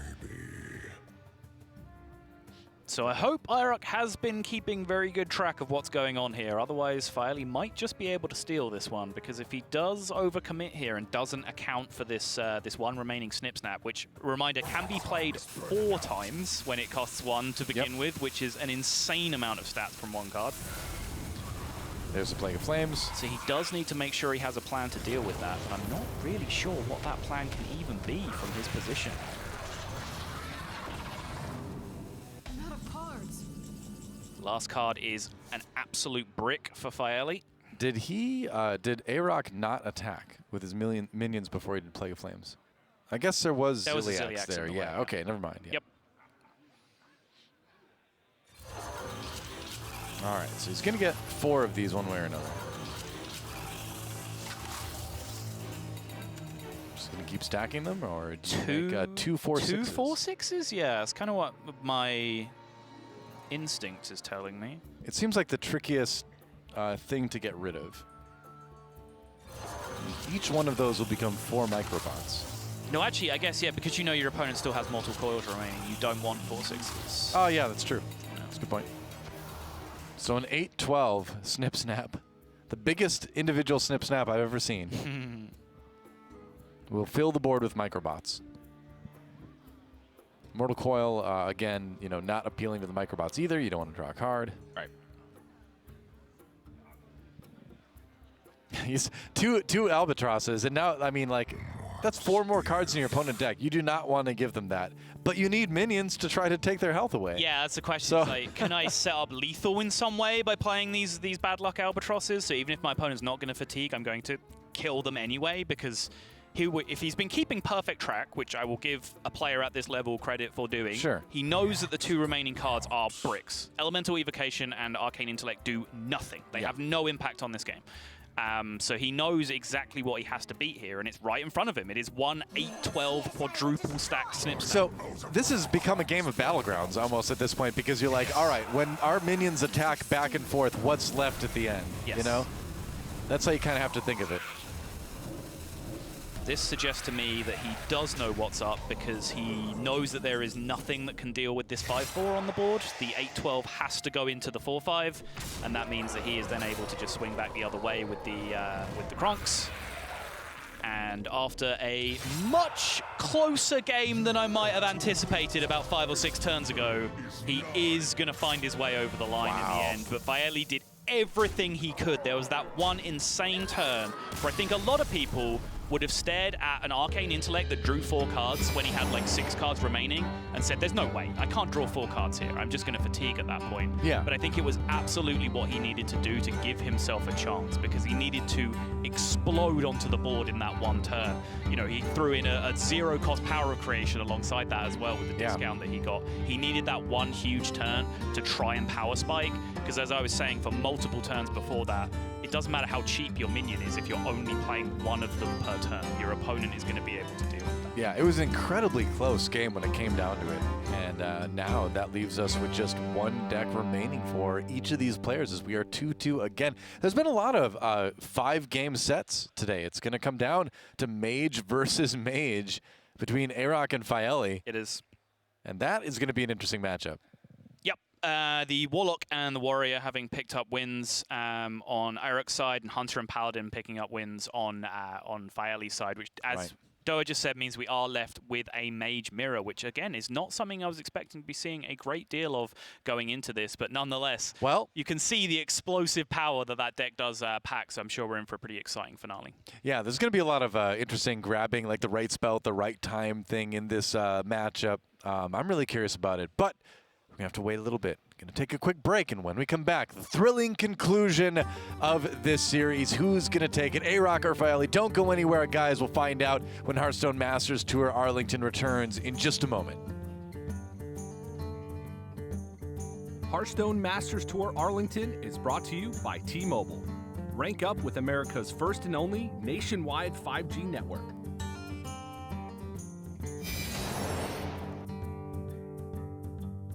T-Mobile 5G is here, and it's nationwide. While some 5G signals go only blocks, T-Mobile 5G goes miles, beyond the big cities, to the small towns, to the people. Millions of Americans can have access to 5G on T-Mobile. This is just the beginning. T-Mobile, the first and only nationwide 5G network.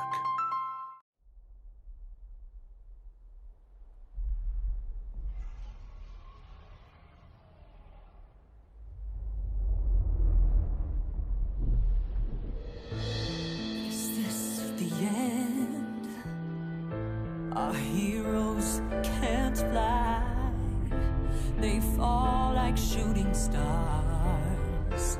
Will anyone survive?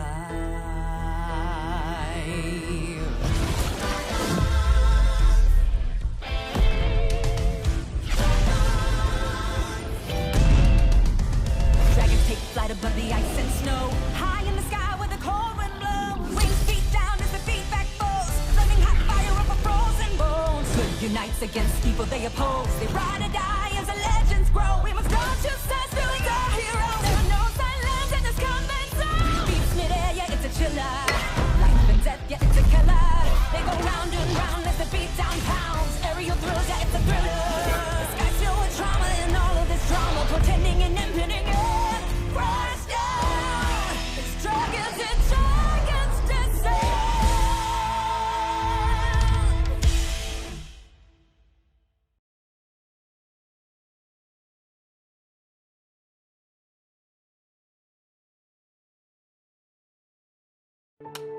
You'll hear a lot about how coming out of the military means you're somehow damaged goods. I would reject that. I believe that people coming home from combat can actually have gone through post-traumatic growth. And probably the most important thing we can do is provide jobs for those who get out of the military. Together, we can get veterans back to work.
Hello, Internet. That's right. We're back at the Hearthstone Masters Tour here in Arlington, Texas. The players have been playing hard all day.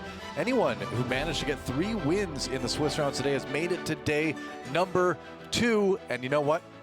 we've got two players that have already made it to day number 2 in this match, but it's coming down to game number 5 of this series, which is going to be very exciting. It's going to be a mage mirror between our players, and I don't know. This is a really, really tough one to predict because both AyRoK and Faeli have been playing really well. And so now you have a situation where the decks are very similar. Only a few cards will separate. We'll take a look at that in a moment. But it's tough to call. It is, of course, just by the nature of it coming down to a mirror match. It's going to be incredibly close to 50-50. As you said, there is a card or two difference in there, I believe. Took a quick look, and I believe it's only 1 card difference, but we can confirm that for you now.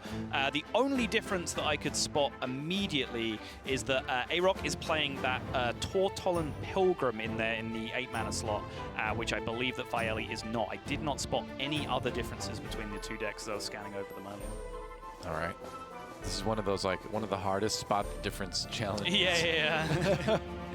Ever. Having said that, I've just seen another one. AyRoK was playing a Doomsayer, which Faeli is not as well. Faeli is playing a copy of the Dragonmaw Poacher, and I believe Bone Wraith might be the other card that separates the two.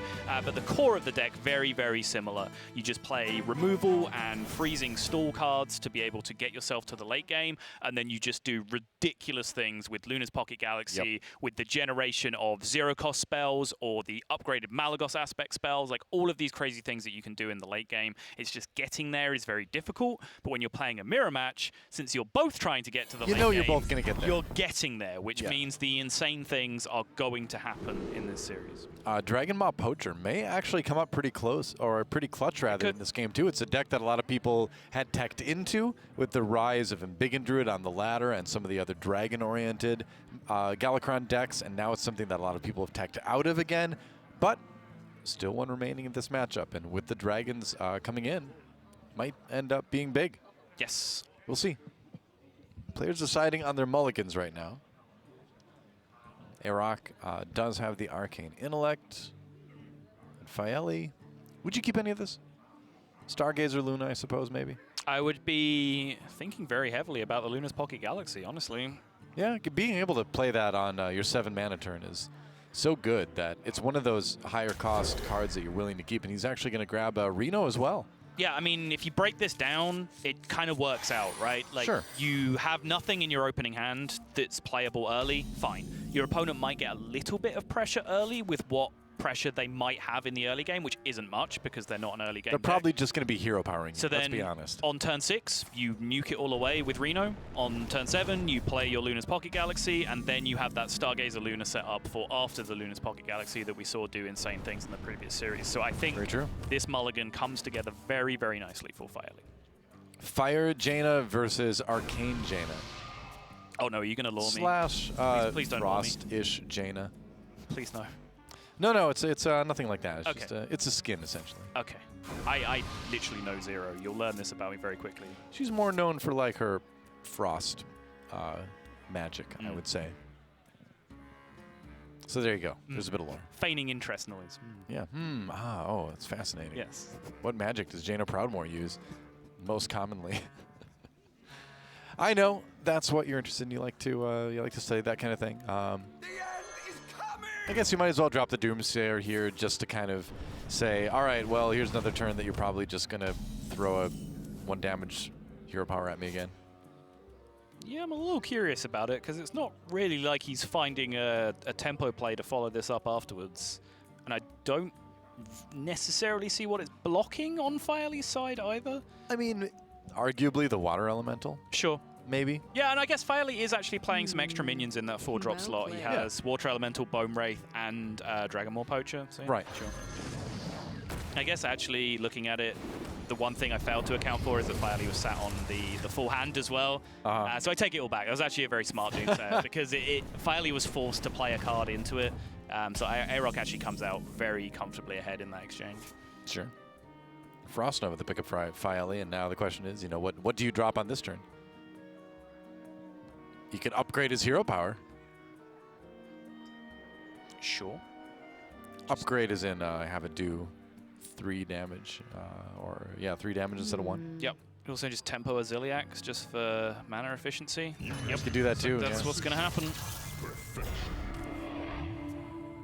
Again, Hearthstone 101. Spend your mana. It works pretty well. I would have gone for 3 damage. It would have spent all your mana. That and is you would have done more also damage. true. Yeah. Let me refine that tooltip. Spend all your mana on cards. Sure. And I would say spend all your mana on cards that do damage. Spend all your mana on blowing up your opponent as quickly as possible. We're going to keep adding caveats to this until it's just basically like all of the strategies in Hearthstone. Yeah, it's just utter nonsense. Spend your mana on, you know, giant minions if you're playing in Big Druid. Yeah. Just becomes completely illegible advice. 1 point off the Reno clear here, crucially getting 2 5 health minions off. After the trade, there will still be 11 health in play. Slightly awkward. If you had 1 more mana, that hero power might have helped. I'm kind of still into it, honestly. Well, Yeah. it clears I most. like this. Exactly. It clears most. You're going to take some damage, and it's not the end of the world. You know? Right. Like I said, I was kind of explaining the curve, right, as like what this Reno into Pocket Galaxy is supposed to do. It can still do that even without clearing the board, right? The fact that he has a 4/6 and a 3/2 on the board, sure, he's still got a good opportunity to be able to have enough freedom to Pocket Galaxy. Arcane Breath. Gets the 5 damage into space, and that into the face, rather. Now, this is, oh no! Bane Bloodhoof, or Karen Bloodhoof, who will become Bane Bloodhoof later on. Excuse me, that is Karen Bloodhoof, and she would like to speak to the manager. Karen. No, that's Karen Bloodhoof, who was slain by Sylvanas herself. No, wait. It was, who was it? It was the orc. Sorfang's, son? No, not him. I'm terrible. I lose. Okay. I'm done. I totally would have believed anything. It's the warrior hero, the original warrior hero. Garrosh? Garrosh. Yeah, he killed Bane Bloodhoof. Karen Bloodhoof became like, you know, not the leader of the Horde really, but a high-ranking member of the Horde. So in the lore too, it really was the death rattle that made Bane Bloodhoof prominent. Good. I'm glad I'm learning. Yeah. Happy you're here. Exactly. Yep. But man, that's a pretty great card to get. It is, yeah. Particularly against Mage. Like, outside of Polymorph, there's so much of their removal is just straight up damage, which means that, you know, death rattle cards just become incredibly annoying. Oh no. Wow. All right. Well, the board continues to grow, and yeah, it's certainly you don't have the death rattle anymore, buddy. No, he's whoopsing because he has 1 less health on his Twilight Drake than he should have because of the sequencing. Oh, sure, yeah. Yeah. The future is ours. Faeli here has the ability to draw multiple cheap minions. Does whiff, though. He would have been able to pair it with a Frost Nova if he was going to pick up a couple more cheap minions there to be able to really lock out the board state. But now, having drawn a spell instead of a 1-cost minion, he has some tricky decisions to make. Coin Blizzard is an option. Conjurer's Calling in itself is an option, but then I think the board remains contested with the amount of power that AyRoK has in play. Conjurer's Calling the 8/8 is fun, I guess, to think about. Yeah, but it just doesn't. I don't think it puts enough stats in play. So I Coin think Blizzard, yeah. I think he might be okay. He's just coining Blizzard. I was curious whether he would coin the dragon to discount it first. Just choosing to stick on this board state though. Yep. It's a hard board to get rid of, honestly, even for Mage. That's when you get up to where the minion health exceeds like 3, 4, that becomes a board that, as you can see, takes like multiple turns to kind of whittle down. Yes, and especially when the total health exceeds 10 as well, and that cuts off the Reno Jackson out as well. It becomes very, very difficult to deal with. Right. You normally have to 1-2 punch it over a number of turns, so like freeze in to deal with it the next turn, something like that. Right. No Flame Strike around yet. Which wouldn't even technically clear it. Nope. What to do? This Luna's has just got to go, though. It's so scary to leave Luna up for another turn. So he's just going to fully commit, yeah, Snap Freeze to take care of the Giant, and then the Ray of Frost. Oh, going to use Arcane Breath instead. Okay, fine. Well, he gets to bring a spell into his hand this way, I suppose. Yep. Alexstrasza, well, that's a thing. It's, I mean, it for immediately sets up lethal because he can it's just only 1 mana, yeah. He can just throw so much extra power on the board alongside this and Frost Nova to lock out the trades on the other side that he's just straight away threatening lethal. Is he going to go for it? We saw him kind of mouse over that Conjurer's Calling, too. Yeah, works too. Yeah. CC into the Frost Nova will almost certainly set up lethal as well. What to do? What to do? I was going to say CC into the Frost Nova. I'm like, but Frost Nova is CC. And I'm like, oh, you're shortening Conjurer's Calling. You're right. Oh, I get it. That is slightly confusing. Yeah. I'll give you that. I kind of like that, actually. You've got more stuff to throw down from hand, but why not get the essentially discount play instead? Yeah. What to do? Time runs out on You can do Frost Nova first. Dragonmon Poacher. I think I like this more just because it's a guaranteed setup. I believe the average 9-drop has 7 attack or just under. So if you got 2 7-attack minions, that would be setting up lethal. But if you got like 1/6 and 1/7, for example, like even with the ping, you're then not setting it up. So I kind of like just going the guaranteed route instead. Ooh. And this, unfortunately for Faeli, is a board clear now. Yep. And having that extra minion may have come in handy, but oh well. I don't disagree with it. Zephyrus. Okay. So what does he need to clear this board? Because obviously he can just play it and get Nether, but Yeah. can he do it with the discounted Zephyrus? Does that open up any other options for like Shadow Flame clears, for example?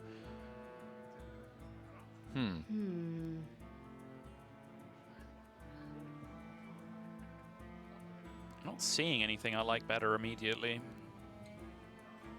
And you do need to do something with this board. Yes, now that the freezes are gone, you cannot just leave this board sitting around ready to kill you. Right. What to do?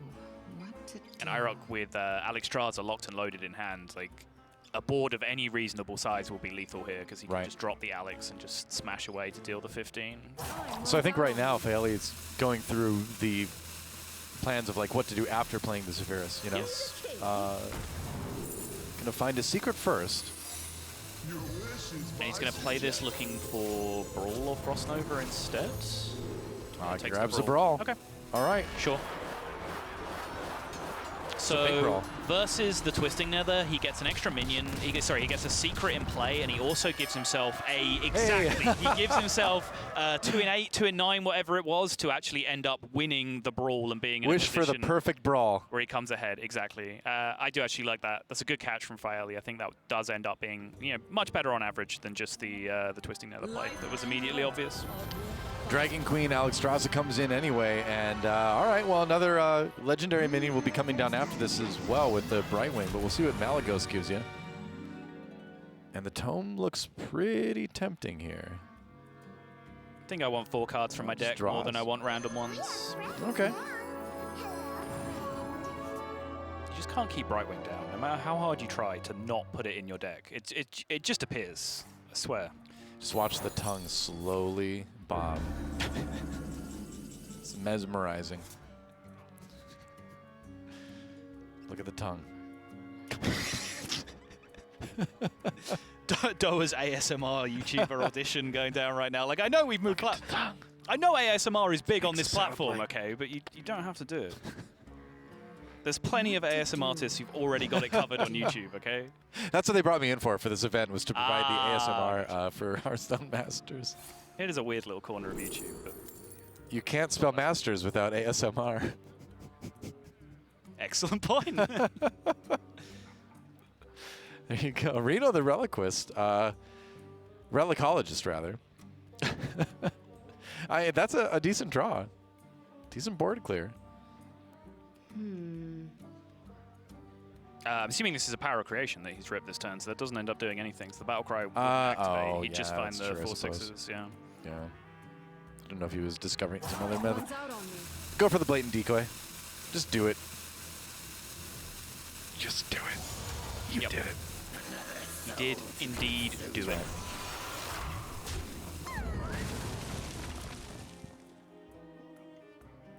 Tortolin enters the arena. Yes, there is one of the differences in the deck, as I was talking about. Faeli choosing not to run that card.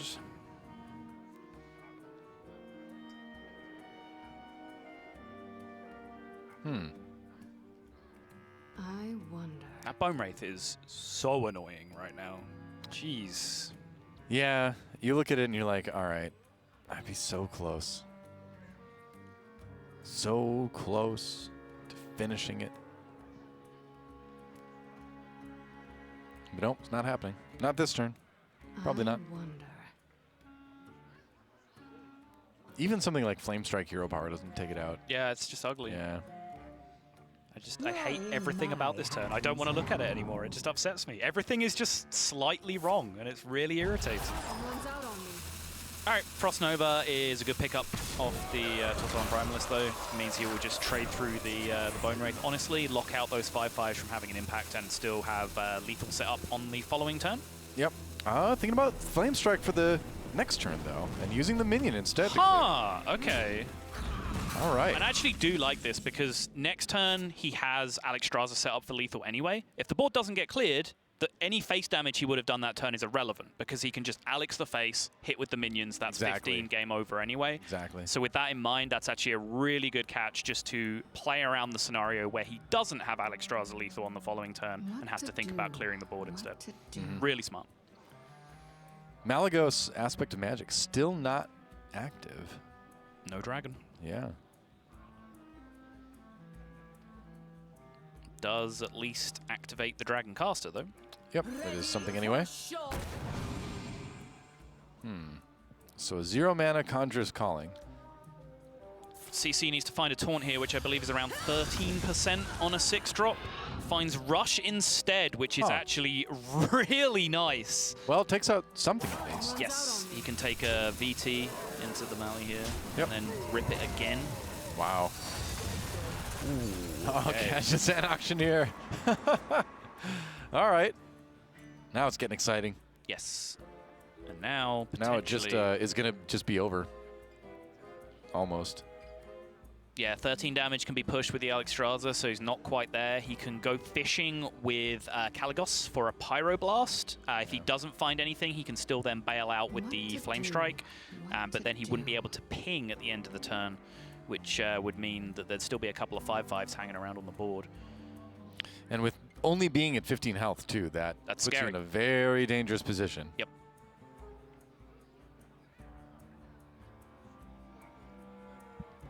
The fact that they are decoys as well, like any board clear he makes, he might just be seeing more minions pop out anyway. Frost Nova is potentially perfect here. Yep. Yeah, for sure. That is going to be the pickup.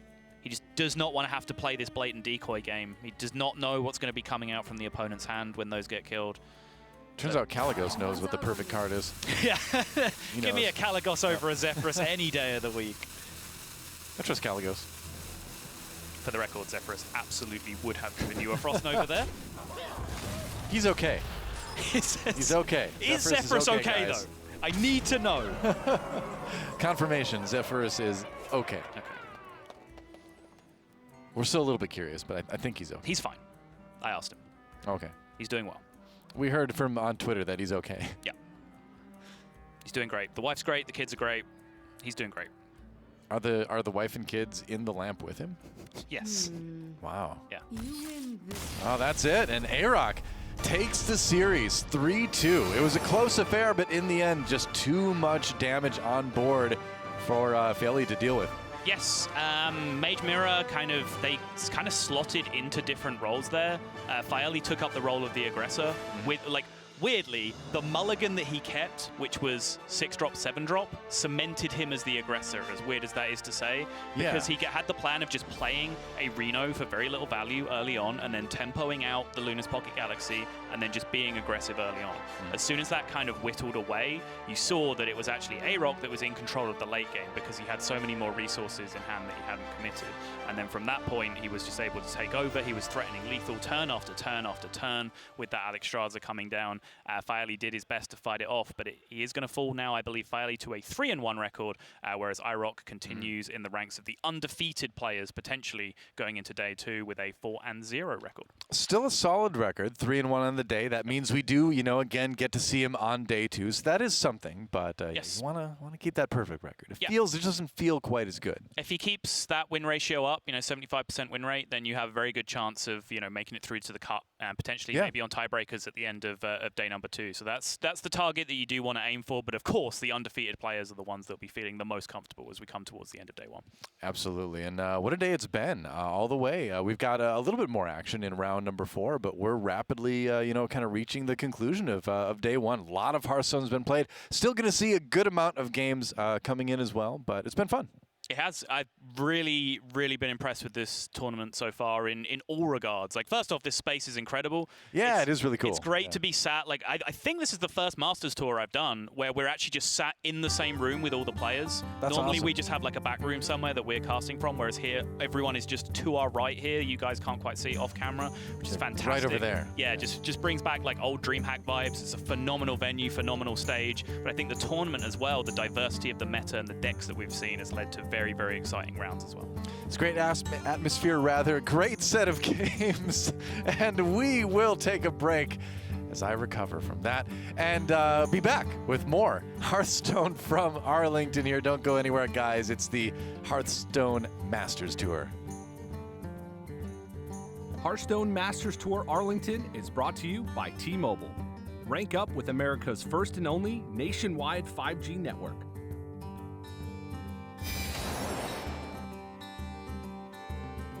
T-Mobile 5G is here, and it's nationwide. While some 5G signals go only blocks, T-Mobile 5G goes miles, beyond the big cities, to the small towns, to the people. Millions of Americans can have access to 5G on T-Mobile. This is just the beginning. T-Mobile, the first and only nationwide 5G network. You'll hear a lot about how coming out of the military means you're somehow damaged goods. I would reject that. I believe that people coming home from combat can actually have gone through post-traumatic growth. And probably the most important thing we can do is provide jobs for those who get out of the military. Together, we can get veterans back to work.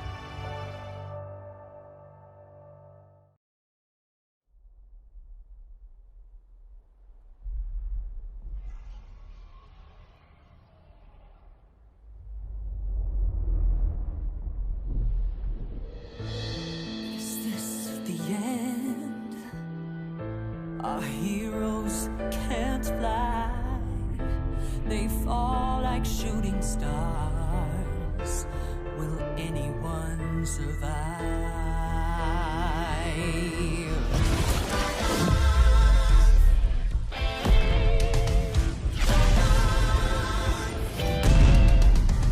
Dragons take flight above the ice and snow. High in the sky where the cold wind blows. Wings beat down as they beat back foes. Flaming hot fire over frozen bones. Good unites against people they oppose. They ride or die as the legends grow. We must don't choose sides, doing our heroes. There are no silence in this combat zone. Beats midair, yeah, it's a chiller.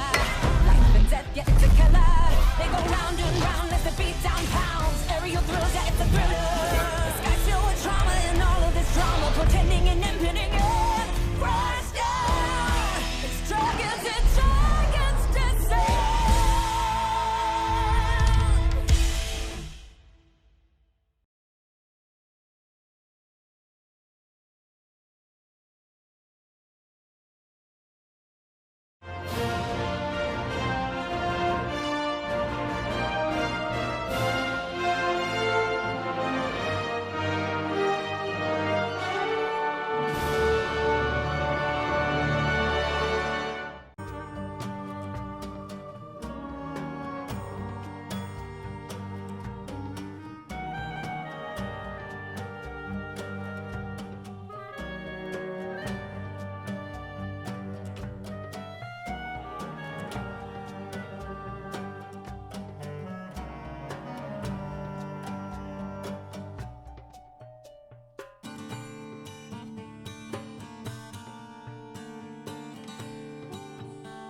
We have returned.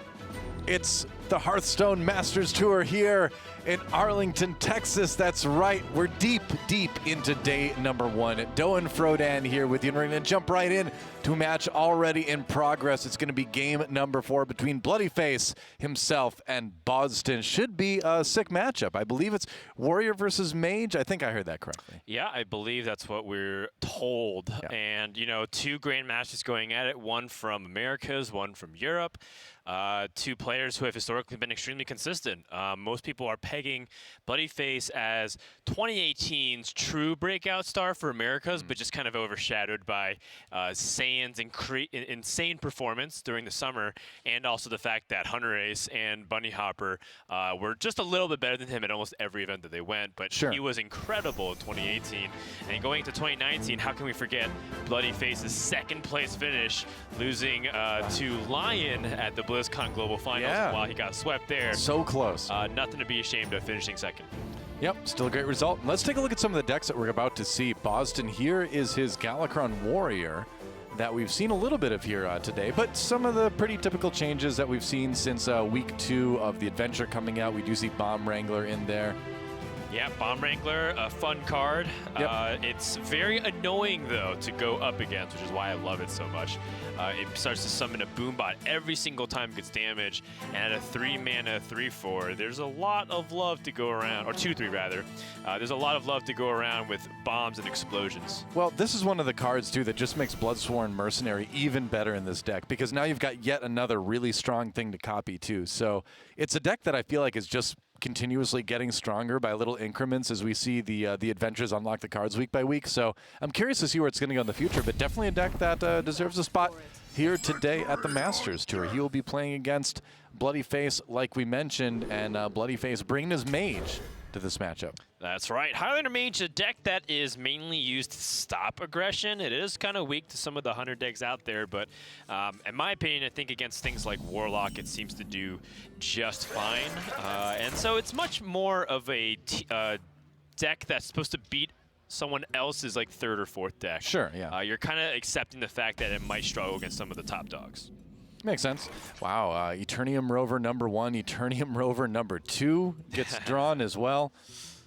You're not super worried about removal early on. What do you think? It's a little bit mana inefficient, but do you just toss out the Eternium Rover? I agree. I think you kind of have to. Yeah, so the thing about Galakrond Warrior is that it's not like a control warrior, or it's a lot more of a mid-range deck that you just kind of want to curve out and hit your Galakrond power spikes, and most importantly, put pressure onto the opponent. And I do feel like it does give Mage a little bit of trouble, just because sometimes it hits the power spike a little bit too quickly. He drew into the Awaken. Yeah, I mean, Awaken's pretty good. I think the best card here is most likely Snip Snap as well, because you can just magnetize and start pushing. Sure, yeah. But, you know, grab a little bit of armor, injure these guys, set up a Bloodsworn Mercenary. He's just going to play the Bloodsworn Mercenary just as a tempo play. Yeah, and that kind of makes sense to me, given that Awaken will still give him the army and also still give him the 3 attack. But he wants board presence, right? So sure. The Bloodsworn Mercenary just kind of, you know, being a little bit early to the party, which is totally okay, you know? Yeah, I mean, you know, somebody has to be the first person of the party. You know, it's inevitable. Ooh, and Bomb Wrangler. Yeah, now Bomb Wrangler gets a lot better when you have Awaken in the hand. You got to go with the Kor'kron Elite, though, because it's kind of like the most unique version of Face Warrior is really what Galakrond Warrior kind of turns into, I feel like. You feel so? I feel so, because, yeah, generally you just go to Face and try to get them low enough that you can finish them off with the Galakrond at the end.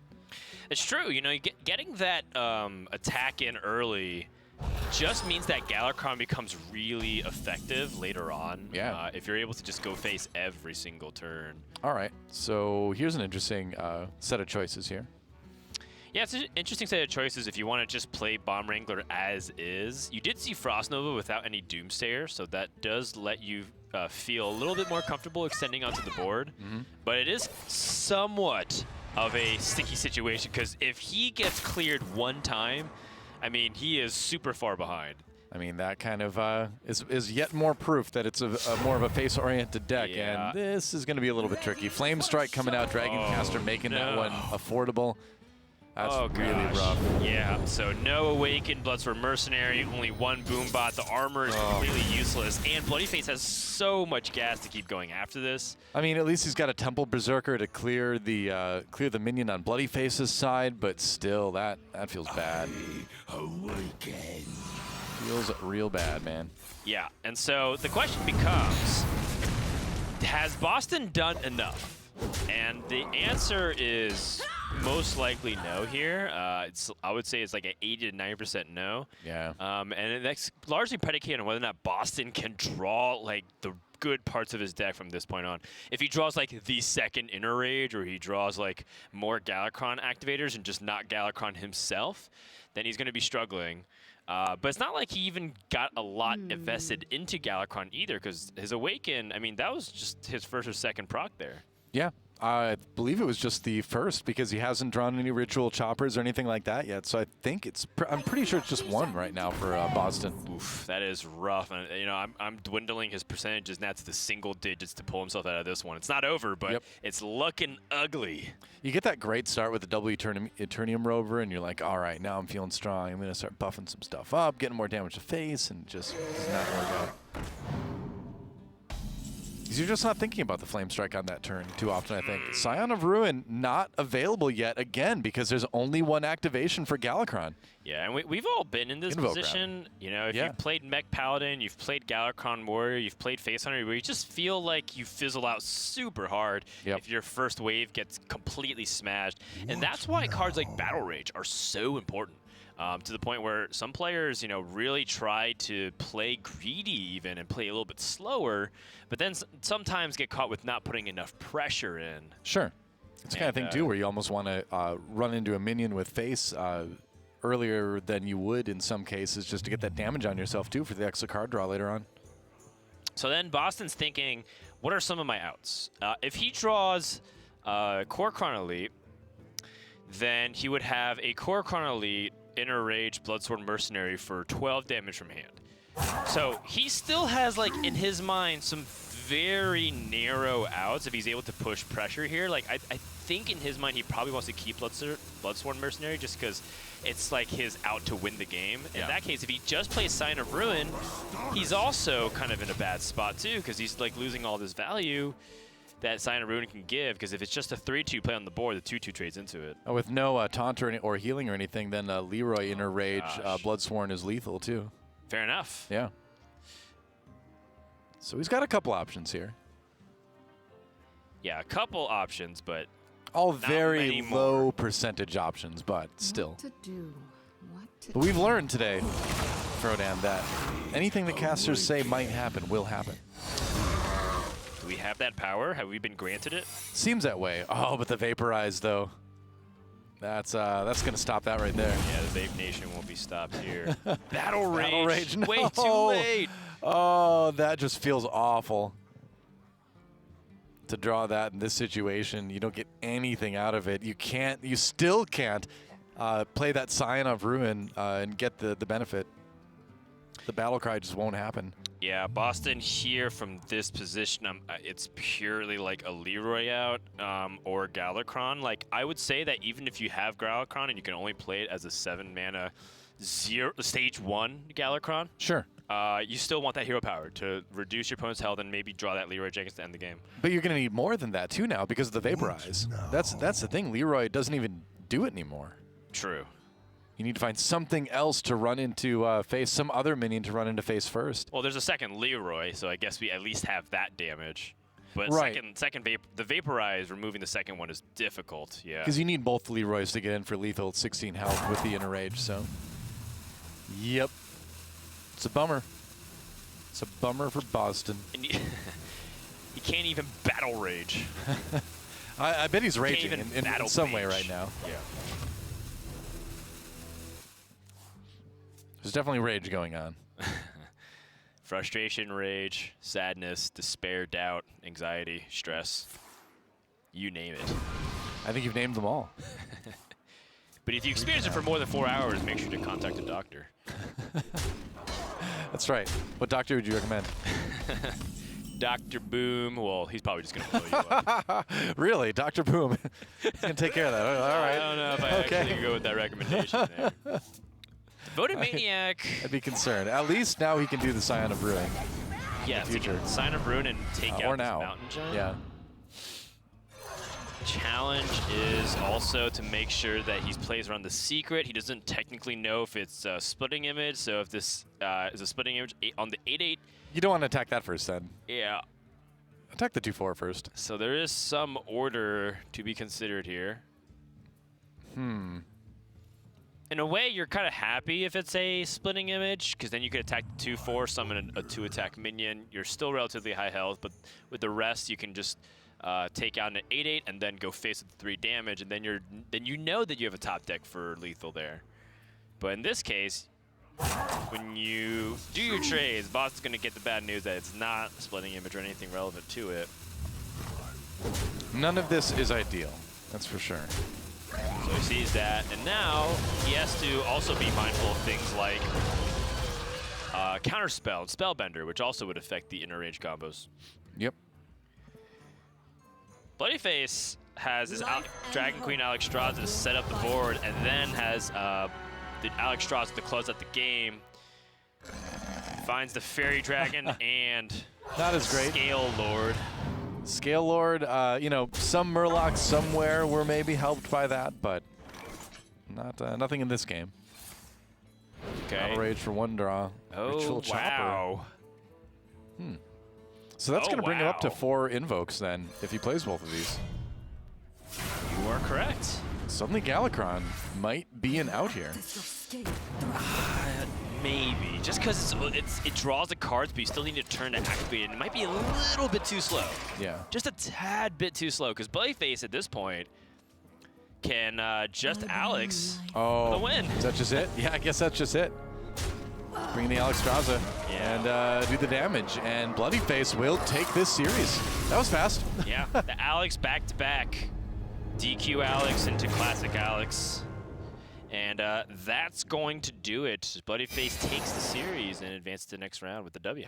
How about that? Wow, a little bit short and sweet. I thought we'd get maybe a game 5 with that, but not the case. That's okay, and you know, the Mage does struggle against a warrior that curves out really well, but that Dragon Caster into the Flame Strike is showing you why Highlander Mage still has a lot of potential as a control deck, because there's so many more powerful spells that can also be played there. Power of Creation to get tempo. You can get Puzzle Box of Yaxron if you're in a bad spot. Or even just like Luna's Pocket Galaxy, so you can start developing really big threats. Yeah. So, you know, Bloodyface, bring Highlander Mage. That could be a deck that later on is going to show more of its power, even though early it seems to have struggled a little bit. That's what I'm really looking forward to playing a lot more on the ladder, experimenting around with it. It's because, like you said, there's a lot of really interesting decisions, interesting situations that you kind of run into with that. Let's take a moment to look at the standings, see where we're at today. Throughout day 1, we've got a whole bunch of 4-0s now. AyRoK joining that list after the last game we just saw. That's right, along with Tish, Totosh, Alan Numbers, Felkane, Fino, Turbo Nick, and Habugabu. Habugabu. I think there's probably a few more than that, but I'm not sure. That's our top 8 anyway. I can take a quick look, but generally there aren't that many undefeated people left, because we are narrowing the field from a few hundred down to just half, I believe. Over half the field will be surviving into day number 2 in terms of being able to play for a top 8 spot.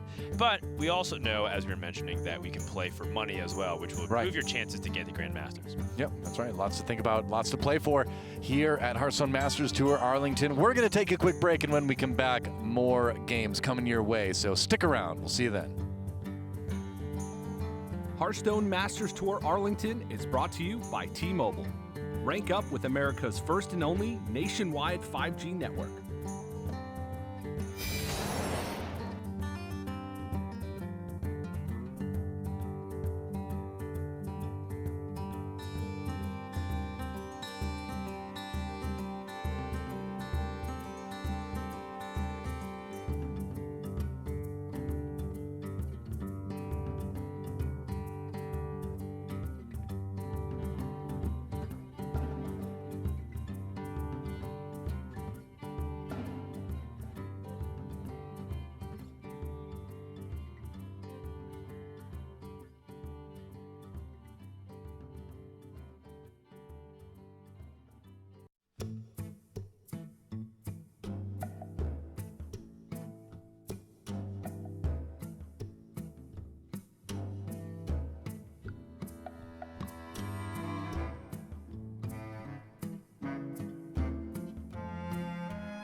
The Masters Tour in Arlington, Texas continues to round number 5. It is the last set of games for all of our competitors today as the field begins to whittle down. Only 16 players remain undefeated, but we'll be also featuring some players who are also not undefeated, but pretty close in the standings as we will march on to find out who will be in our top 8 on Championship Sunday. My name is Ferdinand. I'm joined by TJ Sanders. Give me a fist bump, TJ.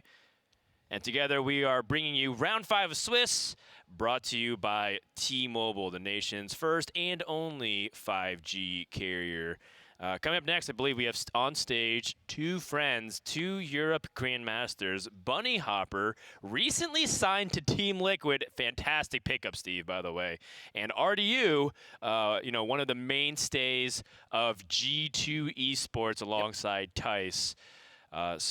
Two great competitors, two great esports orgs behind them, but only one can walk out with the dub.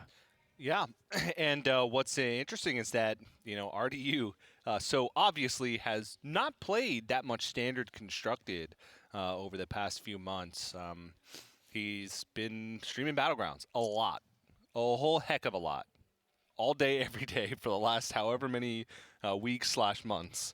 And he's coming to this tournament and he's doing really well. So cool to see that. Instincts, TJ. Instincts. Hearthstone instincts. Determination. Heart.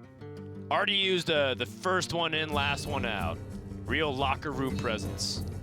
That's right. Yeah. The intangibles. The intangibles. Hustles every day. Yeah. I mean, he kind of is. He's streaming. So is Bunnyhoppor. Bunnyhoppor's been streaming a lot. He's been playing all kinds of decks. I got to say that whenever Bunnyhoppor posts a list, that's when I'm like, ooh, it's about to go down. I'm about to take some Nerds Ladder stars. And so I usually queue up a Bunnyhoppor deck list, win 3 games, feel invincible, queue 5 more, lose all 5 of them, and quit. But sounds like a Bunnyhoppor deck list to me, Dan. It's like, wow, this deck list is genius. And then I think, how does anyone ever win with this deck? RDU playing the very ambitious 15-card deck. Not sure how he was allowed to do that, but apparently when you're Grandmasters and popular streamer, you're allowed to do anything. Yeah, that's right. Looks like we had an issue populating the cards. That was funny, though. Yeah, he's actually playing a full deck. No. I can see that our graphics operations isn't clearly using T-Mobile because it would have loaded fast and effortlessly if it did that. They need a rank up. They need a rank up with T-Mobile, if you ask me. And their graphics would load seamlessly everywhere in the nation. And it doesn't happen with every carrier, Dan. Oh, surely that's not the only carrier that does that. No, they are the first and only. T-Mobile? T-Mobile, that's right. Oh, got it. Not G-Mobile. No. T-Mobile. Not P-Mobile? Nope. Okay. T-Mobile. Great. T-Mobile. All right, let's go and take it. We were told we weren't plugging T-Mobile enough, so we gotta do by our sponsors right. It's not every day we get a nice sponsor for Hearthstone Esports here. So shout out on a serious note. Shout out to the T-Mobile people. Yeah. They really know what's up. And we have to give them the answer to all your questions is yes, we do have phones. So why not T-Mobile? The first and only nationwide 5G carrier. Yeah, we gotta welcome them to the Hearthstone world. The Hearthstone way. Yes. Excellent. We love you. And as Doe and I were talking about, if you are traveling internationally a lot, we actually use T-Mobile very often because you get free international data everywhere you go, pretty much, within reason, obviously. There's some countries that can't support it, but I've gone to some pretty dank places of the world and still able to get T-Mobile reception to play some Hearthstone and made many of my friends jealous. So with that, let's go ahead and go into game number 1. Bunnyhoppor and RDU with the Warlock versus Druid. But remember, RDU isn't playing the Embiggen Druid. He is playing a 15-card token Druid. These weren't on his list, Dan. That's not very cash money. Yeah. I just want to point out, kind of how big this matchup is. Not only because they're two big-name players, two Grandmasters, but also the fact that the difference between, especially in the last round of the day, going 3-2 or 4-1 into day 2 is pretty massive. One, your tiebreakers if your goal is to hit that top 8, and 2, your mentality going into day 2 because they have a whole night to stew with their performances. And if you win that last match of the day, you're feeling great as you walk back to your hotel once the matches are complete, once the Swiss rounds are complete. 4-1 just feels so much better than 3-2. It does, largely because the margin for error at 3-2 is 0, basically. It is. You have to essentially just win out. It is the minimum number of wins that you need to move on to the second day of competition. You kind of still want to stay in that double elimination mode if you can. So, you know, even though both these players at 3-1, we might see them go the distance. And Bunnyhoppor has actually been doing, is still one of the best, if not the best, GM performer across all the Masters Tour in 2019. Like, he was once again kind of back in that spot, very similar to previous years in HCT, where he had barely missed the cutoff a few times. He was like in 9th or 17th or something around that area, where he just kind of kept getting bubbled out. And it happens, but I think no one will doubt his consistency, especially after he got his doctorate degree in chemical engineering. He recently published a paper that had some English letters forming chemical words, but I couldn't really understand it, but it was very smart and sophisticated. Yes. I wouldn't even begin to try understanding it. I did not even look at it. Yeah. So Hearthstone, comparatively, even though it has its own complexity, must feel a lot easier to tackle than some of the chemical bio studies he's been able to tackle recently. But either way, I highly recommend you follow his Twitter, because he's been posting about it recently. It's very fascinating for all those science buffs out there. Yeah, he was one of the first players to at least, you know, post success and post deck lists for like early and big in Druid. So definitely a pioneer. That's right. Bunnyhoppor is also a competitive chess player, so it shouldn't really surprise people that strategy games runs deep in his blood. He's also an astronaut. He's been to space multiple times. Oh, really? Yes. That's fascinating. So very accomplished. I heard he also ran the Ironman. He did, yeah. Finished and broke the world record twice. Mm-hmm. He's an Olympic athlete. Skeet shooting. Yeah. He's also dating my mom, but we don't really talk much about that either. Artie's going to go ahead and extend onto the board with the Force of Nature Nubisoft Defender. I hope my mom never hears that, because then she'll be embarrassed. Embarrassed that you would think that, or embarrassed that you revealed that? That Bunnyhoppor was indeed my father. Yeah. So Bunnyhoppor looks at this board, doesn't have Crazed Netherwing. How does he deal with it? He has Dark Skies, which will count itself. Okay. And yes, that was the dumbest thing I've damage. said in a long time. Well, I mean, to be fair, I just assumed you were right and just misremembered it as well. On a technicality, yes, it does count itself, but that's just the card text. And most cards that you play in Hearthstone do count their own card text when you play them. One card off from the Crazed Netherwing. Yeah, I totally feel what you're saying. Oh, no. Oh, no. Just a couple of 1 health minions, so this Power of the Wild buff is going to be pretty effective. Yeah, he's got 18, I believe, right now. 7 on board. Power of the Wild be 10, plus Savage Roar is 18. I wonder if you cash in now. He can be pretty confident there is no Crazed Netherwing. Yeah, I think I like the 1 Power of the Wild at least. I guess if he's using the first here, he probably will go for the second. Okay, yeah. And if he does see a Crazed Netherwing, I think he feel confident he can still end the game anyways, because he's still going to put his opponent within striking distance. Oh, yeah. I mean, if Crazed Netherwing comes out here, he would go down to 6, and he's leaving 9 power on board, so. And before that Nightmare Amalgam draw, he didn't even have a dragon to activate the Crazed Netherwing, so. Has to find some other way out of the situation, and it might be life tap. Life tap for... He doesn't have Plague of Flames on him right now. He doesn't even have enough to summon minions and use Plague of Flames. Life tap for a Nether Breath. Second Nether Breath. Okay, second Nether Breath would be going down to 7, gaining 8, so 15. You're still dead. But he's not dead on board. So that's what the puzzle that Bunnyhoppor is trying to figure out here is how does he not die on board? Not die on board is Crazed Netherwing and Mortal Coil. He's still dead on board. He has to sacrificial pact his Nightmare out. Yeah, he sees 12 on the board. The hero power is 13. Sees the Savage Roar. RDU actually doing Bunnyhoppor a solid, saying, you know what, even if you like did a play that caused you to die 100% of the time, I had you covered. Yeah. Very homey move by Radu. And game number 1 will go to the Token Druid, which is, you know, again, I was telling Gallon before this tournament that I thought Token Druid was being overlooked because everyone was focusing on Embiggen Druid. And Gallon kind of, you know, laughed at me, as usually Gallon does when he hears my suggestions or some of my ideas. And then we played Token Druid, and I just kept, like, winning for a while. And then Gallon's like, well, you know, you're, like, rank 1, rank 2. You're not, like, even in Legend yet. Then I got to Legend, I started doing okay with it, too. It's like, you know, you're not, like, high Legend with it. And now RDU's winning on stage, so I want to hear what Gallon thinks. Let's call him.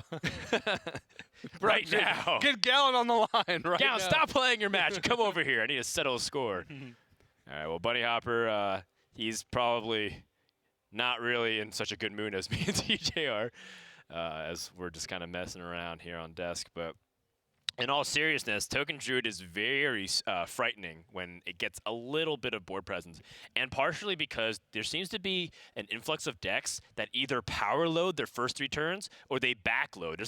There's very few in between things. So we're gonna see if Bunnyhoppor can turn around, but for now we're going to take a brief intermission, and when we come back, we're gonna get Game 2 started here in Masters Tour Arlington, brought to you by T-Mobile.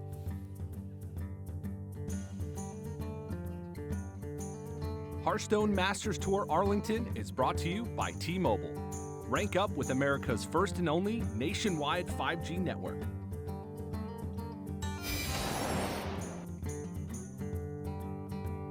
T-Mobile 5G is here, and it's nationwide.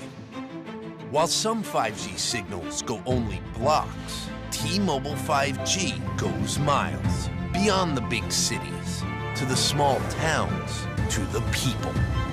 Millions of Americans can have access to 5G on T-Mobile. This is just the beginning.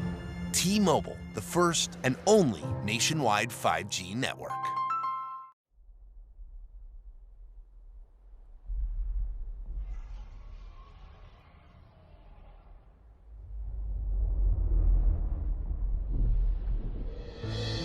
Is this the end? Our heroes can't fly. They fall like shooting stars. Will anyone survive?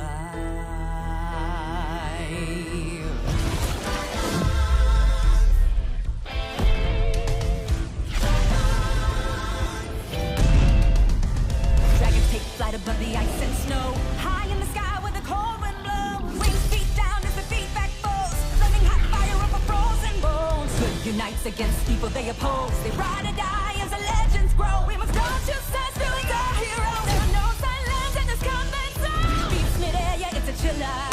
Life and death, yeah, it's a killer. They go round and round as the beat down pounds. Aerial thrills, yeah, it's a thriller. The sky's filled with trauma and all of this drama. Pretending and impending, yeah. Crash down. It's dragons descend.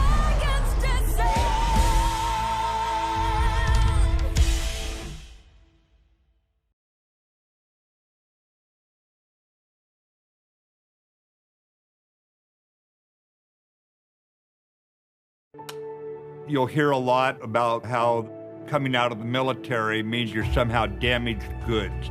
I would reject that.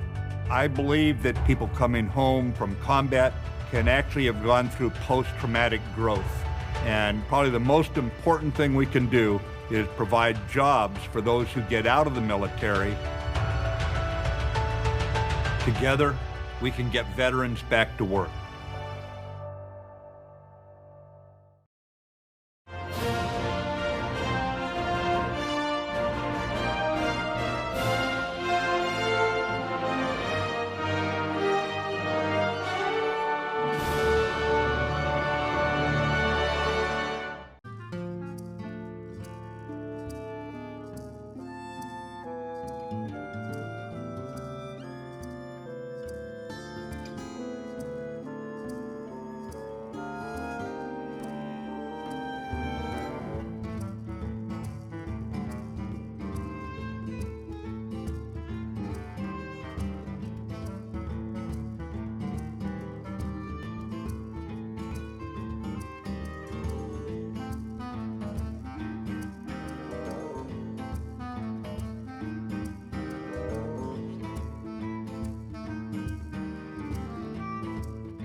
Masters Tour Arlington continues as we take a look around the tavern. 2014 World Champion Firebat, two-time World Champs appearance Muzzy, his teammate Just Sand, who made a deep run in 2019 World Champs into the top 8, also on Team Radiance with the Muzz. And then we have two players from Liquid, from G2, two of the top organizations in the world when it comes to esports pedigree, and two of the top players in their respective region for Europe. Currently, RDU's up 1-0 with Token Druid as we head into game number 2, which is brought to you by T-Mobile, that great, awesome purple logo. We're going to go into Warrior versus Warrior. Oh, TJ, it's been so long. Oh, no, Dan. It's been far too long. A Bunnyhoppor Warrior mirror? Is it a true mirror? It is nearly, I mean, it's a mirror in regards to archetype. I have to look through the list to see if it's an exact card-for-card mirror.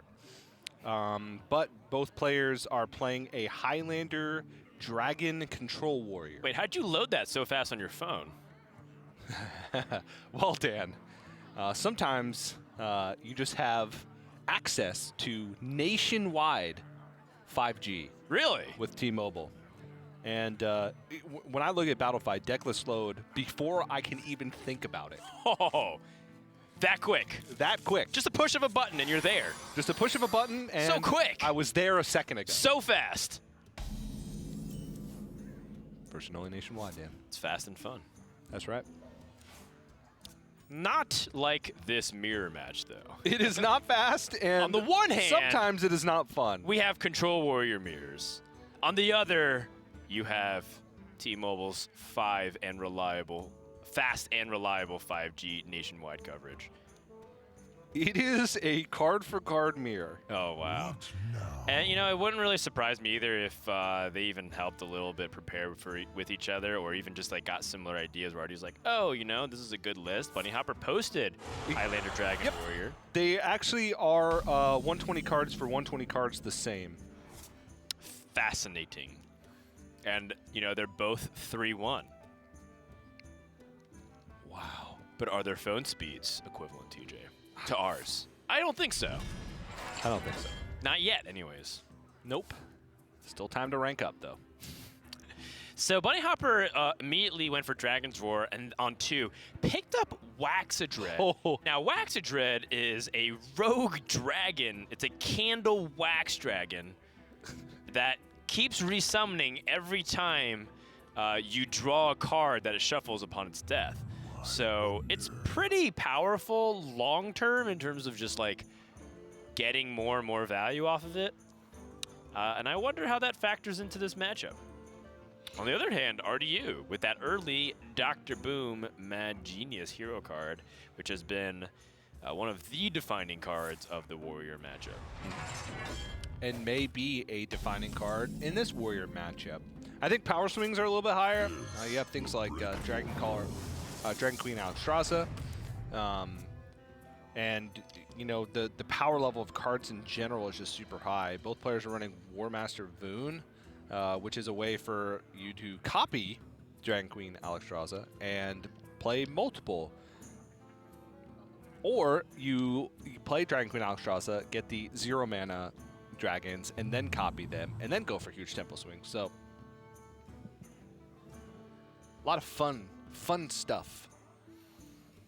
Yeah, I think there's part of what makes the Highlander package a very compelling way to approach Control Warrior and the Dragon is because you have just a little bit of everything. You have a little bit of tempo tools, you have a little bit of defensive removal, you also have some late game options, some early game options, and it's all kind of tied together very cleanly by some of those other cards like Dragon Queen Alexstrasza and by Zephyrus. And one of my opinion, one of the more rewarding things is when you can make those Highlander decks that don't necessarily have those Highlander cards meant for those classes, right? Like Hunter has Dino-Tamer Bran, or Mage has Reno the Relicologist. But, you know, Warrior doesn't really get anything from Saviors of Uldum that's naturally supporting their class. You just have Zephrys at the time. But yet people were still playing Highlander Warrior just for the Zephrys effect. Now you add in Dragon King Queen Alexstrasza, and it makes Highlander Warrior a much more legitimate option as opposed to just a meme. Yeah. And, you know, as the, you know, the sets progress and as you get to later on in a rotation cycle, cards just get more powerful. So Highlander decks naturally get more powerful because you have more good stuff to choose from. So instead of struggling to find the 26th through 30th card, you're struggling to narrow down from 35 to 30, which is, you know, a better problem to have. Is that a Skyvateer, Dan? Skyvateer? Yeah, the the draw card. Yes, Death Rattle. The rogue. Is it? I think it's rogue class card. 1/3 with stealth. Death Rattle draw card. Yeah, it's a useful card for rogue. Apparently, we're just picking up rogue cards here as the warrior, playing the dual class warrior / rogue. As you can see on your screen too, top right, we have some reports coming in from Swiss round number 5 as Otsuna has taken down Rascal 3-0. That was quick. Yeah, we had a they very play quick on game and just started 5G connection or something? they must. How'd they finish the series that quickly, TJ? I don't know. It's absurd. It's a mystery to me. Wait, it's not. They must be using T-Mobile. Well, I mean, it's surely not covering the entire nation, right? Yes, Dan, and that includes right here. Oh, it is the entire nation. It's nationwide. Yeah, yes. Bunnyhoppor just extending onto the board with reasonable tools. I like this. You know, I don't think there's a need to tempo out things like the Omega Devastator or the Dragon Maw Poacher. And I think there's not really a need to play Wax Grid yet either. Well, the downside here is pretty significant in that it's not really going to be able to answer cleanly unless he's able to get a little bit more armor for a Shield Slam. I think he is. He has that the Molten removal. Molten Breath. Molten Breath. It's one of the breath cards. You're right. Which is a theme. I never thought that breath would be a theme. Oh, it's definitely a theme, TJ. Uh-oh. Just wait till me to drink my morning coffee. You thought that Molten Breath was intense. Dynamatic, not the worst. Not the worst of the overdraws. In fact, I don't even know what would be the worst. Probably Dragon Queen Alexstrasza. Yeah, you don't want to burn any of your threat-generating stuff, and you don't want to burn anything that's like a crucial removal piece. I would say that like Brawl and other cards like that are fairly impactful too, because then they can extend wider onto the board and force you to have a Plague of Death, Plague of Wrath. So either way, I think that you know, Warrior with all their removal tools, being able to narrow it down is going to make it a lot easier. Now, Bunnyhoppor, he doesn't really have too much proactive stuff going, but this Super Collider can maybe help turn the tides. His opponent is holding almost full hand as well, so if you play Super Collider and it gets destroyed, it's not that big of a deal if Ardu just keeps drawing a lot deeper into his deck, because as we know, Warrior Mirrors, they can go on for a little bit of time. And if they do keep going on, eventually they will be in fatigue. When two warriors really love each other. Very much? Very much. What happens, TJ? They draw all of their cards. Oh, like that? Yes. Second Dr. Boom, Mad Genius. And we have ourselves a true mirror. This reminds me of the good old days, Dan. Remember back early on, 2019? I know it was quite a long time ago, but bear with me. Season 1 of Grandmasters. Watching these two very players battle it out. Warrior v. Warrior. I mean, it wasn't us casting it. Great minds battling. Yeah. Yeah, we didn't cast it. We didn't cast it. Those poor suckers in Europe did. But yes, I do remember very vividly the amount of times I've heard "save the best for last." Save the best for last. This would be Into save the best for last. Into unity, precision, perfection, over and over and over. It was just constant warrior mirrors back and forth. I just got flashbacks. Well, we're entering that stage where both players don't do anything. Bunnyhoppor realizes that RDU is the player that has to play cards because RDU's hand is full. And he can't really draw too much more. No. So Bunnyhoppor is basically going to say, you know what, I'm just going to let you play the cards. I'm going to react to it. Eventually, I'm going to beat you in fatigue. He's going to just play the Tyrion here? Looks like it.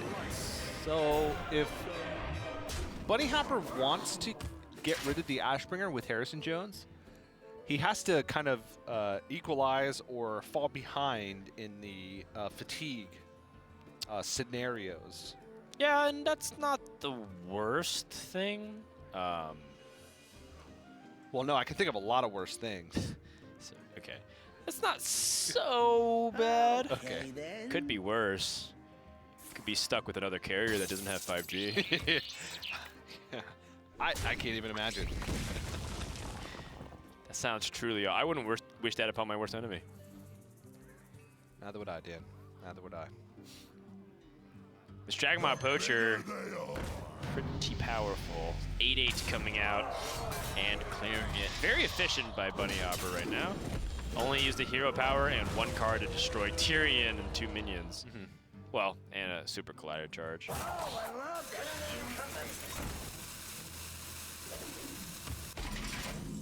RDU with a big weapon, a big shield, queued up in his hero power, and a big hand. He's got lots of cards here.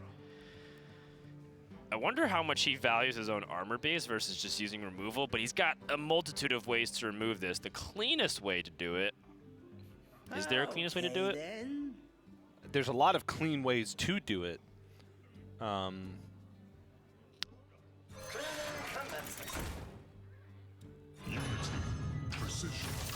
Interesting. And it's the idea that RDU highly values other cards like War Master Voon. Yeah. And I was thinking, like, you know, would you want to Voon Deathwing? But I think RDU just wants to wait for the Dragon Queen Alexstrasza, you know? Yes. Ideally, you want to get War Master Voon to copy Deathwing and Alexstrasza. But sometimes, you know, when you play on ladder, you feel like you really can't do that, so just gotta make do. Harrison only drawing 2 cards instead of 3 keeps up relative pacing for fatigue. Yeah, Bunnyhoppor, you know, drawn slightly more cards, but I'm sure that will equalize. And now both players are at pretty equal hand size and life total. So it's going to come down to, it seems like, who manages the resources as we move closer to fatigue, who manages their resources better. Actually, I don't think there's a silence in the deck for either player, because they practice together, they have 120 for 120 cards, the same lists. Waxadread might just be the end. Unless RDU can pick it up for himself as well. Yeah, you know, and Waxadread could just be placed at a time where it forces RDU to constantly remove, and by the time that it gets there, like, RDU removes Waxadread, it's summoned a few times. RDU uses this opportunity to draw a card.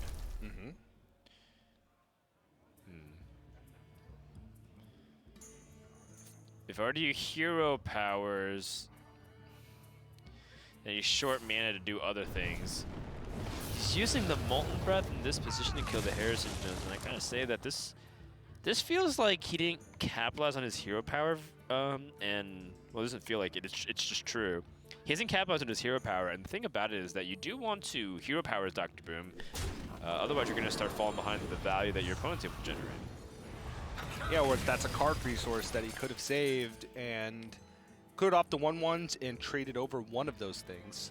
Maybe even just left the Harrison Jones up.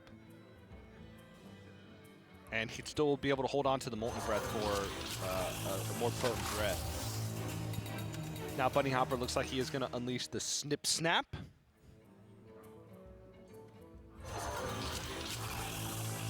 You can magnetize, it seems like good value because he gets immediate value out of the Snip Snap. And forgoes the hero power spell. Yeah, it's totally understandable when you, well, one, you don't really have much ways to collect it off of the Kaboom. RDU could have eliminated a couple of minions, but again, I don't think it's anything too egregious. I think he's doing just fine.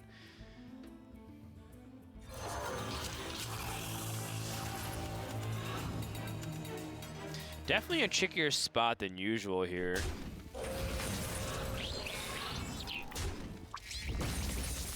Well, you could just use the Snip Snaps to value trade over these. Rather have that 2-3 in play over hero powering, even if he leaves more 1-1s on board. Just more value over time. Okay, well. Bunnyhoppor reaching through the delivery drone, seeing what he can get.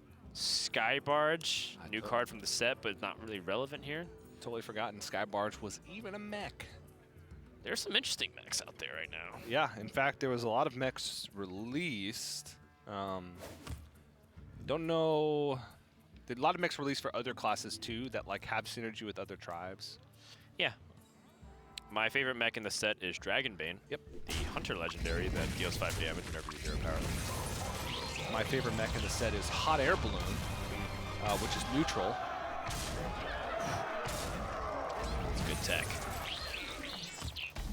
It's the second best tech I know, TJ. Dragon War coming down, seeing if we can pick up something good. Finds Nidhogg. But wait, what's the first best tech units?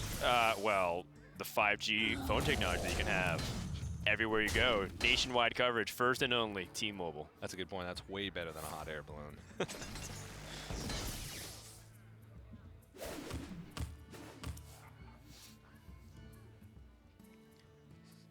I think that's a pretty poor outcome. Nidhogg and Bronze Herald. Well, Nidhogg is just kind of like going to take up resources from Bunnyhoppor. Sure, yeah. But yeah, the fact is that when you play Dr. Boom at Genius, it feels like your opponent's deck just becomes almost all removal.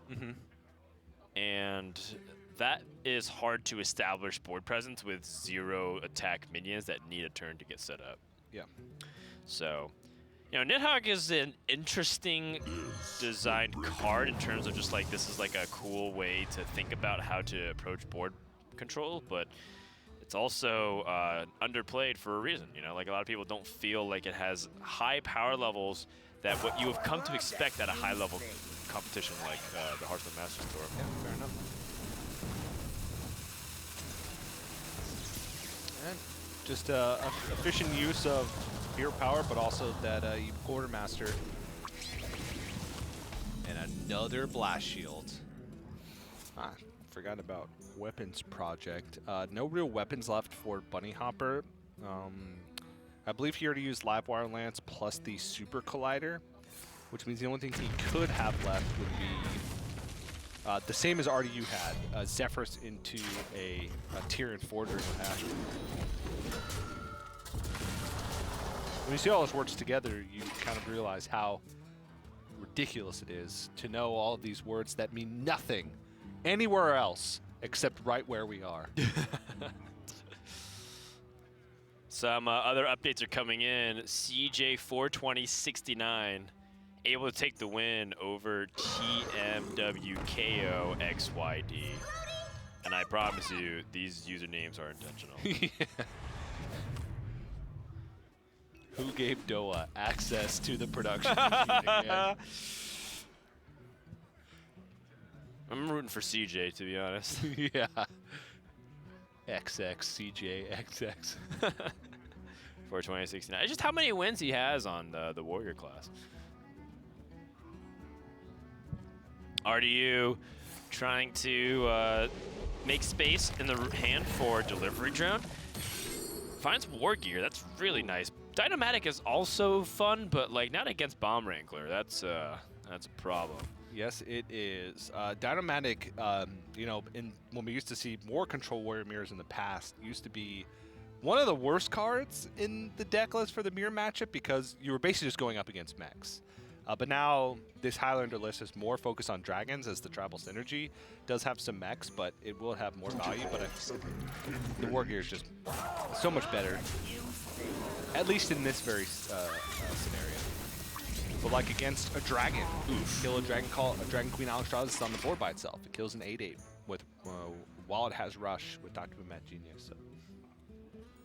Speaking of, Dragon Queen Alexstrasza just kind of chilling in Bunnyhoppor's hand. Still doesn't feel like the right time to play it yet. It needs to come down to the resource battle. Make sure you can time it correctly. Somewhat curious that Bunnyhoppor used the shield block. I figured that he'd want to not draw deeper into fatigue. Well, he has Waxadread, so you mentioned earlier he could get to a point where it's just playing a Waxadread every turn, forcing RDU to kill it. So. That sounds intense. Well, summoning a Waxadread. I mean, it just sounds very painful to be constantly attacked by a dragon made of wax. Candle wax. Well, you don't know that it's made of candle wax, Dan. It doesn't specify that anywhere. It does specify in the name. It could be any type of wax. Like beeswax. Right. But I'm pretty sure it's candle wax, because it's a candle that shuffles into your deck. And from that the candle could be made out of any type of wax. I guess that means it's still candle wax. Candle you know what, Dan? Point taken. Okay. Touche. Give it up. Ooh, a golden Kaboomba. It's going to hit twice, right? Only once. Not that it would have mattered. It was at 4 HP. Yeah, so it could have hit twice, and we just wouldn't know. That's right. So now, in all seriousness, is this time to play the Waxadread here for Bunnyhoppor? Still choosing not to. Instead, going to get the value off the Weapons Project, destroying the weapon, and then passing it over. And, you know, this is, you know, basically Bunnyhoppor saying, RDU, you have to present something. I have a little bit more life than you, and I have all these removal tools. Nidhogg hits the board. These 0/3s will turn into big dragons if they go unchecked, but Bunnyhoppor will check it. I think that's what he was waiting before the Waxadread. The Nidhogg? No, the War Master Boon. Yes, okay. He was waiting for the Nidhogg. He was like, oh, I just know my opponent's going to get a Nidhogg here. And I really need Waxadread to handle it. Yeah, the War Master Boon gets the Dragon Queen Alexstrasza. 2 Waxadreads. Double the wax. Yeah. Double the dread. RDU has to be maybe slightly frightened by the fact that Bunnyhoppor held on to that Dragon from Dragon's Roar for that long enough to copy it with War Master Boon. He must think it's something very high value. Not sure if Waxadread specifically is on his mind. It rarely, I would be hard pressed to figure it out that it, like, I don't think I would have ever guessed it would be Waxadread. I'd probably think the worst thing, which would be another Dragon Queen Alexstrasza. Yeah, no, that's true. I like to do that so I don't get too disappointed if it is. So then you'd have 4 Dragon Queen Alexstrazzas. That'd be dope. Holy moly. Well, here comes number 1. Threat check. Oh, sorry. Here comes Waxadread. Once he realizes the implications. Just a slight smirk. Oh, there we go. The wheels are turning. Ooh. Still chances to get his own because of War Master Boon. Right. He can play War Master Boon, but he has he'll be summoning a copy of 2 dragons in his hand, including the Bronze Herald. Yep. Bronze Watcher. Either way, the Bronze Herald. You were right the first time, I think. The Dragon Queen was the only dragon there, and Bunnyhoppor will receive the turn with the Waxadread still on the board. How will he choose to distribute his resources? Will he go for another Waxadread? This is interesting.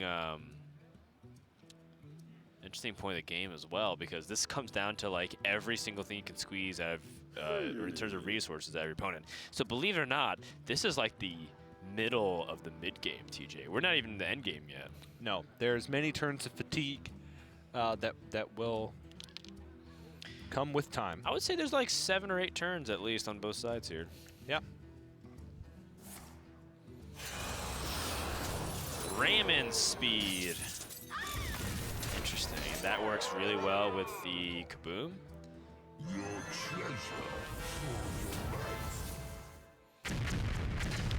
Boombot will only deal 3 damage. RDU staying at 14 on the board. That's definitely enough to warrant somewhat of a response.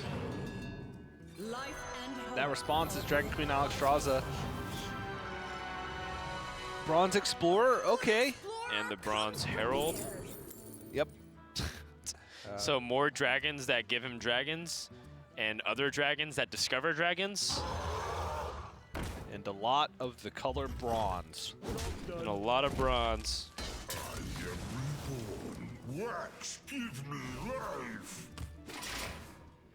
Wax, give me life. Interesting. I haven't really played enough with Wax Dread to know what he says.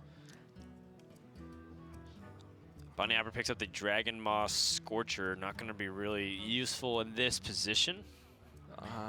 He could use it to like trade over. Yeah, he does have the Wax Dread trade in, play Dragon Moss Scorcher and like other things like Warpath, but Dynomatic as well, and likely off most of the board. Like right now, if he hits into, there's still 6 health on board. Yeah, but if it's just rush into there's, whatever lives, yeah. If he attacks and then plays the Dynomatic, it'll kill like most things, and then he can hero power and clean up the rest. Just the charge. The rush, rather. Oh, and Ardu's gonna burn a card here. Ooh. Has already played Zephyrs, has Dragon Queen Alexstrasza in hand. Trying to think if there's a big burn. Okay. Ember Skeledrake is not super consequential. Alexstrasza, the classic Alexstrasza, which was created by the Bronze Explorer. RDU, the king of bronze right now. Wax Dread makes his way back onto the board. And this is tricky, because I'm not really seeing a way for RDU long-term to win against Bunnyhoppor unless he's able to get so far ahead in tempo, and I don't think that's going to be the case here. Yeah, I mean, he's going to have quite a few 4-mana 4/4s at his disposal. Oh my goodness. All right. That is Ysera Unleashed. With that little cards left in his deck, RDU is going to run out of removal quite quick. Yeah. Bunnyhoppor will play Ysera Unleashed. That is the Druid legendary dragon for Descent of Dragons. Oh, hold on one sec. What happens if you draw all portals until your board is full and then draw a candle? It just negates it, right? Yeah, you're right. Yeah, RDU, of course, smirking, kind of realizing that he's in trouble. And I think the answer to your question, TJ, is it's not going to matter because RDU will be crushed. I just want to know for future knowledge. That's right. I'm asking for a friend.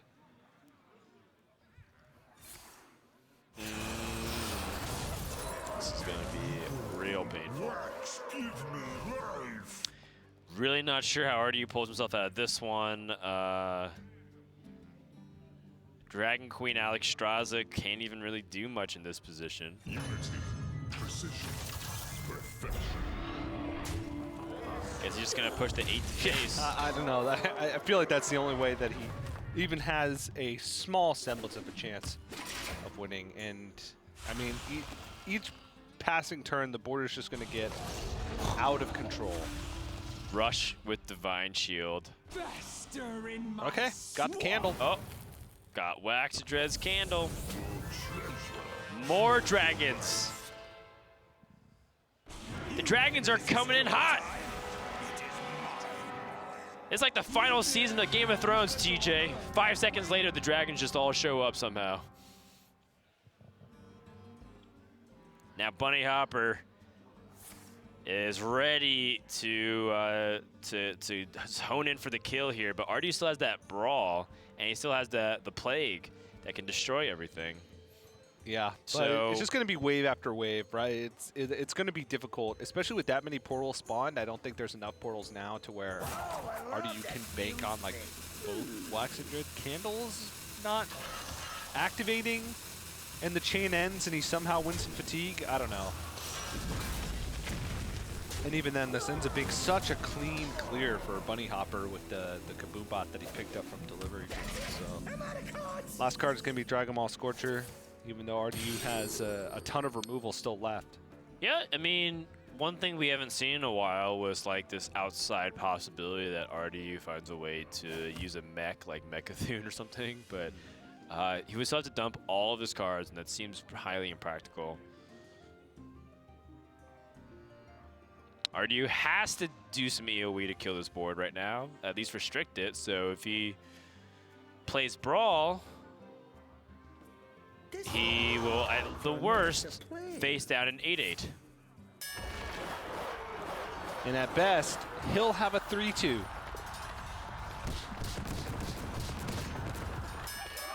It's the worst. Yeah, it's a lot of pressure. 2 more candles, or 1 more candle shuffled into the deck. A second one is also there still. Oh, double candle. Wax and Dread just keeps coming back. 1 more portal left and 1 Malagos! Ah, there was 2 more portals left. So he drawn both of his natural cards. I thought he only had 1 left. Oh no, 1 was a candle. Okay. No, sorry, every aspect coming out to play here. And Bunnyhoppor has, well, he's got some damage coming in the next couple turns here. RDU has to use his Plague in order to stay alive. Dragon Ball Scorcher can be the enabler of it. But every single turn, he's going to have to deal with those Wax-O-Dreads as they get shuffled in. Now, Bunnyhoppor's still going to take the fatigue damage. I'm almost out of cards. But at this point, it just doesn't feel like it matters. He's got a 14 damage lead every single turn, even though he's 1 card behind in fatigue.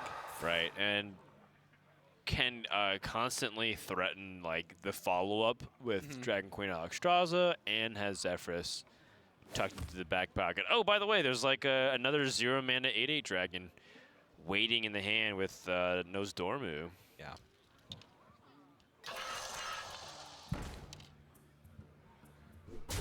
Imagine it's going to come down here. Yeah, you don't want to give RDU time to try and calculate what's happening. Make a snap decision. Deliver Drone gone, which means he doesn't have to worry about, you know, the off chance of Omega Devastator popping out. All right, what can he get? Dragon Queen Alexstrasza. 2 amalgams. Well, at least they're mechs also, so they have rush. I mean, guess so. And that's going to do it. Bunnyhoppor wins game number 2 in the Warrior Mirror Marathon. We've had several of those. We were overdue for one, TJ, to be quite honest. At least on broadcast, yeah. I know there's probably been some out on the playing field. On the floor. On the floor. Yeah. Which always seems weird to me because they're not playing on the floor, they're playing on tables. But what are the tables on? The floor. So literally every activity that happens in the entire world is on the floor, except unless you're in a plane. Yeah, fair enough. I won't argue with that. If you're in a building, where's the building? I'm on the 15th floor, but it's a floor already. Floor, yeah. You're on the 15th floor, TJ. I'm standing on top of 16 tables all stacked on each other. But what's the first table on? A floor. I'm technically wearing my shoes and standing in my shoes, but my shoes are on the floor. So you're always on the floor. That's right. Unless you're in a plane. And that's where the bodies hit. Yeah. Game number 3 will be a very pivotal moment, as again, if you're just tuning in halfway through, well, congratulations, you made it through the Warrior Mirror. We're going to take a break. When we come back, we're going to have that pivotal game 3 to find out who is going to get 1 step closer to going to day number 2 with a 4-1 record. Masters Tour Arlington is brought to you by T-Mobile. Rank up with America's first and only nationwide 5G network.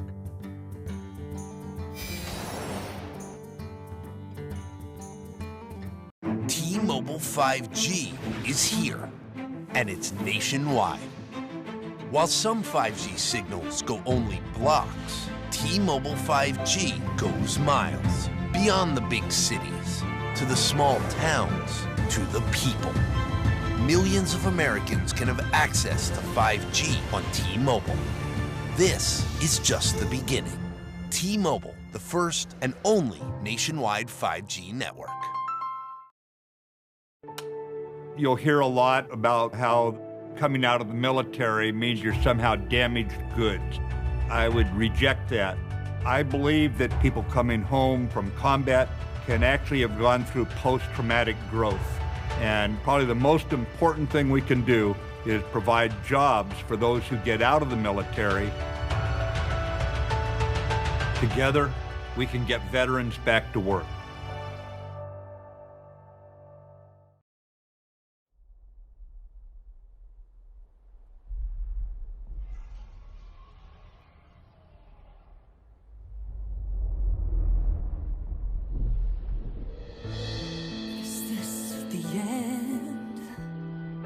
Our heroes can't fly.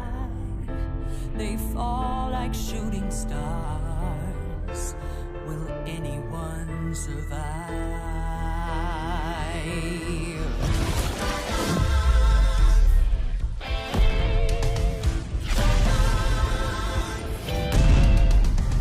Dragons take flight above the ice and snow. High in the sky where the cold wind blows. Wings feet down as the feedback foes. Flaming hot fire over frozen bones. Good unites against people they oppose. They ride or die as the legends grow. We must don't choose sides, feelings are heroes. There are no silence in this combat zone. Beats midair, yeah, it's a chiller. Life and death, yeah, it's a killer. They go round and round as the beat down pounds. Aerial thrills, yeah, it's a thriller. The sky's filled with trauma and all of this drama. Pretending and impending, yeah. Crush down. It's dragons descend.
Welcome back to Masters Tour Arlington, brought to you by T-Mobile. Game number 3 is about to begin as we have weathered the storm. That's right. The tornado known as Warrior vs. Warrior, Hurricane Garrosh, has successfully passed, and we have survived, TJ. That's right. I'm glad to have been through it with you, Dan. That's right. Bunkering down together, just like the good old times. You know. All right, so coming up next, what do we got? We have a few classes remaining. What's available for both these players, TJ? So Bunnyhoppor just has his own token druid left remaining. And RDU still has his warlock and his warrior. So both players ban rogue. We mentioned earlier these guys prep together. They have, oh wait, it's 1-1. Never mind. For some reason, I was like, oh, that was the 1-1 game. But that was just me wishfully thinking that the warrior mirror had already passed. But Yeah, both players have 2 decks remaining. Bunnyhoppor with his Warlock and his Token Druid. RDU with Warrior and Warlock. All right, so Warlock versus whichever player wants to queue, or basically whatever the Warlock can fit in here is going to be really important. And I'm curious to see if either of the players can make that work, or are we going to see a mirror, another mirror perhaps? TJ did mention that these players are playing 2 lineups, card for card, across the board. Yeah, I imagine Bunnyhopper's going to queue Warlock here because I don't think he wants to risk the Token Druid into the Warrior, but at the end of the day, he has to win with both. So even if he queues his Druid and runs into Warrior, he's still going to have to beat it with Warlock. Maybe that gets it out of the way, though. So I was correct. He does queue Warlock, and we'll see. I'm honestly not sure how this matchup pans out because, 1, there's not a huge sample size of data with Highlander Warrior. So it could be, you know, relatively inaccurate. And 2, I just am not sure the panouts of this matchup because this Warrior deck doesn't have as many, like, just straight-up control tools because it is a Highlander deck. It does run just a lot of, like, minions, like value generation, like War Master Voon, Bomb Wrangler, Evil Quartermaster. So those cards don't really do much just onto the board against Warlock. And you only have access to 1 Brawl, 1 Warpath, 1 Plague of Wrath, that type of thing. Well, according to the stats, Galakrond Warlock versus Highlander Warrior. Highlander Warrior has the edge, almost 60-40. Over what sample size? Like 700 games. It's not irrelevant. It's not irrelevant, but it might just be latter. It could be because players mulligan for Galakrond Warrior, that type of thing. But 60-40 is actually pretty big. So at the very least, maybe if you stretch that over 7,000 games, it'd probably still be like 56-44. So Galakrond Warrior is, or sorry, Highlander Warrior's a definite favorite. Yeah, you know, and 700 games, like, you know, it's not the most amount of games to truly say like we've kind of nailed down the general percentages of this, but it's not irrelevant either. Like, no. I mean, if me and you played all day, every day, we'd play like 100 games in a week, maybe, before we start to go insane. And so I feel like it's still relevant data out there. RDU plays just a little bit on curve here, given that he's behind on board. Bunnyhoppor has reactive cards, but the Nightmare Amalgam tech. What do you think about including Nightmare Amalgam into builds like these? It's just a more consistent way for him to get Dragon activation on so many Nether Breath and the Crazed Netherwing. I'm sure that's it. That is the only reason why. What do you think? Well, I mean, do you like it? Do you think it's good?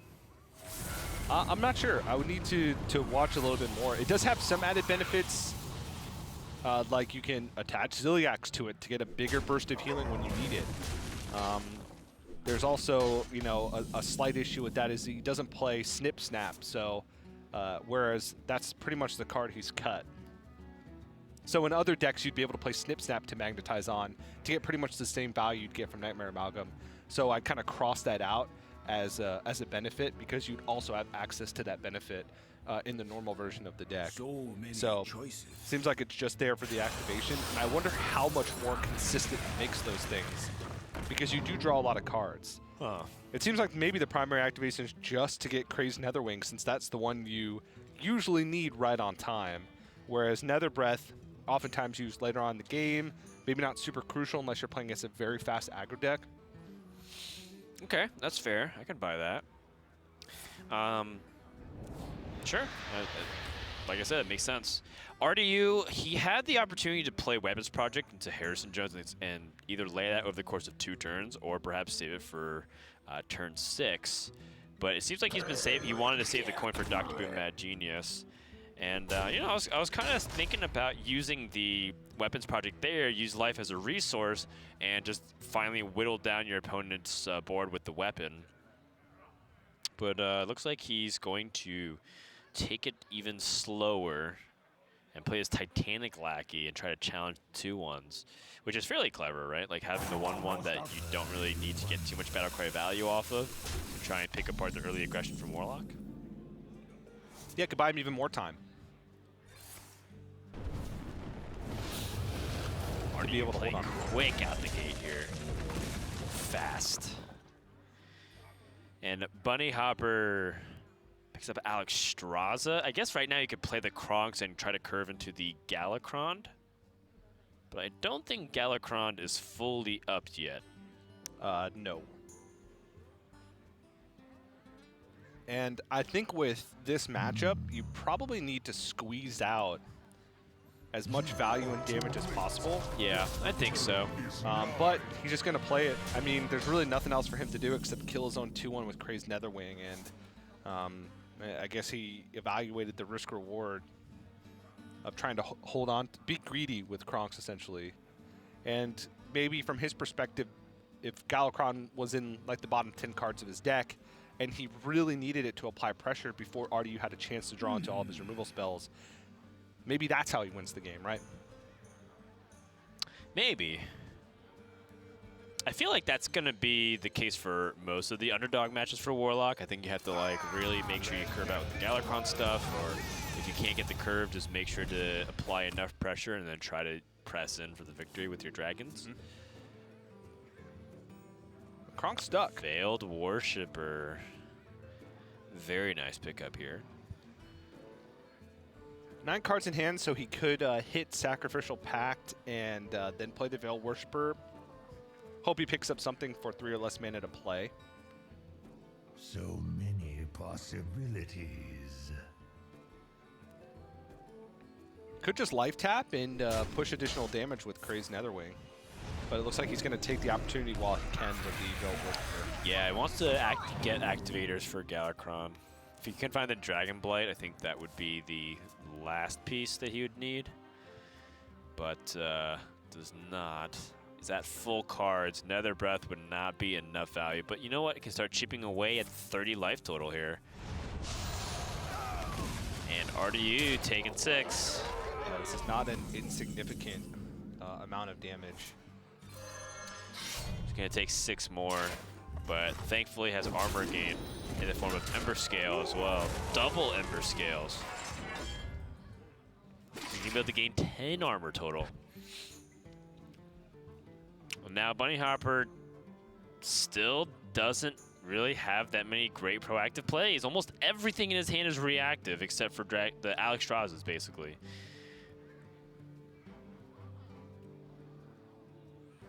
By the looks of it, he can't even life tap this turn.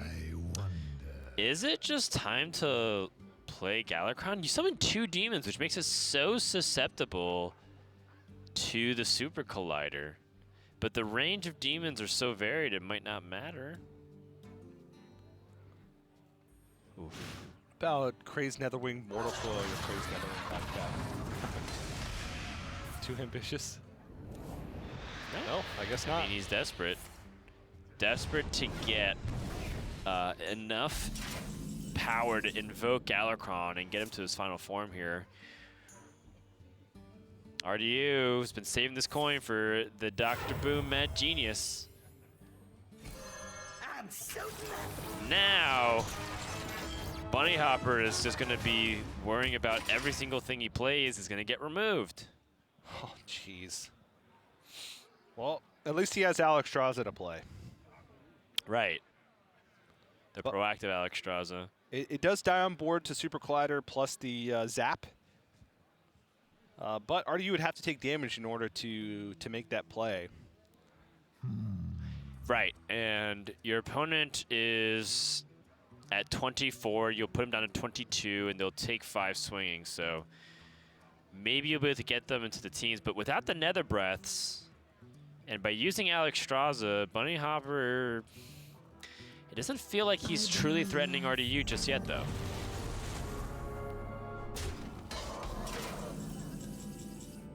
Shield Slam. It's convenient as well.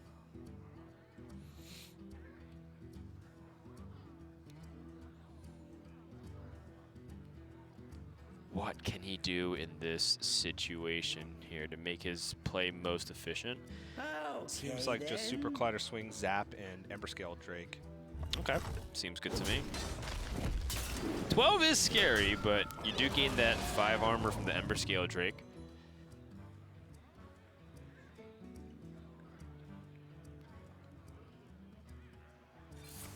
I guess RDU was thinking if he could squeeze in any other play, but that just seems to be the best. You gain life and you're a little bit more proactive onto the board. Yeah. Bunnyhoppor finally can use some of his other reactive cards. RDU has played a minion.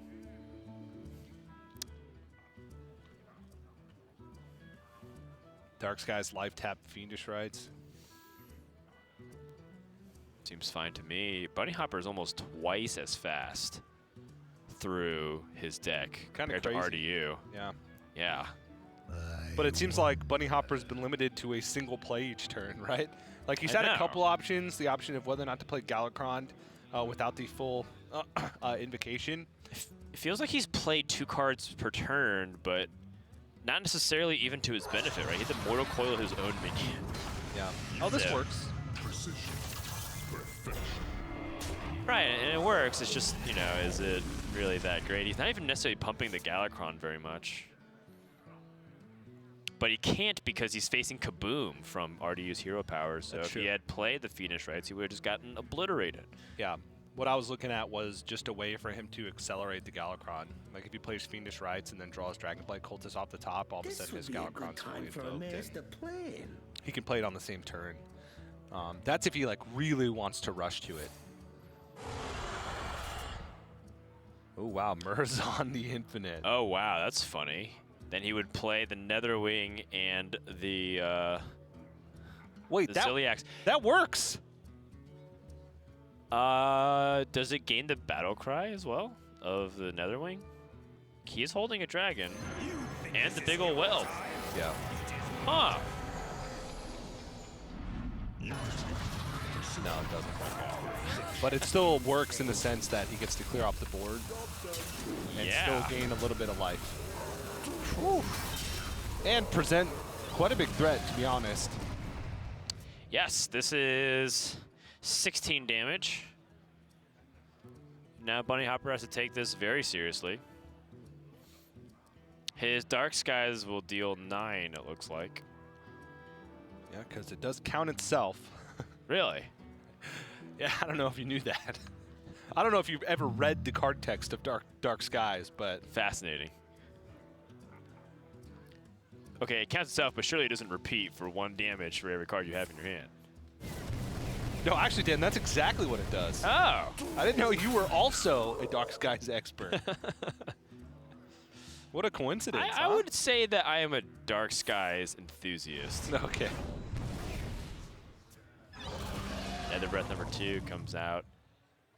From Bunnyhoppor, I'm thinking about Fiendish Rites right now, but the microbots on RDU's hero power will also shut down those little imps.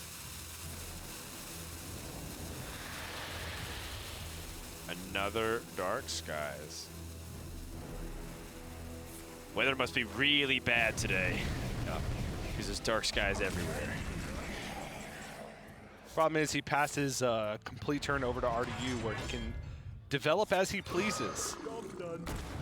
And every point of armor he gains is just getting him further out of reach of Bunnyhoppor's dwindling resources. Finally picks up a devoted maniac here to try and get this Galakrond pumped up. Yeah, you know, even though Bunnyhoppor's been pumping the Galakrond, it's still like just kind of been waiting and chilling for a while. And Bunnyhoppor's going to be fatiguing soon.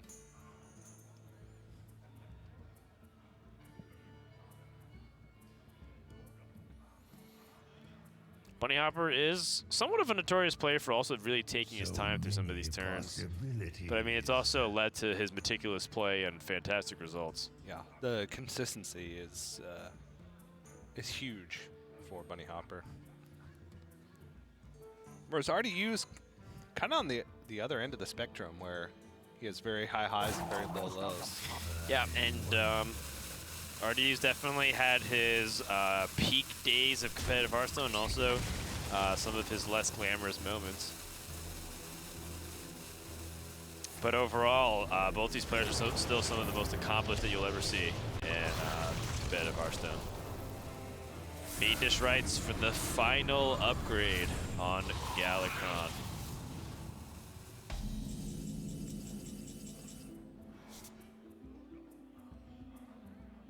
Ooh, Dragon Moss Scorcher's nice. Gets to efficiently fit in that blast shield as well. Back up to above 30 health. Okay, so now Bunnyhoppor is now the time to pull the trigger. If not now, then when, DJ? I feel like it has to be. The question is, do you life tap first, or do you... I don't know. I feel like I don't want to start taking fatigue unnecessarily here. Yeah. But then again, it's not like my hand resource count is really high. Warrior's been like going 2 for 1 in almost every category. Galakrond, Azeroth's End. The nuclear Galakrond. Oh my, picks up Illidan, Pit Fiend, the Inquisitor. Pretty good stuff, to be honest. Illidan and Pit Lord are 2 of the above average sized demons in the demon pool. There's a lot of crap demons, Dan. It's true, there are some junk ones out there. Not all demons were created equal. Sorry to burst all those demon fanboys bubble, but you know, the fact is there's a lot of weak demons out there. Except in Battlegrounds. There's a lot of great demons in that game mode. Yes, there is. Demons are very good at Battlegrounds. The average demon here, though, not super impressive. It's not that they're bad either. It's just not really what you really need. And most of the time when you play Galakrond for the Warlock, you're expecting your opponent to clear it.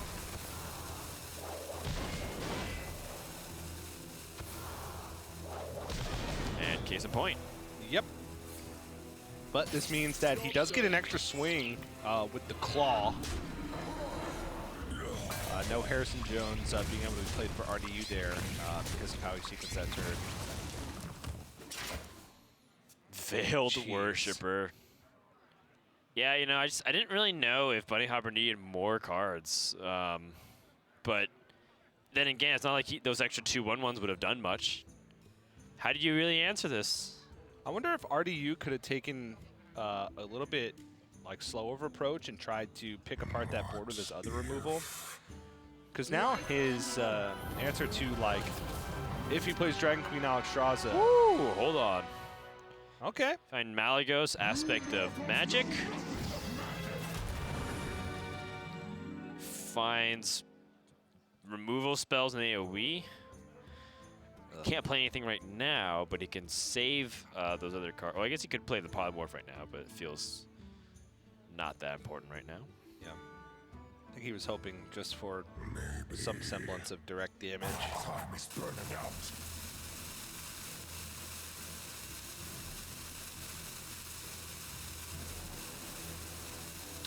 Chrono Breaker.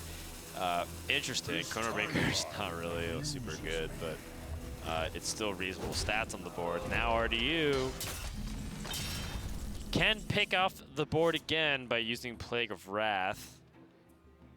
Doesn't necessarily need to even just do that. He could still use his Omega Devastator and clean up most of this board. Yeah, pretty much all Bunnyhoppor has left is the Zephyrus. Yeah. As far as ways to generate threats goes. He can make a bunch of wide boards, but RDU rolls Kaboom or the Microbots, and he's already looking good in that regard. Yep, I like it. So RDU just cleans up the board and makes sure to run Bunnyhoppor at threats. At this juncture of the game, RDU can just wait for Bunnyhoppor to leave, essentially. Yeah. Oh, the 1-mana Polymorph coming in handy. I will act as your scaled dragon. Legendary sheep to It's a golden sheep. It's got the legendary swoop. Oh, yeah. It's got the legendary dragon wing. That's pretty fun. RDU has the versus Mummy. He's got Dynamatic, and he also has just the hero power as well to clean it up if he so desires. Bunnyhoppor's aggression has been thwarted once more. Running out of cards. Just, I am not really sure what else Bunnyhoppor can do here. Tyrion is not enough to carry it. RDU already gained back a bunch of life. And this is looking lights out for game number 3. Control Warrior just slowly sucking the life out of this Warlock. Siphoning it. Put your faith in the light.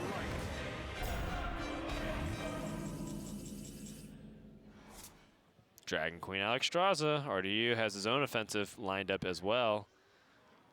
Life and hope. And he can pretty easily count how much damage is possible. Oh, that's not super duper good. Deathwing would end up hurting himself a lot of the time too here. And then Bronze Explorer. Oh, I guess he's okay with it. Oh, he got everything. Okay.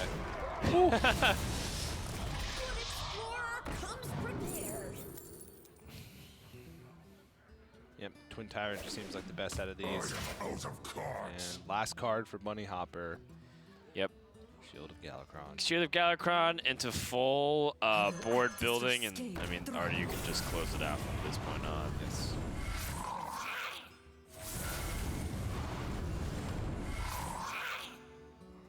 And Bunnyhoppor debating if he wants to fully extend us to the board. I mean, technically, he wouldn't have enough board space for everything, so he can just save it.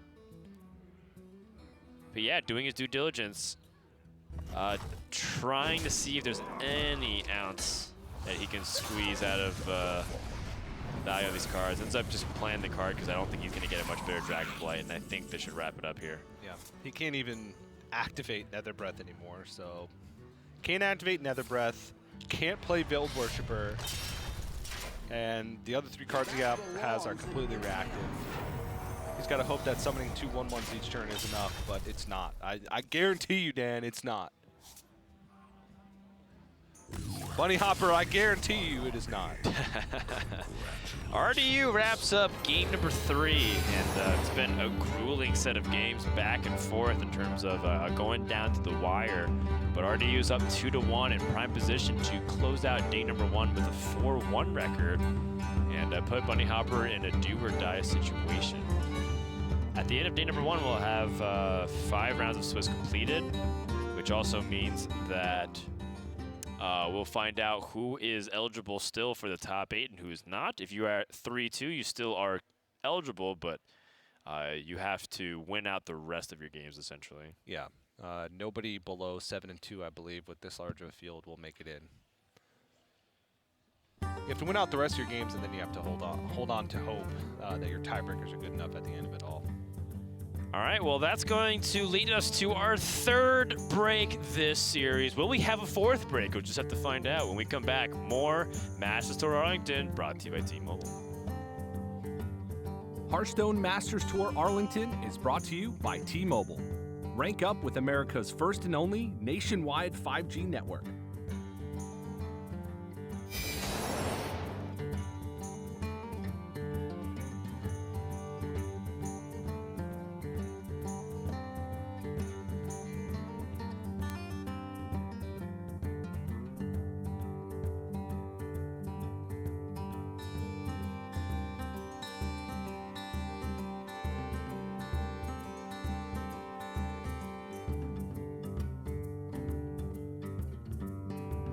T-Mobile 5G is here, and it's nationwide.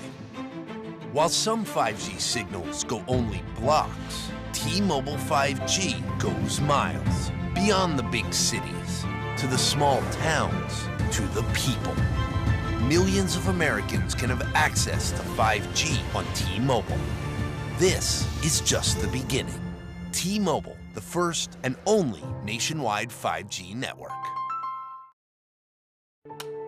You'll hear a lot about how coming out of the military means you're somehow damaged goods. I would reject that. I believe that people coming home from combat can actually have gone through post-traumatic growth. And probably the most important thing we can do is provide jobs for those who get out of the military. Together, we can get veterans back to work.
We are back with the Masters Tour Arlington with potentially our last game of the day. It's currently 2-1 in favor of RDU from G2, as we are ready to see if RDU can finish out day number 1 with a 4-1 victory, or will Bunnyhoppor find a win with his Warlock? And that's kind of the big question right now. Warlock has been struggling for Bunnyhoppor.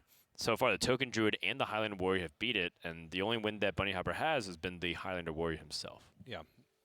But, you know, he does have a mirror match waiting for him if he gets to that point. You know, he's going to have to win a mirror if he wants to win the series, because still that Warlock left up on the table. And RDU just has his own Warlock remaining, so we'll see if he can take up a win. Bunnyhoppor's yet to play the Token Druid, so maybe we'll see Token Druid come out in this game. We saw Bunnyhoppor struggle to deal with it in that first game of the series, which seems like so long ago. Yeah, it's been a very long series. It's been about an hour and a half so far. All the players that have finished their series, I think there's almost all of them now. Looks like there might be one more going on.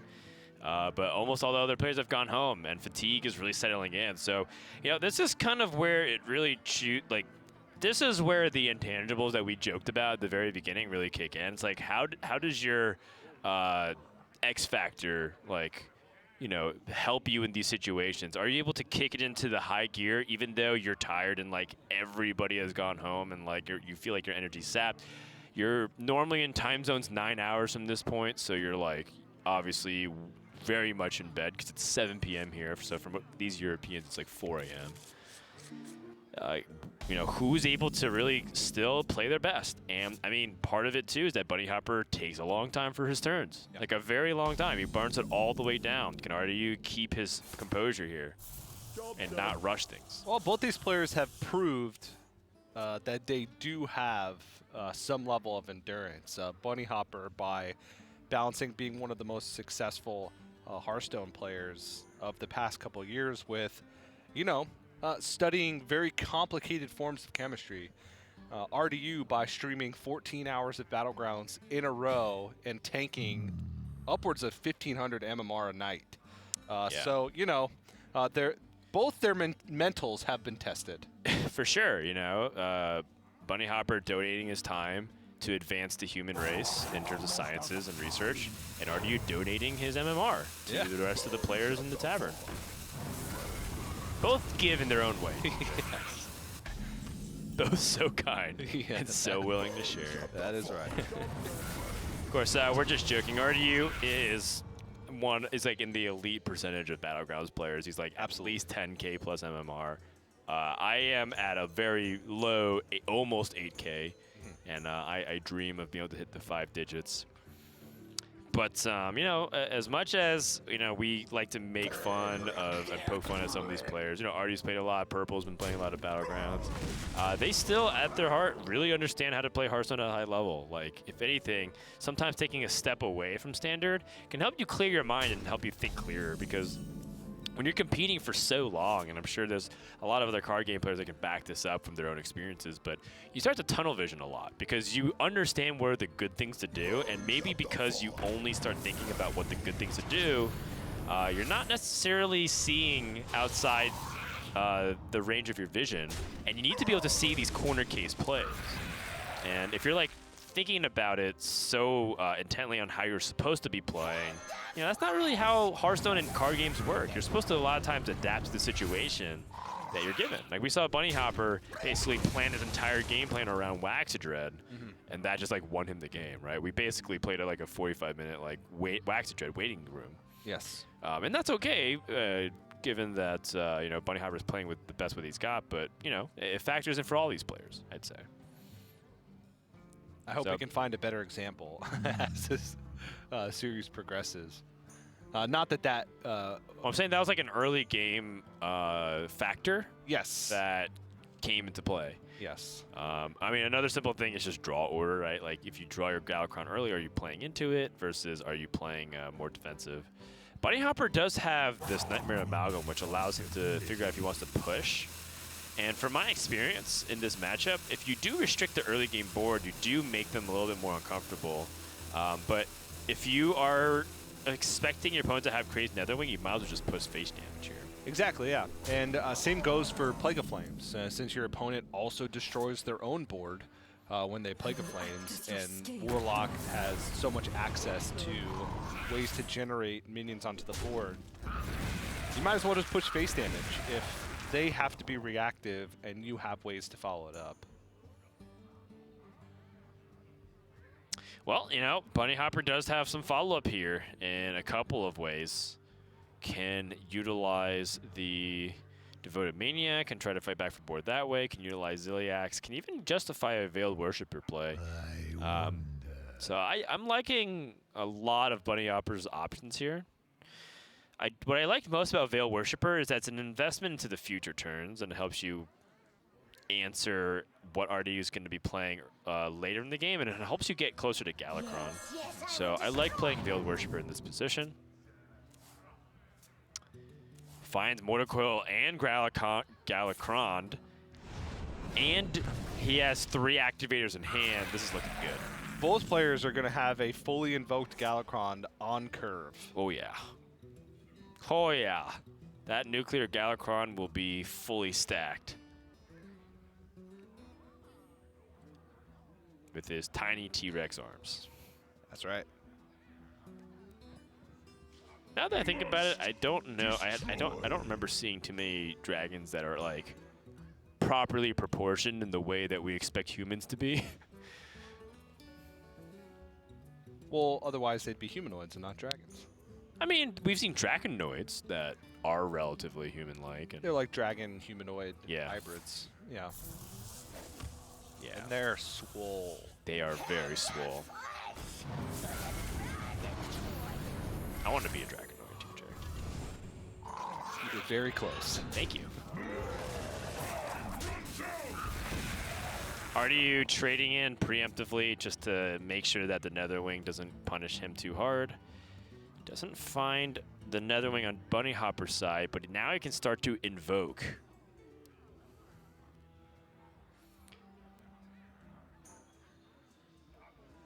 You can actually get this 5 damage push to face here. Yep, through Devoted Maniac. And that 5 damage isn't trivial. Like, that's enough that starts making RDU sweat a little bit. Just a little bit, you know? Just a tiny bit of perspiration where you're not sure if you need to reapply more deodorant. Or you're a little uncomfortable just all the time. Yeah. Oh, finds that Siege Breaker, so he gets the +1 attack on these imps. That's convenient. Yeah, and this is one of those spots where I feel like you do want to limit the board. Okay. So RDU purposefully trades off his board space here. He could have had the 2-2 go to a 1-1 and the 2-1 go into the... That's that mental fortitude you talked about, Dan. Yeah. Maybe I'm missing something, but I RDU, the unflappable. I can't see a reason why you trade that in over leaving a 2-1 on board in that scenario. I was specifically going to mention, like, this is one of those situations where you don't want to push face damage. You want to try and protect your board against a possible Plague of Flames. Also, if your opponent's going to follow up with their own Galakron, you just want as many attacking minions as possible to try and go for that swing. I don't know if Bunnyhoppor can risk playing his own Galakron. He can't take much off the board. And if he does play it, he's going to take a lot of damage unless he can get a significant amount of taunts. So he might as well just go for the Sacrificial Pact swings.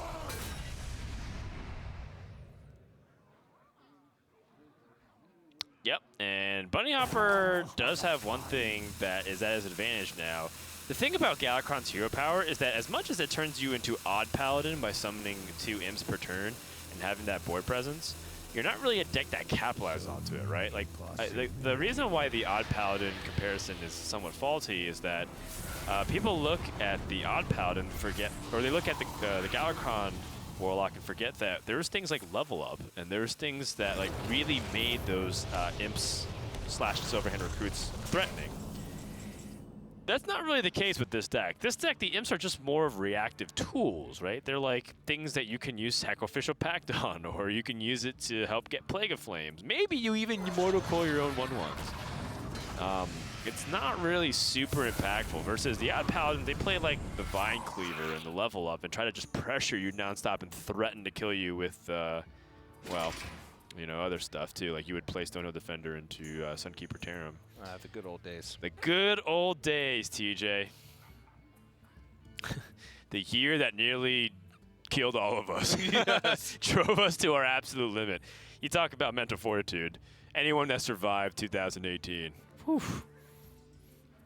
They rotated Baku again an entire year early. Yeah, like think about it conceptually, where it's like they would still be around right now. They'd still be in the game. We don't have a world champion lineup that features Baku again because they just rotated out right before the 2019 championship, where Hunter Ace won with Conjurer Mage, Dragon Mage, and then Hagatha Control Shaman, Tempo Rogue, and Control Warrior. It was a really interesting time in Hearthstone, although I think a lot of people may remember it like, oh, you know, I missed the days of even Warlock and Odd Paladin. It's like,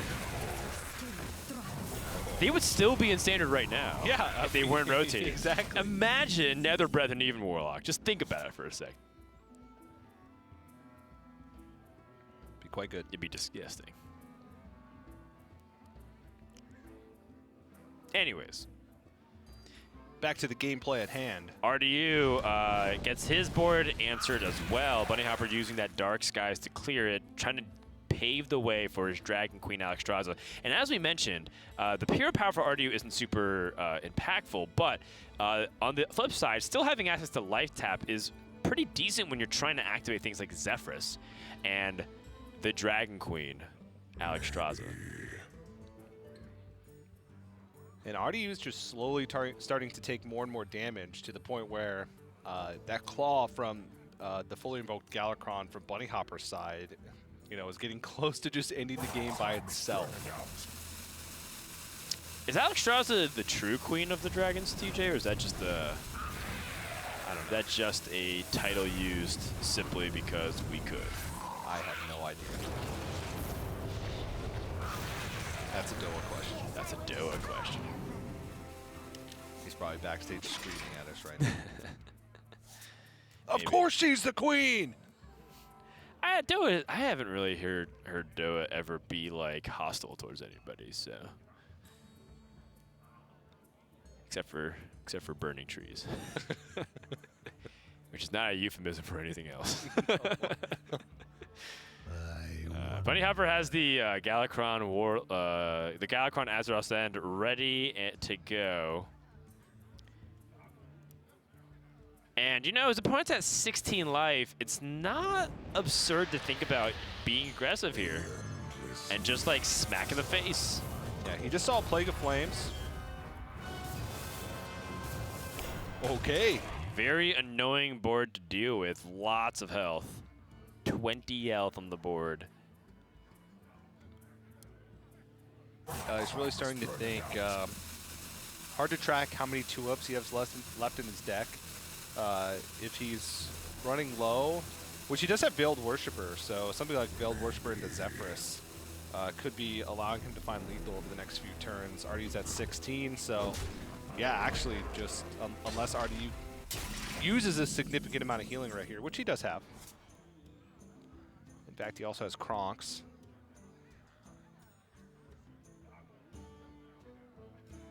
Yep, definitely a tricky position to be in here for RDU. Would very much prefer to find an easy way to survive in case his opponent has double Nether Breath. But if he uses Kronks here, what's the follow-up play? Probably Hero Power Nether Breath. Go back up to 15. That way he's not dead to his opponent's Zephyrus plays.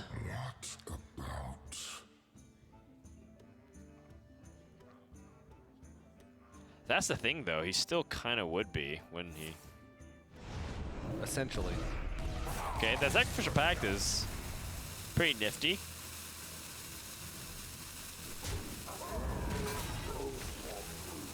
Dark Skies. Interesting. Is he going to play the Netherwing? He will.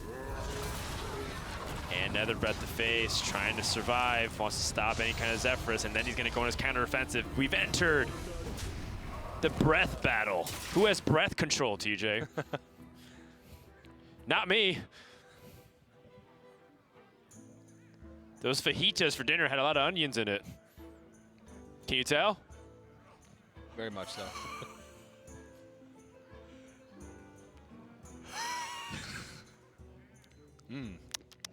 I can get some of that. Great.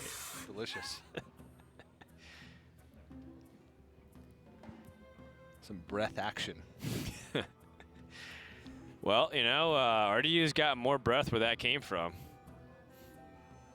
Dark Skies, Bunnyhoppor's hovering over it. He can plant his own 8/8 onto the board. Just summon a big dragon. Although, he's ended up going for the life swing instead. Interesting. And I guess that makes sense because he knows that RDU still has access to removal. But can RDU find a way to strike back here? Everything's active. What about? Everything is active. Go for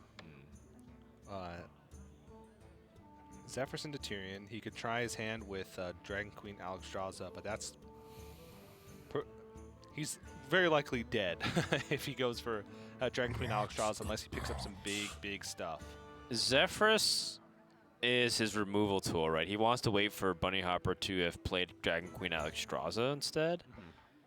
So if that's the case, Time is burning out. he doesn't have a good Lord Godfrey clear either. I guess he has Nether Breath and Lord Godfrey. Oh gosh, that feels so bad. Yikes. That feels so bad. Yes, it does. At least it's development, but he's gonna sorely lack damage as this game goes on, and it seems like Bunnyhopper's in the position right now where he's the one that's able to play proactively. The only problem is with 8 cards left in his deck, Zephyrus, Dragon Queen, Alexstrasza is still not active. Build Worshipper, still not active. Wow, still has duplicates in the deck. And with Godfrey being played, that has to make Bunnyhoppor feel more confident about extending onto the board. RDU has to be in a desperate situation. And we're kind of mentioning the lack of card draw, right? And how that ends up being slightly in Bunnyhopper's favor. Because he held onto the left tap just a little bit longer without having to give up the board. Funnily enough, I think it's the breaths that are interrupting his Zephyrus and his Dragon Queen. Oh, yeah? The breath control, TJ. Bunnyhopper slacking a little bit.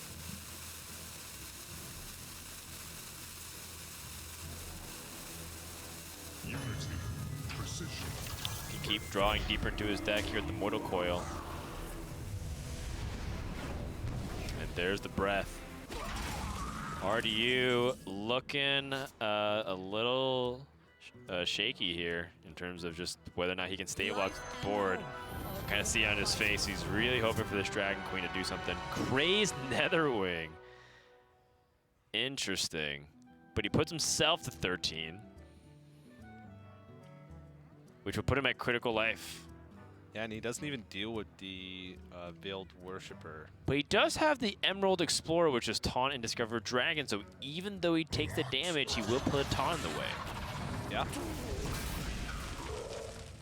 We must stop this corruption. Yeah, I guess the Evasive Draconid. Pretty much the only choice. Deathwing is a death sentence, especially so flames. This has to be lethal, right?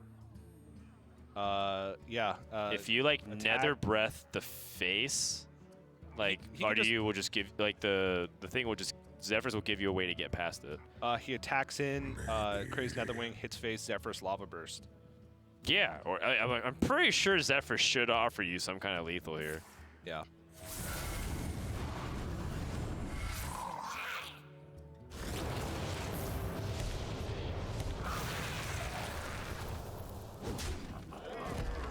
Yep. All right, so the Nether Breath. The Zephyrus should offer 4 damage in the form of anything. Lava Burst, Soulfire, and Eviscerate all are good enough, and Bunnyhopper's gonna tie it, winning the mirrors.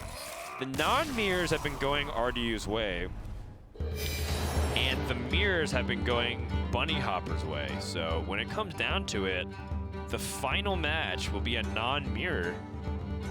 So RDU's got this. So RDU's got this. Congrats, RDU. Yeah, we'll come down to that token druid for Bunnyhoppor versus the Warlock for RDU. Yeah, it is going the distance for this one, which is, you know, I mean, honestly, if this was back and forth in, you know, the grand final series, it'd be pretty good. It's just that the day number 1, you kind of have to feel, like, as much as we're excited to see these guys play, we also have to feel for their energy levels. I kind of just feel it from here. Yeah, there's not a single player left. It's gotta feel bad. Your buddies are usually the ones waiting for you to cheer you on and, you know, pat you on the back. But we have not only reached the final game for today, but we've also reached our final break of the day. So when we come back, we're going to conclude day number 1 here at the Hearthstone Masters Tour in Arlington, presented by T-Mobile. Hearthstone Masters Tour Arlington is brought to you by T-Mobile. Rank up with America's first and only nationwide 5G network.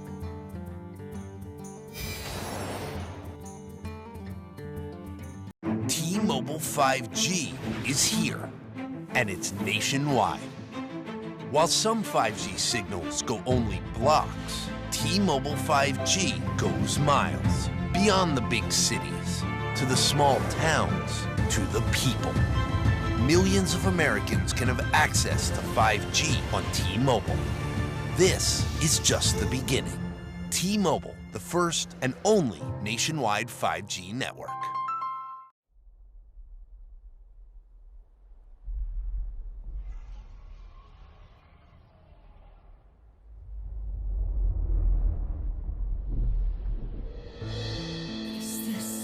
end. Our heroes can't fly. They fall like shooting stars. Will anyone survive?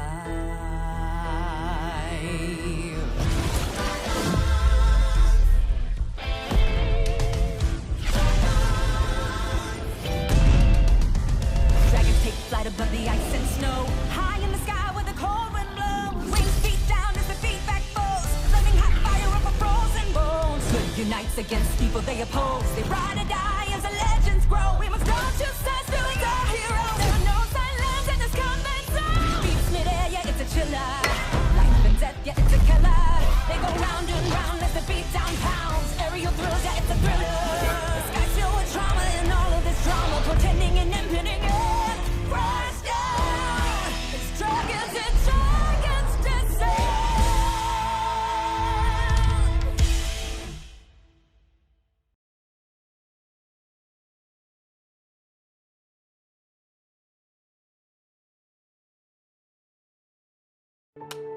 You'll hear a lot about how coming out of the military means you're somehow damaged goods. I would reject that. I believe that people coming home from combat can actually have gone through post-traumatic growth. And probably the most important thing we can do is provide jobs for those who get out of the military. Together, we can get veterans back to work.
Game number 5 is upon us as we march on closer to finding out who will be a Masters Tour Arlington champion to kick off 2020. Bunnyhoppor and RTU tied at 2 games apiece as we are live at the Esports Stadium in Arlington, Texas. Your location for the Dallas homestands. That's right. The Overwatch League is hosted in a venue something like this, and it's fantastic, although I'm sure they blow it out, you know, for the audience that wants to fill out. We took over half the venue and filled it with Hearthstone nerds, but for today, when they finished 5 rounds of Swiss, they were dismissed. Yes. There's an area like right outside of the actual playing area where we are currently.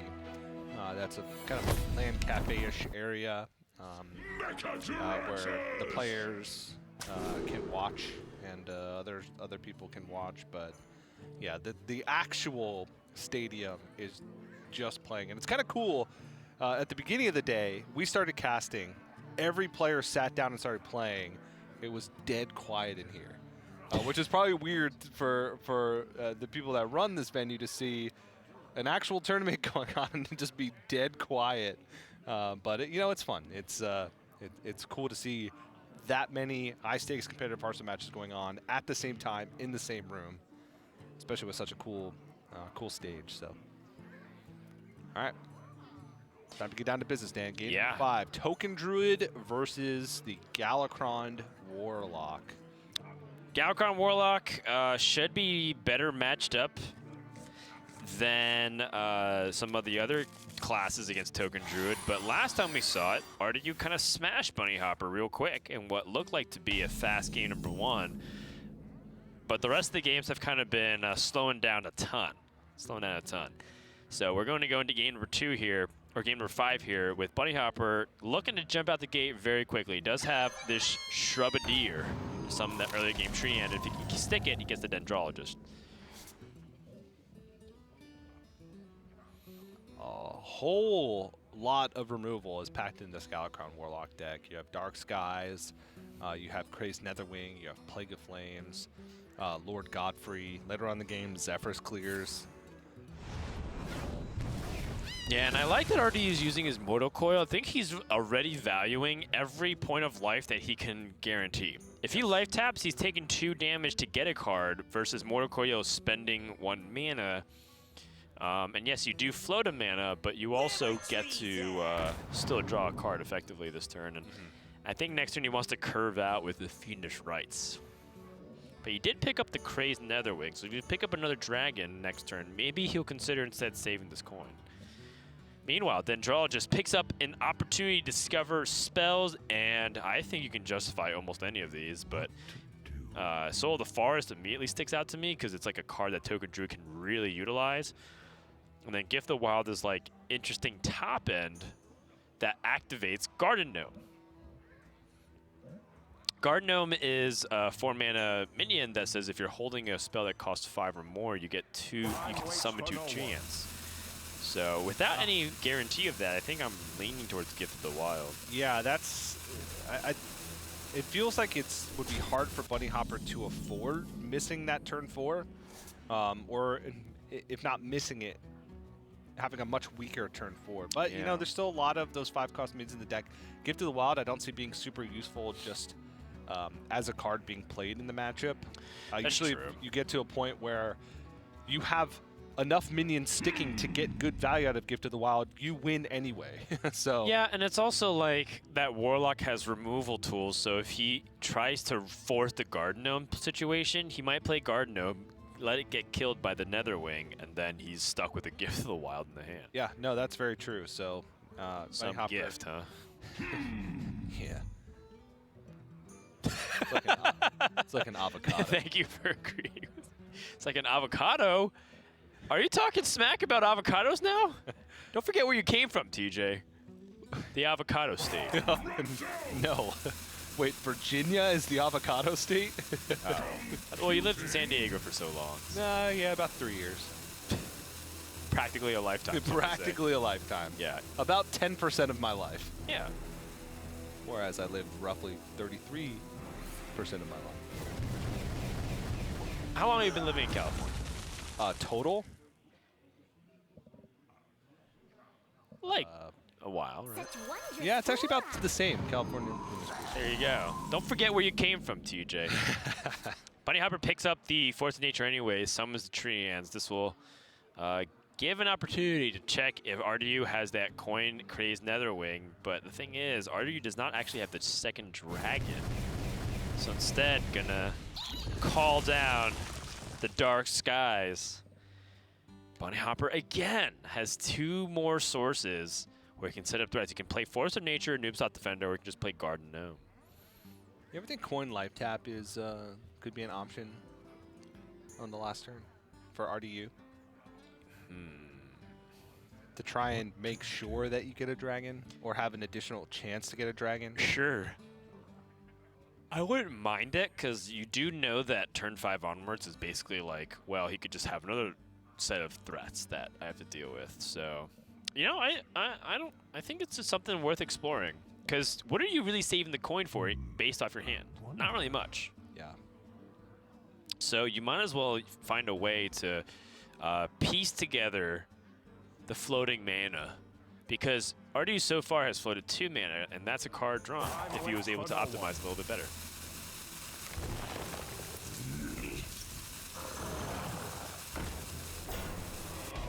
All right, Force of Nature plus a Noobsot Defender here. Still no dragon for RDU to activate this. And Bunnyhoppor, again, kind of stranding his Garden Gnome, but realized that he just kind of wanted the most power on the board.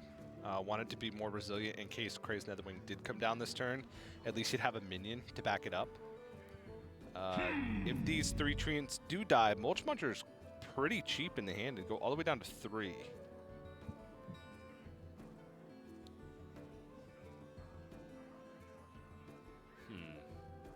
Yeah, it certainly is curious.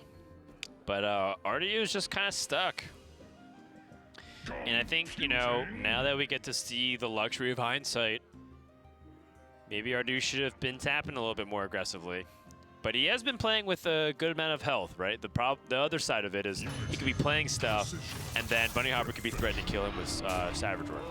Like, tap all you want, I'm going to kill you. This Soul of the Forest is particularly nasty, though. Especially in relation to Power of the Wild.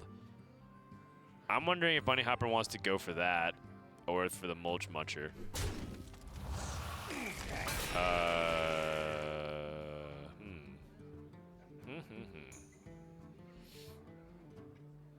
Oh wait, he doesn't have a 5-mana spell, so he can't really garden him. I mean, he could, but it's just not as good. So yeah, Soul of the Forest is like the 100% thing there. I think Bunnyhoppor missed like an extra tree out there. Yeah, he did.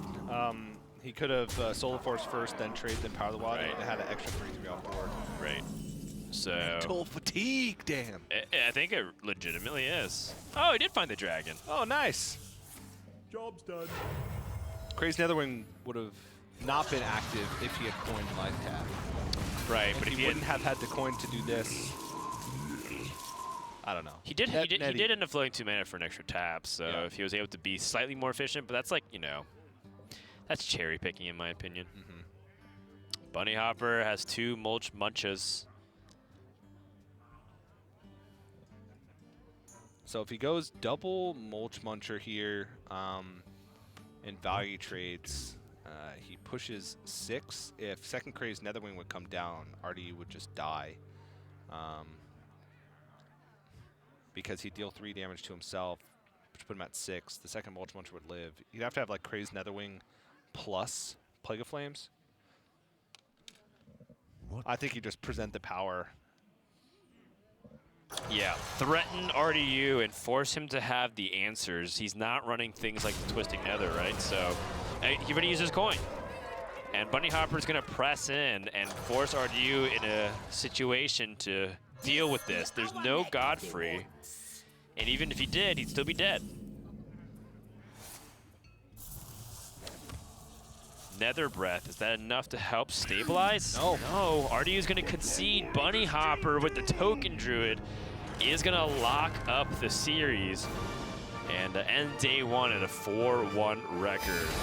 Whew.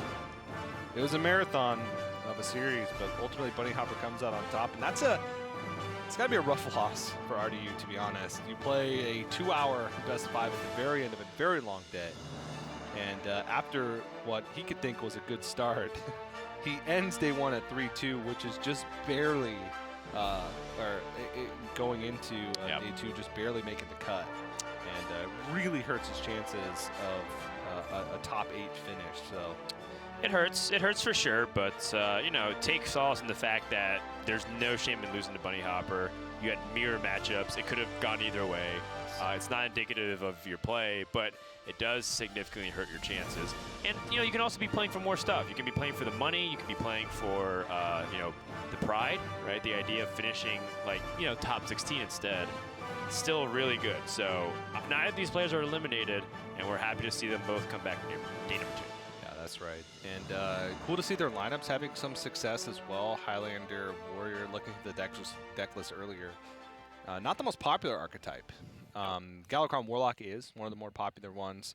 Even Token Druid, you know, kind of snuck in there. Seems like it's just as popular, if not more, than the Embiggen Druid, which we had expected to be one of the big name decks coming into this weekend.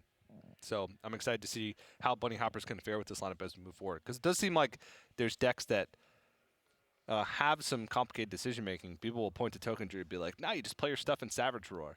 But maximizing that can be very difficult. That's right. Every edge matters, so you know, no room for error. We do have a couple players who have made pretty much no errors in the grand scheme of things. Some players are still undefeated. I believe 8 remain. So these are your top 8 players. If we were to cut off Swiss today, but we will be playing almost a full set of rounds tomorrow as well. AyRoK sitting at the #1 with the best tiebreaker. Tiz, Felkane, Allen numbers, Totosh, Sif from China, Impact, and bloodyface. So some familiar faces, a couple of Grandmasters, a couple of non-GMs, about what you've come to expect. If 48 of our players are Grandmasters and we have a few hundred players, we do expect, a small percentage of them to make it to the top 8. So, good to see Felkane and bloodyface there. Yeah, Felkane looking for another Masters Tour win, and that'd be absurd. He was right off the caster's desk when I came up to cast this series, and he told me that he was 5-0. And he said, well, I won Korea with Highlander Mage, and I brought Highlander Mage again to Arlington. So I'm going to win. So, yeah, he's feeling pretty confident, especially with the 5-0 score going into day 2. That's right. That's right. So we've been tracking all of the action over at battlefied.com, where you can find the deck lists and all the results. And, overall, I've been pretty happy with how we've been seeing the players show up today. It feels like the metagame has all kinds of different directions, even some surprises that we weren't really expecting, old and new. TJ, any final words that you want to say before we wrap the stream today? No, I'm just looking forward to day 2. Again, we cut the field almost in half, with only players with 3 wins or more moving on to day 2. There was a lot of big names that I want to follow on that 5-0 sheet, so should be a great finish out to the weekend. All right, so we're going to be back here tomorrow, same time, youtube.com/Hearthstone/Play Hearthstone, whatever you like to use. Other than that, though, we're done. So from Frodan, TJ, Soddle, and Doe, and everyone else here in Arlington, Texas, thanks for watching day 1 of the Masters Tour in Arlington, Texas. We'll see you tomorrow for day number 2.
T-Mobile 5G is here, and it's nationwide. While some 5G signals go only blocks, T-Mobile 5G goes miles. Beyond the big cities, to the small towns, to the people. Millions of Americans can have access to 5G on T-Mobile. This is just the beginning. T-Mobile, the first and only nationwide 5G network.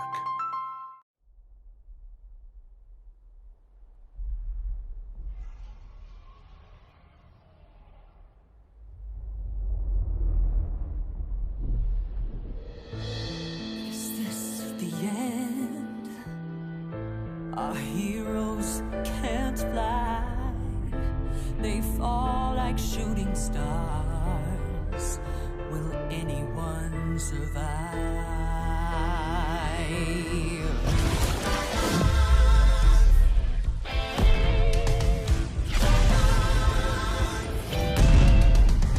Dragons take flight above the ice and snow. High in the sky where the cold wind blows. Wings beat down as the feedback falls. Flaming hot fire over frozen bones. Good unites against people they oppose. They ride or die as the legends grow. We must go to sense to our heroes. There are no silence in this combat zone. Beats mid-air, yeah, it's a chiller. Life and death, yeah, it's a killer. They go round and round as the beat down pounds. Aerial thrills, yeah, it's a thriller. The sky's filled with trauma and all of this drama. Pretending and impending end.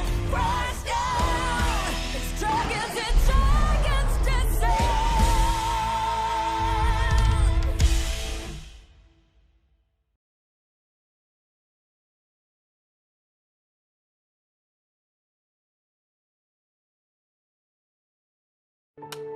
You'll hear a lot about how coming out of the military means you're somehow damaged goods. I would reject that. I believe that people coming home from combat can actually have gone through post-traumatic growth. And probably the most important thing we can do is provide jobs for those who get out of the military. Together, we can get veterans back to work.